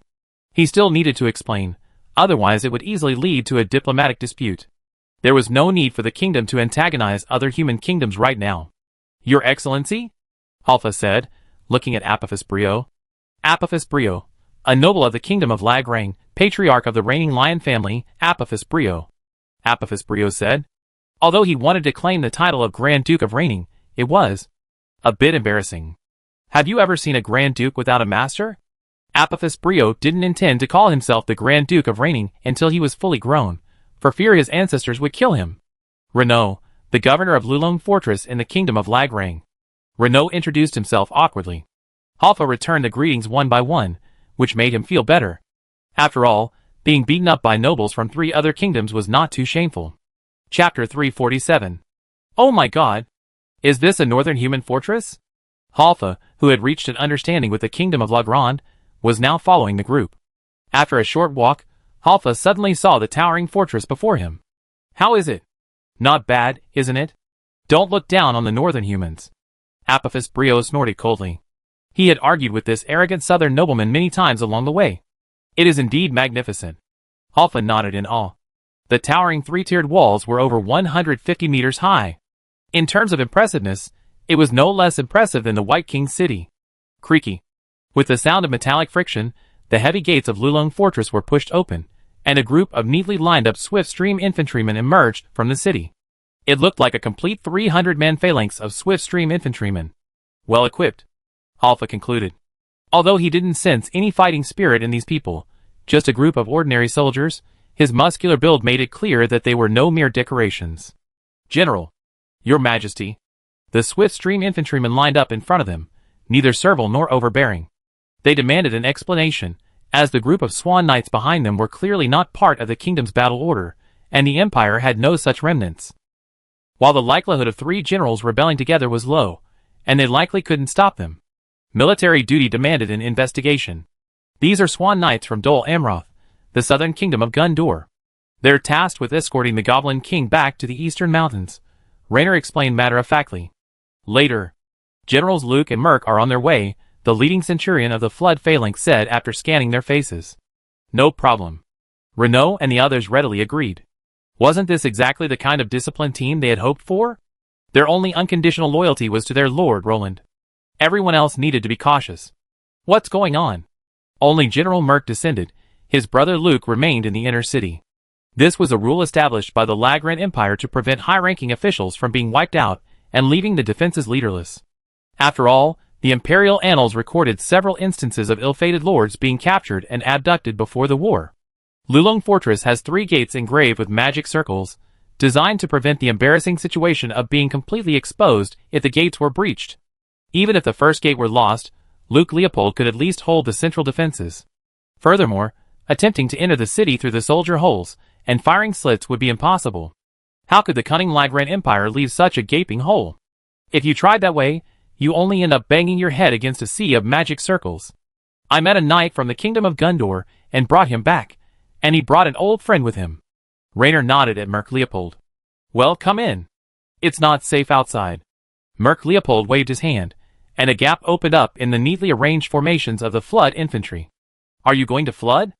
Raynor and the others stared at Halfa, their gaze giving Halfa a chill. He had a feeling these people were up to no good. Yes. We want to meet your king. Halfa wiped the sweat from his forehead. Everyone exchanged glances. How about killing him? Apophis Brio glanced at the others with eagerness in his eyes. Don't act rashly. Renault helplessly quelled Apophis Brio's irrational thoughts with his eyes. It seems our 2 countries have never had any contact. Do you have anything to say about meeting our king? Omsk asked gravely. Halfa's mouth twitched. It seemed like a misunderstanding. He had heard about the xenophobia of the Northern Territory people, but he hadn't expected it to be so severe. If Reno and the others knew what Halfa was thinking, they'd definitely cry foul. We just beat you up, and you're going to our king. Who knows what you're thinking? What if you suddenly attacked that King Roland? A 4th-level warrior attacks a 3rd-level warrior. Wouldn't that be like beating a baby? It's like this. I want to establish diplomatic relations with your nation. Middle-earth is in turmoil, and we need to work together. There are only a few large human kingdoms left, and I hope all humans can unite closely. The wizard Gandalf concluded at the White Council that darkness is resurrecting. Our lords are deeply concerned. Halfa frowned worriedly. Pay attention. This is key. You be tested on it later. The current Lord of Halfa refers to the Prince of Dol Amroth, not the line of the Regent of Gundur. Compared to the increasingly corrupt court nobles of the region, the southern nobles who constantly battled those pirates and barbarians were more far-sighted and courageous. The current Lord of Dol Amroth should be Angelimir. This ruthless family possesses elven blood. While they may not have inherited the longevity of the elves, they have inherited their fighting prowess. The entire Dol Amroth is considered one of the most formidable in Gundur. Oh! Thank God. I'm so grateful to you noble lords of the south. You finally remembered the approaching darkness? The entire north is nearly shattered. Renault began with a sarcastic tone. It was no wonder he said that. After all, those northern kingdoms were already teetering on the brink of genocide. One wrong step would have led to the abyss. Let me count. The first battle of the 5 armies, the Battle of Lagrang Plains, the Second Battle of the Five Armies, the Siege of Dol Guldur. What were you doing? Renaud said, counting on his fingers. Sorry. Halfor lowered his head. While the southern nobles were enjoying themselves, the northern nobles were engaged in a bloody battle. Did Roland not want to be a luxurious kingdom? He needed the conditions to be so. If it weren't for his tireless efforts to lead the kingdom forward, everyone's heads would have been hanging on the city walls long ago. Forget it. But I must warn you. We're still facing the threat of war. The charioteers in the Rune region are getting restless, and their vanguard isn't far behind. Oms told Halfa honestly. And we can't afford to send soldiers to escort you. We can only give you a guide. You have to make your own way from here to River Rapids, Raynor continued blushing. Roland had summoned all the capable cavalry of the kingdom. Now, Roland had a terrifying mobile force of nearly 300 knights at his disposal, while the rest of the kingdom's mobile forces had been reduced to 0. Thank you. I decided to meet your highness. Halfa patted his chest. Chapter 348. Okay, then be careful. Renaud said to Halfa without saying much, simply nodding. How about this, you rest up a bit. Wait until noon before setting off. That way, you can reach River Rapids before dusk. It's safer that way. Oms glanced at the sky and rubbed his nose. Halfa. After all, everyone could see why the Swan Knights hadn't rested well. After all, 3 burly men had come up and unleashed a barrage of attacks in the middle of the night. Sure, they gotten enough sleep, but the wounds to their hearts take a lifetime to heal. What's wrong? Roland asked, looking at Yunfeng, who had hurried over. Here. News from Lilong Fortress. The Kingdom of Gundor has sent 2 teams of Swan Knights to escort our old friend, the Goblin King Jeseva. Yunfeng waved the intelligence in his hand. In fact, Raynor had already sent a messenger to inform Roland of this matter at dawn. If Halfa and his men had continued on in the dark, they might have disappeared. If the Holy Glory Knights had charged, they would have been left searching for these Swan Knights in the dust. But to be honest, the Swan Knights were indeed well equipped. They were generally equipped with high-level gear, while Roland's knights were mostly equipped with mid-level equipment. In this respect, King Roland, even though he was penniless, could not compare to the generations of wealth accumulated by the Durandos. After all, only they themselves knew the true extent of the wealth accumulated by a family that had accumulated wealth for an entire era. Jeseva is still alive? Roland asked with some surprise. He still had a deep impression of the poor Goblin King, and he felt a little guilty that his own people had lost him in Rohan. After all, it was not good to take someone's reward and not complete their commission. It looks like the King of Gundor has fulfilled their promise. Yunfeng nodded. Not a king though. Gundor hasn't had a king in a long time, but there will be one soon. It should be Regent Turgon who's ruling now. Roland shook his head. It seemed like this Turgon was still manageable. If it were the time of Denethor II, also known as Denethor, it was still unclear whether the old man would have been willing to fulfill his promise. What do you think? Yunfeng looked up at Roland, asking how he should treat these guests from Gundor. According to the proper etiquette. Oh, and have Nyx entertain them for me, in the name of Queen Raglan. Roland said casually. After all, he was currently stationed in Delwyn with his knights, ready to fight the vanguard of the Wainriders. He couldn't possibly go back to meet the Swan Knights from Gundor. Okay. I understand. Yunfeng nodded. Tell the girl Nyx to make all the decisions. As the mistress of the country, it's her right and obligation. Roland nodded. All right. Your Highness, I take my leave. Yunfeng bowed, then vanished from Roland's sight in a flash. TSK? Magic. So useful. Roland shook his head. He actually envied the wizard. Aren't noble spellcasters more attractive than those muscled brutes? Little did he know that, years later, Roland still couldn't escape the law of true beauty. King Roland. Is there something going on? Verb knocked on the door and entered. Nothing. Sit down. Make yourself at home. I won't entertain you. You're familiar with this place anyway. Roland glanced at Verve, then continued studying the map drawn by Caslo and Ajax. This map was somewhat different from the one he'd seen in his previous life. After all, it included a series of parameters, like altitude. Gulp, gulp. Vanderway casually poured himself a cup of strong tea, and gulped it down. TSK? Aren't you elves supposed to be elegant? That disrespectful gesture just now wasn't something an elf would do, Roland quipped after glancing at Vanderway. Disrespectful? Grassland elves don't have such fussy manners. Are you trying to teach etiquette to a bunch of precarious grassland refugees? Vanderway was genuinely amused. Indeed. Only those idle pig nobles care about those messy, shabby rules?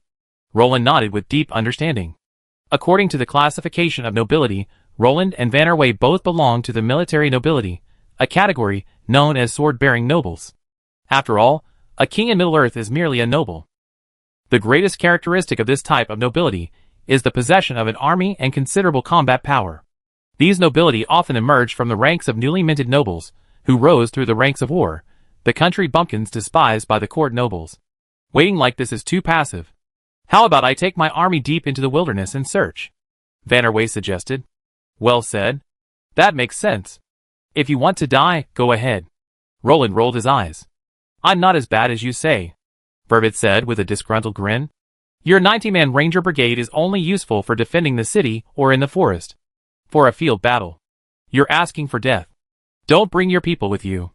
They weathered the storm for so many years, it's been tough. Roland sneered.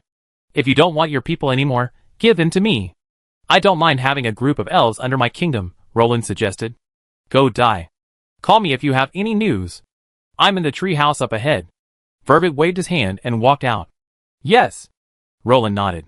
Even if you didn't ask, I have to call you. Could you possibly run away? Your Highness has granted you an audience. Follow me. A royal guard stepped out and said to Halfa. Thank you, and please lead the way. Halfa said with a quick smile. I, Halfa, Knight Captain of the Swan Knights of Dor Andrus, of the Kingdom of Gondor, greet your Highness. Halfa saluted the man before him.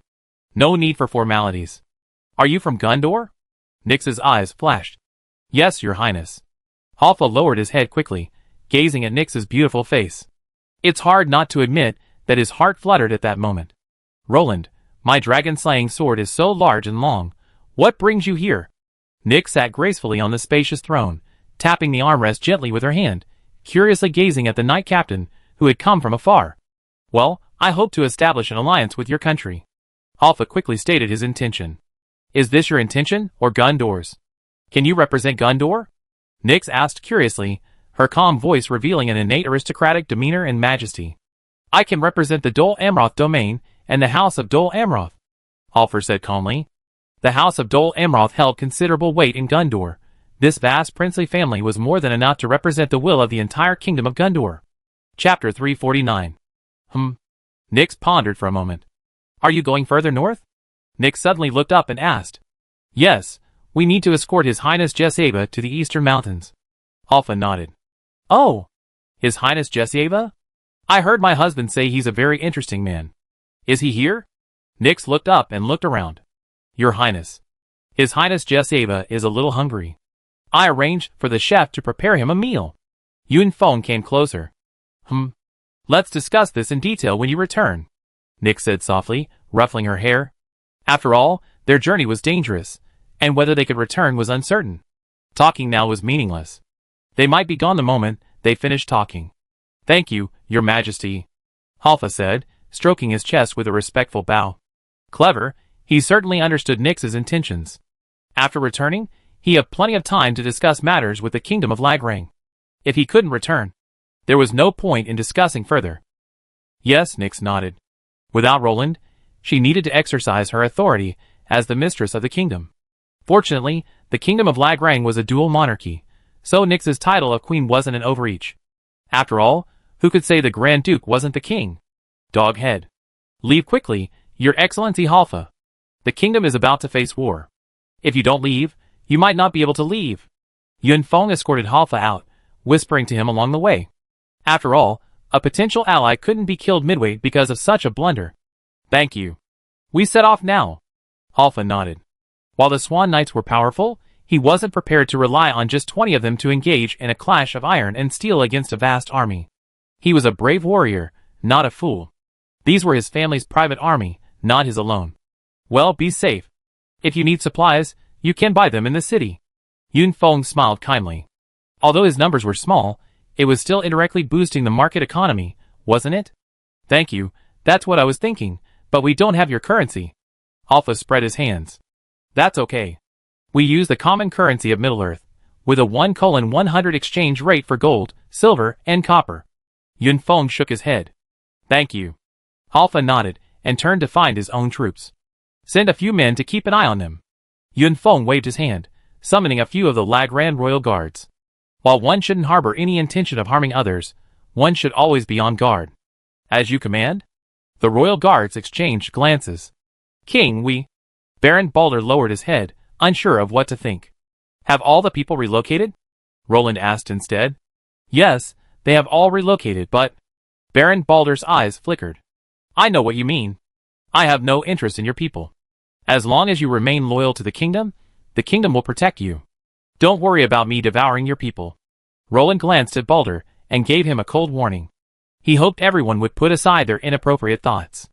This was simply judging others by their own standards. Yes, your highness. Baron Balder's forehead was covered in sweat, and he quickly bowed in obedience. Any news?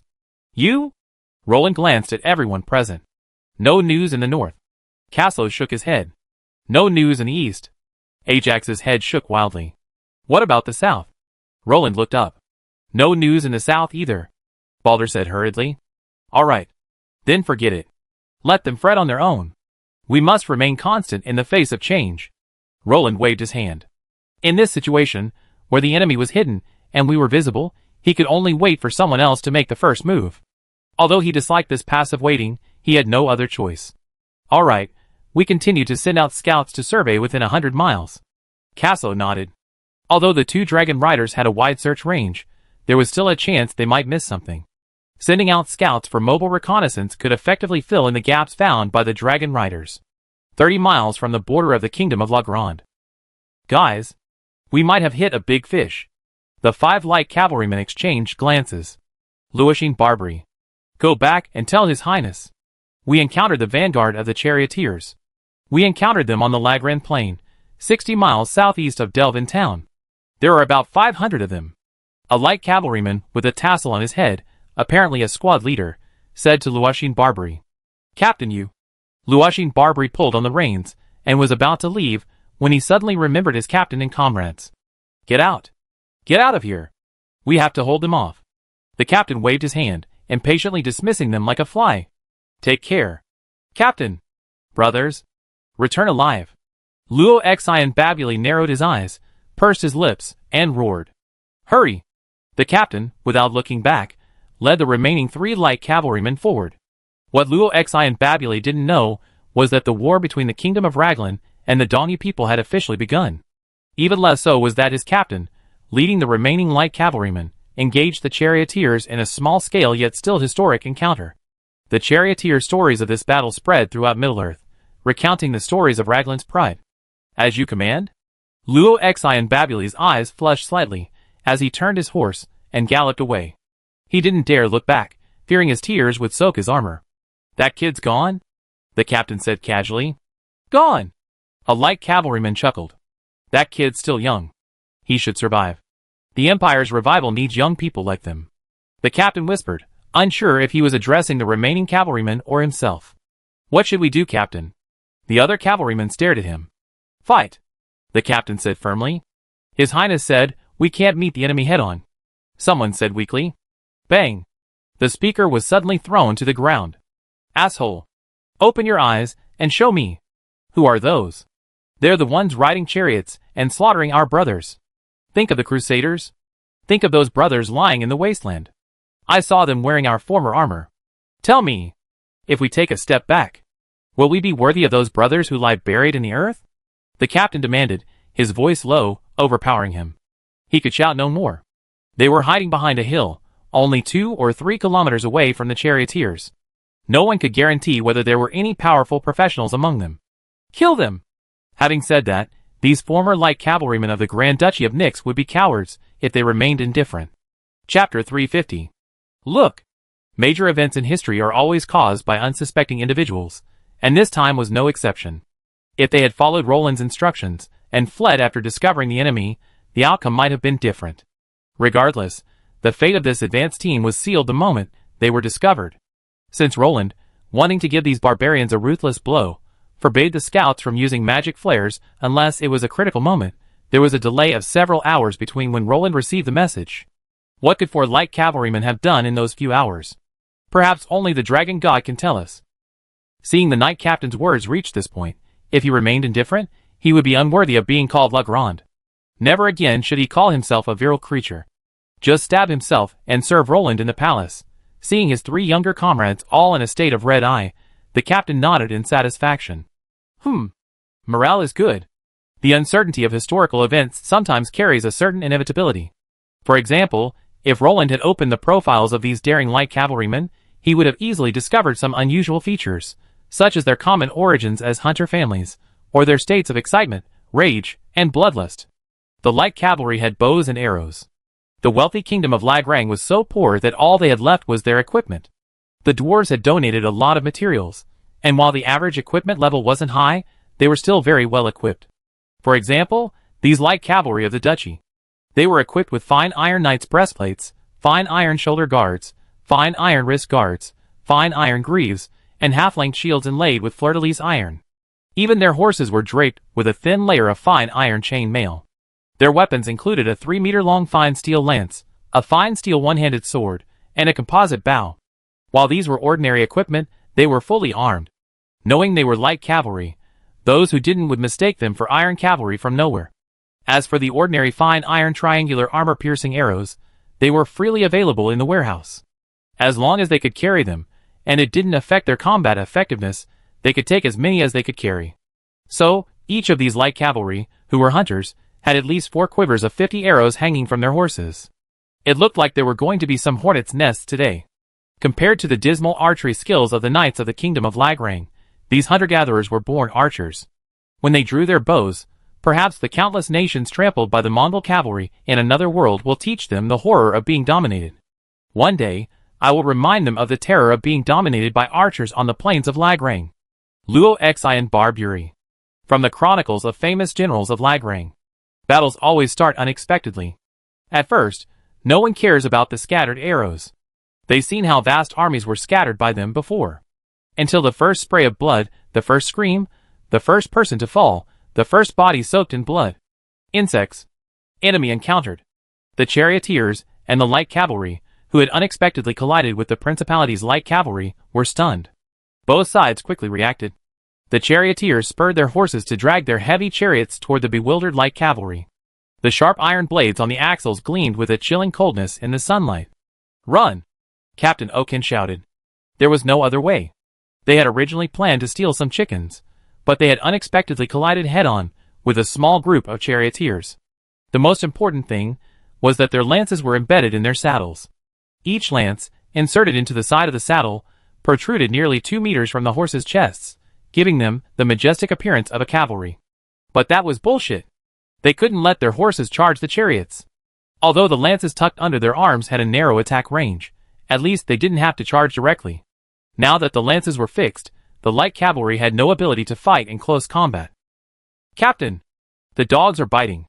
Someone turned and saw 5 single-drawn chariots, small chariots pulled by a single horse, chasing them like mad dogs. The 10 charioteers on the chariots howled incomprehensible cries. 5 of the spearmen in charge of the battle were waving their javelins and dancing with joy, apparently toying with the cavalry like a cat playing with a mouse. In their opinion, a few mere cavalrymen were no match for them. That's right. Some people really mistook these heavily armed principality-like cavalry for cavalrymen. This shows that these chariots, the lack of equipment among the civilians only underscores Roland's utter madness. What? Since Roland is so wealthy, why doesn't he equip these principalities-like cavalry with heavy cavalry equipment? Well, Roland wanted to, too. But guess why they're called light cavalry? These are the men plundered by the heavy cavalry.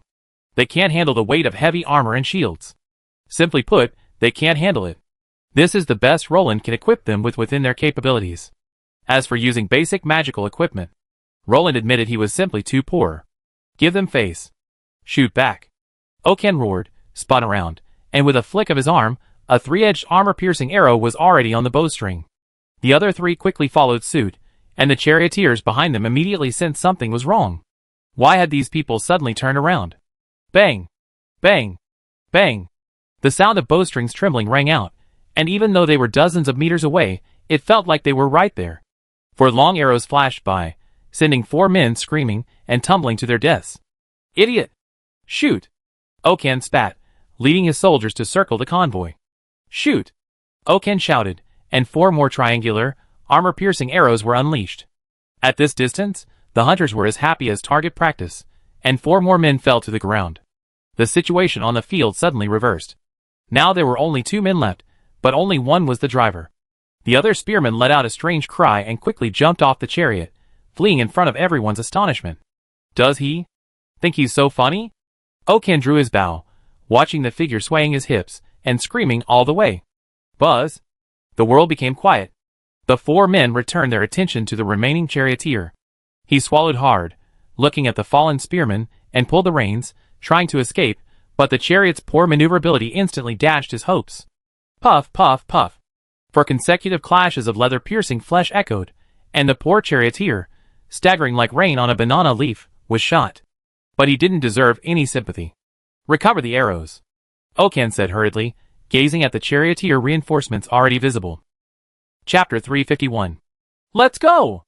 Okan stopped his men, who were just brimming with enthusiasm after a battle, and about to fire a shot at the tank men, and bolted without a backward glance. Damn it! These cowardly bastards! How dare they? These damn kingdom men! A general driving a chariot leaned over to examine the soldiers' deaths, discovering they had all been killed by despicable arrows. Bastards! Let's kill them! A barbarian, clearly a brilliant mind, shouted angrily, brandishing his halberd. Too late. The tankman general glanced at him, looking at him as if he were an idiot. This kid looked so intelligent, but how could he be so brain-dead? Whose chariot could possibly catch up to the other cavalry? Damn it! These bastards got away with it. The warrior angrily punched the chariot. Be careful next time. We need to attack their town quickly. The tank chariot vanguard general shook his head helplessly. Although he wanted to pursue these harassing cavalry, he couldn't. He knew his primary target was the human kingdom's town.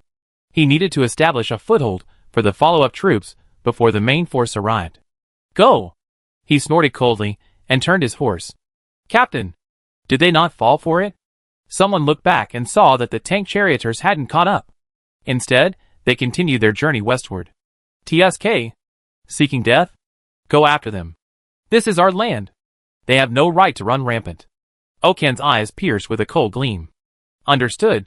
Everyone tugged at the reins, and the horses' heads were instantly pulled aside, and everyone chased after the tank charioteers.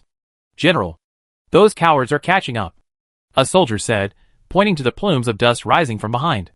How dare you? Turn around and fight. The general of the chariot clan almost laughed out loud. A mere few cavalrymen dared to charge at them? They were simply courting death. Running and shooting. Okan roared, raising his longbow and leaning back. Buzz! Atop their galloping char horses, the principality's light cavalry, led by Okan, mechanically repeated the motions of drawing their bows and releasing their arrows, unleashing a hail of arrows in mere seconds. Puff! Puff! Puff! After more than a dozen sharp arrows, only 3 fell from the chariot, their lives unknown. But Okan was satisfied. Running and shooting wasn't known for its accuracy. The correct approach was to rain down arrows in a blanket of fire. Unfortunately, their numbers were limited, and they couldn't unleash the kind of overwhelming, terrifying hail that would cover the entire sky and terrify the enemy. Save your arrows. We have no supplies. Seeing the lack of results, Okan simply stopped this inefficient shooting method. Loop them around. Keep a distance of 200 meters and fire accurately. Okan gritted his teeth. We might be attacked by the enemy's professionals. A cavalryman frowned. Just dodge their javelins. The rest is irrelevant. Okan drew his longbow to its full strength and shot a charioteer down with 1 arrow. Due to the material of the composite bows used by the light cavalry and their lack of professional skills, 200 meters was the maximum distance they could reach to ensure accuracy and damage. Fortunately, the charioteers were not proficient with bows and crossbows, preferring javelins, which were powerful and lethal.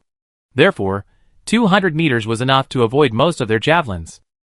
Everyone glanced at each other, seeing the determination in each other's eyes. Right. Okan pulled the reins, intending to swerve around the chariot column. General, these cowards are coming around again. The charioteer's tone was filled with discontent and anger. In his opinion, these Western human cavalrymen were cowards. Trash. Too afraid to face them head-on. Roland, I hope you can maintain your unruly spirit when I bring the knights over. Divide your forces. 50 chariots to a team. Outflank them. The general's face turned cold. Although he didn't understand kite tactics, he had already begun to sense the shamelessness of this tactic. He had already suffered over 10 casualties, yet he hadn't even managed to pluck a hair from the opposing cavalry. Remember, there were only 4 of them. Fight! Fight! Fight! All the charioteers waved their weapons and shouted, as if cheering themselves on. Their main force is coming. A cavalryman spotted the rising dust in the distance, a clear sign of a large army marching. Damn it! There are too many of them. Okan's eyes shone with despair. For against 500, that despairing number was enough to overwhelm them. They weren't Huitsubing, and the charioteers weren't goblins. Remember, there were professionals among these vanguards. Dragon God. These bastards have split up. They're trying to surround us. A cavalryman watched as the charioteers waved their flags, clearly signaling some sort of signal. Then, the chariot army behind them instantly split into 4 teams and began forming a large circle, preparing to encircle them. Move! If we're surrounded, we're doomed. Okan's face darkened. His men's fine iron knight breastplates were enough to block most arrows, but against the javelins whizzing down from the chariots, he wasn't sure if they could stop everyone. Shoot! Okan swung his bow. 2 chariots, eager to achieve victory, were already nearly 100 meters away. Puff! Puff! The sound of arrows piercing leather and flesh was jaw-dropping. The 4 charioteers tumbled off the chariots without a single grunt. Since you're so eager to get going, I grant you your wish. Okan had never seen anyone so eager to reincarnate. Did they really think their iron-studded leather armor could stop the triangular armor-piercing arrows? In the hands of a ranger, this thing could penetrate the defenses of a knight of the same rank. Only a kingdom like the Kingdom of Lagran, backed by the Dwarf Kingdom, could afford to equip scouts with so many triangular armor-piercing arrows. Get out of their way, Okan said hurriedly, looking at the chariots that were traveling alongside him, barely a mile to the left and right. Because these charioteers were the vanguard, they were equipped with light, 2-man chariots. While their combat effectiveness wasn't particularly strong, their maneuverability and agility were incomparable to other chariots. While not as nimble as warhorses, their mobility wasn't much less.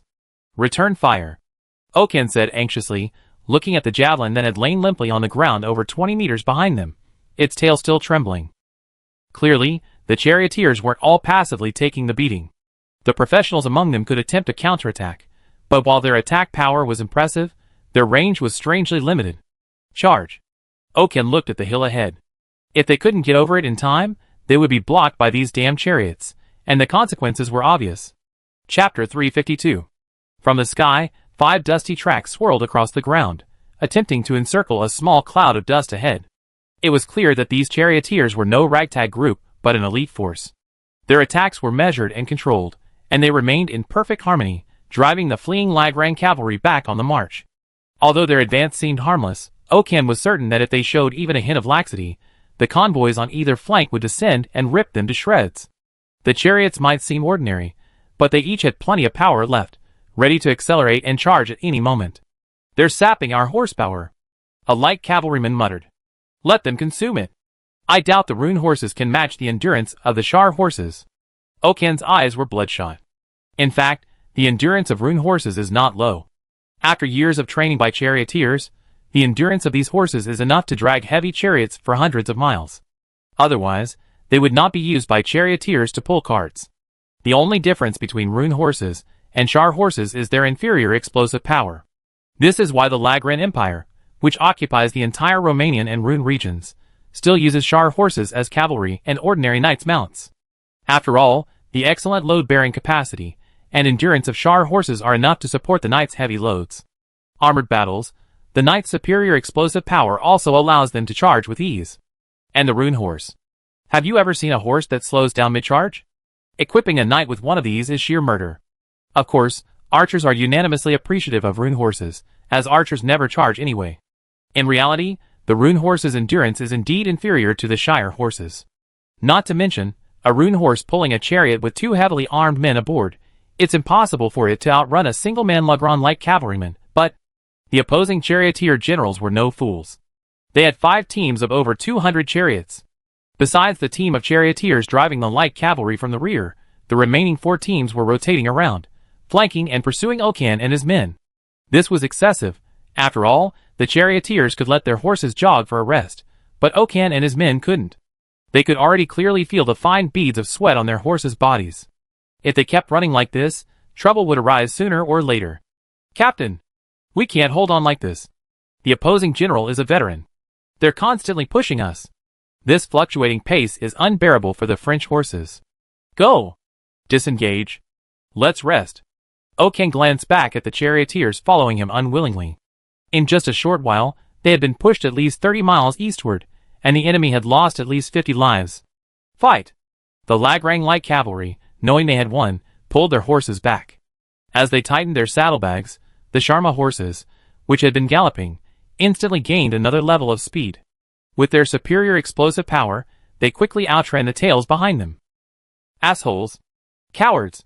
Seeing the Lagrang light cavalry slip away, the charioteer commander punched the chariot and sent a telegram. Crack! The wooden chariot was instantly deformed and shattered by his punch. Thump! The enraged general fell directly from the shattered chariot. We can't hold out like this for long. A light cavalryman mumbled, chewing on dried meat and drinking cold water. Then what should we do? Let them march straight in. What if they cause damage? Oken rolled his eyes helplessly. Well, we can't let them enter the country.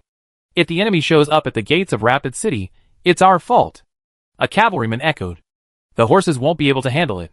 The light cavalryman who spoke first stroked his still-breathing mount with a hint of reluctance.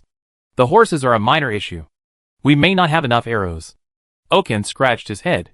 He would rather his horse have died if it meant stopping these enemies, but there's no way to recover the arrows he shot today. I shot over 50 arrows.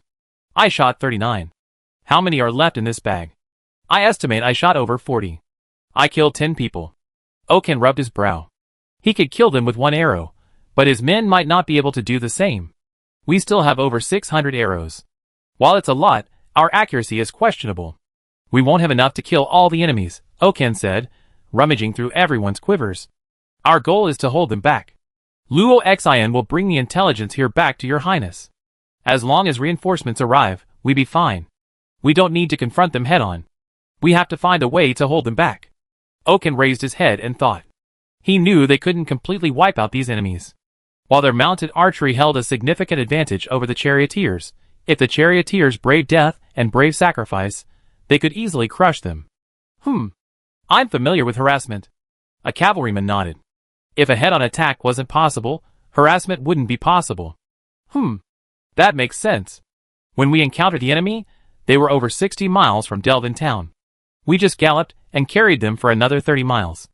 Now they're at least 100 miles from the border. We have plenty of time. And Luo Xian Barbary is at least halfway there. As soon as your highness receives the message, our mission will be accomplished. Oken smiled. After all, this team of chariot vanguards had no right to face the 2 dragon riders of Lagram with a smile. If the chariot army came, the 2 dragon riders would have to respect them for their heavy crossbows. Although their heavy crossbows were not as good as those made by dwarves, elves, and goblins, these Dongi people had special shaman totem arrows.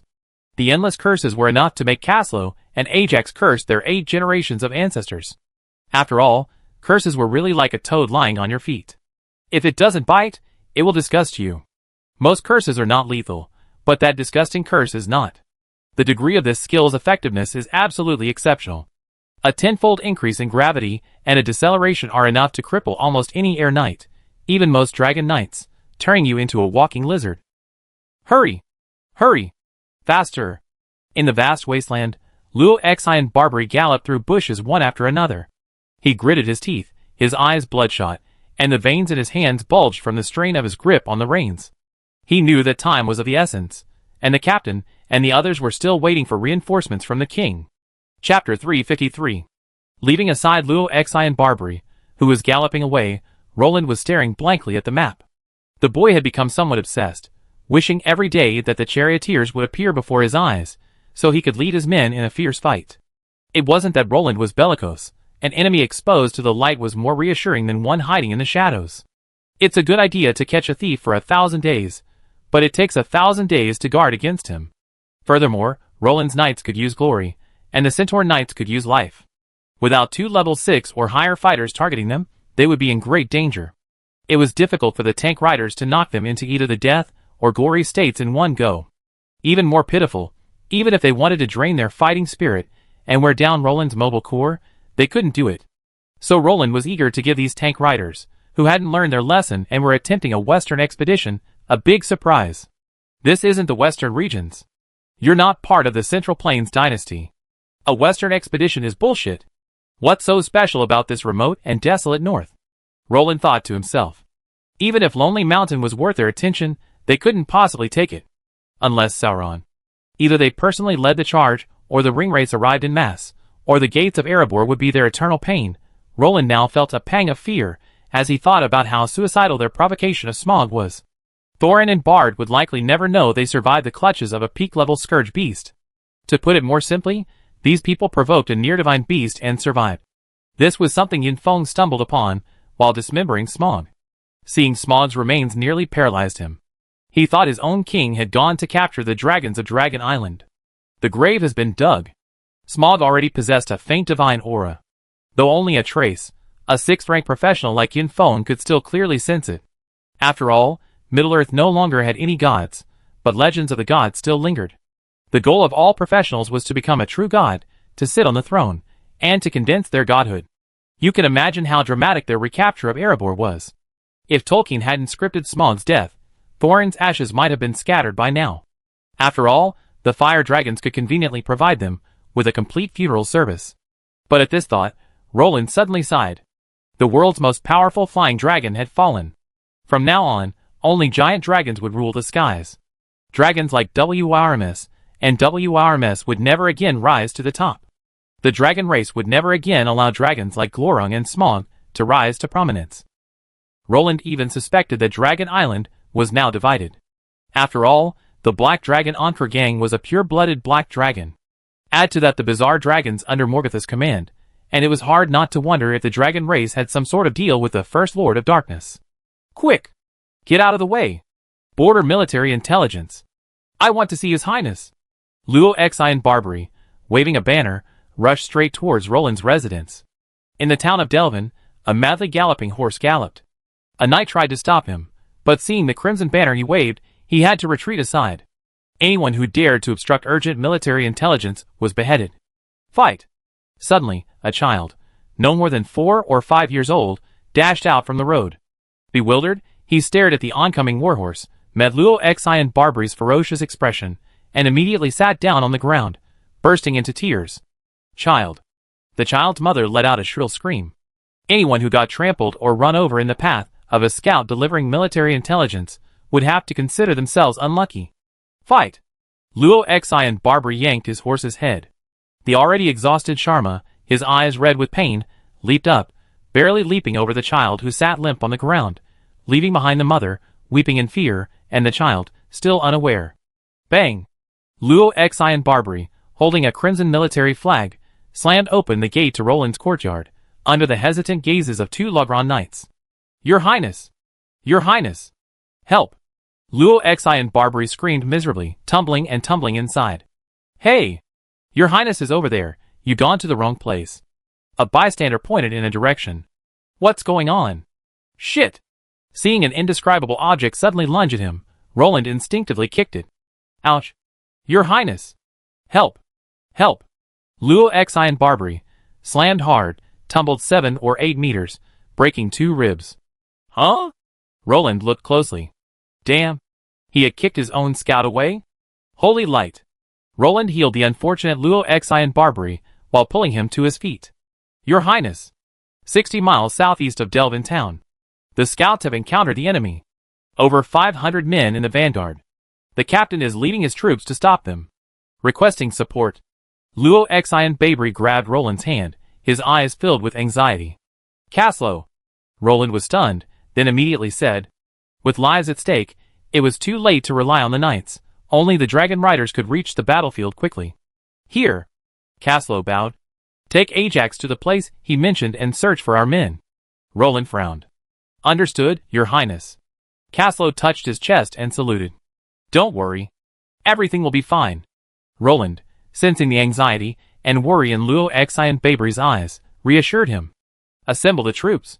We will march east. Roland said to the knights beside him. Yes. The knights saluted and left. Your Highness. Balder came to Roland's side and touched his chest. Well, gather your troops and follow me. Roland nodded. After all, he didn't have many men this time, and he didn't plan to bring the heavy cavalry with him. Just these 200 or so knights were more than enough. The heavy cavalry's survival rate against the charioteers was too low. Without the blessing of glory, Roland didn't dare let those tin cans clash on the battlefield. Wherever your thoughts lead, my sword will point. Balder pounded his chest, his piercing gaze startling Roland. Who learned that from? All you know is flattery? Roland teased. Let's go! We have to stop those people. Roland shook his head. Your Highness, are you afraid of the charioteers' vanguard charging in? Balder was stunned. What do they have? 500 men aren't enough for 2 dragon riders. Roland shook his head. The 500 vanguard couldn't possibly carry large offensive equipment, so their deterrent effect on the dragon riders was essentially zero. The 2 dragon riders would crush them without even blinking. Chapter 354. Kill! O'Canley shouted, then released his bowstring. Puff! Following a sparse rain of arrows, only 2 men fell from the chariot. Save your arrows! Oaken's eyes flushed. It wasn't that their shots weren't accurate, but that the enemy had sent professionals as vanguards to pursue them. The 2 they had just killed were just ordinary warriors. The professionals had easily withstood their arrows. Asshole! You can't hit him at all, Captain! Roared a light cavalryman in their ranks. He had fired 5 times at a level 2 warrior, but every arrow missed. The warrior had even shattered an arrow in front of him with a look of disdain, which truly dampened their morale. Find a way to kill their common soldiers, Oaken said helplessly. After all, they tried their best. They already seduced these men several times, and the enemy had already figured out their details. After the initial chaos, the tankman's commander quickly discovered their weaknesses, and the professionals, as the main force, began pursuing them. Instantly, the tankman's casualties dropped sharply, and so far, they only suffered 100 casualties. As for the professionals, no more than 10 were killed, and most were wounded. Only 2 or 3 were killed by Oaken's stealth shots. Those people are so cunning. Their common soldiers don't even show their heads. And those professionals are all carrying large shields. Someone took a moment to take a look. Dingling-dang-clang. As the 4 riders' attacks continued, the tankmen, as if realizing their tactics were exhausted, quickened their pace. That's all these cavalrymen have done? I thought you were such a big deal. The general at the vanguard of the tank clan sneered disdainfully, not even mentioning the glorious victory that nearly cost 4 men 100 casualties. Let that professional chariot team pursue. Retreat. We can't delay any longer. The tankman commander still didn't know the kingdom of Lagrang had learned of their invasion. He thought holding up these 4 cavalrymen would prevent them from passing on the message, but little did he know that Lagrang's scouts consisted of 5 cavalrymen. Now, he finally realized he couldn't continue to play tricks with these little thieves. Reaching the target area as quickly as possible was crucial. He needed to prepare a surprise attack on the next town for the main force to settle. Woo-woo! The men beside him quickly blew the retreat horn, leaving only 10 chariots and 20 professionals to pursue Oaken and his group. Fuck! They split up. Damn it! Oaken glared. He'd been praying the opposing commander was a complete idiot and wouldn't notice. This proved that while the tankmen hadn't reacted when their anger boiled over, their general had now caught on. Let's hold them back. A hot-blooded light cavalryman tried to turn away. Come back. It's useless. They won't stop just because we harass them, Oaken said dejectedly. Once the opposing commander calmed down, his wish to drag his entire army along was no longer possible. It turned out that they should now think about how to escape from these professionals. Whoa! Oaken, standing at the rear, felt something and suddenly swerved sideways. A sharp javelin whizzed past him and pierced the ground. The trembling javelin made Oaken swallow. Damn it! Speed up. They're coming! Oaken roared. Realizing that the cavalry couldn't kill them at a distance of 200 meters, the charioteers immediately pressed forward, instantly advancing over 50 meters. Now their javelins could reach Oaken and his men. Damn it! The cavalrymen cursed inwardly, tightening their grip on their horses and speeding up. If they didn't hurry, they'd be pierced to the core by the javelins and spears. The rain of javelins raining down from the sky had already cast a pall over the hearts of Oaken and the others. Damn it! He even dared to pick it up? Oaken turned his head and saw, wow! He was right in front of a tankman soldier reaching for a javelin stuck in the ground. Die! Oaken drew his longbow to full length and unleashed an arrow. The tankman, half exposed from his shield, was a first-rank trainee warrior. The protective battle chi covering his body was no match for the piercing triangular arrow. The tip of the arrow pierced his body and twisted, causing the tankman's face to twist. He spat out a mouthful of blood and rolled off the chariot. Puff! Puff! Puff! 3 teeth-grinding clashes of blades piercing flesh echoed. The chariot captain, about to reach out to pull the fallen warrior from his chariot, had dropped his shield. Seeing this opportunity, the cavalrymen quickly drew their arrows, swung around, unleashed. All at once. 9 more chariots. Oken declared with a stern expression. Since he couldn't stop the charioteers, he would slaughter them all. Even if he was completely wiped out, he would have fulfilled his mission. Projectile fire. Oken gritted his teeth, watching the approaching chariots. Although the projectile fire was unlikely to harm the charioteer soldiers behind him, Oken wasn't aiming for lethality. He relied on a hail of arrows to distance himself from them. A crackling hail of arrows rained down on their heads. Oken and the others mechanically raised their bodies, drawing their bows and releasing their arrows. The 4 of them unleashed a mighty, continuous hail of arrows. We put some distance between us. Oken breathed a sigh of relief. If they continued shooting, their hands would be broken. He raised his hand, looked at his bloody fingers, gritted his teeth, and tore a strip of cloth from the lining to bandage the mangled hand. He looked up and saw that everyone was doing the same thing. Ha ha ha. They all smiled at each other. A normal archer's arm muscles would cramp after firing 50 times in a row, but the 4 of them had each fired at least 100 times.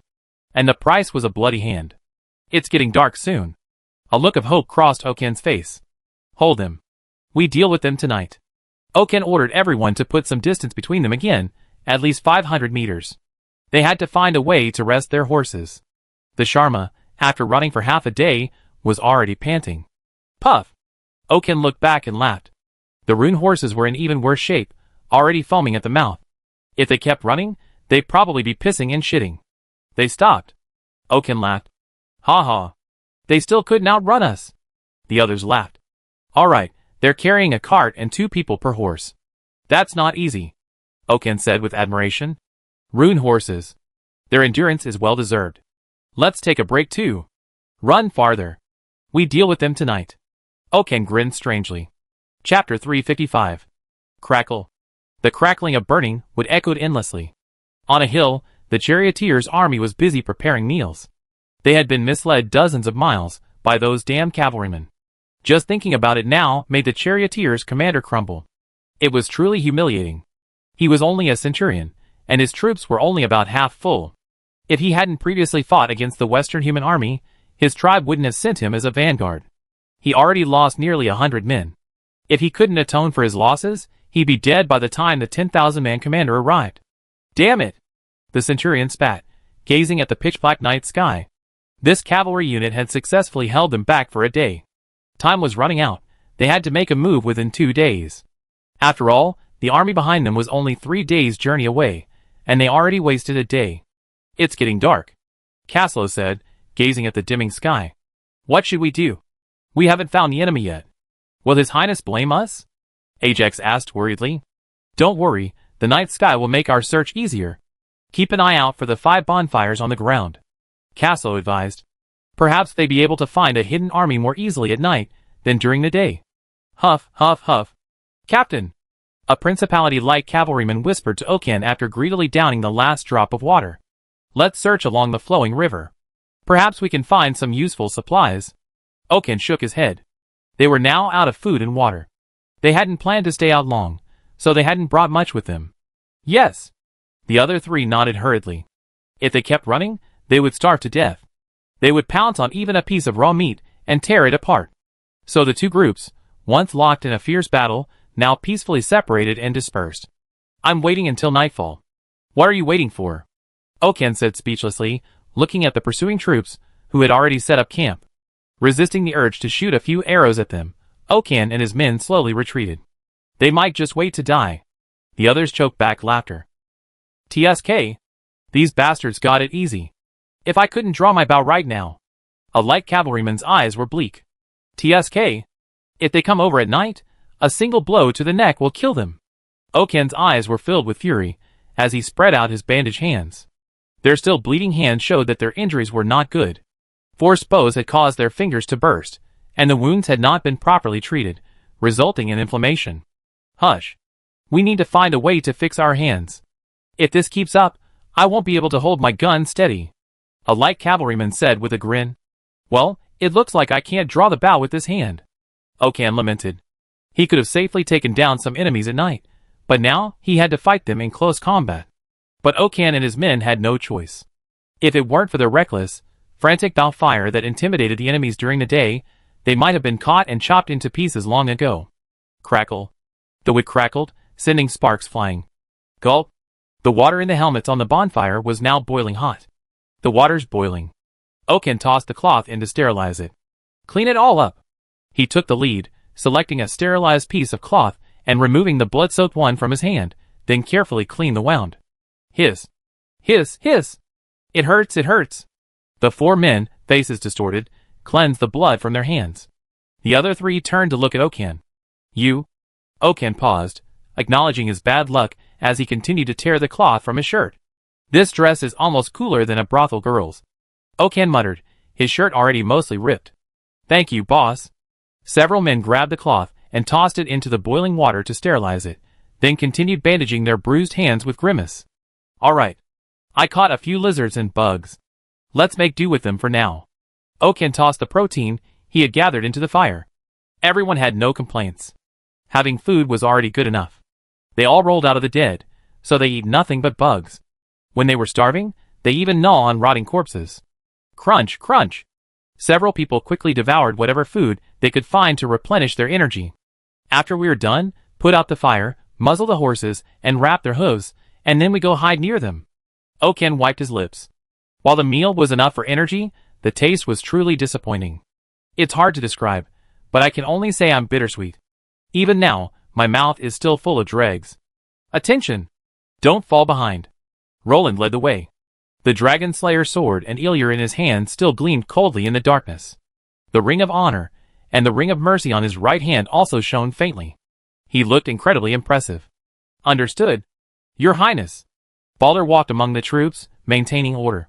Because they had to brave the night, one of every 2 knights held a torch, and the entire procession stretched out across the wilderness like a long dragon. Did you say that Caslo and Ajax found the vanguard? Roland could only vent his feelings to Knight Commander Lavian. After all, his familiar lieutenants were all at Lulong Fortress, and now he only had Knight Commander Lavian, brought by his wife, by his side. With all due respect, Your Highness, you owe Highness Nyx a grand wedding. Lavian looked at Roland without responding, changing the subject. Roland. And the conversation died down instantly. Roland could only say that Lavian knew how to chat, and he understood that Lavian's loyalty would always be to Grand Duke Nyx. As long as the Cross Bohemia flag remained standing, he would never pledge his loyalty to him. After all, his liege was Nyx, not Nyx and Roland. What a damn medieval worldview. Roland shook his head inwardly. He could clearly sense the alienation between him and Knight Commander Lavian, a feeling not shared by the other Cross Bohemia knights. But Roland understood him. As a noble sworn to Grand Duke Nyx, even after Nyx married Roland, he couldn't pledge his loyalty to her. His loyalty belonged solely to Grand Duke Nyx, and only to her. I give her an explanation once everything settles. Now's not the time. Roland shook his head, and said to Lavian, I hope you remember your promise. The eyes of the duchy's knights are always on you.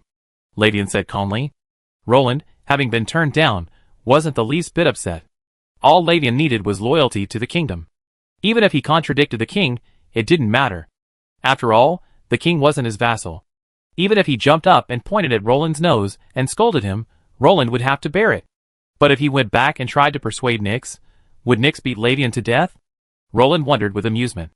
At the same time, the night raid by Okan and his 4 companions was about to begin. Chapter 356. Be careful. Suppress the noise. Okan, leaning forward, sword slung over his shoulder, shield on his back, bow in hand, quietly approached the charioteers' camp. TSK. These are elite troops. A small force of 18 men can manage such a flawless makeshift camp. A light cavalryman exclaimed. As scouts, they could discern a camp's strengths and weaknesses at a glance. Tough nut to crack. Not a piece of cake. Another man declared. No matter how tough it is, we have to crack it. Either we die here today, or they die here today. The last light cavalryman reluctantly drew his bow and arrow. You still know how to draw your bow? A light cavalryman looked at Okan and the other man with a look of pity. They have sentries. We can't get through unless we shoot them. Okan said bitterly. Even if drawing his bow would rupture his flesh, so what? They were soldiers, killing machines, not women to be feted. The camp before them was a typical charioteer camp. 10 chariots and 10 war horses were encircled in a circle, and the charioteers huddled inside to rest. Judging by the firelight, there were at least 3 bonfires lit. The faint smell of barbecued meat lingered in the air, indicating that the men had already feasted and gone to sleep. 2 sentries. A cavalryman said quietly, circling the circle. Only 2 people on night watch? Do you look down on us? Oken was stunned. All right, Captain, what do you mean by looking down on us? 1/9 of the men on night watch is enough. They probably wouldn't expect us to launch a night attack. One of them shook his head and laughed. That's right. Today, I show you how to be daring. Oken said with high spirits, his voice low but full of emotion. Goodbye. A corporal, and I'm a general. The others quipped, winking. After all, according to convention, to call oneself a general one must at least be a centurion, and a real one at that. A noble would be even better. Go away. Don't you even allow me to think? Oken waved his hand. All right. Get ready for work. Oken glanced at the sky and dropped his smile. The moon was high in the night sky, its bright light illuminating the earth, coating it in a silvery blanket. 2 in a row. Shoot the sentries. Oken waved his hand coldly, looking at the 2 praying idiots sitting on the cart. Crack. The sound of the bowstrings pierced the still night, teeth aching. Each man, blushing, drew the bowstrings without fear of the pain. Buzz.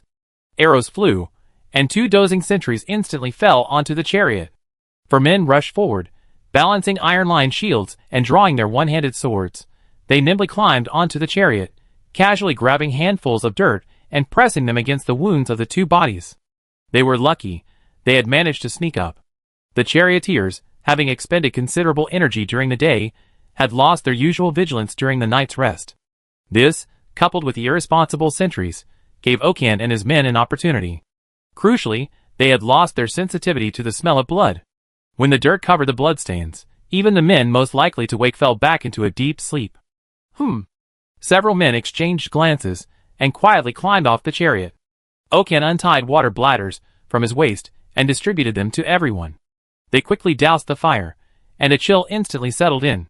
But this had its upside. The firelight wouldn't reveal Oken and his men who had sneaked in. Only the bright moonlight, emitting an endless stream of murderous intent, shone. Puff! The sound of a sharp blade slicing through a throat echoed, followed by a series of chuckles. Oken dropped the hand covering the charioteer's throat.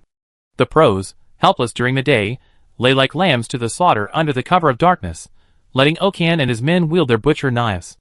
Oken simply covered the blood with dirt, but soon gave up. The stench of blood from the 4 men whose throats had been slit already lingered in the air. Swish! Oken had no choice but to quicken his pace, slashing the neck of another pro at the spot he remembered. The pro whose neck had been slit wasn't dead yet. He suddenly opened his eyes and tried to scream, but the slit trachea and the hand covering his mouth made even a sound impossible. In desperation, he considered invoking his battle chi to self-destruct, either to warn them or to perish together. However, his weakened body and increasingly heavy head made even detonating his own battle chi impossible. That was a close call, Oken thought to himself. Fortunately, they had rehearsed the plan beforehand, otherwise things would have gone awry. He set the still warm body of the tank man down and moved on to the next person. This night was destined to be a bloody one. Even professionals, who had lost their vigilance, could be easily slaughtered by ordinary soldiers. And the slaughter continued. Puff! Oken skillfully covered the man's mouth and pressed his wrist, sending warm blood splattering. When the man stopped struggling, Oken slowly lowered him. The 5th one, Oken thought to himself. Boom! A burst of battle energy suddenly erupted, sending a blue shockwave sweeping across. Oken clearly saw one of his light cavalrymen torn apart by the flames of war energy. No! Oken roared in despair. Damn you! A cold voice echoed, and a young woman emerged from the shattered tent. She wore leather armor emblazoned with totems, a scimitar held upside down. Her chest trembled violently with anger, and a wound stretching almost from left to right in her lower abdomen still oozed blood. What had she seen? The camp, which had been so prosperous not long ago, was now littered with corpses, with no one left alive except her. What's going on? Oken, shield in hand, stood shoulder to shoulder with the remaining 2. TSK. Karajeski startled this bitch just as he was about to kill her. A cavalryman said. Level 3. We can't defeat her. We have to run. Oken said calmly. No. She killed our men. And she's injured. We must kill her and avenge our brothers. A cavalryman growled angrily. How dare you, ants? The female warrior swung her scimitar, a flash of blades suddenly slashing across. Run! Okan kicked his comrade, sending him tumbling backwards. The three narrowly avoided the fatal blow. After the blow, the remaining two men regained consciousness. They wanted to avenge their comrade, to be sure, but they wouldn't commit suicide. Mount! Shoot her! One of them roared.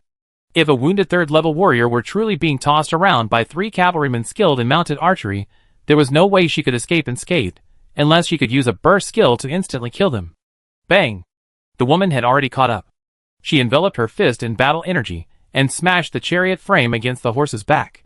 Then she mounted her horse, briefly covering the wound with hemostatic powder, and pursued the three men. Chapter 357. The night was silent and still. About 2,000 meters above the sky, two massive, bat-like shadows soared silently, their membranous wings carrying only the faint sound of flapping. Have you searched the surrounding area for hundreds of miles? I am so sleepy. Where are those damn Tangmen? Ajax communicated with Caslow through her telepathic power. Our scouts said they spotted the enemy 60 miles to the southeast. Logically, they should have been able to reach them even if they had to crawl, right? Caslow propped his head up, puzzled. The cold night wind lashed his face, but he paid it no mind. His thoughts drifted away, gazing at the pitch-black earth, lost in thought. Where were they? Looking at Caslow's silence, Ajax tilted her head, but didn't disturb his thoughts. She quietly gazed at his profile as she flew beside him. The distinctive silver hair of the Anthony family danced in the night breeze, each frame a screensaver-worthy sight on the former Blue Star. After all, who could resist a cute silver hair? Maybe we should? Caslow turned to look at Ajax, only to be met with a dazzling smile from the girl. Her red lips and white teeth gleamed in the moonlight, a stunning beauty that froze Caslow for a moment. Idiot! What are you thinking about? Seriously? Just as Caslow had already decided on everything from the wedding to the child's name, Ajax's coquettish voice echoed in his mind. Oh! See? We might have made a mistake. They might not have continued westward, but headed in another direction. Caslow's voice echoed in Ajax's mind. How could that be? They couldn't possibly have known when we set out. Is there a traitor in the kingdom?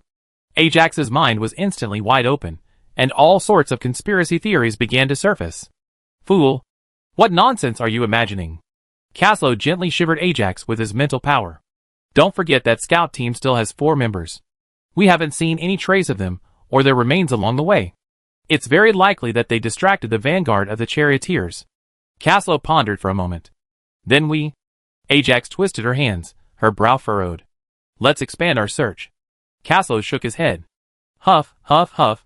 Okan panted, looking behind him, as if some unparalleled beast was chasing them. Captain! Damn that woman! The 2 remaining cavalrymen stared back angrily. Go! Okan weakly pulled at the bowstring, but his blood-soaked hands couldn't pull it any further. TSK! Okan spat, dropping his longbow. He then drew his lance, tore a rag from his already tattered shirt, and wrapped it around his right hand to secure it. Damn it! The other 2 men dropped their longbows, then, following Okan's example, unhooked their lances from the saddles, and strapped them to their hands. Run! The farther the better. Get away from this. Tell His Highness. We haven't betrayed his trust, and the mission of the Lagrange soldiers. Okan suddenly stopped. The ordinary light cavalry captain smiled, turned his horse, and aimed his lance in the direction of the enemy's pursuit. Not moving anymore? The 2 riders asked, stunned, as they watched Okan suddenly stop. Well, I don't want to run anymore. The horses are almost exhausted. We've been running for almost half the night. Okan sighed. A flash of cold blue light was rapidly approaching from behind him. Let's go! I hold her back. You guys hurry back to the group. Okan smiled softly, a smile that was unusually carefree. Boss, if you don't leave, then I won't either. We fight her to the death. She killed our brothers. A light cavalryman approached and said. Another cavalryman approached silently without a word, then walked side by side with the 2. The 3 men had different expressions, but all looked at the approaching enemy with fearless eyes. Run! Why aren't you running anymore? A female warrior from the Tank clan caught up, halberd in hand. Seeing Okan and the others standing in front of them, she grinned coldly. Ha ha, invaders. Okan pointed his lance at the professional in front of him. What's your name? The female warrior of the Tank clan gazed at Okan from her mount. She noticed that they all led the group, and she immediately became interested in this cavalry captain, who had eluded them for half a day and attacked the camp in the middle of the night. Who are you? A level 3 berserker shouldn't be an unknown individual. Okan gritted her teeth. The battle energy flames across from her rose over 2 meters, revealing her rank at a glance. Perhaps she hadn't considered hiding them. Level 1 battle energy flames only cover the body's surface for defense. Level 2 can reach up to 1 meter above the surface. Level 3 can reach up to 3 meters. Level 4 can reach over 5 meters. Level 5 can reach around 7 meters. And level 6 can reach over 10 meters. Naoyui, daughter of the Lucardi tribe's captain. Level 3 berserker. Naoyui exclaimed, raising her halberd with a look of pride. Your opponents are the Lagran Empire, the Grand Duchy of Nyx, the Crusader Light Cavalry, the entire 9th squad of the 400th. Okan said calmly, holding his spear level. He spoke in memory of his fellow Crusaders, who had braved death, for their glory never faded. Puff! Ha ha ha! Are you the human army from the Red River Plain? Naoyui laughed heartily, as if she had heard something truly amusing, her body shaking with laughter. You guys are truly weak. If I remember correctly, you must have suffered thousands of casualties, right? Ha ha ha. And that's an empire? What remote corner of the world did you emerge from? Naoyui scoffed with disdain. She had only ever thought of humanity as having a single empire, and that empire had long since crumbled. Okan narrowed his eyes, his bloodied hands oozing with blood from the exertion. The blood trickled down the spear shaft, adding a chilling atmosphere to the battlefield. If we're not on the same page, there's no point in saying anything. Kill! For the glory of the Empire. Okan didn't give the woman a chance to speak again, instead spurring his steed forward. 2 riders behind him followed Okan's lead and charged, their 3 sharp lances trained steadily on Naoyui's chest and abdomen from their swiftly moving steeds. This demonstrated the elite prowess of this light cavalry unit. Lance charges are the province of knights and heavy cavalry, and the light cavalry possessing the same skill are undoubtedly elite. Naoyui's smile faded. She had also noticed the cavalry's rapid movements, and her pupil shrank. Yes. It was that cavalry unit. It was them. They're back. Chapter 358. Although their armor bore different insignia, they all possessed the same elite skills. Naoyui recalled the fear she felt that day at the mercy of the Crusader cavalry. Even though there were only 3 light cavalrymen before them, it felt as if they were backed by a vast army. The momentum of the 3 lone cavalrymen charging filled Naoyui with a certain fear. Assholes! Naoyui shook her head, dispelling the gloom within her. What could a mere 3 light cavalrymen do? They weren't even knights. With this thought, Naoyui regained her confidence. Looking for death. Naoyui said with a touch of embarrassment, ashamed that she had actually feared 3 cavalrymen. She raised her halberd, a layer of azure battle energy enveloping it. Then, with a powerful strike of both arms, a wave of aquamarine battle energy shot directly towards the 3 men. Get out of the way! The 3 men quickly dodged, narrowly avoiding Naoyui's slashing battle energy blades. Kill! Okan and the other 2, their eyes reddened, thrust their spears straight at Naoyui. Naoyui was stunned after the 3 men dodged their attacks. Then, seeing 3 pairs of eyes burning with hatred and madness, she shuddered. Mad. Naoyui raised her halberd with some trembling, infusing it with fighting spirit. Kill! Hundreds of meters passed in a flash for the sprinting Sharma. A few seconds later, Okan took the lead and lunged at the distracted Naoyui. Clang! A long, drawn-out clash of metal clashed as Okan and Naoyui crossed paths in an instant. The violent impact sent blood gushing out of Okan's already mangled hands. Drip! Drip! Blood dripped onto the ground through the cracks in the linen cloth. Okan, holding his spear level, gasped. Clang! Clang! 2 more crisp sounds echoed, as the remaining 2 men crossed paths with Naoyui. All 3 of them clutched their trembling arms with their left hands and exchanged glances, their faces darkening. 3 thrusts in the space of a second had done nothing to Naoyui. Surrender? You've seen that resistance is futile. Naoyui felt relieved. A lance had just pierced her chest, but it was blocked by her breastplate, etched with war energy flames, leaving only a sharp white mark. Dream on! Okan charged again with his lance. Kill! The 2 cavalrymen followed closely behind. Looking for death. Naoyui narrowed her eyes slightly. She raised the halberd in her hand, war energy surging from the blade. Although her war energy was water attributed, that didn't mean it lacked lethality. Puff! The halberd fell, carrying an arm and a broken lance with it. Ah!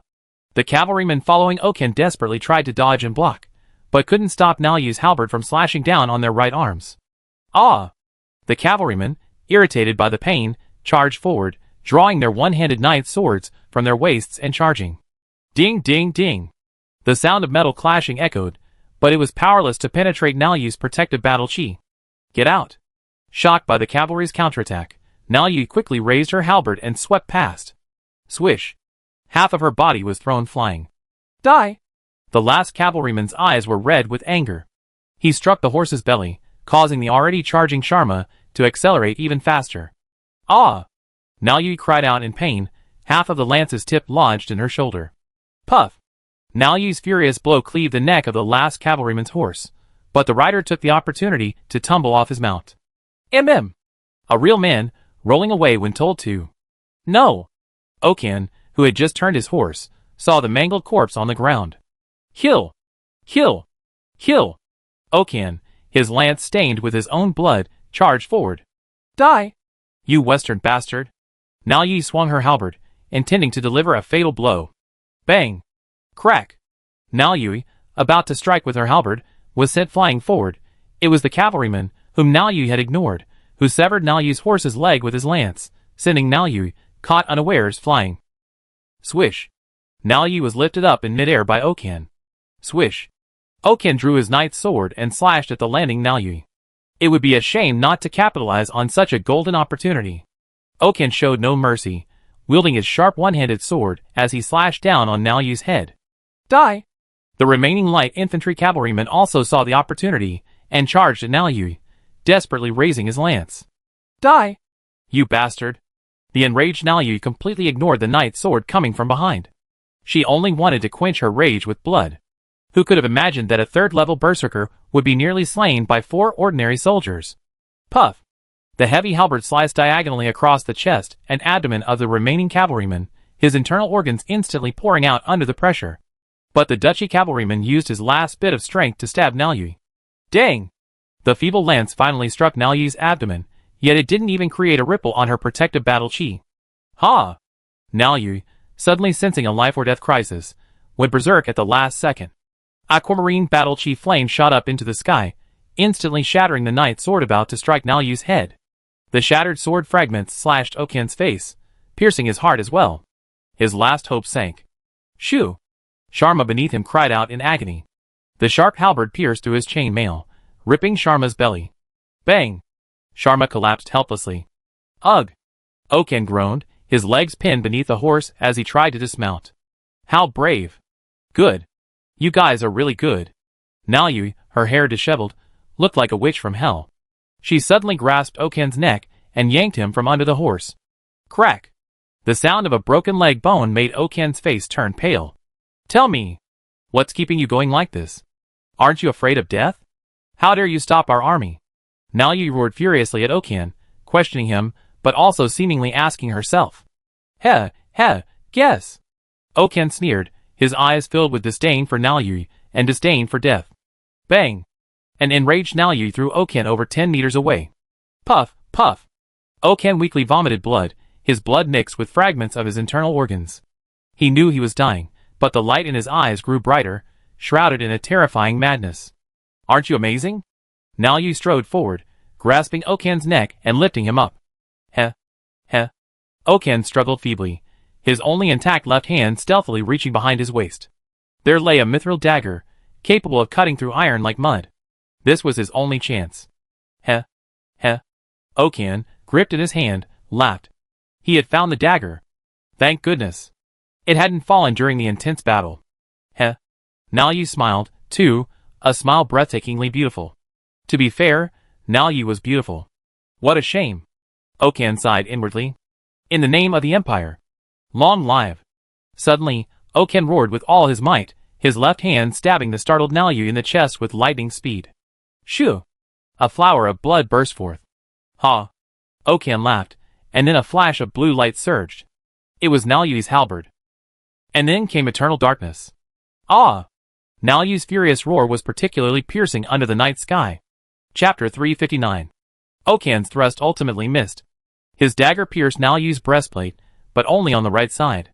The blow nearly ruptured Niao Yu's lung, but it wasn't fatal. So he died, like countless ancestors before him, pouring his blood over this land, once the Empire's territory. Swish! Niao Yu, brandishing her halberd in fury, wreaked havoc with the four men's remains with a powerful blast of war energy. Flesh and limbs flew everywhere, revealing Niao Yu's fury. She had actually begun to whip the corpses. It was hard to imagine that the peaceful water element could be so violent. After venting her anger, Niao Yu forced herself to bandage her wounds and activated her skills to heal herself. The second-level water element's healing drop and the third-level surge ripple both healed her injuries effectively. She quickly extended her hand, and the gentle water element's war energy enveloped her wounds, healing them. Huh? Is there a war energy wave in the distance? Ajax asked, her eyes sharp. Could it be a monster hunting? Caslo shook his head and laughed. Let's go and see. Ajax swooped down with his dragon. Caslo nodded and followed. Something's wrong. There's a body on the ground. Caslo shared Cardo's dragon eyes, and saw the various pieces of body on the ground. It's the remains of Sharma. Ours. Ajax's face darkened. Those bastards. They killed our people. Caslo's eyes instantly filled with blood. Wait in the sky. I go down and take a look. Caslo was furious. Without waiting for Ajax's reply, he dove forward, his wings whistling fiercely through the air as he flew at high speed. Niao Yu, who had been recovering from her injuries, opened her eyes and raised her head, a puzzled expression on her face. Boom! A terrifying shockwave suddenly exploded, and a massive storm dragon descended from the sky. Niao Yu's hands and feet instantly went cold in the face of the behemoth. But before she could react, the rising dust suddenly exploded, and a figure suddenly pounced out. Swish! Niao Yu barely managed to raise her halberd. Snap! A crisp sound was deafening in the silent night sky. Caslo, emerging from the smoke, raised his hand and slapped Niao Yu, sending her spinning 3.5 times in the air. Then, she collapsed to the ground, her limbs twitching. A furious blow from a 5th-ranked dragon rider could truly kill. Niao Yu's left cheek swelled up at a visible rate. Caslo showed no mercy, and simply grabbed her hair and lifted her up. Clang! A crisp sound echoed awkwardly in the night. Niao Yu stared in disbelief at the mithril dagger in her hand, then followed it to her intact breastplate. She looked up to see Caslo, who seemed to be half smiling. Bang! Niao Yu suffered the same fate she had with Okan before. She was slammed into the ground, her limbs twitching only to reveal her still alive. Swish! Ajax descended from the sky, surveying the bloody mess around her. Although she had already prepared for the worst, she couldn't help but look at Niao Yu, hoping for the answer she desired. Niao Yu's swollen eyes narrowed. She knew she had absolutely no chance. They all had no chance. The 2 dragon knights. The vanguard. The army behind them. All gone. Bah! See? They're all here. Those bastards are all here. You bastards. I tear them all into pieces. Niao Yu, devastated, spat out a mouthful of blood at Caslo and cursed furiously. Caslo simply tilted his head slightly, to avoid Niao Yu's bloody saliva. He glared at Niao Yu, his murderous intent practically solidified. Swish! Ajax wasn't going to go easy on her. She swung her sword, intending to dismember Niao Yu. Dang! Caslo raised his sword to block Ajax's blade. Don't kill her! Leave it to His Highness. Killing her would be too easy. Caslo's voice sounded like it came from the underworld, so chilling that Ajax couldn't help but take a small step back. Okay. Ajax nodded hesitantly. It wasn't that she had any thoughts about killing this woman, but rather that she was afraid of Caslo's current state. That cold, gloomy look was the only one she had ever seen. Collect the bodies of our brothers. The loyal and brave soldiers of Lagrange shouldn't be left exposed in the wilderness, nor buried in the wilderness. Caslo shook his head and dismissed Niao Yu. Puff! Niao Yu was kicked directly into the air, even gracefully spitting blood in midair. You can't die until His Highness speaks. Ajax grasped her hand and snatched the mithril dagger from her grasp. This belongs to our soldiers. Ajax paused, observing the dragon pattern on the dagger. Crack! Crack! Ajax reached out and ripped Niao Yu's arm apart in a few quick strokes. Ah! Kill me! Bitch! Bastard! Kill me if you dare! Kill me! Whoa! Niao Yu roared frantically, but Ajax gagged her. Ajax then tore Niao Yu's clothes open, ripping them into strips, and tightly tying the captive. He then opened her mouth, forced a bottle of primary healing potion down her throat, and then gagged her again before leaving her alone. Have you collected yourself? Caslo's mood was a little low. Despite his best efforts, much of the remains had been obliterated by the battle chi. Not even Oken's body was left. He could only gather a few handfuls of blood and soil. Ajax nodded. The light cavalryman who had died in the camp had the most intact body. Although it had been shattered into pieces, at least all the parts had been found. Take that bitch. Let's go find His Highness. Caslo shook his head. Aside from the remains of a few men, there was nothing else to take. All 4 of their mounts had perished, and Caslo casually blasted a large hole and buried them. Don't be like this. Death on the battlefield is their fate, as well as ours. Ajax leaned closer, gently nuzzling Caslo's chest. Let's go! Caslo took a deep breath and mounted the dragon's back. Yes. Ajax nodded obediently, casually lifting Nalyui and slinging her to the saddle. Boom! With a powerful thump of dragon wings, the 2 figures sped away. Roland grimly wiped the blood from his face with the back of his hand. Your Highness! We captured 3 alive. A knight, carrying 3 battered charioteers, approached Roland. Chapter 360. Kneel! The knight kicked them in the knees, sending them crashing to the ground one by one. Where are you from? Roland suddenly asked coldly in Western English. We are the Steel Teeth Chariot tribe. The kneeling captive said tremblingly. Steel Teeth Chariot tribe. Roland narrowed his eyes, and looked at the flag that had been cut down to the ground. It was embroidered with a wheel, and a pair of sharp crossed steel teeth. Although the pattern was a bit abstract, it was still vaguely discernible. How many of you are here in total? Roland asked. The 3 kneeling men remained silent. Puff! Roland casually chopped one down. How many of you are here? Roland said calmly, ignoring the crimson blood splattering on his face. After countless battles, although his cultivation hadn't grown much, his experience and mentality had matured. He could now chop off someone's head with a straight face and laugh.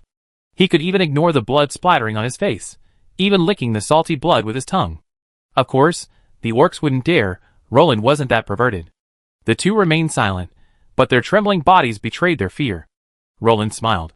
He didn't think these 3 were chaste heroines, nor were they brave warriors ready to die with unwavering determination. The true warriors were already lying on the ground. Ah! Roland waved his hand casually, and an arm flew away. Ah! Another blow, and a thigh was severed. Ouch! Another arm flew away. Ah! Ah! Ah! The charioteer, struggling to wriggle on the ground with one leg, had his last right leg severed by Roland. I show you some fireworks. Roland smiled faintly at another soldier, who was terrified to the point of pissing and shitting. Then Roland strolled over and grabbed the still squirming humanoid Sherwa. He couldn't help but frown at the blood splattering from the roots of the flailing limbs. Puff! 2 pillars of blood shot up into the sky, instantly drenching Roland. Covered in blood, Roland bared his white teeth at the sole survivor. Is it pretty? So how many of you are there? Roland tilted his head and smiled, streaks of blood slowly trickling down his face. 10,000. 10,000. Captain. Bring. 4,000. 1,000 men, 1,000. 1,000 light tanks, 400 medium tanks. The survivor looked at Roland fearfully. Puff! Roland sheathed his sword. You're so hesitant. Roland cursed, looking at the twitching corpse on the ground, his eyes filled with disdain. Forget it. I'm handsome and kind-hearted, so I give him a quick death. Roland sighed inwardly, feeling grateful for his own kindness. The surrounding knights all flashed expressions of disdain. How do you make shamelessness sound so refreshingly refined? Van Erway asked with disdain from the sidelines. Despite having been through a chaotic battle, Van Erway's clothes weren't even wrinkled. He looked like a gentleman as pure as jade, a peerless gentleman. Pretend? Just act like one.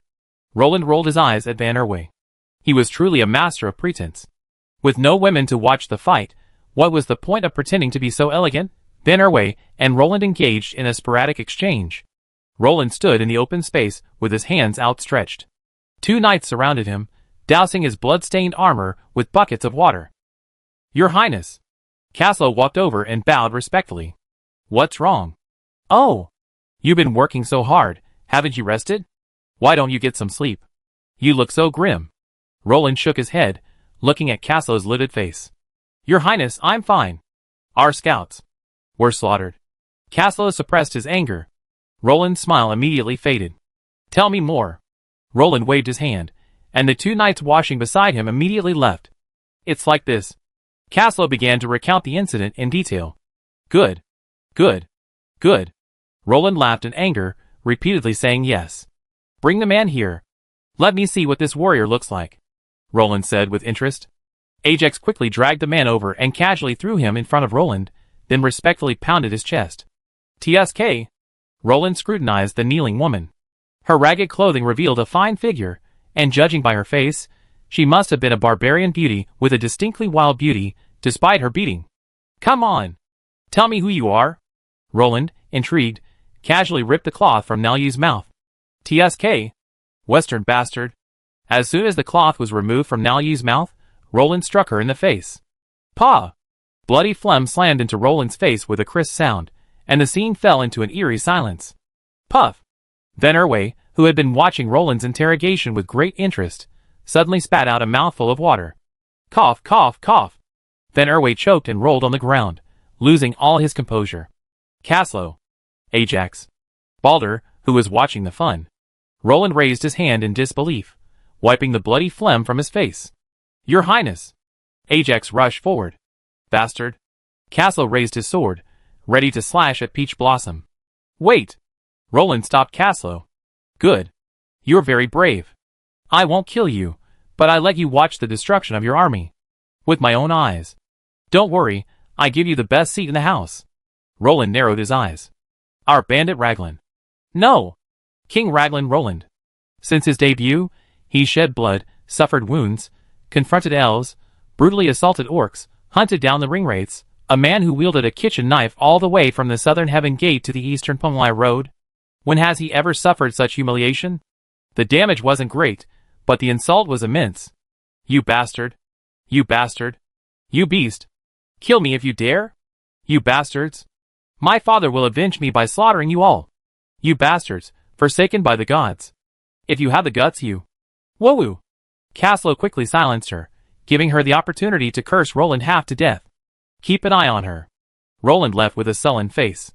What are you looking at? Roland cast his gaze at the people around him. So her father's a big shot?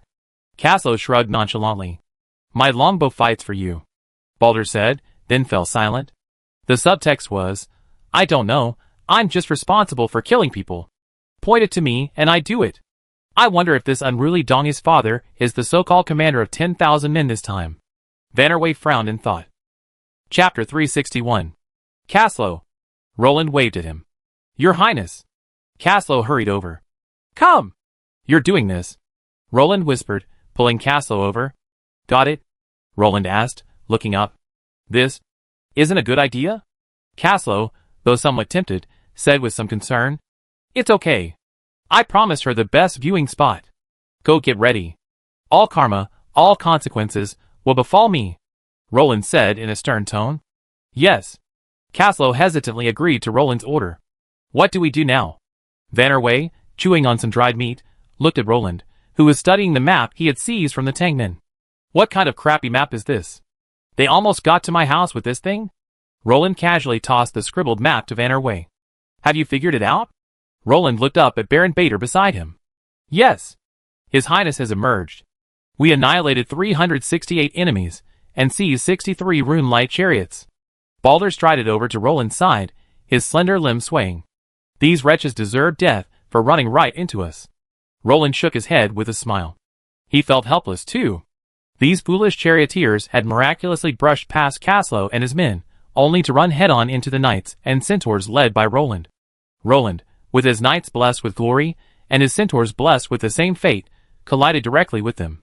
With 2 members per chariot, Roland's force was twice the size of the enemy's, and after one charge, only 3 were left alive. Yeah. I didn't expect it to go so smoothly, Balder sighed. Because they were all professionals, the dazzling halo of their various combat skills meant that the vanguard of the charioteers couldn't even stop a single charge. At least Balder saw a great knight strike down, severing at least 10 heads. As for who that great knight was, Balder wouldn't say. Vannerway, come and see how we should proceed. Make a decision, Roland said unhappily. What's your goal? Vannerway suddenly turned serious, staring at Roland. Goal? Breaking these people's legs counts? Roland grinned grimly. Vannerway's eyes twitched, and he suddenly felt that coming out with this thing was a mistake. Of course, if Roland had known what he was thinking, he would have pulled him over. After all, having a 6th-level warrior would at least keep him safe, and Roland was very cautious about his life. They're behind a captain of 10,000 men, with 4,000 men. We don't know if the information is accurate, but we have to fight, right? Roland said casually. Aren't you afraid of a scam? Vannerway frowned. Do you want to hear what you're saying? A knight group of nearly 300 isn't something anyone can challenge. At least not these people. Roland's eyes flashed coldly. If anyone dared to confront his knights, he wouldn't mind unleashing his army to crush them. Just be aware of this. Vannerway shook his head. He didn't want to collect Roland's body. Or else join me. I crown you Duke in the name of the King of Lagran, and grant you the corresponding fiefdoms. Roland looked at Vannerway seriously. He truly wanted to pull Vannerway aboard his chariot. Even without the elven soldiers, Vannerway alone was enough to pay the price. Roland's offer was indeed quite high. The mainstream rules of the nobility were very strict. The fiefdoms were divided into 2 categories, real power nobles and vassal nobles. Real power nobles were in charge of everything within their fiefdoms. As long as their lord approved, no one would bother them, even if they commanded 100,000 young men or 100,000 soldiers. They were the most powerful of all the nobles. Within this category, there were 2 types, military nobles and commercial nobles. One relied on strong military power, while the other relied on the special products of their fiefdoms for their wealth. Void nobles were given fiefdoms, but some of the rights over them were directly controlled by the king or lord, making them more subject to control than real power nobles. The unspoken rule that emerged from this was that barons and earls were mostly real power nobles, often found on the borderlands. They were considered sword-bearing nobles. Viscounts were real power nobles, often guarding key points or wealth reserves for their lords. These nobles were often deeply trusted by their lords. Dukes are generally sword-bearing nobles stationed on certain frontiers, tasked with expanding territory. Some even establish independent principalities within the imperial kingdom, such as the Grand Duchy of Nyx. While independent, they remain subject to the monarch's control. Another type of duke is the court duke. While they hold the title of duke, they cannot simply claim their fiefdoms.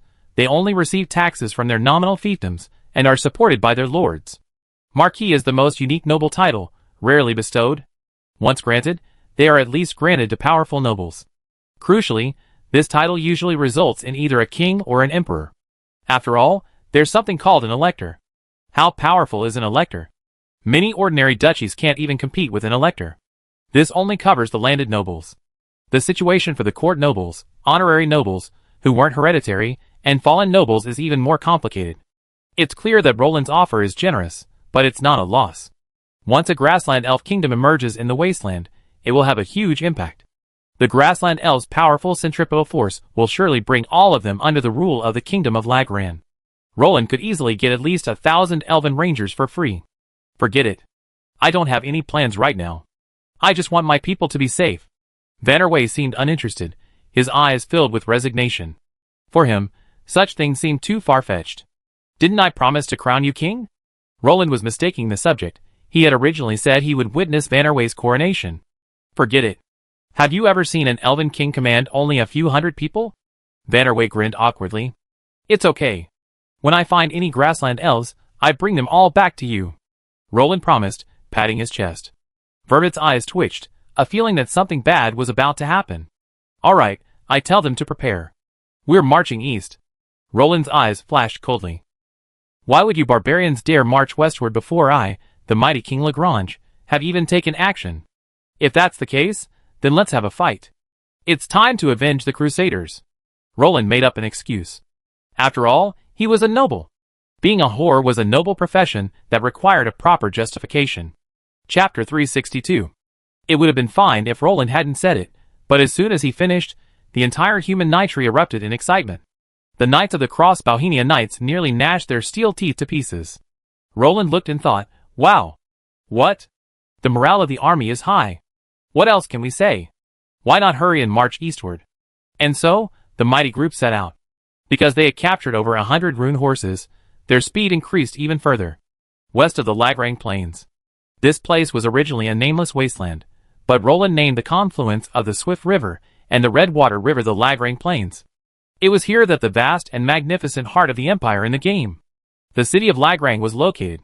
Now, for convenience, Roland has designated the entire Redwater River and the Swift River basins as the Lagrang Plains.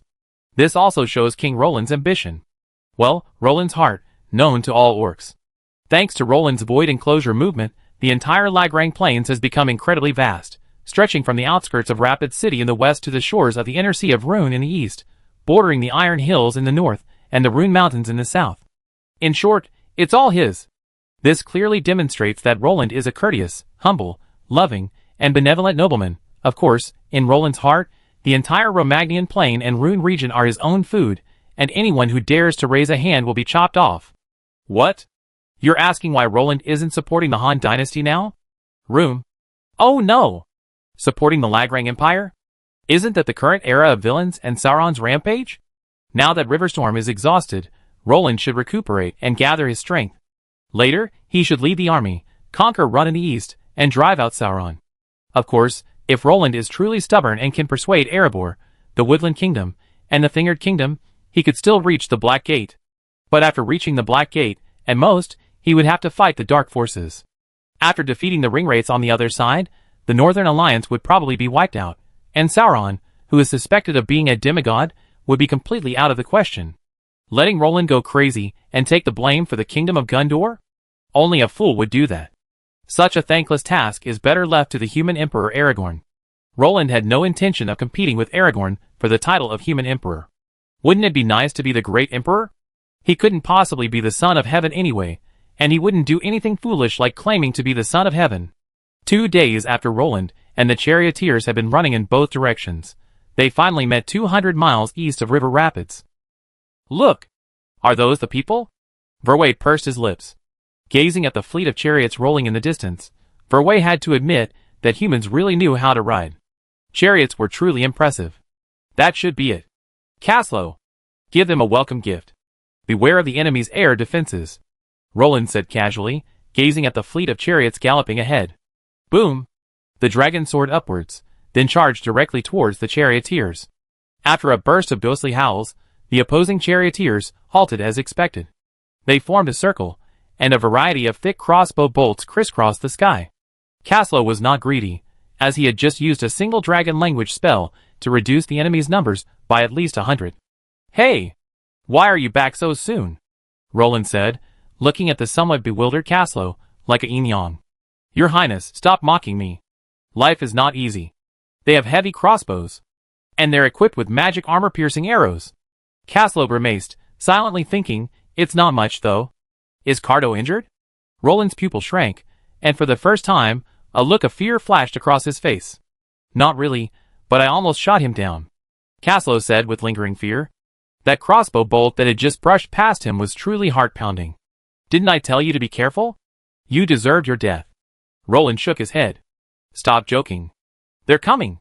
Verway knocked on Roland's armor. Oh! Roland narrowed his eyes.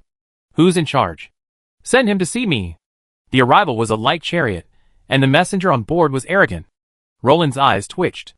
Didn't your loving father and mother teach you how to speak? Roland said coldly. While it's common practice for armies not to kill messengers in battle, that presumably meant the messenger wasn't a fool. Swish. Balder, ever so perceptive, shot the arrogant messenger away with an arrow. Tell your commander. Send someone who can talk, Roland said to the driver in Western. Yes, yes. The driver's legs trembled, fearing Balder would shoot him in the face. Watching the chariot drive away, Roland suddenly seemed to recall something and called out to Caslow, Go! Bring over the goodies I prepared for that woman. Caslow gave Roland a deep look before obeying and leaving. Soon after, a rune horse arrived, pulling a light chariot. Unlike ordinary chariots, a wooden stake, about 1.5 meters long, and as thick as an egg, was driven into the middle. Farway's eyes narrowed, as if he already knew what Roland was about to do. Having roamed the wasteland for years, the steppe elves knew that this was a cruel punishment unique to the Rune region. However, he hadn't expected Roland, who appeared so kind, to resort to such brutal torture. Plop! Nalyui, who had accompanied her, was pinned to the ground by 2 knights. Roland chuckled softly at Nalyui, whose eyes were filled with murderous intent. He was certain that this stubborn woman would soon beg him in tears. I don't care who your father is. All I know is that you slaughtered my cavalrymen. Of course, I swear by King Lagrand, the king's word is gold. I promised you a great viewing spot. What do you think of that one? Roland smiled and pointed to the pre-prepared chariot. Whoa! No! No! Please forgive me. Following Roland's finger, Now Yi saw the upright wooden stakes atop the chariot and struggled, even removing the gag from her mouth. No! I still like your defiant look when you spit in my face. How about you recover? Come on! Strip this girl. Send her to the VIP seat. Roland smiled and waved his hand, his eyes filled with coldness. Rip! The two knights grabbed Naoyi and quickly stripped her naked. Then they pinned Naoyi's hands and feet, tying them up with fine hemp rope. Naoyi wailed and struggled, unable to move. Roland watched the tightly bound Naoyi with great interest. Her hands were tied behind her back, her calves tightly bound to her thighs. She was crouched on the ground with her hands tied behind her. Her wheat-colored peaks were exposed to the air, bound tightly by the ropes. Roland's mouth went dry at the sight. Seeing everyone's breathing grow heavy, Roland quickly waved his hand and ordered the execution to proceed. Mercy! Mercy! Naoyi's anus tightened upon seeing the wooden stake. She knew it was Rune's most famous stake, a powerful weapon for dealing with traitors and disloyalty. A skilled executioner could cause the victim to writhe in agony for 3 days without dying. But it was no use. The two knights, suppressing their uneasiness, dragged Naoyi onto the chariot. Everyone stared at the vast expanse of white, drooling. Chapter 363. The charioteers arrayed in the distance looked curiously at the group of Western human cavalrymen that appeared ahead. What are they doing? The charioteers' captain asked, puzzled, as he gazed at Roland and his group in the distance. I don't know, his men replied. Intimidated by the dragon rider's terrifying power, no fool dared approach for a closer look. They killed the men we sent. Just then, a subordinate, driving a chariot with the remaining driver, approached the captain. I'm not blind. I can see. The captain snorted. What did they say? The captain suppressed his anger. He was now in a dilemma. If he retreated, he was unwilling. If he didn't, he feared the dragon rider would cause heavy casualties among his men. The knowledge he had gathered from ancient texts and other sources told him how terrifying dragon riders were. They said the messenger just now couldn't speak, and asked us to find someone who could. The driver embellished Roland's words, and told the captain. Bastards. These Western bastards. Go! Find someone smart enough to negotiate with them. At least demand the best deal. Although the centurion was somewhat afraid of the dragon knight, he still felt confident that he could stand up to Roland. Mercy! Mercy! Naoyi's teeth chattered as she trembled as she stared at the erected stake. Crack, crack, crack. A knight drew his sword and carefully whittled the end of the stake. The originally thick tip quickly became pointed. Wait! Don't use a pointed end. Use a round end. Roland's voice rang out. But to Naoyi's desperate struggle and pleas, the voices sounded no less demonic than those of a demon. After all, a pointed stake might pierce numerous internal organs, causing profuse bleeding and a quicker death. A round stake. If the executioner's skill wasn't utterly inadequate, the victim could at least struggle for 3 more days. Please forgive me. I was wrong. Spare me, sir. Naoyi kowtowed desperately to Roland, her once wildly beautiful face looking shabby and grimy with sweat and dust. Execute! Roland waved his hand. Instantly, a knight produced the grease Roland had ordered prepared and smeared it on the stake. Then, 2 men lifted Naoyi onto the chariot, one holding her hips, and the other grasping her shoulders as they lifted her aloft. No! Let me go! Please! Help! Naoyi's shrill, Western-speaking voice echoed throughout the hills where Roland stood. No! No! Ah! Naoyi's shrill screams were terrifying, and even though everyone was prepared, they were still startled. Drip, drip. The sound of water could be heard, and everyone looked over to see that Naoyi had lost control of her bladder in the excruciating pain. The excruciating pain in her lower body caused Naoyi, who had been struggling violently, to tense up her muscles, and she let out soft, hee sounds. The intense pain caused her limbs to spasm uncontrollably. Although tightly bound by ropes, unable to move, her trembling muscles still revealed her agony. This was the first time for the 2 knights to pull off such a stunt. Those knights, who were supposed to be swinging their swords, were now blushing. They were at a loss as to what to do next, supporting Naoyi's body. Kill me. Please. Please. Kill me. Naoyi groaned incoherently in agony. Slowly lower it. Don't let go. Just let the stake out of her mouth. Roland commanded the 2 bewildered knights. After hearing Roland's command, The two knights suddenly realized something and began to slowly loosen their grip on Nalyu's body. As expected, due to gravity, the weight of the body impaled on the stake began to slowly slide downward. The rounded head of the stake was now effective. It could dislodge vital organs rather than pierce them directly. Under the control of the two knights, Nalyu began to sit down. The intense pain directly stimulated her brain nerves, and tears welled up instantly. The excruciating pain of her internal organs ripped her apart, causing her entire body to limp like a pile of mud. The two knights held her tightly, preventing her from struggling, but it seemed unnecessary. Aside from her initial struggle, Nalyu only let out a scream as the stake pierced her intestines. Otherwise, she seemed strangely calm. However, her violent trembling revealed that she was not feeling well at the moment, as the intense pain had completely eliminated her ability to struggle or scream. Ugh! After a short, muffled groan, the knights let go again, allowing her body to slowly slide down. Soon, the head of the stake, still covered in blood, protruded from her throat. "Let go," Roland said calmly. The rest was up to her weight to slowly slide down. "Untie her and secure her." Roland waved his hand. Now that the execution was over, there was no need to tie her up tightly. She couldn't escape anyway. A knight cut the ropes binding Nalyu, straightened her bent legs, and brought them together beside the stake. He then tied her ankles with ropes, securing her. She looked as if she were kneeling on a chariot with the stake piercing her body. Though the tortured Nalyu was in excruciating pain, her senses were remarkably clear. She could hear and see, but she couldn't move. The stake piercing her body, even the slightest movement, would cause her to crave death. Hee. Nalyu panted intermittently as she knelt on the chariot, serving as the execution ground. Strands of blood trickled down the corners of her mouth, along her inner thighs, and onto the stake. The mixture of dirt, blood, and tears made Nalyu's face look grim. "How's it going? How do you feel?" Roland smiled, approaching. "Do you see those people in the distance? Is your father in there? Let him come and save you." "But I don't know how long he live." Roland's eyes narrowed. "I heard that this is the punishment in your Rune region. I am a hospitable person, so I will use it to treat you. I believe you can feel the feeling of home now." Roland happily patted Nalyu's trembling body with his lance. Chapter 364. After listening to the words of a certain hospitable lord, Verway inconspicuously moved further away. He couldn't imagine how a 37-degree human could utter such cold, heartless, and unkind words. They just killed a few light cavalrymen.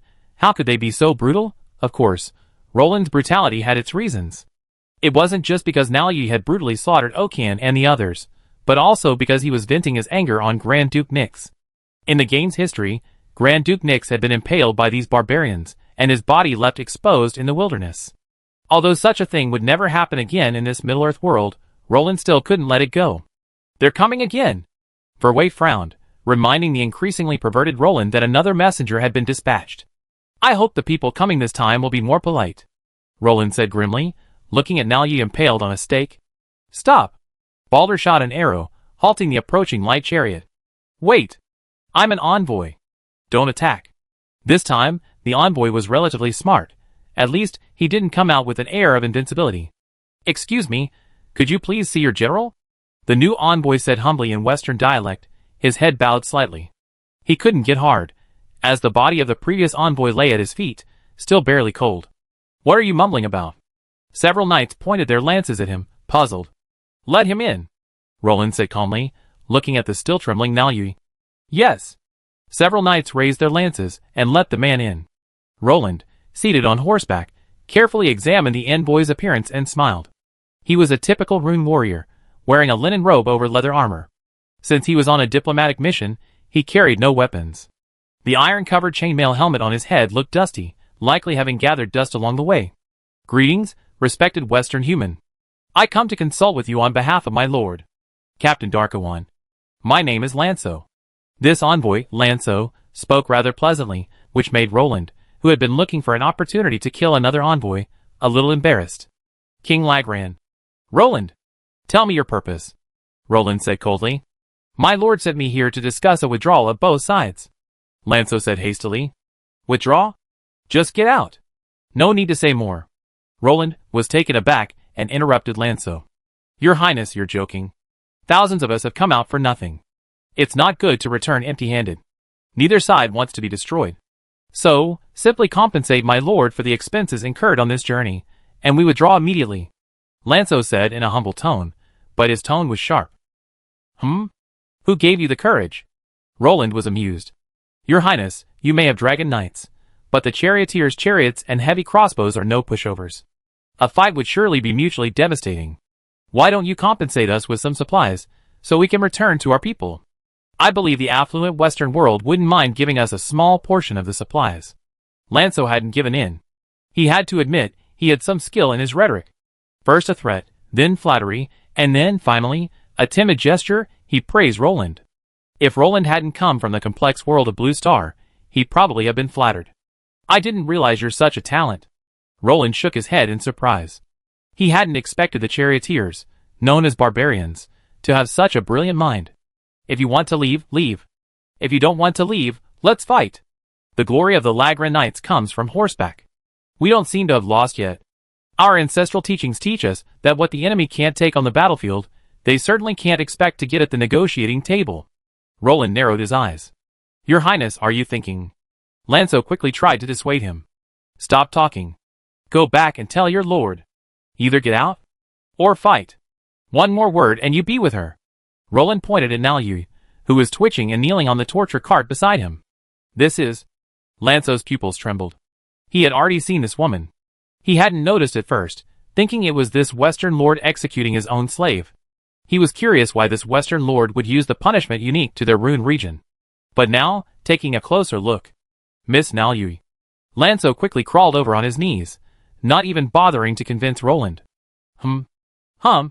Hearing someone calling her, Naoyu, impaled on a stake, turned her eyes, and looked in the direction of the voice. She knew it was one of her people. Swish. Exposed. Naoyu's speech was slurred by the stake in her mouth, and tears streamed down her face from shame and pain. The physical and mental pain had left her broken. Seeing the familiar tribesmen, she only hoped they would give her a quick death. No! No! Ah! Lanzo tried to pounce on Naoyu, but was quickly pinned to the ground by the knight next to him. Your Highness! Please forgive her, let her go. Lanzo tumbled to his knees at Roland's feet. She slaughtered my soldiers? She insulted my dignity? What do you think her crime is? Roland sneered. She's the daughter of our 10,000-man army. Please let her go. Lanzo's eyes trembled. Naoyu was the equivalent of a princess in their 10,000-man army. Now, their princess was being brutally impaled like a lowly slave. Lanzo's entire body trembled. After Lanzo's account, Roland understood what had happened. It was essentially a doting father who allowed his daughter to escape to the vanguard. The 10,000-man army, believing her to be safe, had no idea his daughter would be nearly killed by a few ordinary cavalrymen. Oh! She's truly the daughter of a powerful figure. TSK. Stop the nonsense. Go back and tell your lord to come fight or get lost, Roland said coldly. Lanzo, her lips trembling, took a deep look at the delicate figure trembling on the stake and bolted. Aren't you just looking for a fight? Vanderway shook his head helplessly. Humiliating the princess like this was like asking for her own father to fight. I want him to fight. Otherwise, why would I bring so many people on this trip? Roland asked. The motive behind forming this elite mobile team was to kill these barbarians, who had come from afar, or at least break their claws, so they wouldn't dare covet the lands of the West. If they escaped, how would Roland maintain his authority? Ouch. Naoyu, impaled on the stake, adjusted her position due to discomfort. However, the stake inside her body must have disturbed her wounds and internal organs, causing her to groan and twitch violently. Holy light! Roland walked over, and a beam of holy light enveloped her. Naoyu's eyes widened. She could clearly feel the wounds within her body heal and stop bleeding. But she wasn't moved at all. Instead, fear flickered in her eyes. Normally, a tortured person would only survive 3 or 4 days before dying from internal bleeding, but now, with her physical condition, she could still struggle for at least 10 more days. Vander's eyes twitched. Is this what a human would do? This is torture at its highest level. Balder also felt a tightening in his anus. His own king was. Whoa! Naoyu shed tears of despair. If she had known she would face such torture, she would have closed her eyes and let Okian and the others slit her throat. At least she wouldn't have to endure this torture. Chapter 365. At this moment, Lanzo's heart was frozen cold. He knew what was about to happen. The captain would not let this Western lord go, even if it meant a fight to the death. His own captain's daughter had been impaled. Lanzo looked up at the sky. Another bloody day. What's going on? Captain Darky asked, gazing at the pale figure kneeling on a chariot in the distance. He could vaguely make out a woman, but he couldn't discern her features. Oh! Self-proclaimed noble barbarians. Hasn't the Western world always touted its own nobility? How could such a barbaric punishment be used? Darky spat in disdain, deeply struck by the hypocrisy of those Westerners. Lord! How can those bastards be compared to us? Under Lord Soren's protection. Under your leadership, we have no fear of those hypocritical Westerners. The people around him quickly flattered him. Well said. If they didn't have a dragon rider, I would have crushed them. Show them the might of us charioteers. Daki excitedly brandished his halberd.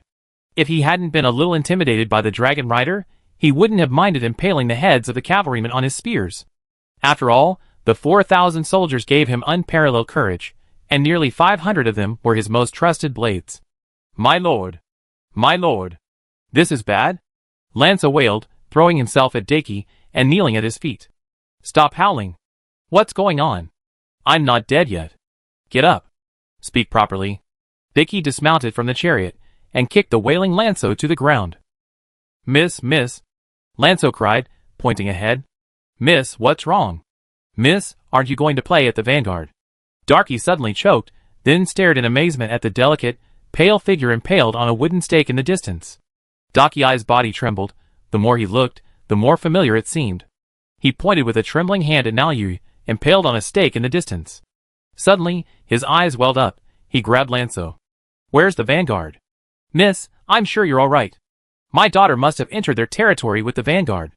Darky pinched Lanzo's neck and roared frantically. Miss, they... Lanzo pointed tearfully at the trembling figure on the stake. Ah! Darky kicked Lanzo over 10 meters away, then suddenly snatched a halberd and rushed towards Roland and his group on foot. The surrounding guards quickly joined forces to pin him to the ground. Darky slapped the ground with his only free hand, stretching it out to grab at the distance. TSK! He was stopped. What a pity. If he had rushed directly over, I could have reunited your family. Roland marveled. Woo-woo. Naoyu twisted her body in anger on the stake, tears streaming down her face, whether from shame or pain. Caslo! Ajax! Get ready, Roland said solemnly, gazing at the tumultuous tankmen.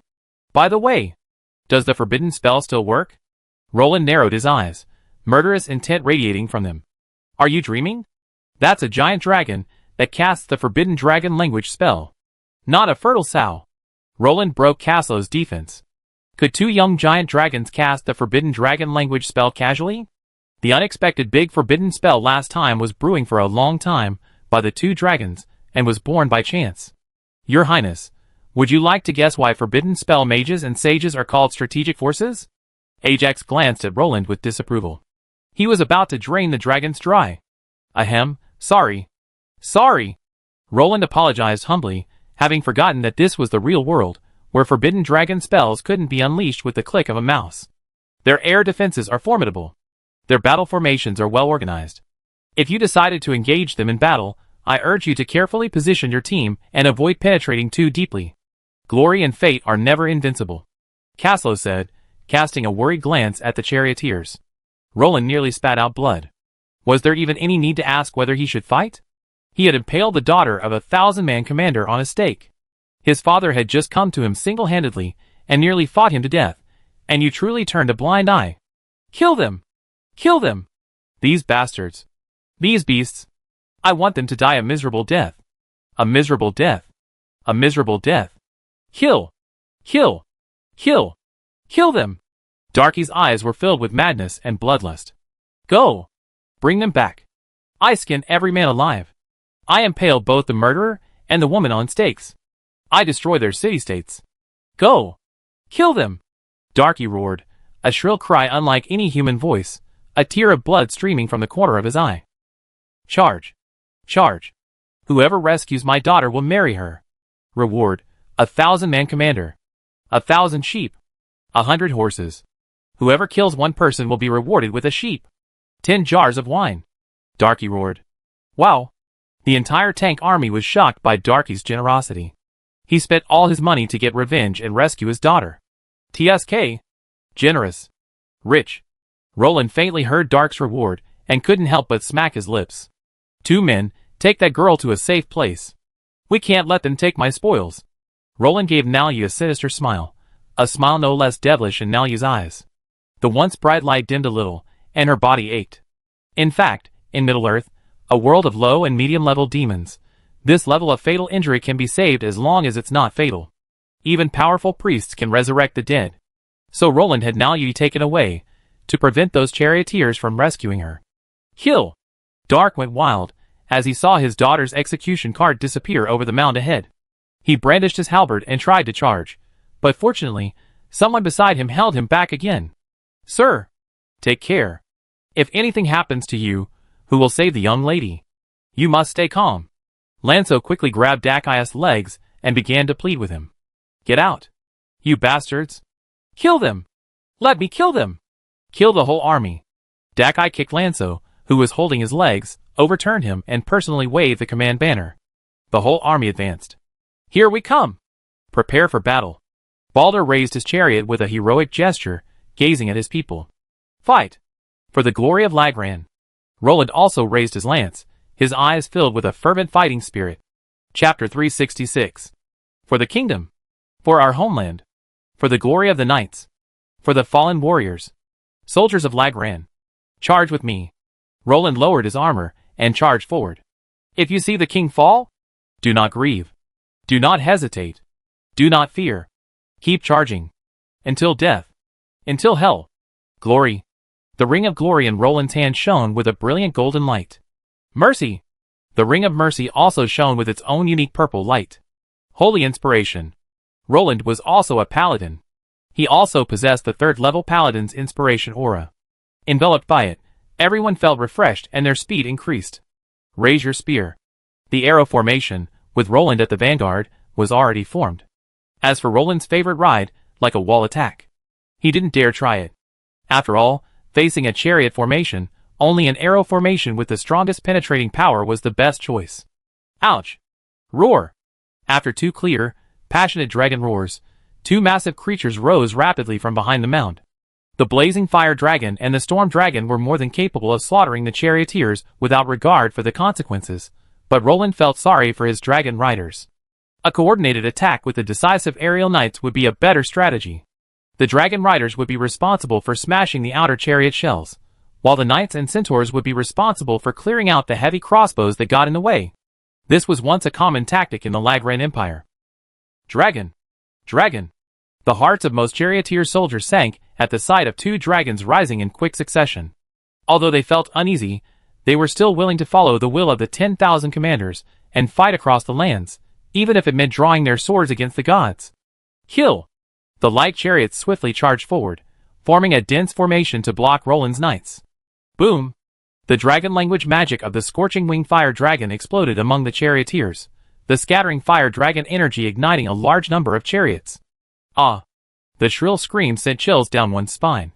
Numerous charioteers, engulfed by the dragon's flames, tumbled to the ground before being crushed into a pulp by the ensuing wheels. The dragon's flames ignited the pulp, spreading across the wheels, and setting the chariots ablaze. Aside from the dozen or so lucky souls, who were reduced to ash at the start, everyone else caught in the crossfire howled. The undying dragon's flames were no joke. Swish! A broad wind blade sliced through, severing a dozen chariots, occupants and bodies alike, leaving a medley of blood, mud, and mud. The battlefield was filled with the aroma of roasting meat, yet it made everyone nauseous. It was the smell of roasted human flesh. The charioteers had barely launched their attack when they suffered this disaster. Hundreds were reduced to dragon's prey in a single encounter. Shoot down the lizards in the sky. Darka commanded the crossbow carts behind them. Clang! The magic armor-piercing arrows grazed Renoir's side, leaving a trail of sparks along his scales. Ajax's eyes jumped. The reason the arrow hadn't penetrated Renoir wasn't because his defenses were strong, but rather because the angle was bad. Didn't he see that Renoir's protective dragon power and fire elemental magic shield had been penetrated? Damn it! Raise high. They can slay dragons. Carlos's powerful will echoed through the air, echoing through Ajax's mind. Your Highness! Clear out their heavy crossbows. These can slay dragons. Casso's furious voice reached Roland's mind. All right. Roland nodded slightly beneath his helmet. Due to the threat of the heavy crossbows, the two dragon riders could only fly high above to conduct guerrilla warfare on the outskirts of the Wainwrights. If they were suddenly mowed down by a single crossbow strike, it would be a real bummer. Don't assume that any faction in Middle-earth can easily produce dragon-slaying weapons. Dragon-slaying weapons are expensive. Bard, for example, possessed the dwarven black arrows passed down from his ancestors. The orcs also had some, and the elves probably had some as well. Rohan and Gundor didn't possess such powerful weapons, demonstrating how precious and rare dragon-slaying weapons were. Roland wasn't surprised that the Wainwrights possessed dragon-slaying weapons.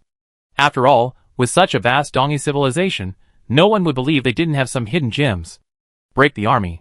Roland held his lance steady, staring forward. Before him lay a ferocious Wainwright warrior brandishing a halberd. Puff! With a soft sound, a corpse swayed in the wind, resting on Roland's adamantine lance. Puff! Puff! Puff! Like a hot knife cutting through butter, Roland felt his right hand sink, nearly slipping out. He glanced through the slit in his helmet. Goodness! Roland looked speechlessly at the corpses hanging from his lance. There were 8 of them. No wonder he could barely hold the lance. Kill! For the glory of the Empire! Roland thrust his lance forward once more. A dazzling, sacred flame of war energy radiated from the lance, extending a several-meter-long spear beam. Even the corpse on the lance was shattered by the war energy. Crack! Roland drew his Dragon Slayer sword with his backhand, swung his left arm, and instantly sent a head, along with half its shoulder, flying from the side behind him. Left! Roland shouted. Led by Roland, the entire knight group slightly adjusted their horses' heads and charged to the left. Amidst a series of shrill howls, each knight and centaur had a few corpses hanging from their spears, leaving behind a trail of broken limbs, shattered chariots, and the corpses and scattered horses of warhorses. It was as if they had fought their way through a bloody path. Crack! As Roland smashed a chariot into pieces, he suddenly found himself empty. He had already pierced through the charioteer at an angle, looking back at everyone's condition. Not so bad. Roland felt the almost depleted battle energy within him, then observed the flickering battle energy within them. If they fought a little longer, the glory state would. If they vanished, it would cause horrific casualties. After all, Roland didn't believe his knights could withstand heavy crossbow fire. Even the most ordinary armor-piercing arrows. Retreat! Roland waved his hand. It was time to quit while we were ahead. If they kept going, wouldn't everyone's hundreds of pounds be left behind? After a long break, they'd all be a bunch of weaklings again. That's the beauty of the knights. They charge unscathed, then decisively flee, recovering and attacking again. It's disgusting, but incredibly efficient. And so, a furious darky could only watch helplessly as the executioner, who had slaughtered nearly 500 of them, calmly slipped away right before their eyes. Gone! Straight away. The two dragon riders in the sky swaggered away slowly and uncontrollably. Puff! Darky, overcome with rage, spat out a mouthful of blood. And nearly died on the spot. TSK. Smart people. Roland sighed regretfully, as he looked at the charioteer soldiers, who stopped to rescue their teammates. The commander on the opposite side didn't get too excited and send his entire army after him. If he really caught up with him, Roland would probably wake up laughing in his sleep. Light tanks and medium tanks move at different speeds. Blindly chasing them would only make their formation scattered and lose their effectiveness. What a pity. Roland sighed secretly. Chapter 367. This group of tank warriors is tough to deal with. Roland said helplessly, looking at the tank warriors, who were being left far behind. Our fighting spirit is running low. It'd take at least several hours to recover. And the glory state can't be maintained that long. It will cause cumulative damage to the horses and knights. We can only charge twice more before we have to retreat. The centaurs can only charge once more. Their life limit is even greater. A knight captain came to Roland's side and said with some concern. Roland frowned. 2 attacks would definitely not be enough to destroy the enemy's chariot formation. If they wanted to defeat this group of tank warriors, they would have to peel off their solid shell layer by layer like peeling an onion. Once they knocked out the heavy crossbows inside, the remaining enemy dragon knights would be easily defeated. Unfortunately, their current abilities were not enough to peel off the tank warrior's shell and shatter their core. Can't you chew them up? Verway, hiding among the knights, approached. My people are severely exhausted. Your Highness, please forgive us. We have no choice but to fight one more fierce battle. Baldur's face paled. The centaurs, due to their great stature, had been particularly targeted by the charioteers. Spiral-tipped arrows continuously bombarded their protective battle chi. Compared to the knight's battle chi, which flickered on and off, the centaur's battle chi was now flickering, threatening to extinguish at any moment. Rest. Roland halted his horse. The Sharma beneath him shook its head in displeasure, sweat dripping from it. Huh? Everyone lifted their helmets or visors, greedily breathing in the cool air. A gentle breeze was blowing across the wasteland in late summer and early autumn. Your Highness! The 4 knights who had left earlier reunited with Roland, carrying the prison cart carrying Naoyi. Nothing happened? Roland asked, somewhat puzzled, as he looked at Naoyi impaled on the stake. After all, Naoyi's delicate white body was now covered in dust, which made Roland think the charioteers had attacked the escort. No! It's just a bit too dusty. The knights laughed awkwardly. Naoyi, kneeling on the chariot, curled up slightly and groaned in pain. Why are you still carrying her? If you wanted to provoke those barbarians, you already succeeded, Roland. Give her a quick death. Verway looked at Roland, somewhat puzzled, as he approached Naoyi. Roland's actions seemed excessive to him. Since he had already achieved his goal, there was no need to torture the female captive any further. While she might be guilty, she had already paid the price. Kill her? Kill her, and how will we leave those tankmen hanging on our tail? Roland smiled. He actually wanted to consume the tankmen's vital forces. You're fishing. Be careful of the backlash. Vanderway frowned. He understood Roland's intention. Naoyi couldn't be killed yet. Whether they chose to retreat or attack the kingdom of Lagrange with all their might, Roland wouldn't accept it. Goo. Naoyi's mouth bubbled with blood. She rolled her eyes helplessly at Roland's words, then shifted her legs to kneel more comfortably. The bumpy ride had nearly killed her on the road, and her internal organs were still aching. It was really aching. Blood trickled down the corners of her mouth and onto the wooden stake. Woo woo woo. Naoyi watched Roland approach her, eyes opening and pleading as she stared at him. She now wanted nothing more than to die. Holy light. Roland raised his hand, the warm light healing Naoyi's internal wounds, but it couldn't heal her frozen heart. Glancing at Roland, Naoyi resigned herself to her fate, closing her eyes. With a gentle push of her hips, she sat down on the chariot's planks like a duck.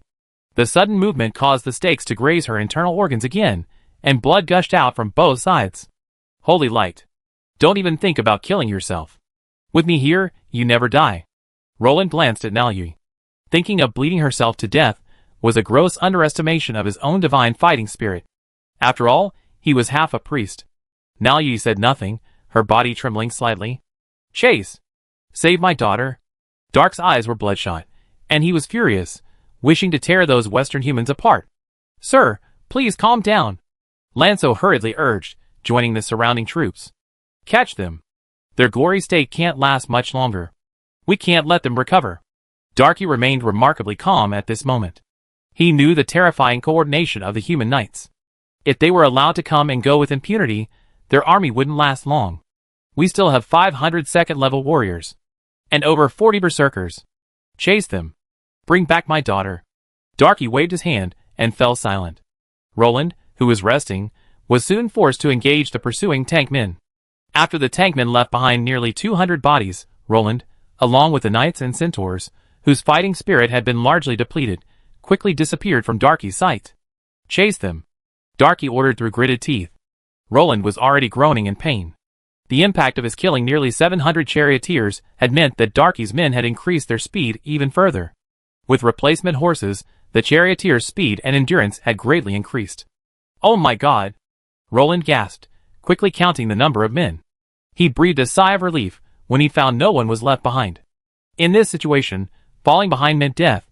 Just now, those damn Dongi barbarians had actually used the armor-piercing heavy arrows used to shoot dragons at them.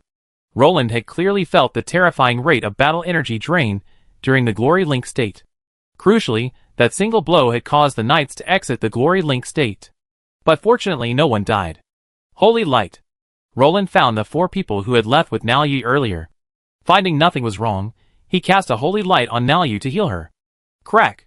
Naoyi bit down hard on the wooden stake in her mouth, her bloodshot eyes glaring coldly at Roland.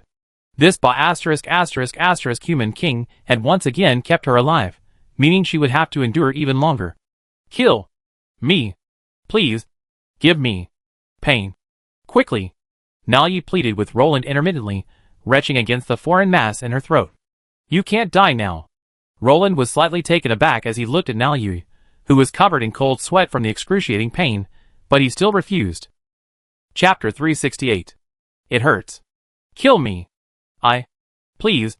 Now Yi uttered a weak, mosquito-like sound. Fine strands of cold sweat and dust mixed together, leaving her face grimy. Tears and blood streaked her face, and she looked at Roland with eyes that would soften even a dragon's heart. I gave you a chance. Roland paused. Who was right? Who was wrong? Neither. Everyone was just trying to survive in this chaotic world. Heh. Boo! A blood bubble formed at the corner of Niao Yi's mouth. After hearing Roland's words, she trembled, then silently huddled back on the torture cart, motionless. But her bound hands would sometimes struggle to open, sometimes clench into fists.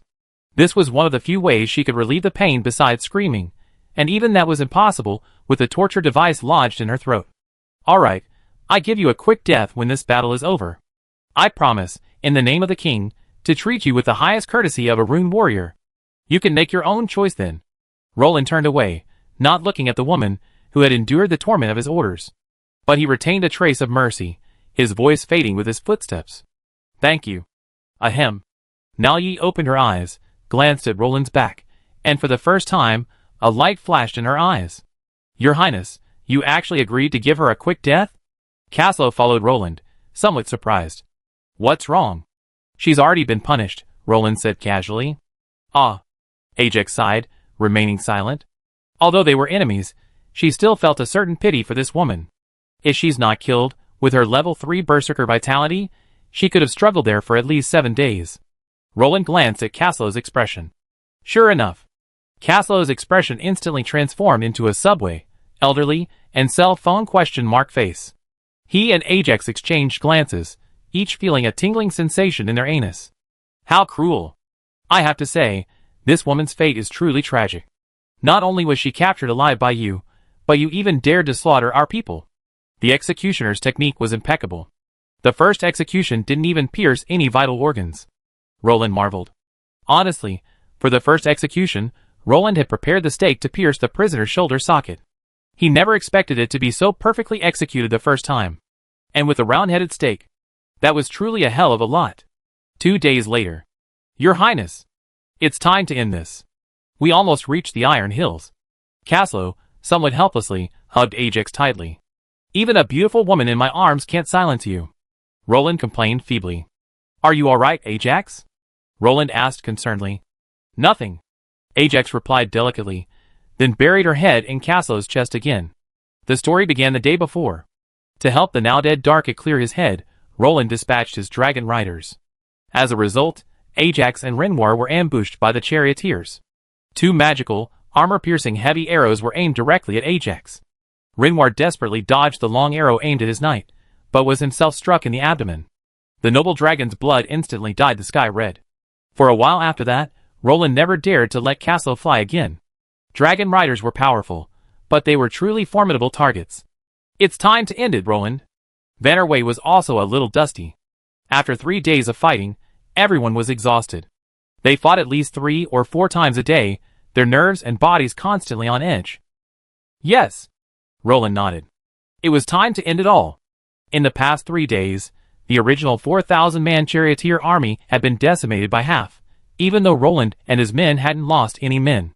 Similarly, while Roland hadn't lost any, everyone was wounded. Crucially, the charioteer army of 500 professionals still had over 400. This was what compelled Roland to end it. Wait! Lanzo suddenly caught up with Roland and his men in a light chariot with a white flag. You're still alive? You're so lucky. Roland smiled. You even managed a 50% chance of survival. Hello, young king.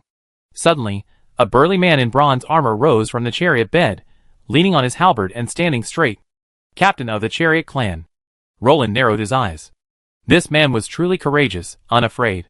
Young king, you cannot kill me. I possess a magical item blessed by my ancestors that can instantly transport me far away. Darky said calmly. What do you intend? Roland snorted. A fixed teleportation magic circle? What a clever trick. Release my daughter. Darky pointed with a trembling hand towards the girl impaled on a stake in the distance. Impossible. Find someone else. She slaughtered my people. Roland was silent for a moment, then rejected him. Give her some respect, As a father, I beg you. Darky uttered these words tremblingly. Okay.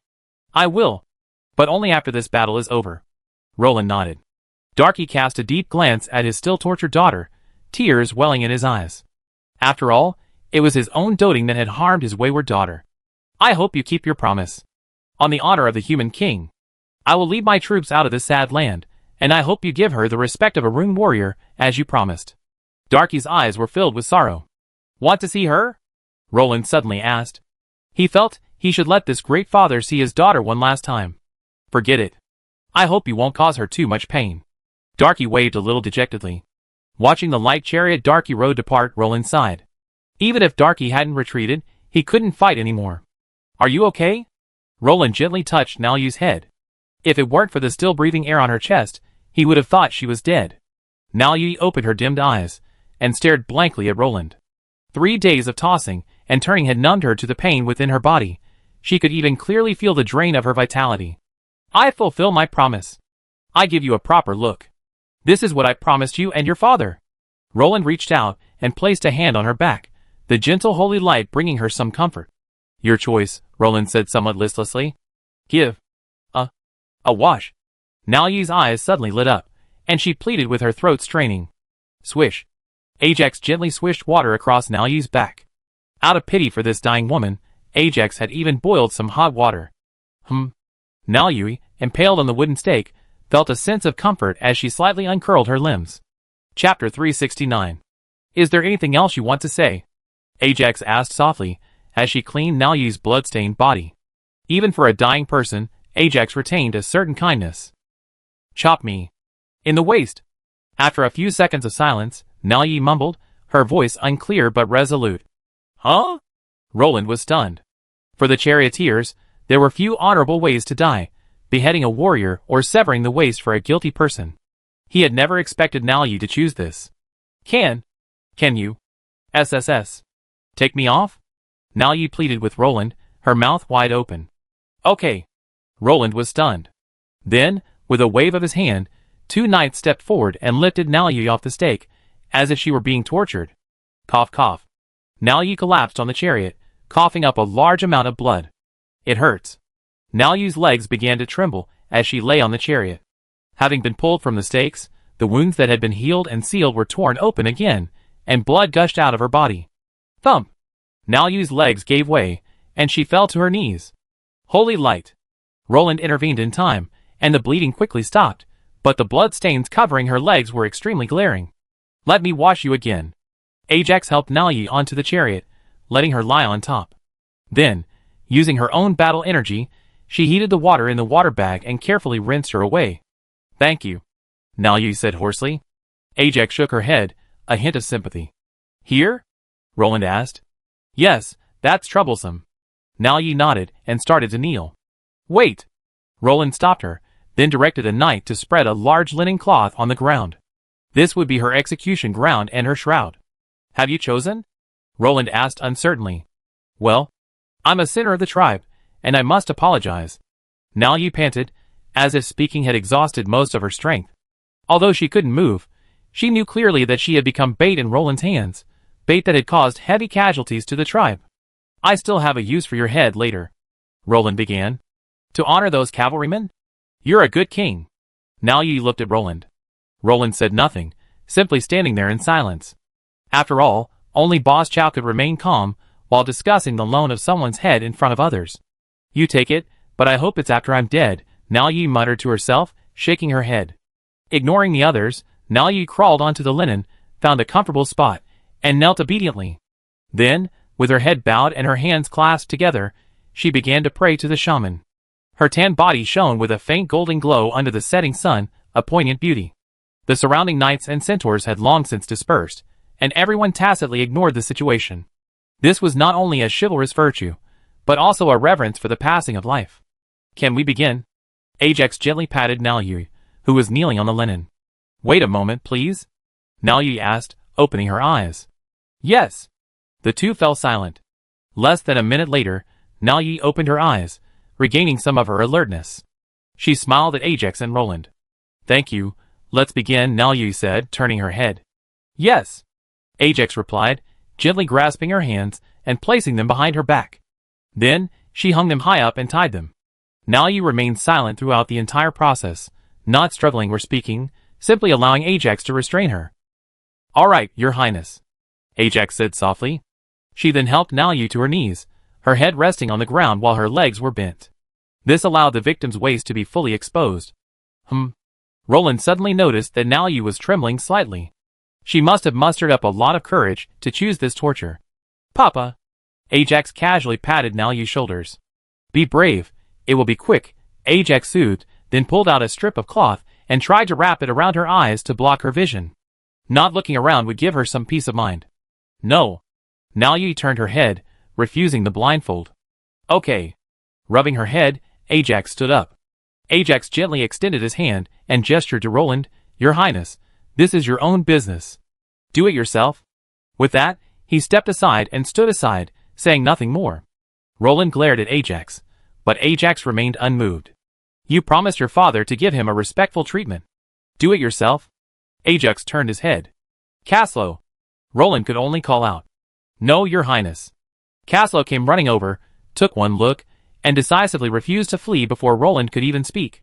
Roland's mouth twitched, and he had no choice but to draw his Dragon Slayer's sword and take action himself. Swish! Swish! The sound of plate armor clashing echoed in Naoyu's ears. She couldn't help but look up, seeing Roland, sword-wielding, and flinched in fear. "Don't move. It's quick. Twist and turn, or you might miss." Roland gently tapped Naoyu's pert breast with his sword, calming the restless girl. "Huff, huh." Naoyu, as if sensing a premonition, turned back and gave Roland a deep look. He saw pleading, relief, reluctance, and a hint of gratitude in her eyes. Then she slowly lowered her head and stretched herself with effort. "Gudong," Roland swallowed. Naoyu was undoubtedly very attractive at this moment. Her tan body was healthy, her waist was slender and supple, and her curves would undoubtedly drive most men crazy. Unfortunately, she would soon be separated from her. "Are you sure?" Roland asked again. After all, this was no easier than impalement, it was also torture. "Ah!" Roland gently patted her pert breasts. The moment her attention was distracted and her body tensed, he raised his Dragon Slayer sword. The Dragon Slayer sword, sharp enough to cut through dragon scales, easily sank into Naoyu's waist and then instantly sliced out. Naoyu, kneeling on the ground, suddenly twitched. A red line appeared at her waist and quickly spread out to either side. Plop! Her upper body, unsupported, fell into a pool of blood, steaming viscera spilling out along the smooth incision. Her severed lower body also collapsed to the ground, twitching continuously, its viscera mixed with blood soaking a large area of linen. Hiss. "It hurts." Hiss. "Ugh. It hurts." Instead of the expected shrill screams, the tortured Naoyu gasped for air, her face pale, and her legs kicking wildly. "It hurts." Naoyu stared at Roland with lifeless eyes. Only one word remained in her mind. Pain. Heart-wrenching pain. Excruciating pain. Bone-wrenching pain. It felt like her soul was being torn apart. The pain made her sweat and tears stream, and she didn't even have the strength to scream. It hurt so much. Ugh! Shaking in agony, Naoyu suddenly felt someone help her up, but she couldn't care less. She gasped for air like someone starving for air, trying to ease the pain. She desperately hoped death would come sooner. Sadly, the sharp pain in her waist reminded her of the torture she had just endured, and it only made her more lucid. Ugh! Naoyu looked at Roland, who was lifting her upper body, with a hint of shame and anger. She had clearly already. Why was he humiliating her like this? Her exposed breasts trembled violently with anger and pain. "This is too uncomfortable. Let me help you," Roland's calm voice echoed. Then Naoyu felt her hair being pulled together. Roland had twisted it around his head. "Bite it." Roland held a strand of hair to Naoyu's lips. Naoyu, her mouth wide open in pain, didn't resist and naturally bit the strand. Then she saw Roland pull the Dragon Slayer sword out of the ground with one hand, and instantly she understood. Don't fight in your next life. War is a man's business. Women shouldn't be dragged into it. Go to sleep. It's all over. Roland's voice was warm. She glanced at Roland with gratitude, and Roland nodded slightly before straightening her head. Naoyu felt a slight chill on her neck, and then her perspective suddenly rose. How did that body get cut in half? The internal organs are all spilling out. But the figure is amazing. Curvy and swaying. Why is there no head? Oh, so this is my corpse. Now Yui suddenly realized that Roland should be holding her head in his hands. So sleepy. So dark. Now Yui quickly fell into eternal darkness. Her last memory was of her headless corpse with its limbs severed. Gently closing her half-closed eyes, Roland sighed. It was all over. Congratulations to the host for successfully resisting the Dongi invasion. Reward: 10 acres of land blessed by the harvest goddess. Reward: upgraded armaments for all knights. Reward: Chapter 370. Your Highness, what should we do with her? Roland's joy was interrupted by Ajax before he could even glance at the reward. Although they were enemies, Roland still felt a touch of sadness. After venting his initial resentment, what remained was only sympathy. Women shouldn't be on the battlefield. It was only because Ajax was so capable of self-preservation that most people couldn't threaten her that Roland allowed her to run around freely. He had never released any other female professionals. Let's keep the body for now. After we paid our respects to our cavalry, we can stitch her up and bury her. Roland sighed, shaking his head. A few days ago, a wild and vibrant beauty was now a still warm corpse, twitching in a pool of blood. Yes. Ajax carefully wrapped Nalyu's remains in linen. Let's go! Home. Roland smiled. Everything was over. After this battle, Roland would usher in a precious period of development. The orcs of Dol Guldur were unable to advance north again, and the orcs of the Misty Mountains had yet to be fully consolidated. Moreover, the dwarven mines of Moria were a thorn in the throat of the Misty Mountains orcs. If they dared to take a single step beyond the mountains, King Balan wouldn't mind reminding them of the terror of being dominated by the dwarven axes. All right. Ajax nodded. After wrapping Nalyu's body, she also wrapped her head in a separate cloth. She then carried Nalyu's body onto the chariot. Forget it. I take her with me. Roland reluctantly stored her in the system's space. Your Highness, everyone is ready. Baldur nodded, his eyes filled with fatigue. Days of galloping had exhausted even the sturdy centaur. Now, he just wanted to return to his fiefdom for a good night's sleep. Well, let's go! Roland nodded. By the way, Your Highness, we lost most of those chariots, and there are only about 100 of those rune horses left. Casso followed on a rune horse. It's okay, keep those horses, burn the rest. Roland shook his head, unconcerned. So what if all the horses were lost? He still had at least 1,000 system-rewarded horses he hadn't claimed. These horses could actually be put to good use. What a pity! I wonder if the rules in the game apply in this world. Roland thought of the Dorwinian heavy swordsman, the rune horse, who could be trained to become a formidable rune-heavy knight. He wondered if that was possible in this world. I go back and ask His Majesty Adile.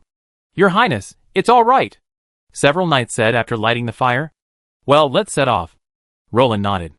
The group had set out with such vigor and energy, but they returned listless, as if drained of energy. If Nyx hadn't known Roland's true identity, she'd have thought he'd taken everyone on a stealth trip. Are you all right? Roland gently embraced Nyx's waist and held her against his lap. Well, with His Majesty Yifeng and His Majesty Adile taking care of her, it's no problem. Nyx said delicately, her hands restlessly twisting against Roland's chest. Her two white, tender legs dangled in the air, swaying intermittently. She seemed to be in a good mood. Is everything all right? Roland caressed her face lovingly. Everything is peaceful.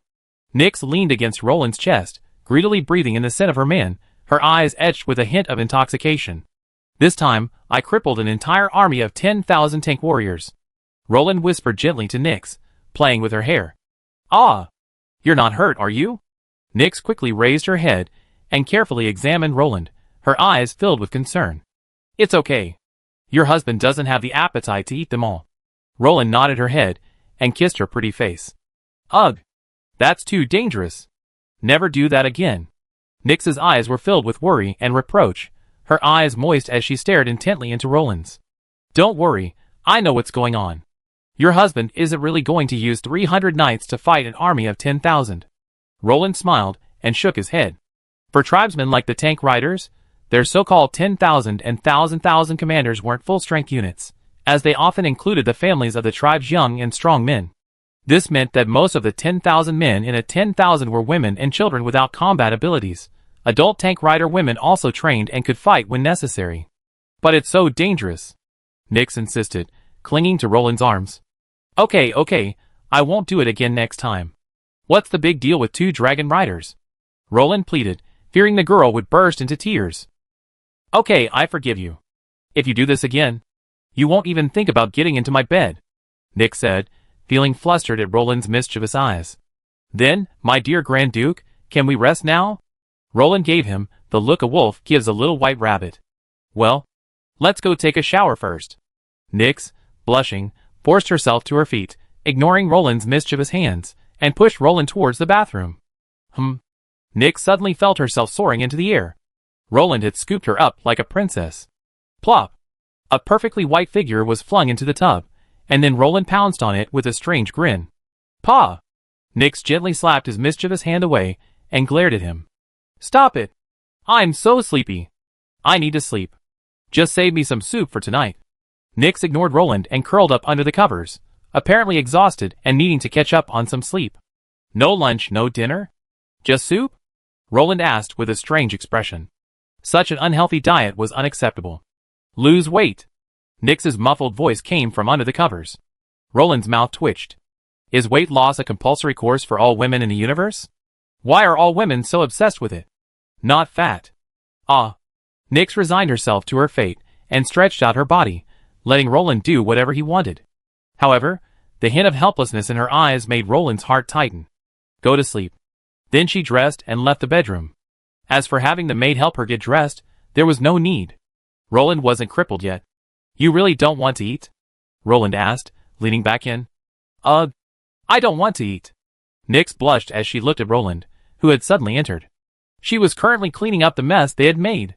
Go to hell. Nyx watched Roland wink at her, and casually threw a water balloon at his face. Destructive power, 0. Chapter 371. Roland stretched lazily, gazing at Grand Duke Nyx, who was still displaying her beautiful figure in bed. Nyx opened her sleepy eyes, and looked at her husband with some confusion. Was he so anxious? He wouldn't even let her go in broad daylight? Your conscience is showing. Cover yourself up. Roland shook his head helplessly, sighing at how restless the child was in his sleep. Just say it. Why are you moving? Nyx glared at Roland and burrowed into the covers. Hurry up and get ready for dinner. I'm going out first. You should get up and eat something. Don't starve. Roland rubbed the silly girl's head with concern, but his mind began to think about the day's events. Oh. Nyx nodded obediently, her eyes full of curiosity, clearly a restless girl. Stay home and don't run around. Roland patted her head and warned her. Don't say that. Golden hair feels good when it's rubbed. Nyx pouted, looking at Roland with grievance. Your Highness. Caslow patted his chest and bowed. What's the matter? Roland asked, looking up in confusion. Well, you see, everything's fine now. Why don't Ajax and I take those kids to Lulong Fortress for training? We can also bring Renault and the others back, right? Caslow scratched his head. Roland stared at Caslow for a long time, until Caslow was frightened by his gaze. Then he patted Caslow's broad shoulders. I think you're training Griffin Knights, and caring for your colleagues are fake. Your real desire to live with Ajax is not. Roland rolled his eyes at Caslow. No one knew when these two Dragon Knights had gotten together. No one knew how far along they were, but seeing how inseparable they seemed, Roland had no intention of forcing them apart. After all, he had no desire for Ajax, and he was genuinely happy that Caslow had found a partner. The only thing that could defeat a Dragon Knight was a Dragon Knight, and concern. Having a family would also deepen their sense of belonging to the kingdom. There was no reason for Roland to stop such a good thing, which had no harm. Whatever you want. But be careful. I already started planning my wedding with Nyx. I can't get busy with you two until after we're married. You have to wait. Roland said. It's okay. Caslow was overjoyed. The king's blessing was a crucial guarantee for their love, and he understood Roland's request. After all, Nyx and the king had been together for so long, and Roland should give Nyx the title of Grand Duke. All right. I just hope you don't act like a wimp at my wedding. Roland shook his head. He'd been through it all before, and he knew the madness that can creep out newlyweds after getting a taste of the sweetness. Besides, away from him, only they knew how wild they could get. No problem. I be careful, Your Highness. I'm leaving now. Caslow rubbed his hands, looking a little anxious. Go ahead. Be nice to me. Don't mistreat me. Roland waved his hand helplessly. This guy was being stubborn now, but after they'd been living together for a while, he'd be choking. Your Highness. Yun Feng saluted, then sat down and began reviewing various documents. My God! Isn't that Nick's going to help you? Roland's mouth twitched as he looked at the pile of documents on Yunfeng's desk. Your Highness is very concerned about this. According to the rules, she can't interfere in the kingdom's affairs before her wedding with you. She understands the rules of the nobility better than I thought. Yunfeng shook his head. You know I don't care about that. Roland shrugged. But she wants to establish herself as a queen who lives up to the nobility's rules. Yunfeng glanced at Roland. Nyx cared more about this than Roland did. She didn't want to leave a taint on her relationship with Roland. After all, she wasn't a true queen yet. Maybe everyone else didn't care, but Nyx couldn't convince herself. Okay, that's exactly what I'm here to discuss. We defeated every enemy on all sides. We need to recuperate. The wars have bought us a long period of development. So we should start resuming production and other things, and by the way, give Nyx a grand wedding. And you need to arrange all of this. Roland raised his hand and instructed. Dragon God. Are you trying to tire me to death? I'm a wise man. Even if our alchemist's combat effectiveness is low, you can't treat me like a prime minister every day. Yunfeng clutched his head in agony, pointing a finger at the black-hearted king who exploited him. Oh! My dear Lord Yunfeng. Calm down. Pointing at the king like that is rude. You should be grateful for the king's high hopes and the important task he entrusted you with. Roland waved his hand gently. Duel, Your Highness. Yunfeng drew a staff. I advise you to calm down. Roland drew his Dragon Slayer sword and held it in front of him, trying to call for help. Seeing Yunfeng's crimson eyes, Roland knew he had exploited him too much. He now understood why everyone hated capitalists. Even if you're fleecing a sheep, you can't just keep fleecing it. Yunfeng gritted his teeth. With that workload, Yunfeng felt he could have chosen his own grave in advance. Huh? Are you all here? Your Highness. His Majesty Yunfeng. You? What the hell? Lance pushed the door open, smiling as he looked at the two, only to be startled by their tense demeanor. How about you try to persuade Yunfeng?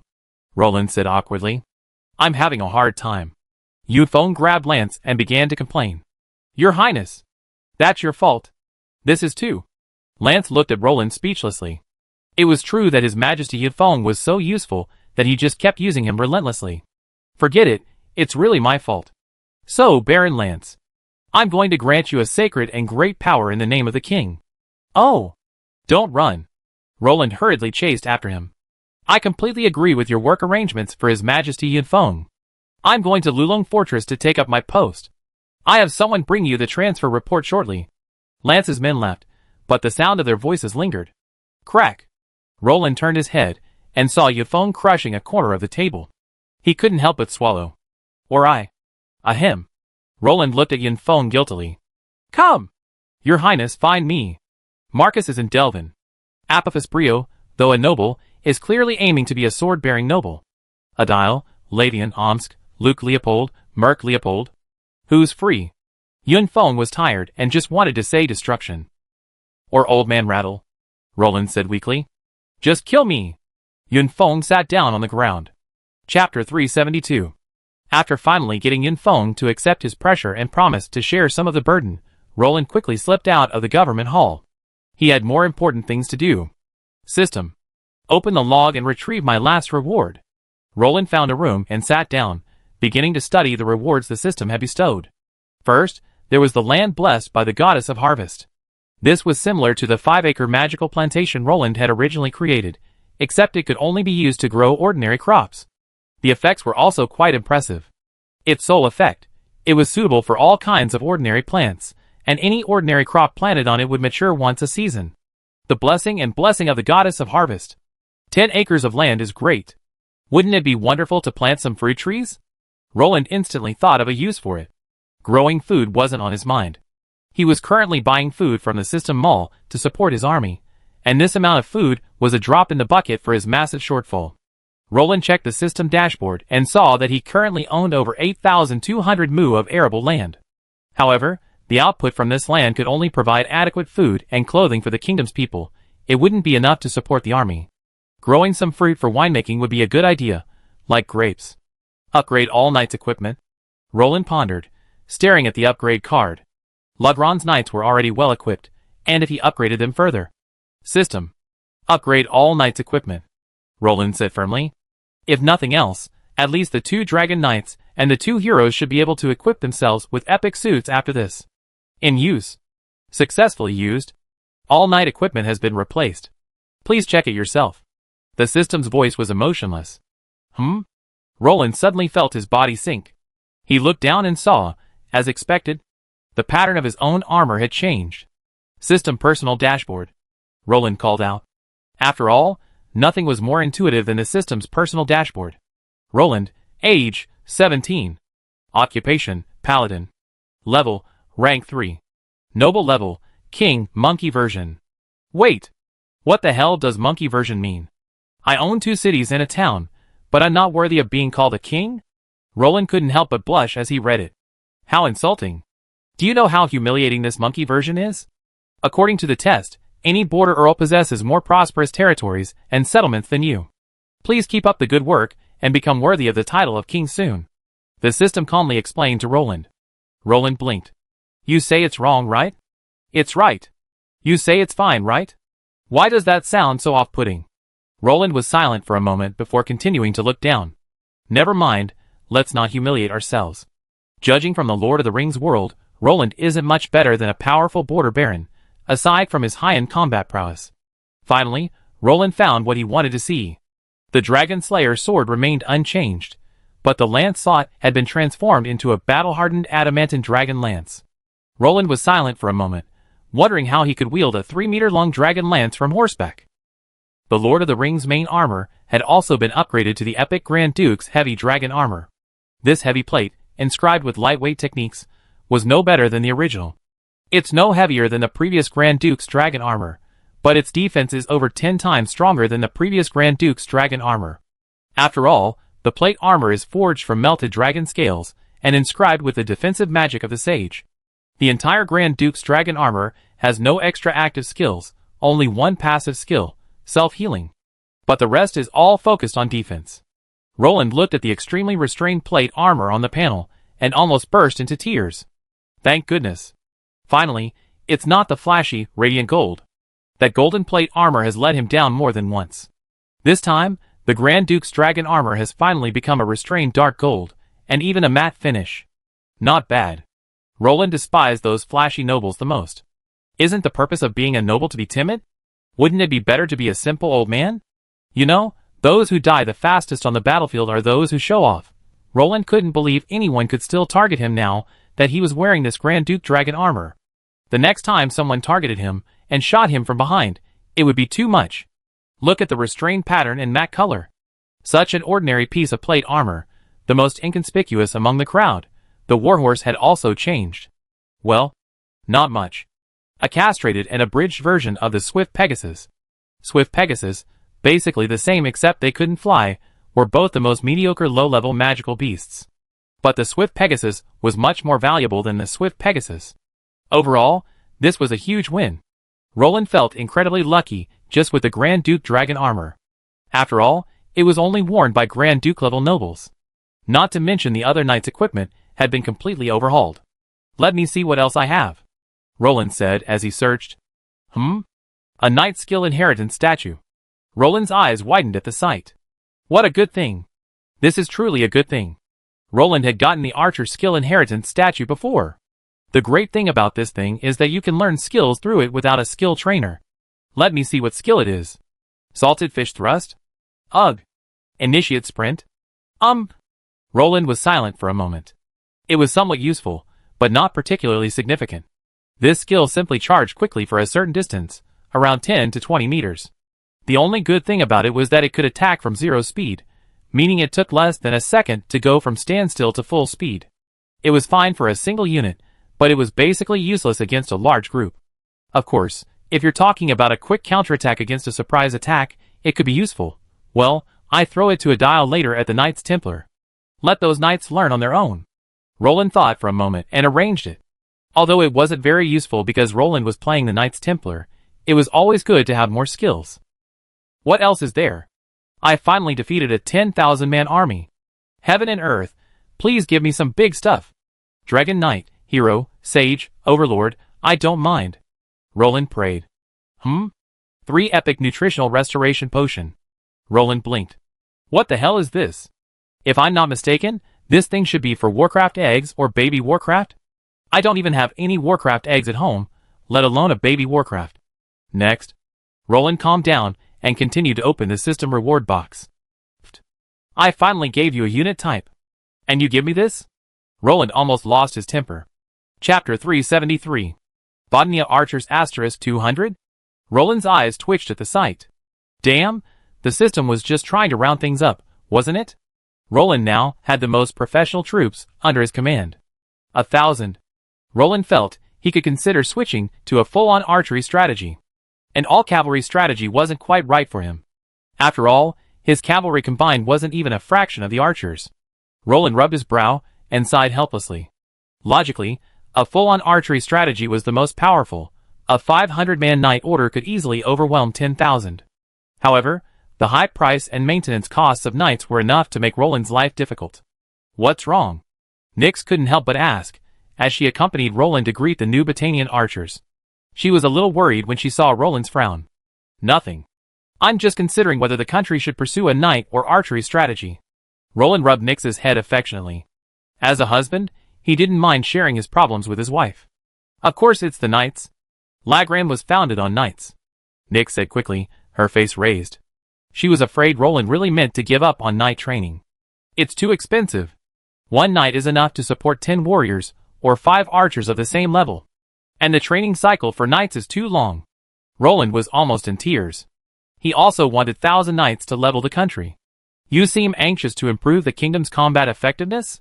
Can you tell me what's going on? Nyx asked worriedly, leaning against Roland's chest.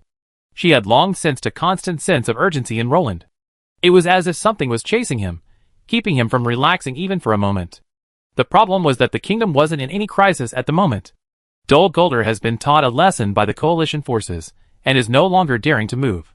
The Misty Mountains are blocked by the dwarves of Moria, the Bjorn, the town of Karlok, and the kingdom of Akovia. Gumbader Fortress is held back by the Woodland Kingdom, the dwarves of Lonely Mountain, and the Riverlands. The Easterlings in the east were just severely defeated by us, and they probably won't dare to advance for a while. My dear love, can you tell me which enemy you're worried about? Why does that invisible enemy so frighten you? Nyx whispered softly, embracing Roland. Ah. Roland embraced Nyx, and gently kissed her forehead. I'm worried about Mordor, Roland said, stroking Nyx's hair. Mordor? Why? It's so far away, Nyx asked, puzzled.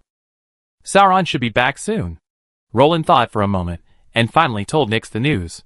After all, Nyx wasn't from this world, and wouldn't cause any changes in the timeline. That Dark Lord? Nyx asked, puzzled. Yes. Roland nodded, thinking, it could be a demigod. But don't we still have Gondor and Rohan? What about the wizards of the White Council? Nyx said softly, caressing Roland's face. Hey. Roland sighed again, wondering if those things had been more effective, wouldn't he be in such a state? Didn't you see how disastrous the War of the Ring was? The hope of salvation actually rested on a small group? Roland bawed. They couldn't defeat Sauron. If they could just unleash their entire army and break down the Black Gate. They could just charge up the Tower of Mordor and destroy the ring, and that would be it. Don't count on those useless things. Roland shook his head bitterly. Why was he so anxious? Wasn't it because the North had been so bleak throughout history? Dale fell. Erebor was nearly sacked. The 2 kings died. How could the Southern Kingdom see that? Everyone was focused on the exploits of Aragorn, the Emperor of Men, but how many knew that the dwarves and humans of the North were nearly annihilated? The Easterling army and the Gumbalians nearly beat their brains out of the North. We still have time. We can slowly build up our strength. Nyx pulled Roland back into the room. Roland remained silent. Even though decades had passed, he was still feeling weak. Who knew if something unexpected would happen due to the butterfly effect? Besides, the training cycle for knights was incredibly long. Given that the average Lagrangian lived over 200 years, it was doubtful whether Roland could muster a 1,000-man knight order in 60 years. Don't worry. We still have time. Nyx gently pushed Roland down onto the bed.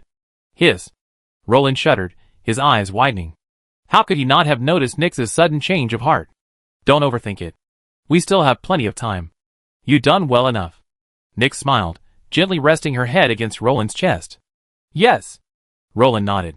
Check the territory. Roland opened the system panel. Territory, 1, Rapid City, Area, 1 kilometer radius. Buildings, 1 flawed lord's castle, 100 ordinary townhouses, intermediate magic rune walls, stone well, blacksmith, barracks, archer's temple, arrow tower, generals, castle, level 5, Renault, level 4, Rattle, level 4, Yunfeng, level 6, Omsk, level 6, Apophis Brio, level 3, Lavian, level 4, Holland, level 2, Luke Leopold, Merc Leopold, Ajax, level 5. Special personnel, Ivy, level 3, Grand Duke Nix, level 2, Nina Bond, level 1. City Defense Officer, Marcus, level 4, Administrative Officer, Lance, level 2, Troops, 3609. Holy Glory Knights, 100 level 2 Lagran Knights. Lagran City Guards, 100 tier 2 Warriors. Badanian Archers, 1000 tier 2 Archers. Dewinian Heavy Swordsmen, 100 tier 2 Swordsmen. El Nino Rangers, 100 tier 2 Rangers. Lagran Royal Guards, 200 tier 3. Speedstream Legion, 1200 Speedstream Infantry. Conscripted Light Infantry, 200 Light Infantry. Lugron Heavy Cavalry, 100 Heavy Cavalry. Priests, 8 level 2 Priests. Mages, 1 level 2 Fire Mage. Crusaders, 100 Lancers. Crusaders, 300 Archers.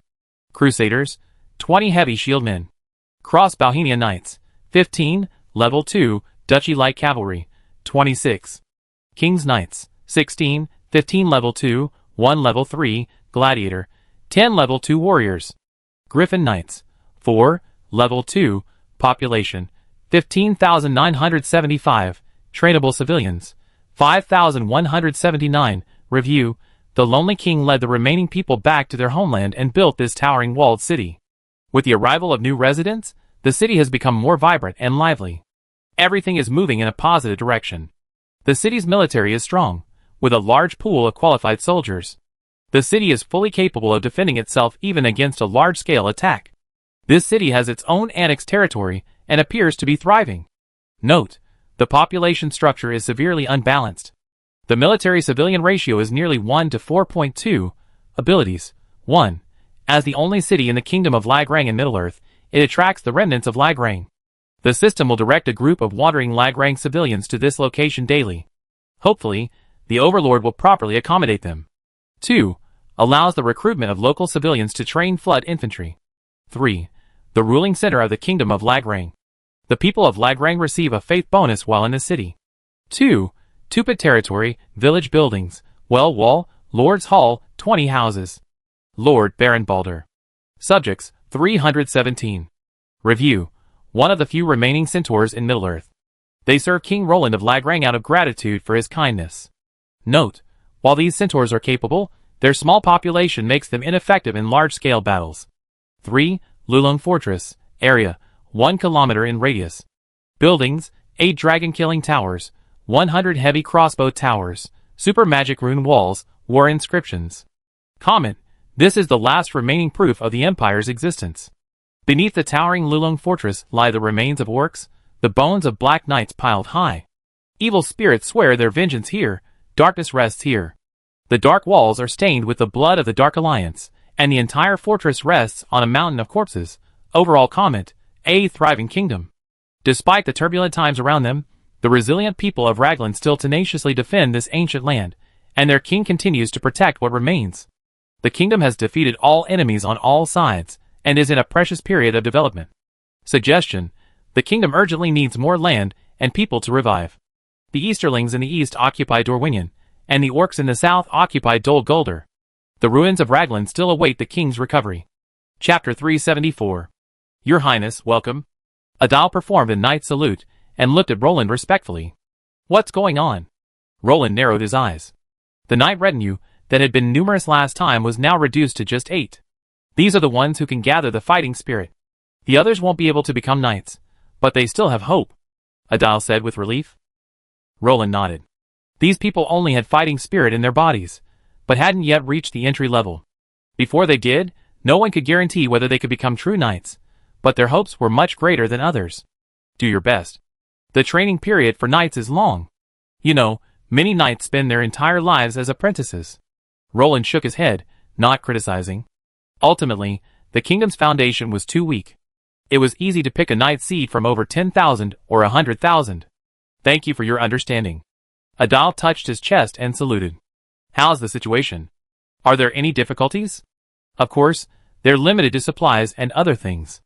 Roland glanced at the knights' attendants training on their war horses. What about those retired knight attendants? Adal asked. We can recruit them as support personnel for the knights. Roland thought for a moment. Aren't you planning to enlist them as ordinary cavalry? Adal was stunned. No. Roland smiled bitterly and shook his head, his eyes filled with bitterness and sadness. This time, we successfully defeated the charioteers, and a squadron of light cavalry played a crucial role. Roland shook his head. Did they sacrifice? Adal asked tentatively, observing Roland's expression.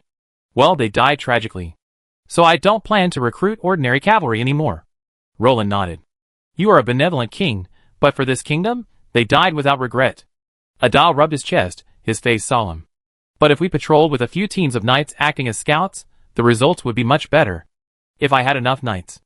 Roland said bitterly. At least knights could fight back, while ordinary cavalry would be doomed against professionals. I will train them well, and your knight order will soon be joined by fresh blood. Adal promised, pounding his chest. Don't worry. We don't lack knights now, and the kingdom won't face large-scale wars for a long time. Roland patted old Adal's shoulder. Although the old hero looked a little old, he still had unfulfilled ambitions, and at least he could still burn for a few more decades. Our journey has just begun. The kingdom still has a long way to go. Roland's eyes were deep. Yes, your highness. Adal said respectfully. Okay, I won't see you off. I go check out some other places. Roland nodded. Old Master Rattle, thank you for your hard work. Roland looked up and saw him busy using magic to create magic-patterned stone bricks. Hello, your highness. The work here will take some time. Rattle waved his staff as a greeting to Roland. Okay. Take your time, I'm not in a hurry. Roland nodded. After all, those buildings were merely temples for other classes to transition to new professions. Roland didn't even have a qualified professional instructor right now, so even if they were completed, they would be useless. However, he would prepare the site first, and it would be ready for use later, when a suitable professional instructor was found. Roland's vision for the kingdom was to cultivate the abilities of the three professions, knight, warrior, and archer. Your highness! A call interrupted Roland's thoughts. It turned out to be two maids. Roland shook his head. The maids in the castle were all recruited by Nyx. These maids were all decent girls from the citizens. They had regular features and good figures. Although not stunningly beautiful, they were still very pretty and attractive. Are you personal maids? Roland suddenly noticed that the two maids wore bows with the golden dragon emblem of the Lagrand royal family tied on their right arms, clearly distinguishing them from ordinary maids. Yes, your highness. The two maids lifted their skirts and bowed slightly. Let's go! To the study. Roland nodded. Since they were personal maids, there was nothing to worry about. Such maids were indentured. They were the Lord's people in life, and their ghosts in death.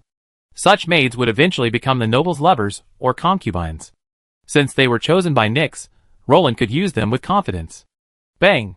As the door closed, the vast study fell silent. Two maids quickly and expertly lit the fireplace, then lit Roland's oil lamp and stood obediently by. Lock the door. Roland idly flipped through the bookshelves around the room. There were quite a few books on the shelves around the room, but they were all random items Roland had obtained upon signing in, useless beyond his appearance of erudition. Take off your clothes, Roland commanded, feeling the room's temperature. The two maids exchanged a glance and obediently removed their outer garments, leaving only their linings. Continue, Roland said. A blush spread across their faces, and their movements slowed. A minute later, two delicate figures stood before Roland. Roland stood up and carefully examined the two. It was undeniable that Nyx's maid had quite a discerning eye. Finding these two, who were considered the pinnacle of beauty for ordinary women, was a real achievement. Both girls were well developed, and since they lived in the Lord's castle, they had ample supplies and were meticulously cleansed. Their bodies had no odor, but rather a light fragrance. Huh? Why aren't they there? Bend down. Roland asked curiously after circling twice, then ordered the two girls to bend down. Roland soon found what he was looking for. On the tailbone of each maid was a royal crest the size of a fingernail, marking them as Roland's servants. This mystical mark, indelible to ordinary humans, would remain with them for the rest of their lives. All right. Put on your clothes, Roland said softly after a quick glance. The two girls' bodies had been trembling constantly, which had secretly pleased Roland, but he wasn't one to force things. It must be said, the decline of the nobility truly had its reasons. Since you all obtained Nyx's consent, then you may follow me and Nyx. When I'm in Riverstorm, you serve Nyx and me. When I'm away, you serve Nyx alone. Roland outlined their duties. Yes, your highness, the two replied with a humbled look. All right, go learn the etiquette of a personal maid. You're my personal servants, so don't embarrass the king. Roland patted their cheeks gently and dismissed them. Chapter 375. How's it going? Have you met them? Roland spotted Nyx watering the flowers on the balcony. Nyx winked at him and smiled. Yes, they're quite striking and should be quite useful. Roland nodded, gently hugging Nyx. As long as you're satisfied, there aren't many virgins of the right age in the city, and they're the best I could find. How could a king not have a personal maid to look after him? And I can't be by your side every day, Nyx said, leaning into Roland's arms. I won't be traveling with them. A military camp isn't the place for attractive women. Roland smiled. While that would be pleasant, indulging in lust without regard for the circumstances would only bring about an avalanche of disaster. Okay, I listen to you. I take them in when I get a chance. That way, they feel more at ease, Nyx said softly. You don't mind? If you do, I can have you all to myself. Roland gently kissed the sensible girl. While having 3 wives and 4 concubines might be enviable, if Nyx minded, Roland could still dote on one. I don't want people to call me a jealous woman. Taking a concubine for you is my duty. You have your own bloodline to carry on. In the future, the kingdom will need not only a legitimate son to inherit the throne, but also illegitimate sons to take on noble functions. Nyx leaned in Roland's arms and spoke slowly. In Roland's current situation, she couldn't do it alone. The legitimate son's throne required the support of other powerful nobles. No one could be better than someone with the same royal bloodline. A king never fights alone. Behind the throne are a host of interest groups and aristocratic organizations. Nyx needed to consider her future son. Well, I listen to you, Roland said, moved. Is there anything more touching than your wife taking you a concubine? Huh? Why did you put the crest on her tailbone? Roland hugged Nyx curiously. Usually, these marks of sovereignty are placed in conspicuous places. Roland remembered that in the game, they were usually on the arms or legs, and the most subtle ones were usually above the chest, easily visible. Who would put a family crest that's equivalent to a slave mark on someone's body? A girl has to have some dignity. Nyx shook her head helplessly. Was her husband stupid? Who would let their personal maid walk around with the family crest on? It's embarrassing, isn't it? Roland faltered. Okay, the game misled me. It seems the game is thanks to the river crab master, and in real life it's even more. Usually, they're placed on the lower abdomen, but those are larger and more difficult to shave, so I just put it on their tailbone. Anyway, these special marks of sovereignty are usually placed on private parts. Nyx shook her head. Slurp. Roland smacked his lips. Why was he inexplicably aroused? Are you thinking about something bad? Nyx looked at Roland's pig-like expression, and couldn't help but nod at the man with the dirty thoughts. Would you like me to stamp one on you next time? I also swear my sovereignty over you. Roland asked tentatively. TSK. Demoting a Grand Duke to a slave girl? Did you know that if you hit me with that thing, I become a slave girl? You're so bold. Aren't you afraid my followers will chop you down? Nyx rolled her eyes at Roland. Her charming expression almost made Roland execute this little devil on the spot. By the way, you should change the names of those 2 girls when the time comes. You know what common people's names are. Nyx's face fell as if she had thought of something. Puff. Roland laughed immediately. What were the names of common people in the Middle Ages? Nothing more than cow dung, horse eggs, iron buckets. A series of incomprehensible and bizarre names. Okay. I got it. Our wedding will be this winter, or after the spring plowing next year. You should prepare in advance. Roland leaned down and whispered the news to Nyx's ear. Nyx bit her lip, her eyes moist, looking pure and lustful, which immediately aroused Roland's desire to conquer her. Stop it, it's not even dark yet. Nyx turned her head away from Roland's lips, then released the hand that was unbuttoning her shirt. After giving Roland a look, Nyx adjusted her clothes briefly and ran away, leaving only the sound of her laughter like a silver bell in the air. Alas! I definitely give you a stamp next time. Roland sighed helplessly, sniffing the faint lingering fragrance in the air. Go tidy up the study.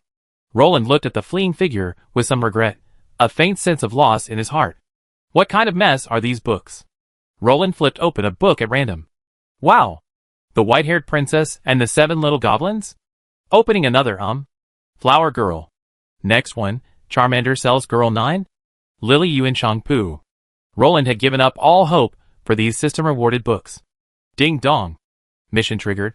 Charmander sells Girl. Please search the vast sea of books for all the books in the Charmander sells Girl series. Mission success reward.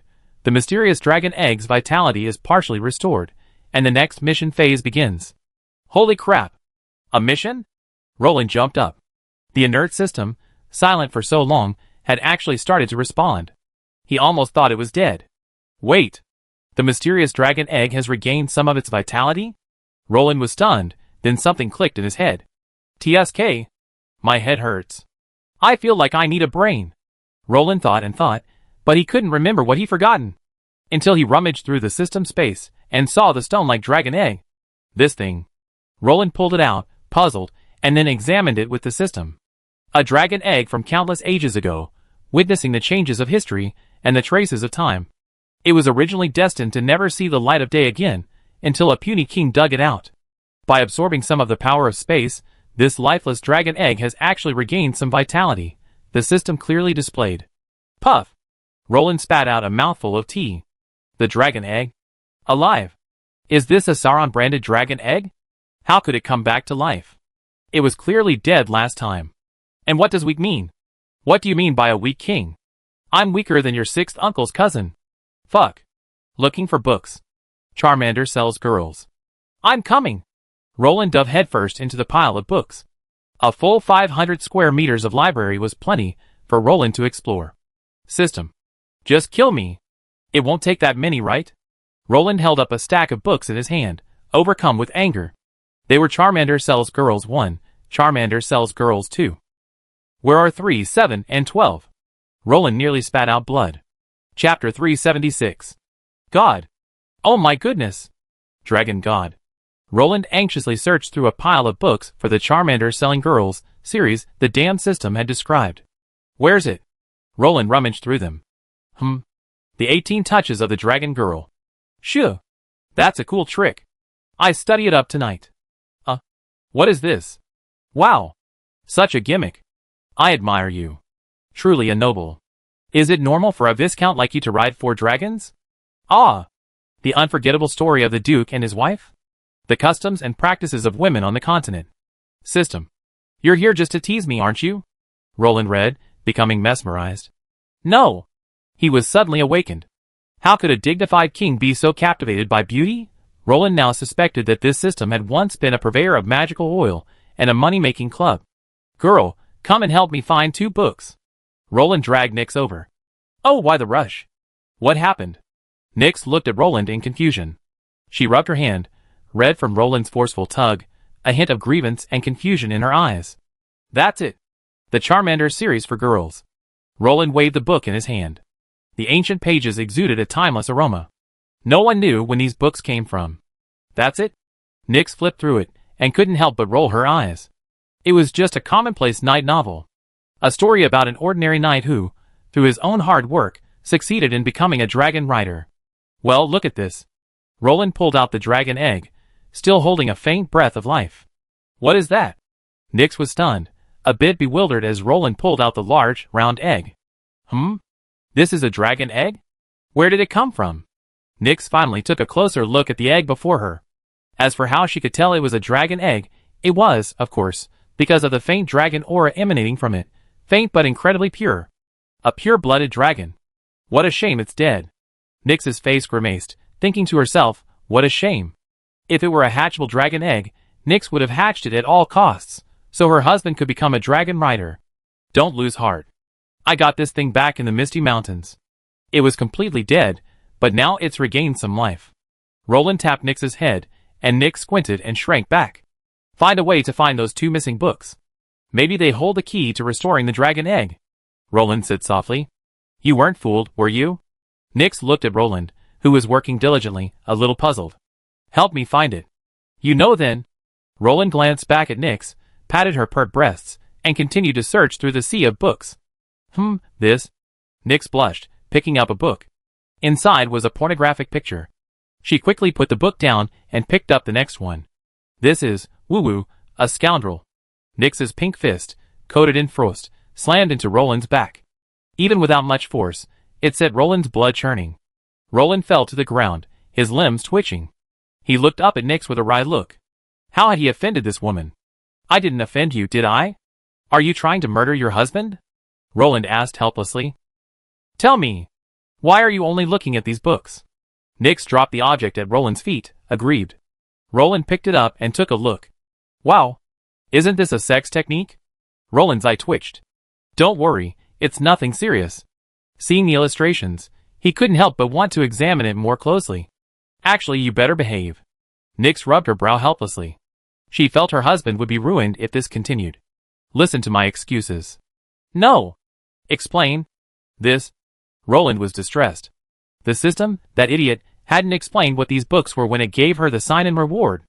It just mentioned some kind of combat stance or something, and Roland hadn't even looked closely. Otherwise, how could they display them openly? Wouldn't it be nice to admire them in private? Pa! Nix accidentally slammed the corner of the table, sending it collapsing at a visible speed. Damn it! These people are so unreliable. They even cut corners on the table, leaving me with a broken leg. Roland pulled two books from under the table, used as table legs. Opening them, he saw Charmander 7 and 12 for girls.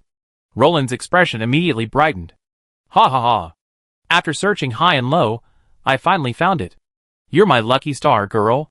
Roland excitedly hugged Nix, and couldn't help but kiss her forehead. Take a look. I hope it helps. Nix didn't get angry. She looked up, kissed Roland, and then gently urged. Okay. Roland nodded excitedly.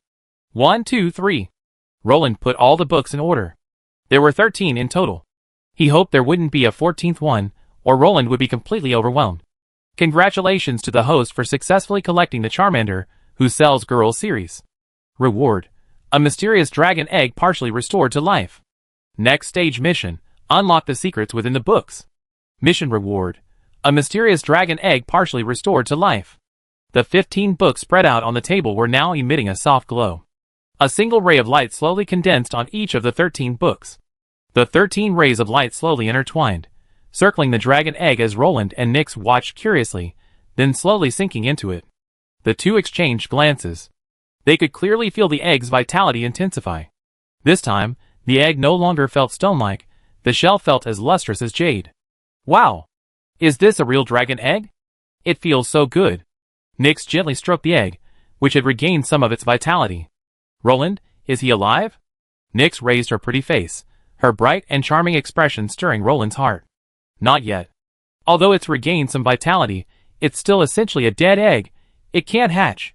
Roland ruffled Nix's hair lovingly. So pitiful. Nix pouted in grievance, her expression looking pitiful. It's okay. I search carefully again. See if I can find any useful clues. Roland consoled him. From the quests issued by this unreliable system, he clearly sensed that this night novel might have some connection to this dragon egg.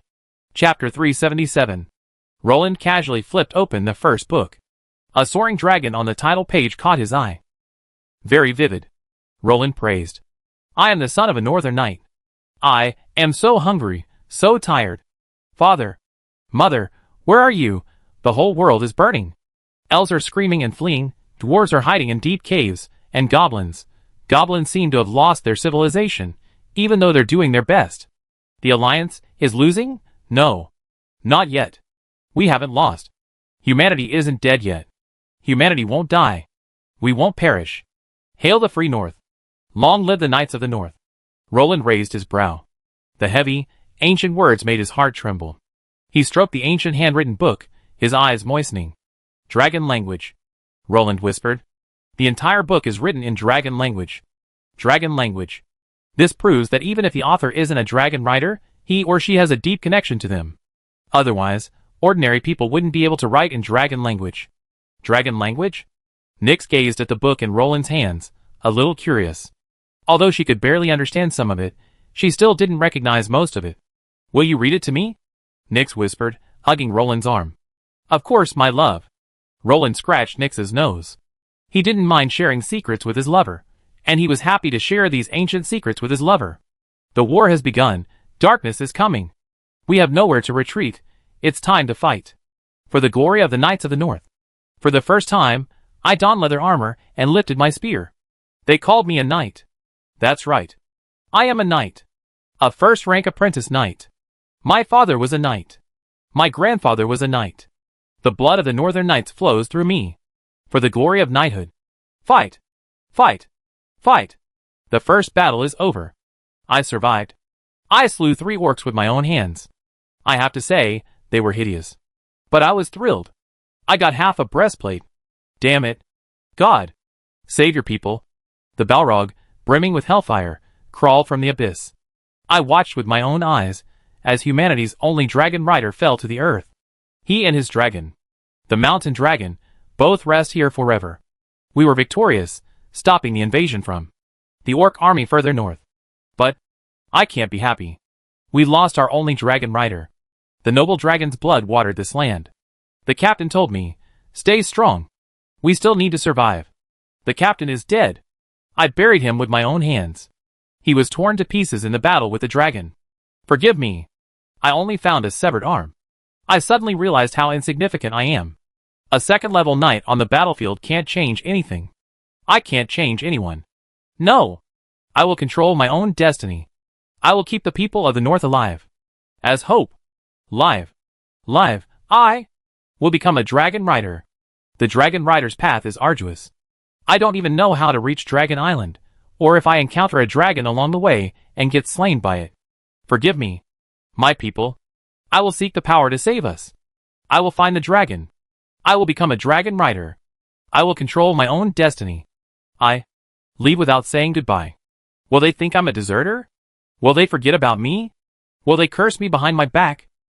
The misty mountains are so cold. My clothes are soaking wet. I'm freezing, damn it. My ancestors? I think I have a fever. Am I going to die? How frustrating. I might be the first apprentice dragon rider in history to freeze to death, even if it's a self-proclaimed title. So warm. My ancestors? It's a dragon. It's a dragon.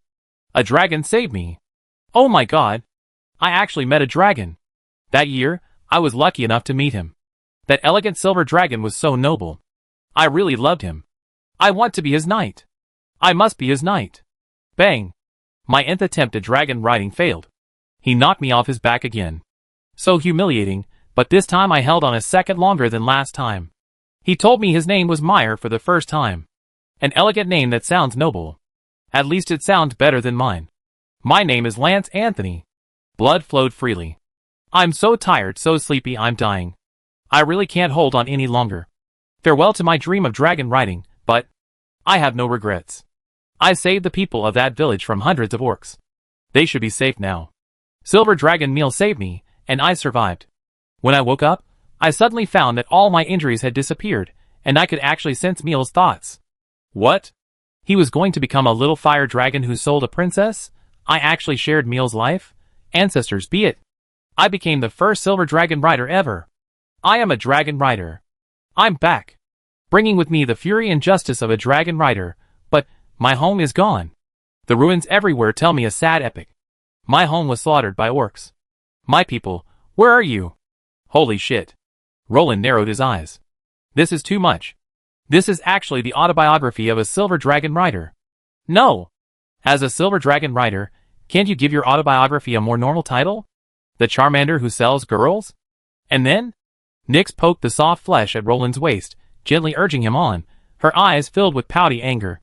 I descended upon the mortal realm amidst the shattered void, bringing with me the fury of the temporal storm. I am a dragon rider. A silver dragon rider.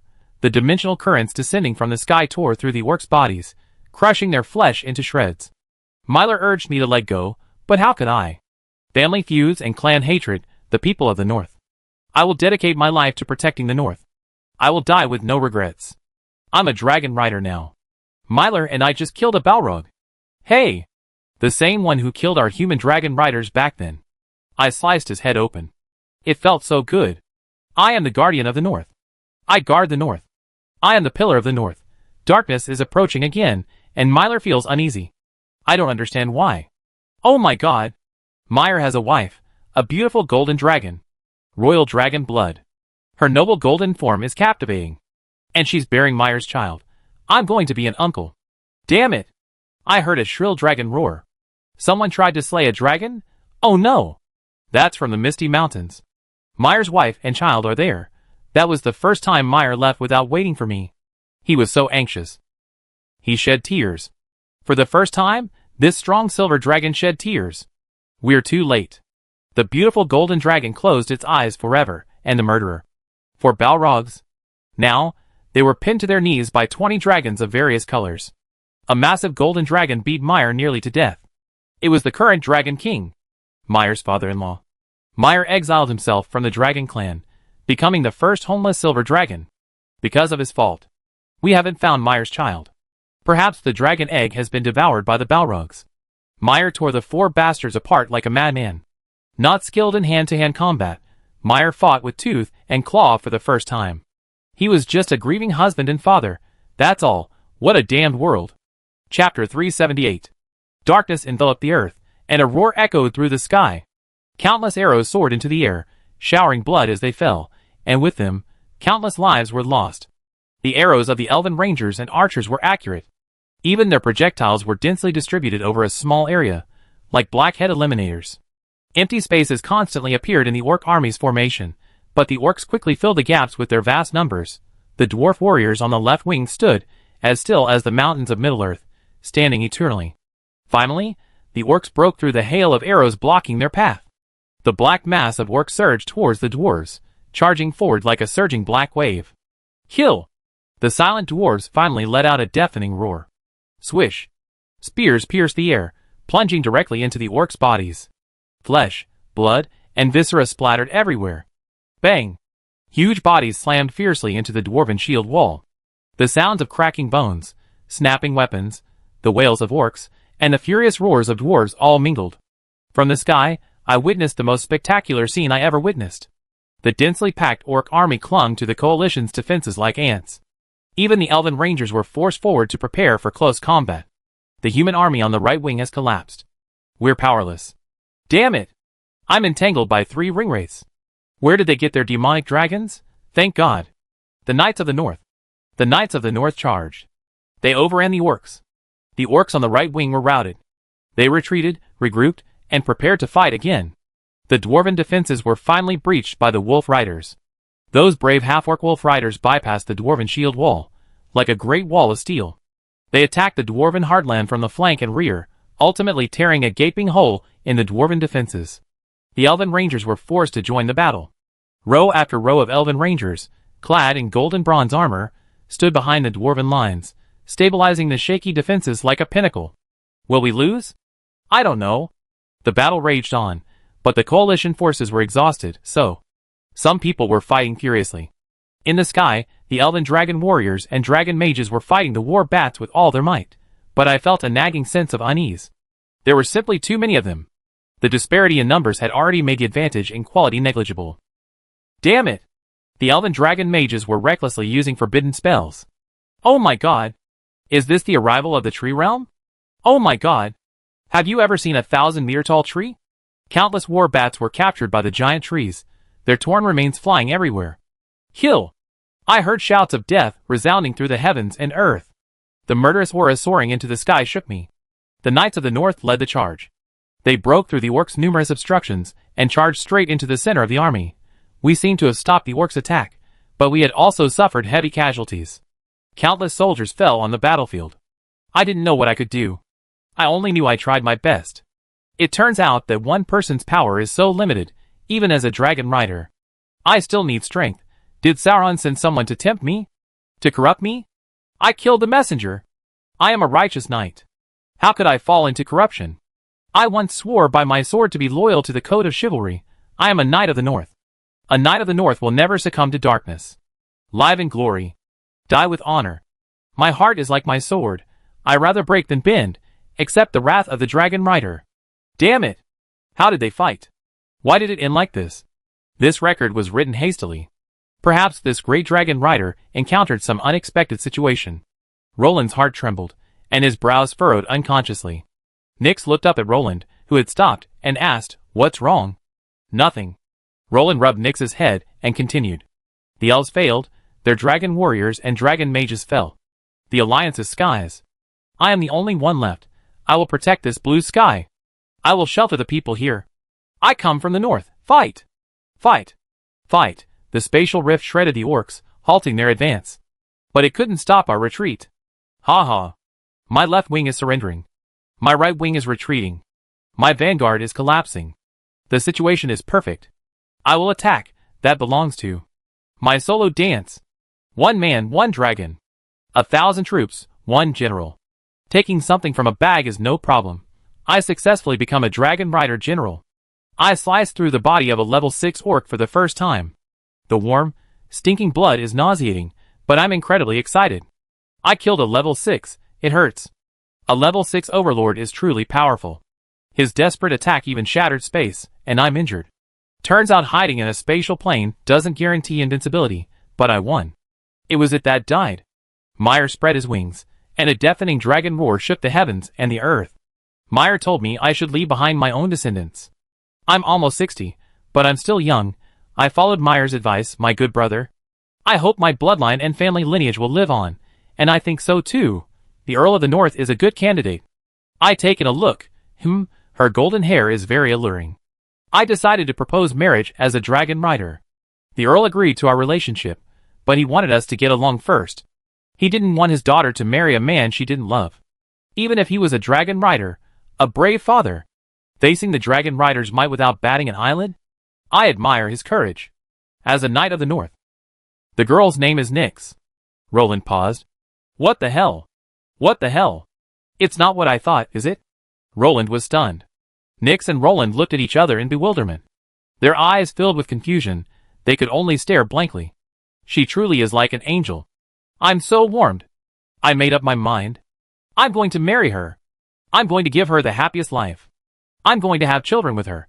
After we defeat Soren, Nyx said my name was ugly, and I was so upset. What's wrong with lances? Brave and noble. Every time I get here, Nyx smiles at me, but says nothing and I'm baffled. Thank God. My good brother Miel saved me. He gave me a very stylish name. Aspeja. In dragon language, it means bond. This is the bond between us.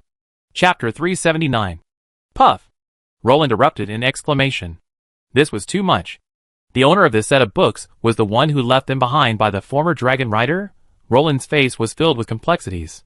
After all, this man could definitely be called the greatest human in Middle-earth. After all, he was a dragon rider who had once touched the gods. If he had succeeded, he would have been called the Dragon Rider King. Although he failed, that moment of splendor had already astonished future generations. Demigodhood. So terrifying, Roland also understood why Aspia and his dragons had such a strong desire to kill the Balrogs. It was also easy to see why the Balrogs, also a superb race of demons, would disappear. Good man. You killed a dragon princess. The dragon clan would be doing a disservice to their own royal family if they didn't catch you dead. Homeless. I was a little lost. I finally understood Miles' feelings, haha. He'd lost his wife and child, and so did I. They vanished in the flames of war in the north. The Alliance finally, with great difficulty, reached the Black Gate. They planned a decisive battle with the Dark Lord Sauron, and they invited me to join them. Ha. I have nothing to worry about now. Except for my dragon. How ironic. The strongest of the human race and the strongest of the dragon race are now alone, relying on each other for survival. I need to kill. We need to release the resentment within us. Orcs and Sauron are undoubtedly good targets. Roland closed the book. The story ended here. Coming to his senses, Roland suddenly realized that his shirt was already wet with Nyx's tears. So pitiful. He and the Silver Dragon Mile both lost their loved ones. Nyx's little face was covered in tears, and Roland couldn't help but feel overwhelmed at the sight. This woman is truly sentimental. Roland looked at Nyx, her tears streaming down her face, and forcibly bit back the words that were about to come out of his mouth. Aspeja might not be as miserable as that girl thought. On the contrary, his descendants should have been passed down. Just look at his surname. Anthony.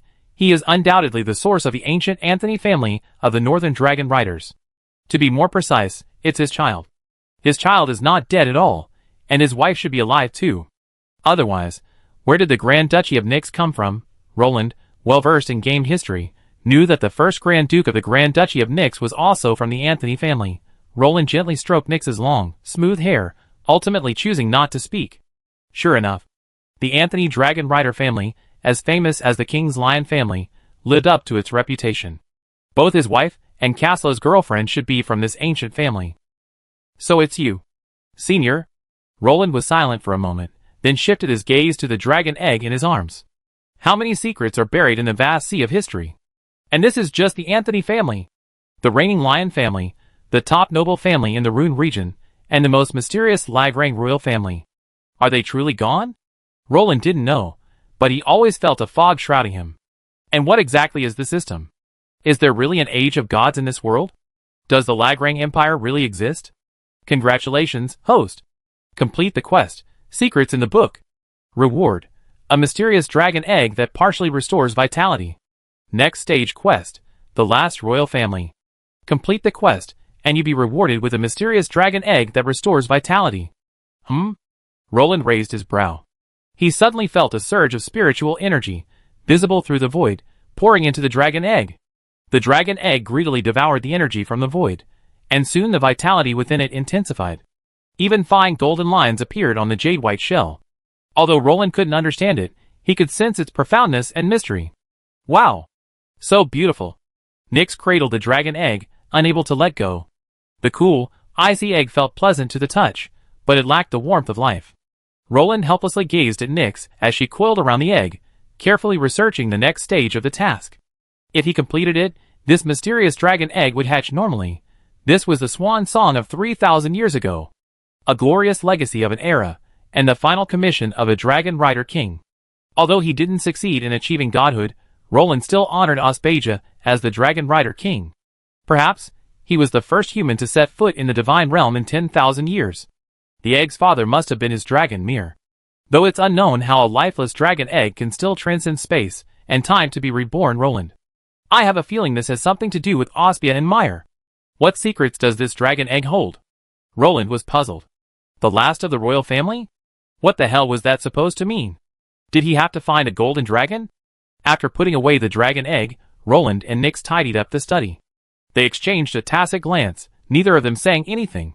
After all, wealth has always been a powerful force, and the allure of a dragon egg is enough to make an entire kingdom fight for it. And so, the two returned to their previous peaceful lives, and Roland decided to slowly uncover the secrets of the dragon egg himself. Your Highness! Your Highness! Renaud and Omsk came in one after another, kneeling respectfully before Roland and pounding their chests. Their sincere expressions showed that they truly missed him. Stand up, right? Just the two of you? Where are the others? Roland was curious. After all, he didn't see the two civilian brothers or Apophis Brio. They were worried that Caslo and Ajax wouldn't be able to fully control Lulong Fortress's defense, so they stayed there. So, only the two of us were rotated back. Renaud explained. After all, Lulong Fortress was such a large city, and it was always under the attack of the orcs, so it really needed all the generals to stay. How's the situation there? Are the orcs harassing you? Roland asked. It's SOSO. They're just a small group of orcs, not very capable. Renaud shook his head. What do you mean? Roland asked, puzzled. If the enemy doesn't move, I won't move. If the enemy moves, I won't move. Renaud said awkwardly. Roland fell silent. After all, he had already plundered the few remaining royal knights of Lulong Fortress, and used them to stop the enemy this time. This meant that Lulong Fortress was completely defenseless against the harassment of small groups of orcs. Without mobile forces, Lulong Fortress was truly handicapped in some ways. Yes, I will send the royal knights back. Roland nodded. The royal knights were Apophis Brio's personal soldiers, and keeping them in his hands would be a disadvantage. The tacit understanding and rules among the nobles were the foundation of the kingdom's operation. Roland had no ability, and no need to break them. Chapter 380. What do you think we're still lacking? Roland suddenly asked. Renaud, following behind Roland, was caught off guard and bumped into Roland's back, causing him to see stars. Huh? What's missing? Renaud was stunned, looking around blankly. Nothing. Renaud shook his head. I just feel like something's missing. Something important. Roland confirmed.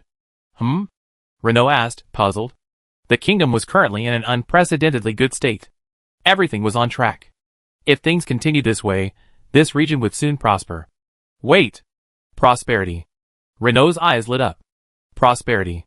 You mean we're lacking commerce? Renault asked tentatively. Not just commerce. It's the liquidity that commerce brings. Don't you think? The kingdom is like a stagnant pool right now. People seem busy, but the land lacks that vibrant energy. Roland shook his head. He had been walking around the city for the past few days. The people were busy because of the crisis. Under the threat of war, the people of the entire kingdom were working hard. They worked hard on the land and harvested the fruits of their labor. In addition, there were few commercial activities in the entire city of Jilyu. The soldiers had no place to spend their salaries, except for buying some food and vegetables. There was only one tavern in the city that could barely provide entertainment. What was even more tragic was that the alcohol in the tavern was also limited. Due to the shortage of food, Roland ordered that private brewing was prohibited. Now the alcohol supply in the city either came from Roland or the dwarves, and the quantity was not large, so they had to implement a purchase restriction policy. That won't do. We need to get the money flowing. Money that moves is money. Money that doesn't move is just scrap metal. Renault saw this clearly. After all, he came from a branch of a great noble family, so his perspective naturally differed from that of ordinary people. His future as governor of the Northern Territory was a testament to his foresight and ability. At the very least, he was someone who could command an army on horseback and herd herders on foot. Yun Feng said the same thing. Getting money moving isn't easy. Roland shook his head and looked at Renault. What do you mean? Renault asked. Open the trade routes to the north again. Let our caravans out. Bring in supplies from the west. Roland pumped his fist. Another war? Is that even possible? Renault was stunned. The main force of River Rapids had been engaged in battle for so long, and even without the soldiers saying anything, Renault could sense the fatigue of all of them. We need caravans. The people need commerce. Roland sighed helplessly. Renault sighed. How many men do you plan to send? Renault's mouth twitched. Why not let the knights go? Roland pondered. Renault raised a brow and fell silent. What's wrong? Is there something wrong? Roland's eyes were filled with confusion. Do you want to keep exploiting the knights? Renault twitched his lips helplessly. In the future, the Holy Glory Knights, led by the king himself, would surely go down in history. Famous as the knights exploited to death by the king. Isn't it because the knights are useful? Roland scratched his head awkwardly. He felt a little unfair. After all, the Holy Glory Knights were his first army, and the legion that had fought with him throughout his campaigns. From the Shire to the Lonely Mountain, and from the Lonely Mountain to Dol Guldur, then fought a battle with the Northland Orcs north of the Grey Mountains, and then fought a duel with the Tank Riders. I suggest you change your army. Even the knights will lose all morale if they keep fighting like this. Renault shook his head. Why use them recklessly if they can't be used effectively? Hee. Let me think about it, Roland said awkwardly. If it weren't for the system's extremely high loyalty, these knights probably wouldn't mind backstabbing him. The soldiers are easy to deal with, but what about the caravans? We don't seem to have any? Renault shook his head. The caravan is ready. Roland nodded. This caravan did arrive quite timely. Roland had just left, arriving today. Let me introduce you. This is the president of the Lagrang Caravan's Chamber of Commerce. Rule. Roland introduced Renault. Hello. Your Excellency Rule. Renault nodded friendly. After all, this man would be in charge of all of Lagrang's trade in the future, so it wouldn't hurt to have a good relationship. Hello. Your Excellency Knight Commander Renault. Rule, with his dark green hair, looked shrewd and smooth.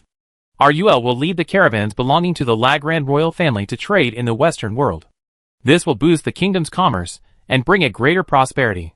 Roland briefly explained the impact of trade on a country's economic development. Besides trade, the only way to quickly accumulate initial capital and take the kingdom to the next level was through colonial plunder. Roland had considered colonial plunder, but after considering the various tribes of charioteers, with their thousands of chariots, he decisively abandoned the idea. After all, when the enemy's strength was overwhelming, even the most valiant and skilled Lagrand dragon knights would become shrewd and ferocious. Just as the Maxim machine guns did to nomads, overwhelming numbers would cool the Lagrand knights' frenzied blood. What's the composition of the caravan? Renault looked at Roland. He already understood what he meant. This jerk king wasn't just addicted to fleecing the knights, he was addicted to fleecing himself too. Wasn't this a roundabout way of getting him to take on this mission? The caravan consists of 10 mercenary knights, 50 mercenary guards, and 200 servants. There are 100 two-horse carriages. They can transport 400,000 kilograms of cargo at a time, Ruel said with an elegant bow. Thank you. There are knights in the caravan. What a luxury. Renault was stunned. They're just first-level hired knights. They're enough to keep out bandits and orcs. The mercenary guards will have to deal with the monsters, Ruel said modestly. Guards? First-level or second-level guards? Renault asked curiously. As one of the few ranged professions capable of mass equipping heavy armor, guards are still very popular. Bodnia archers are an anomaly. Level 1. Where would I find so many level 2 guardsmen for me to hire? Ruel laughed bitterly. Guardians. Roland smiled amusedly. Roland didn't know much about Guardians, mainly because he had never played them as a main unit in games before. Although he didn't have a deep understanding of them, he knew they were incredibly well balanced, a true all-around force on the battlefield.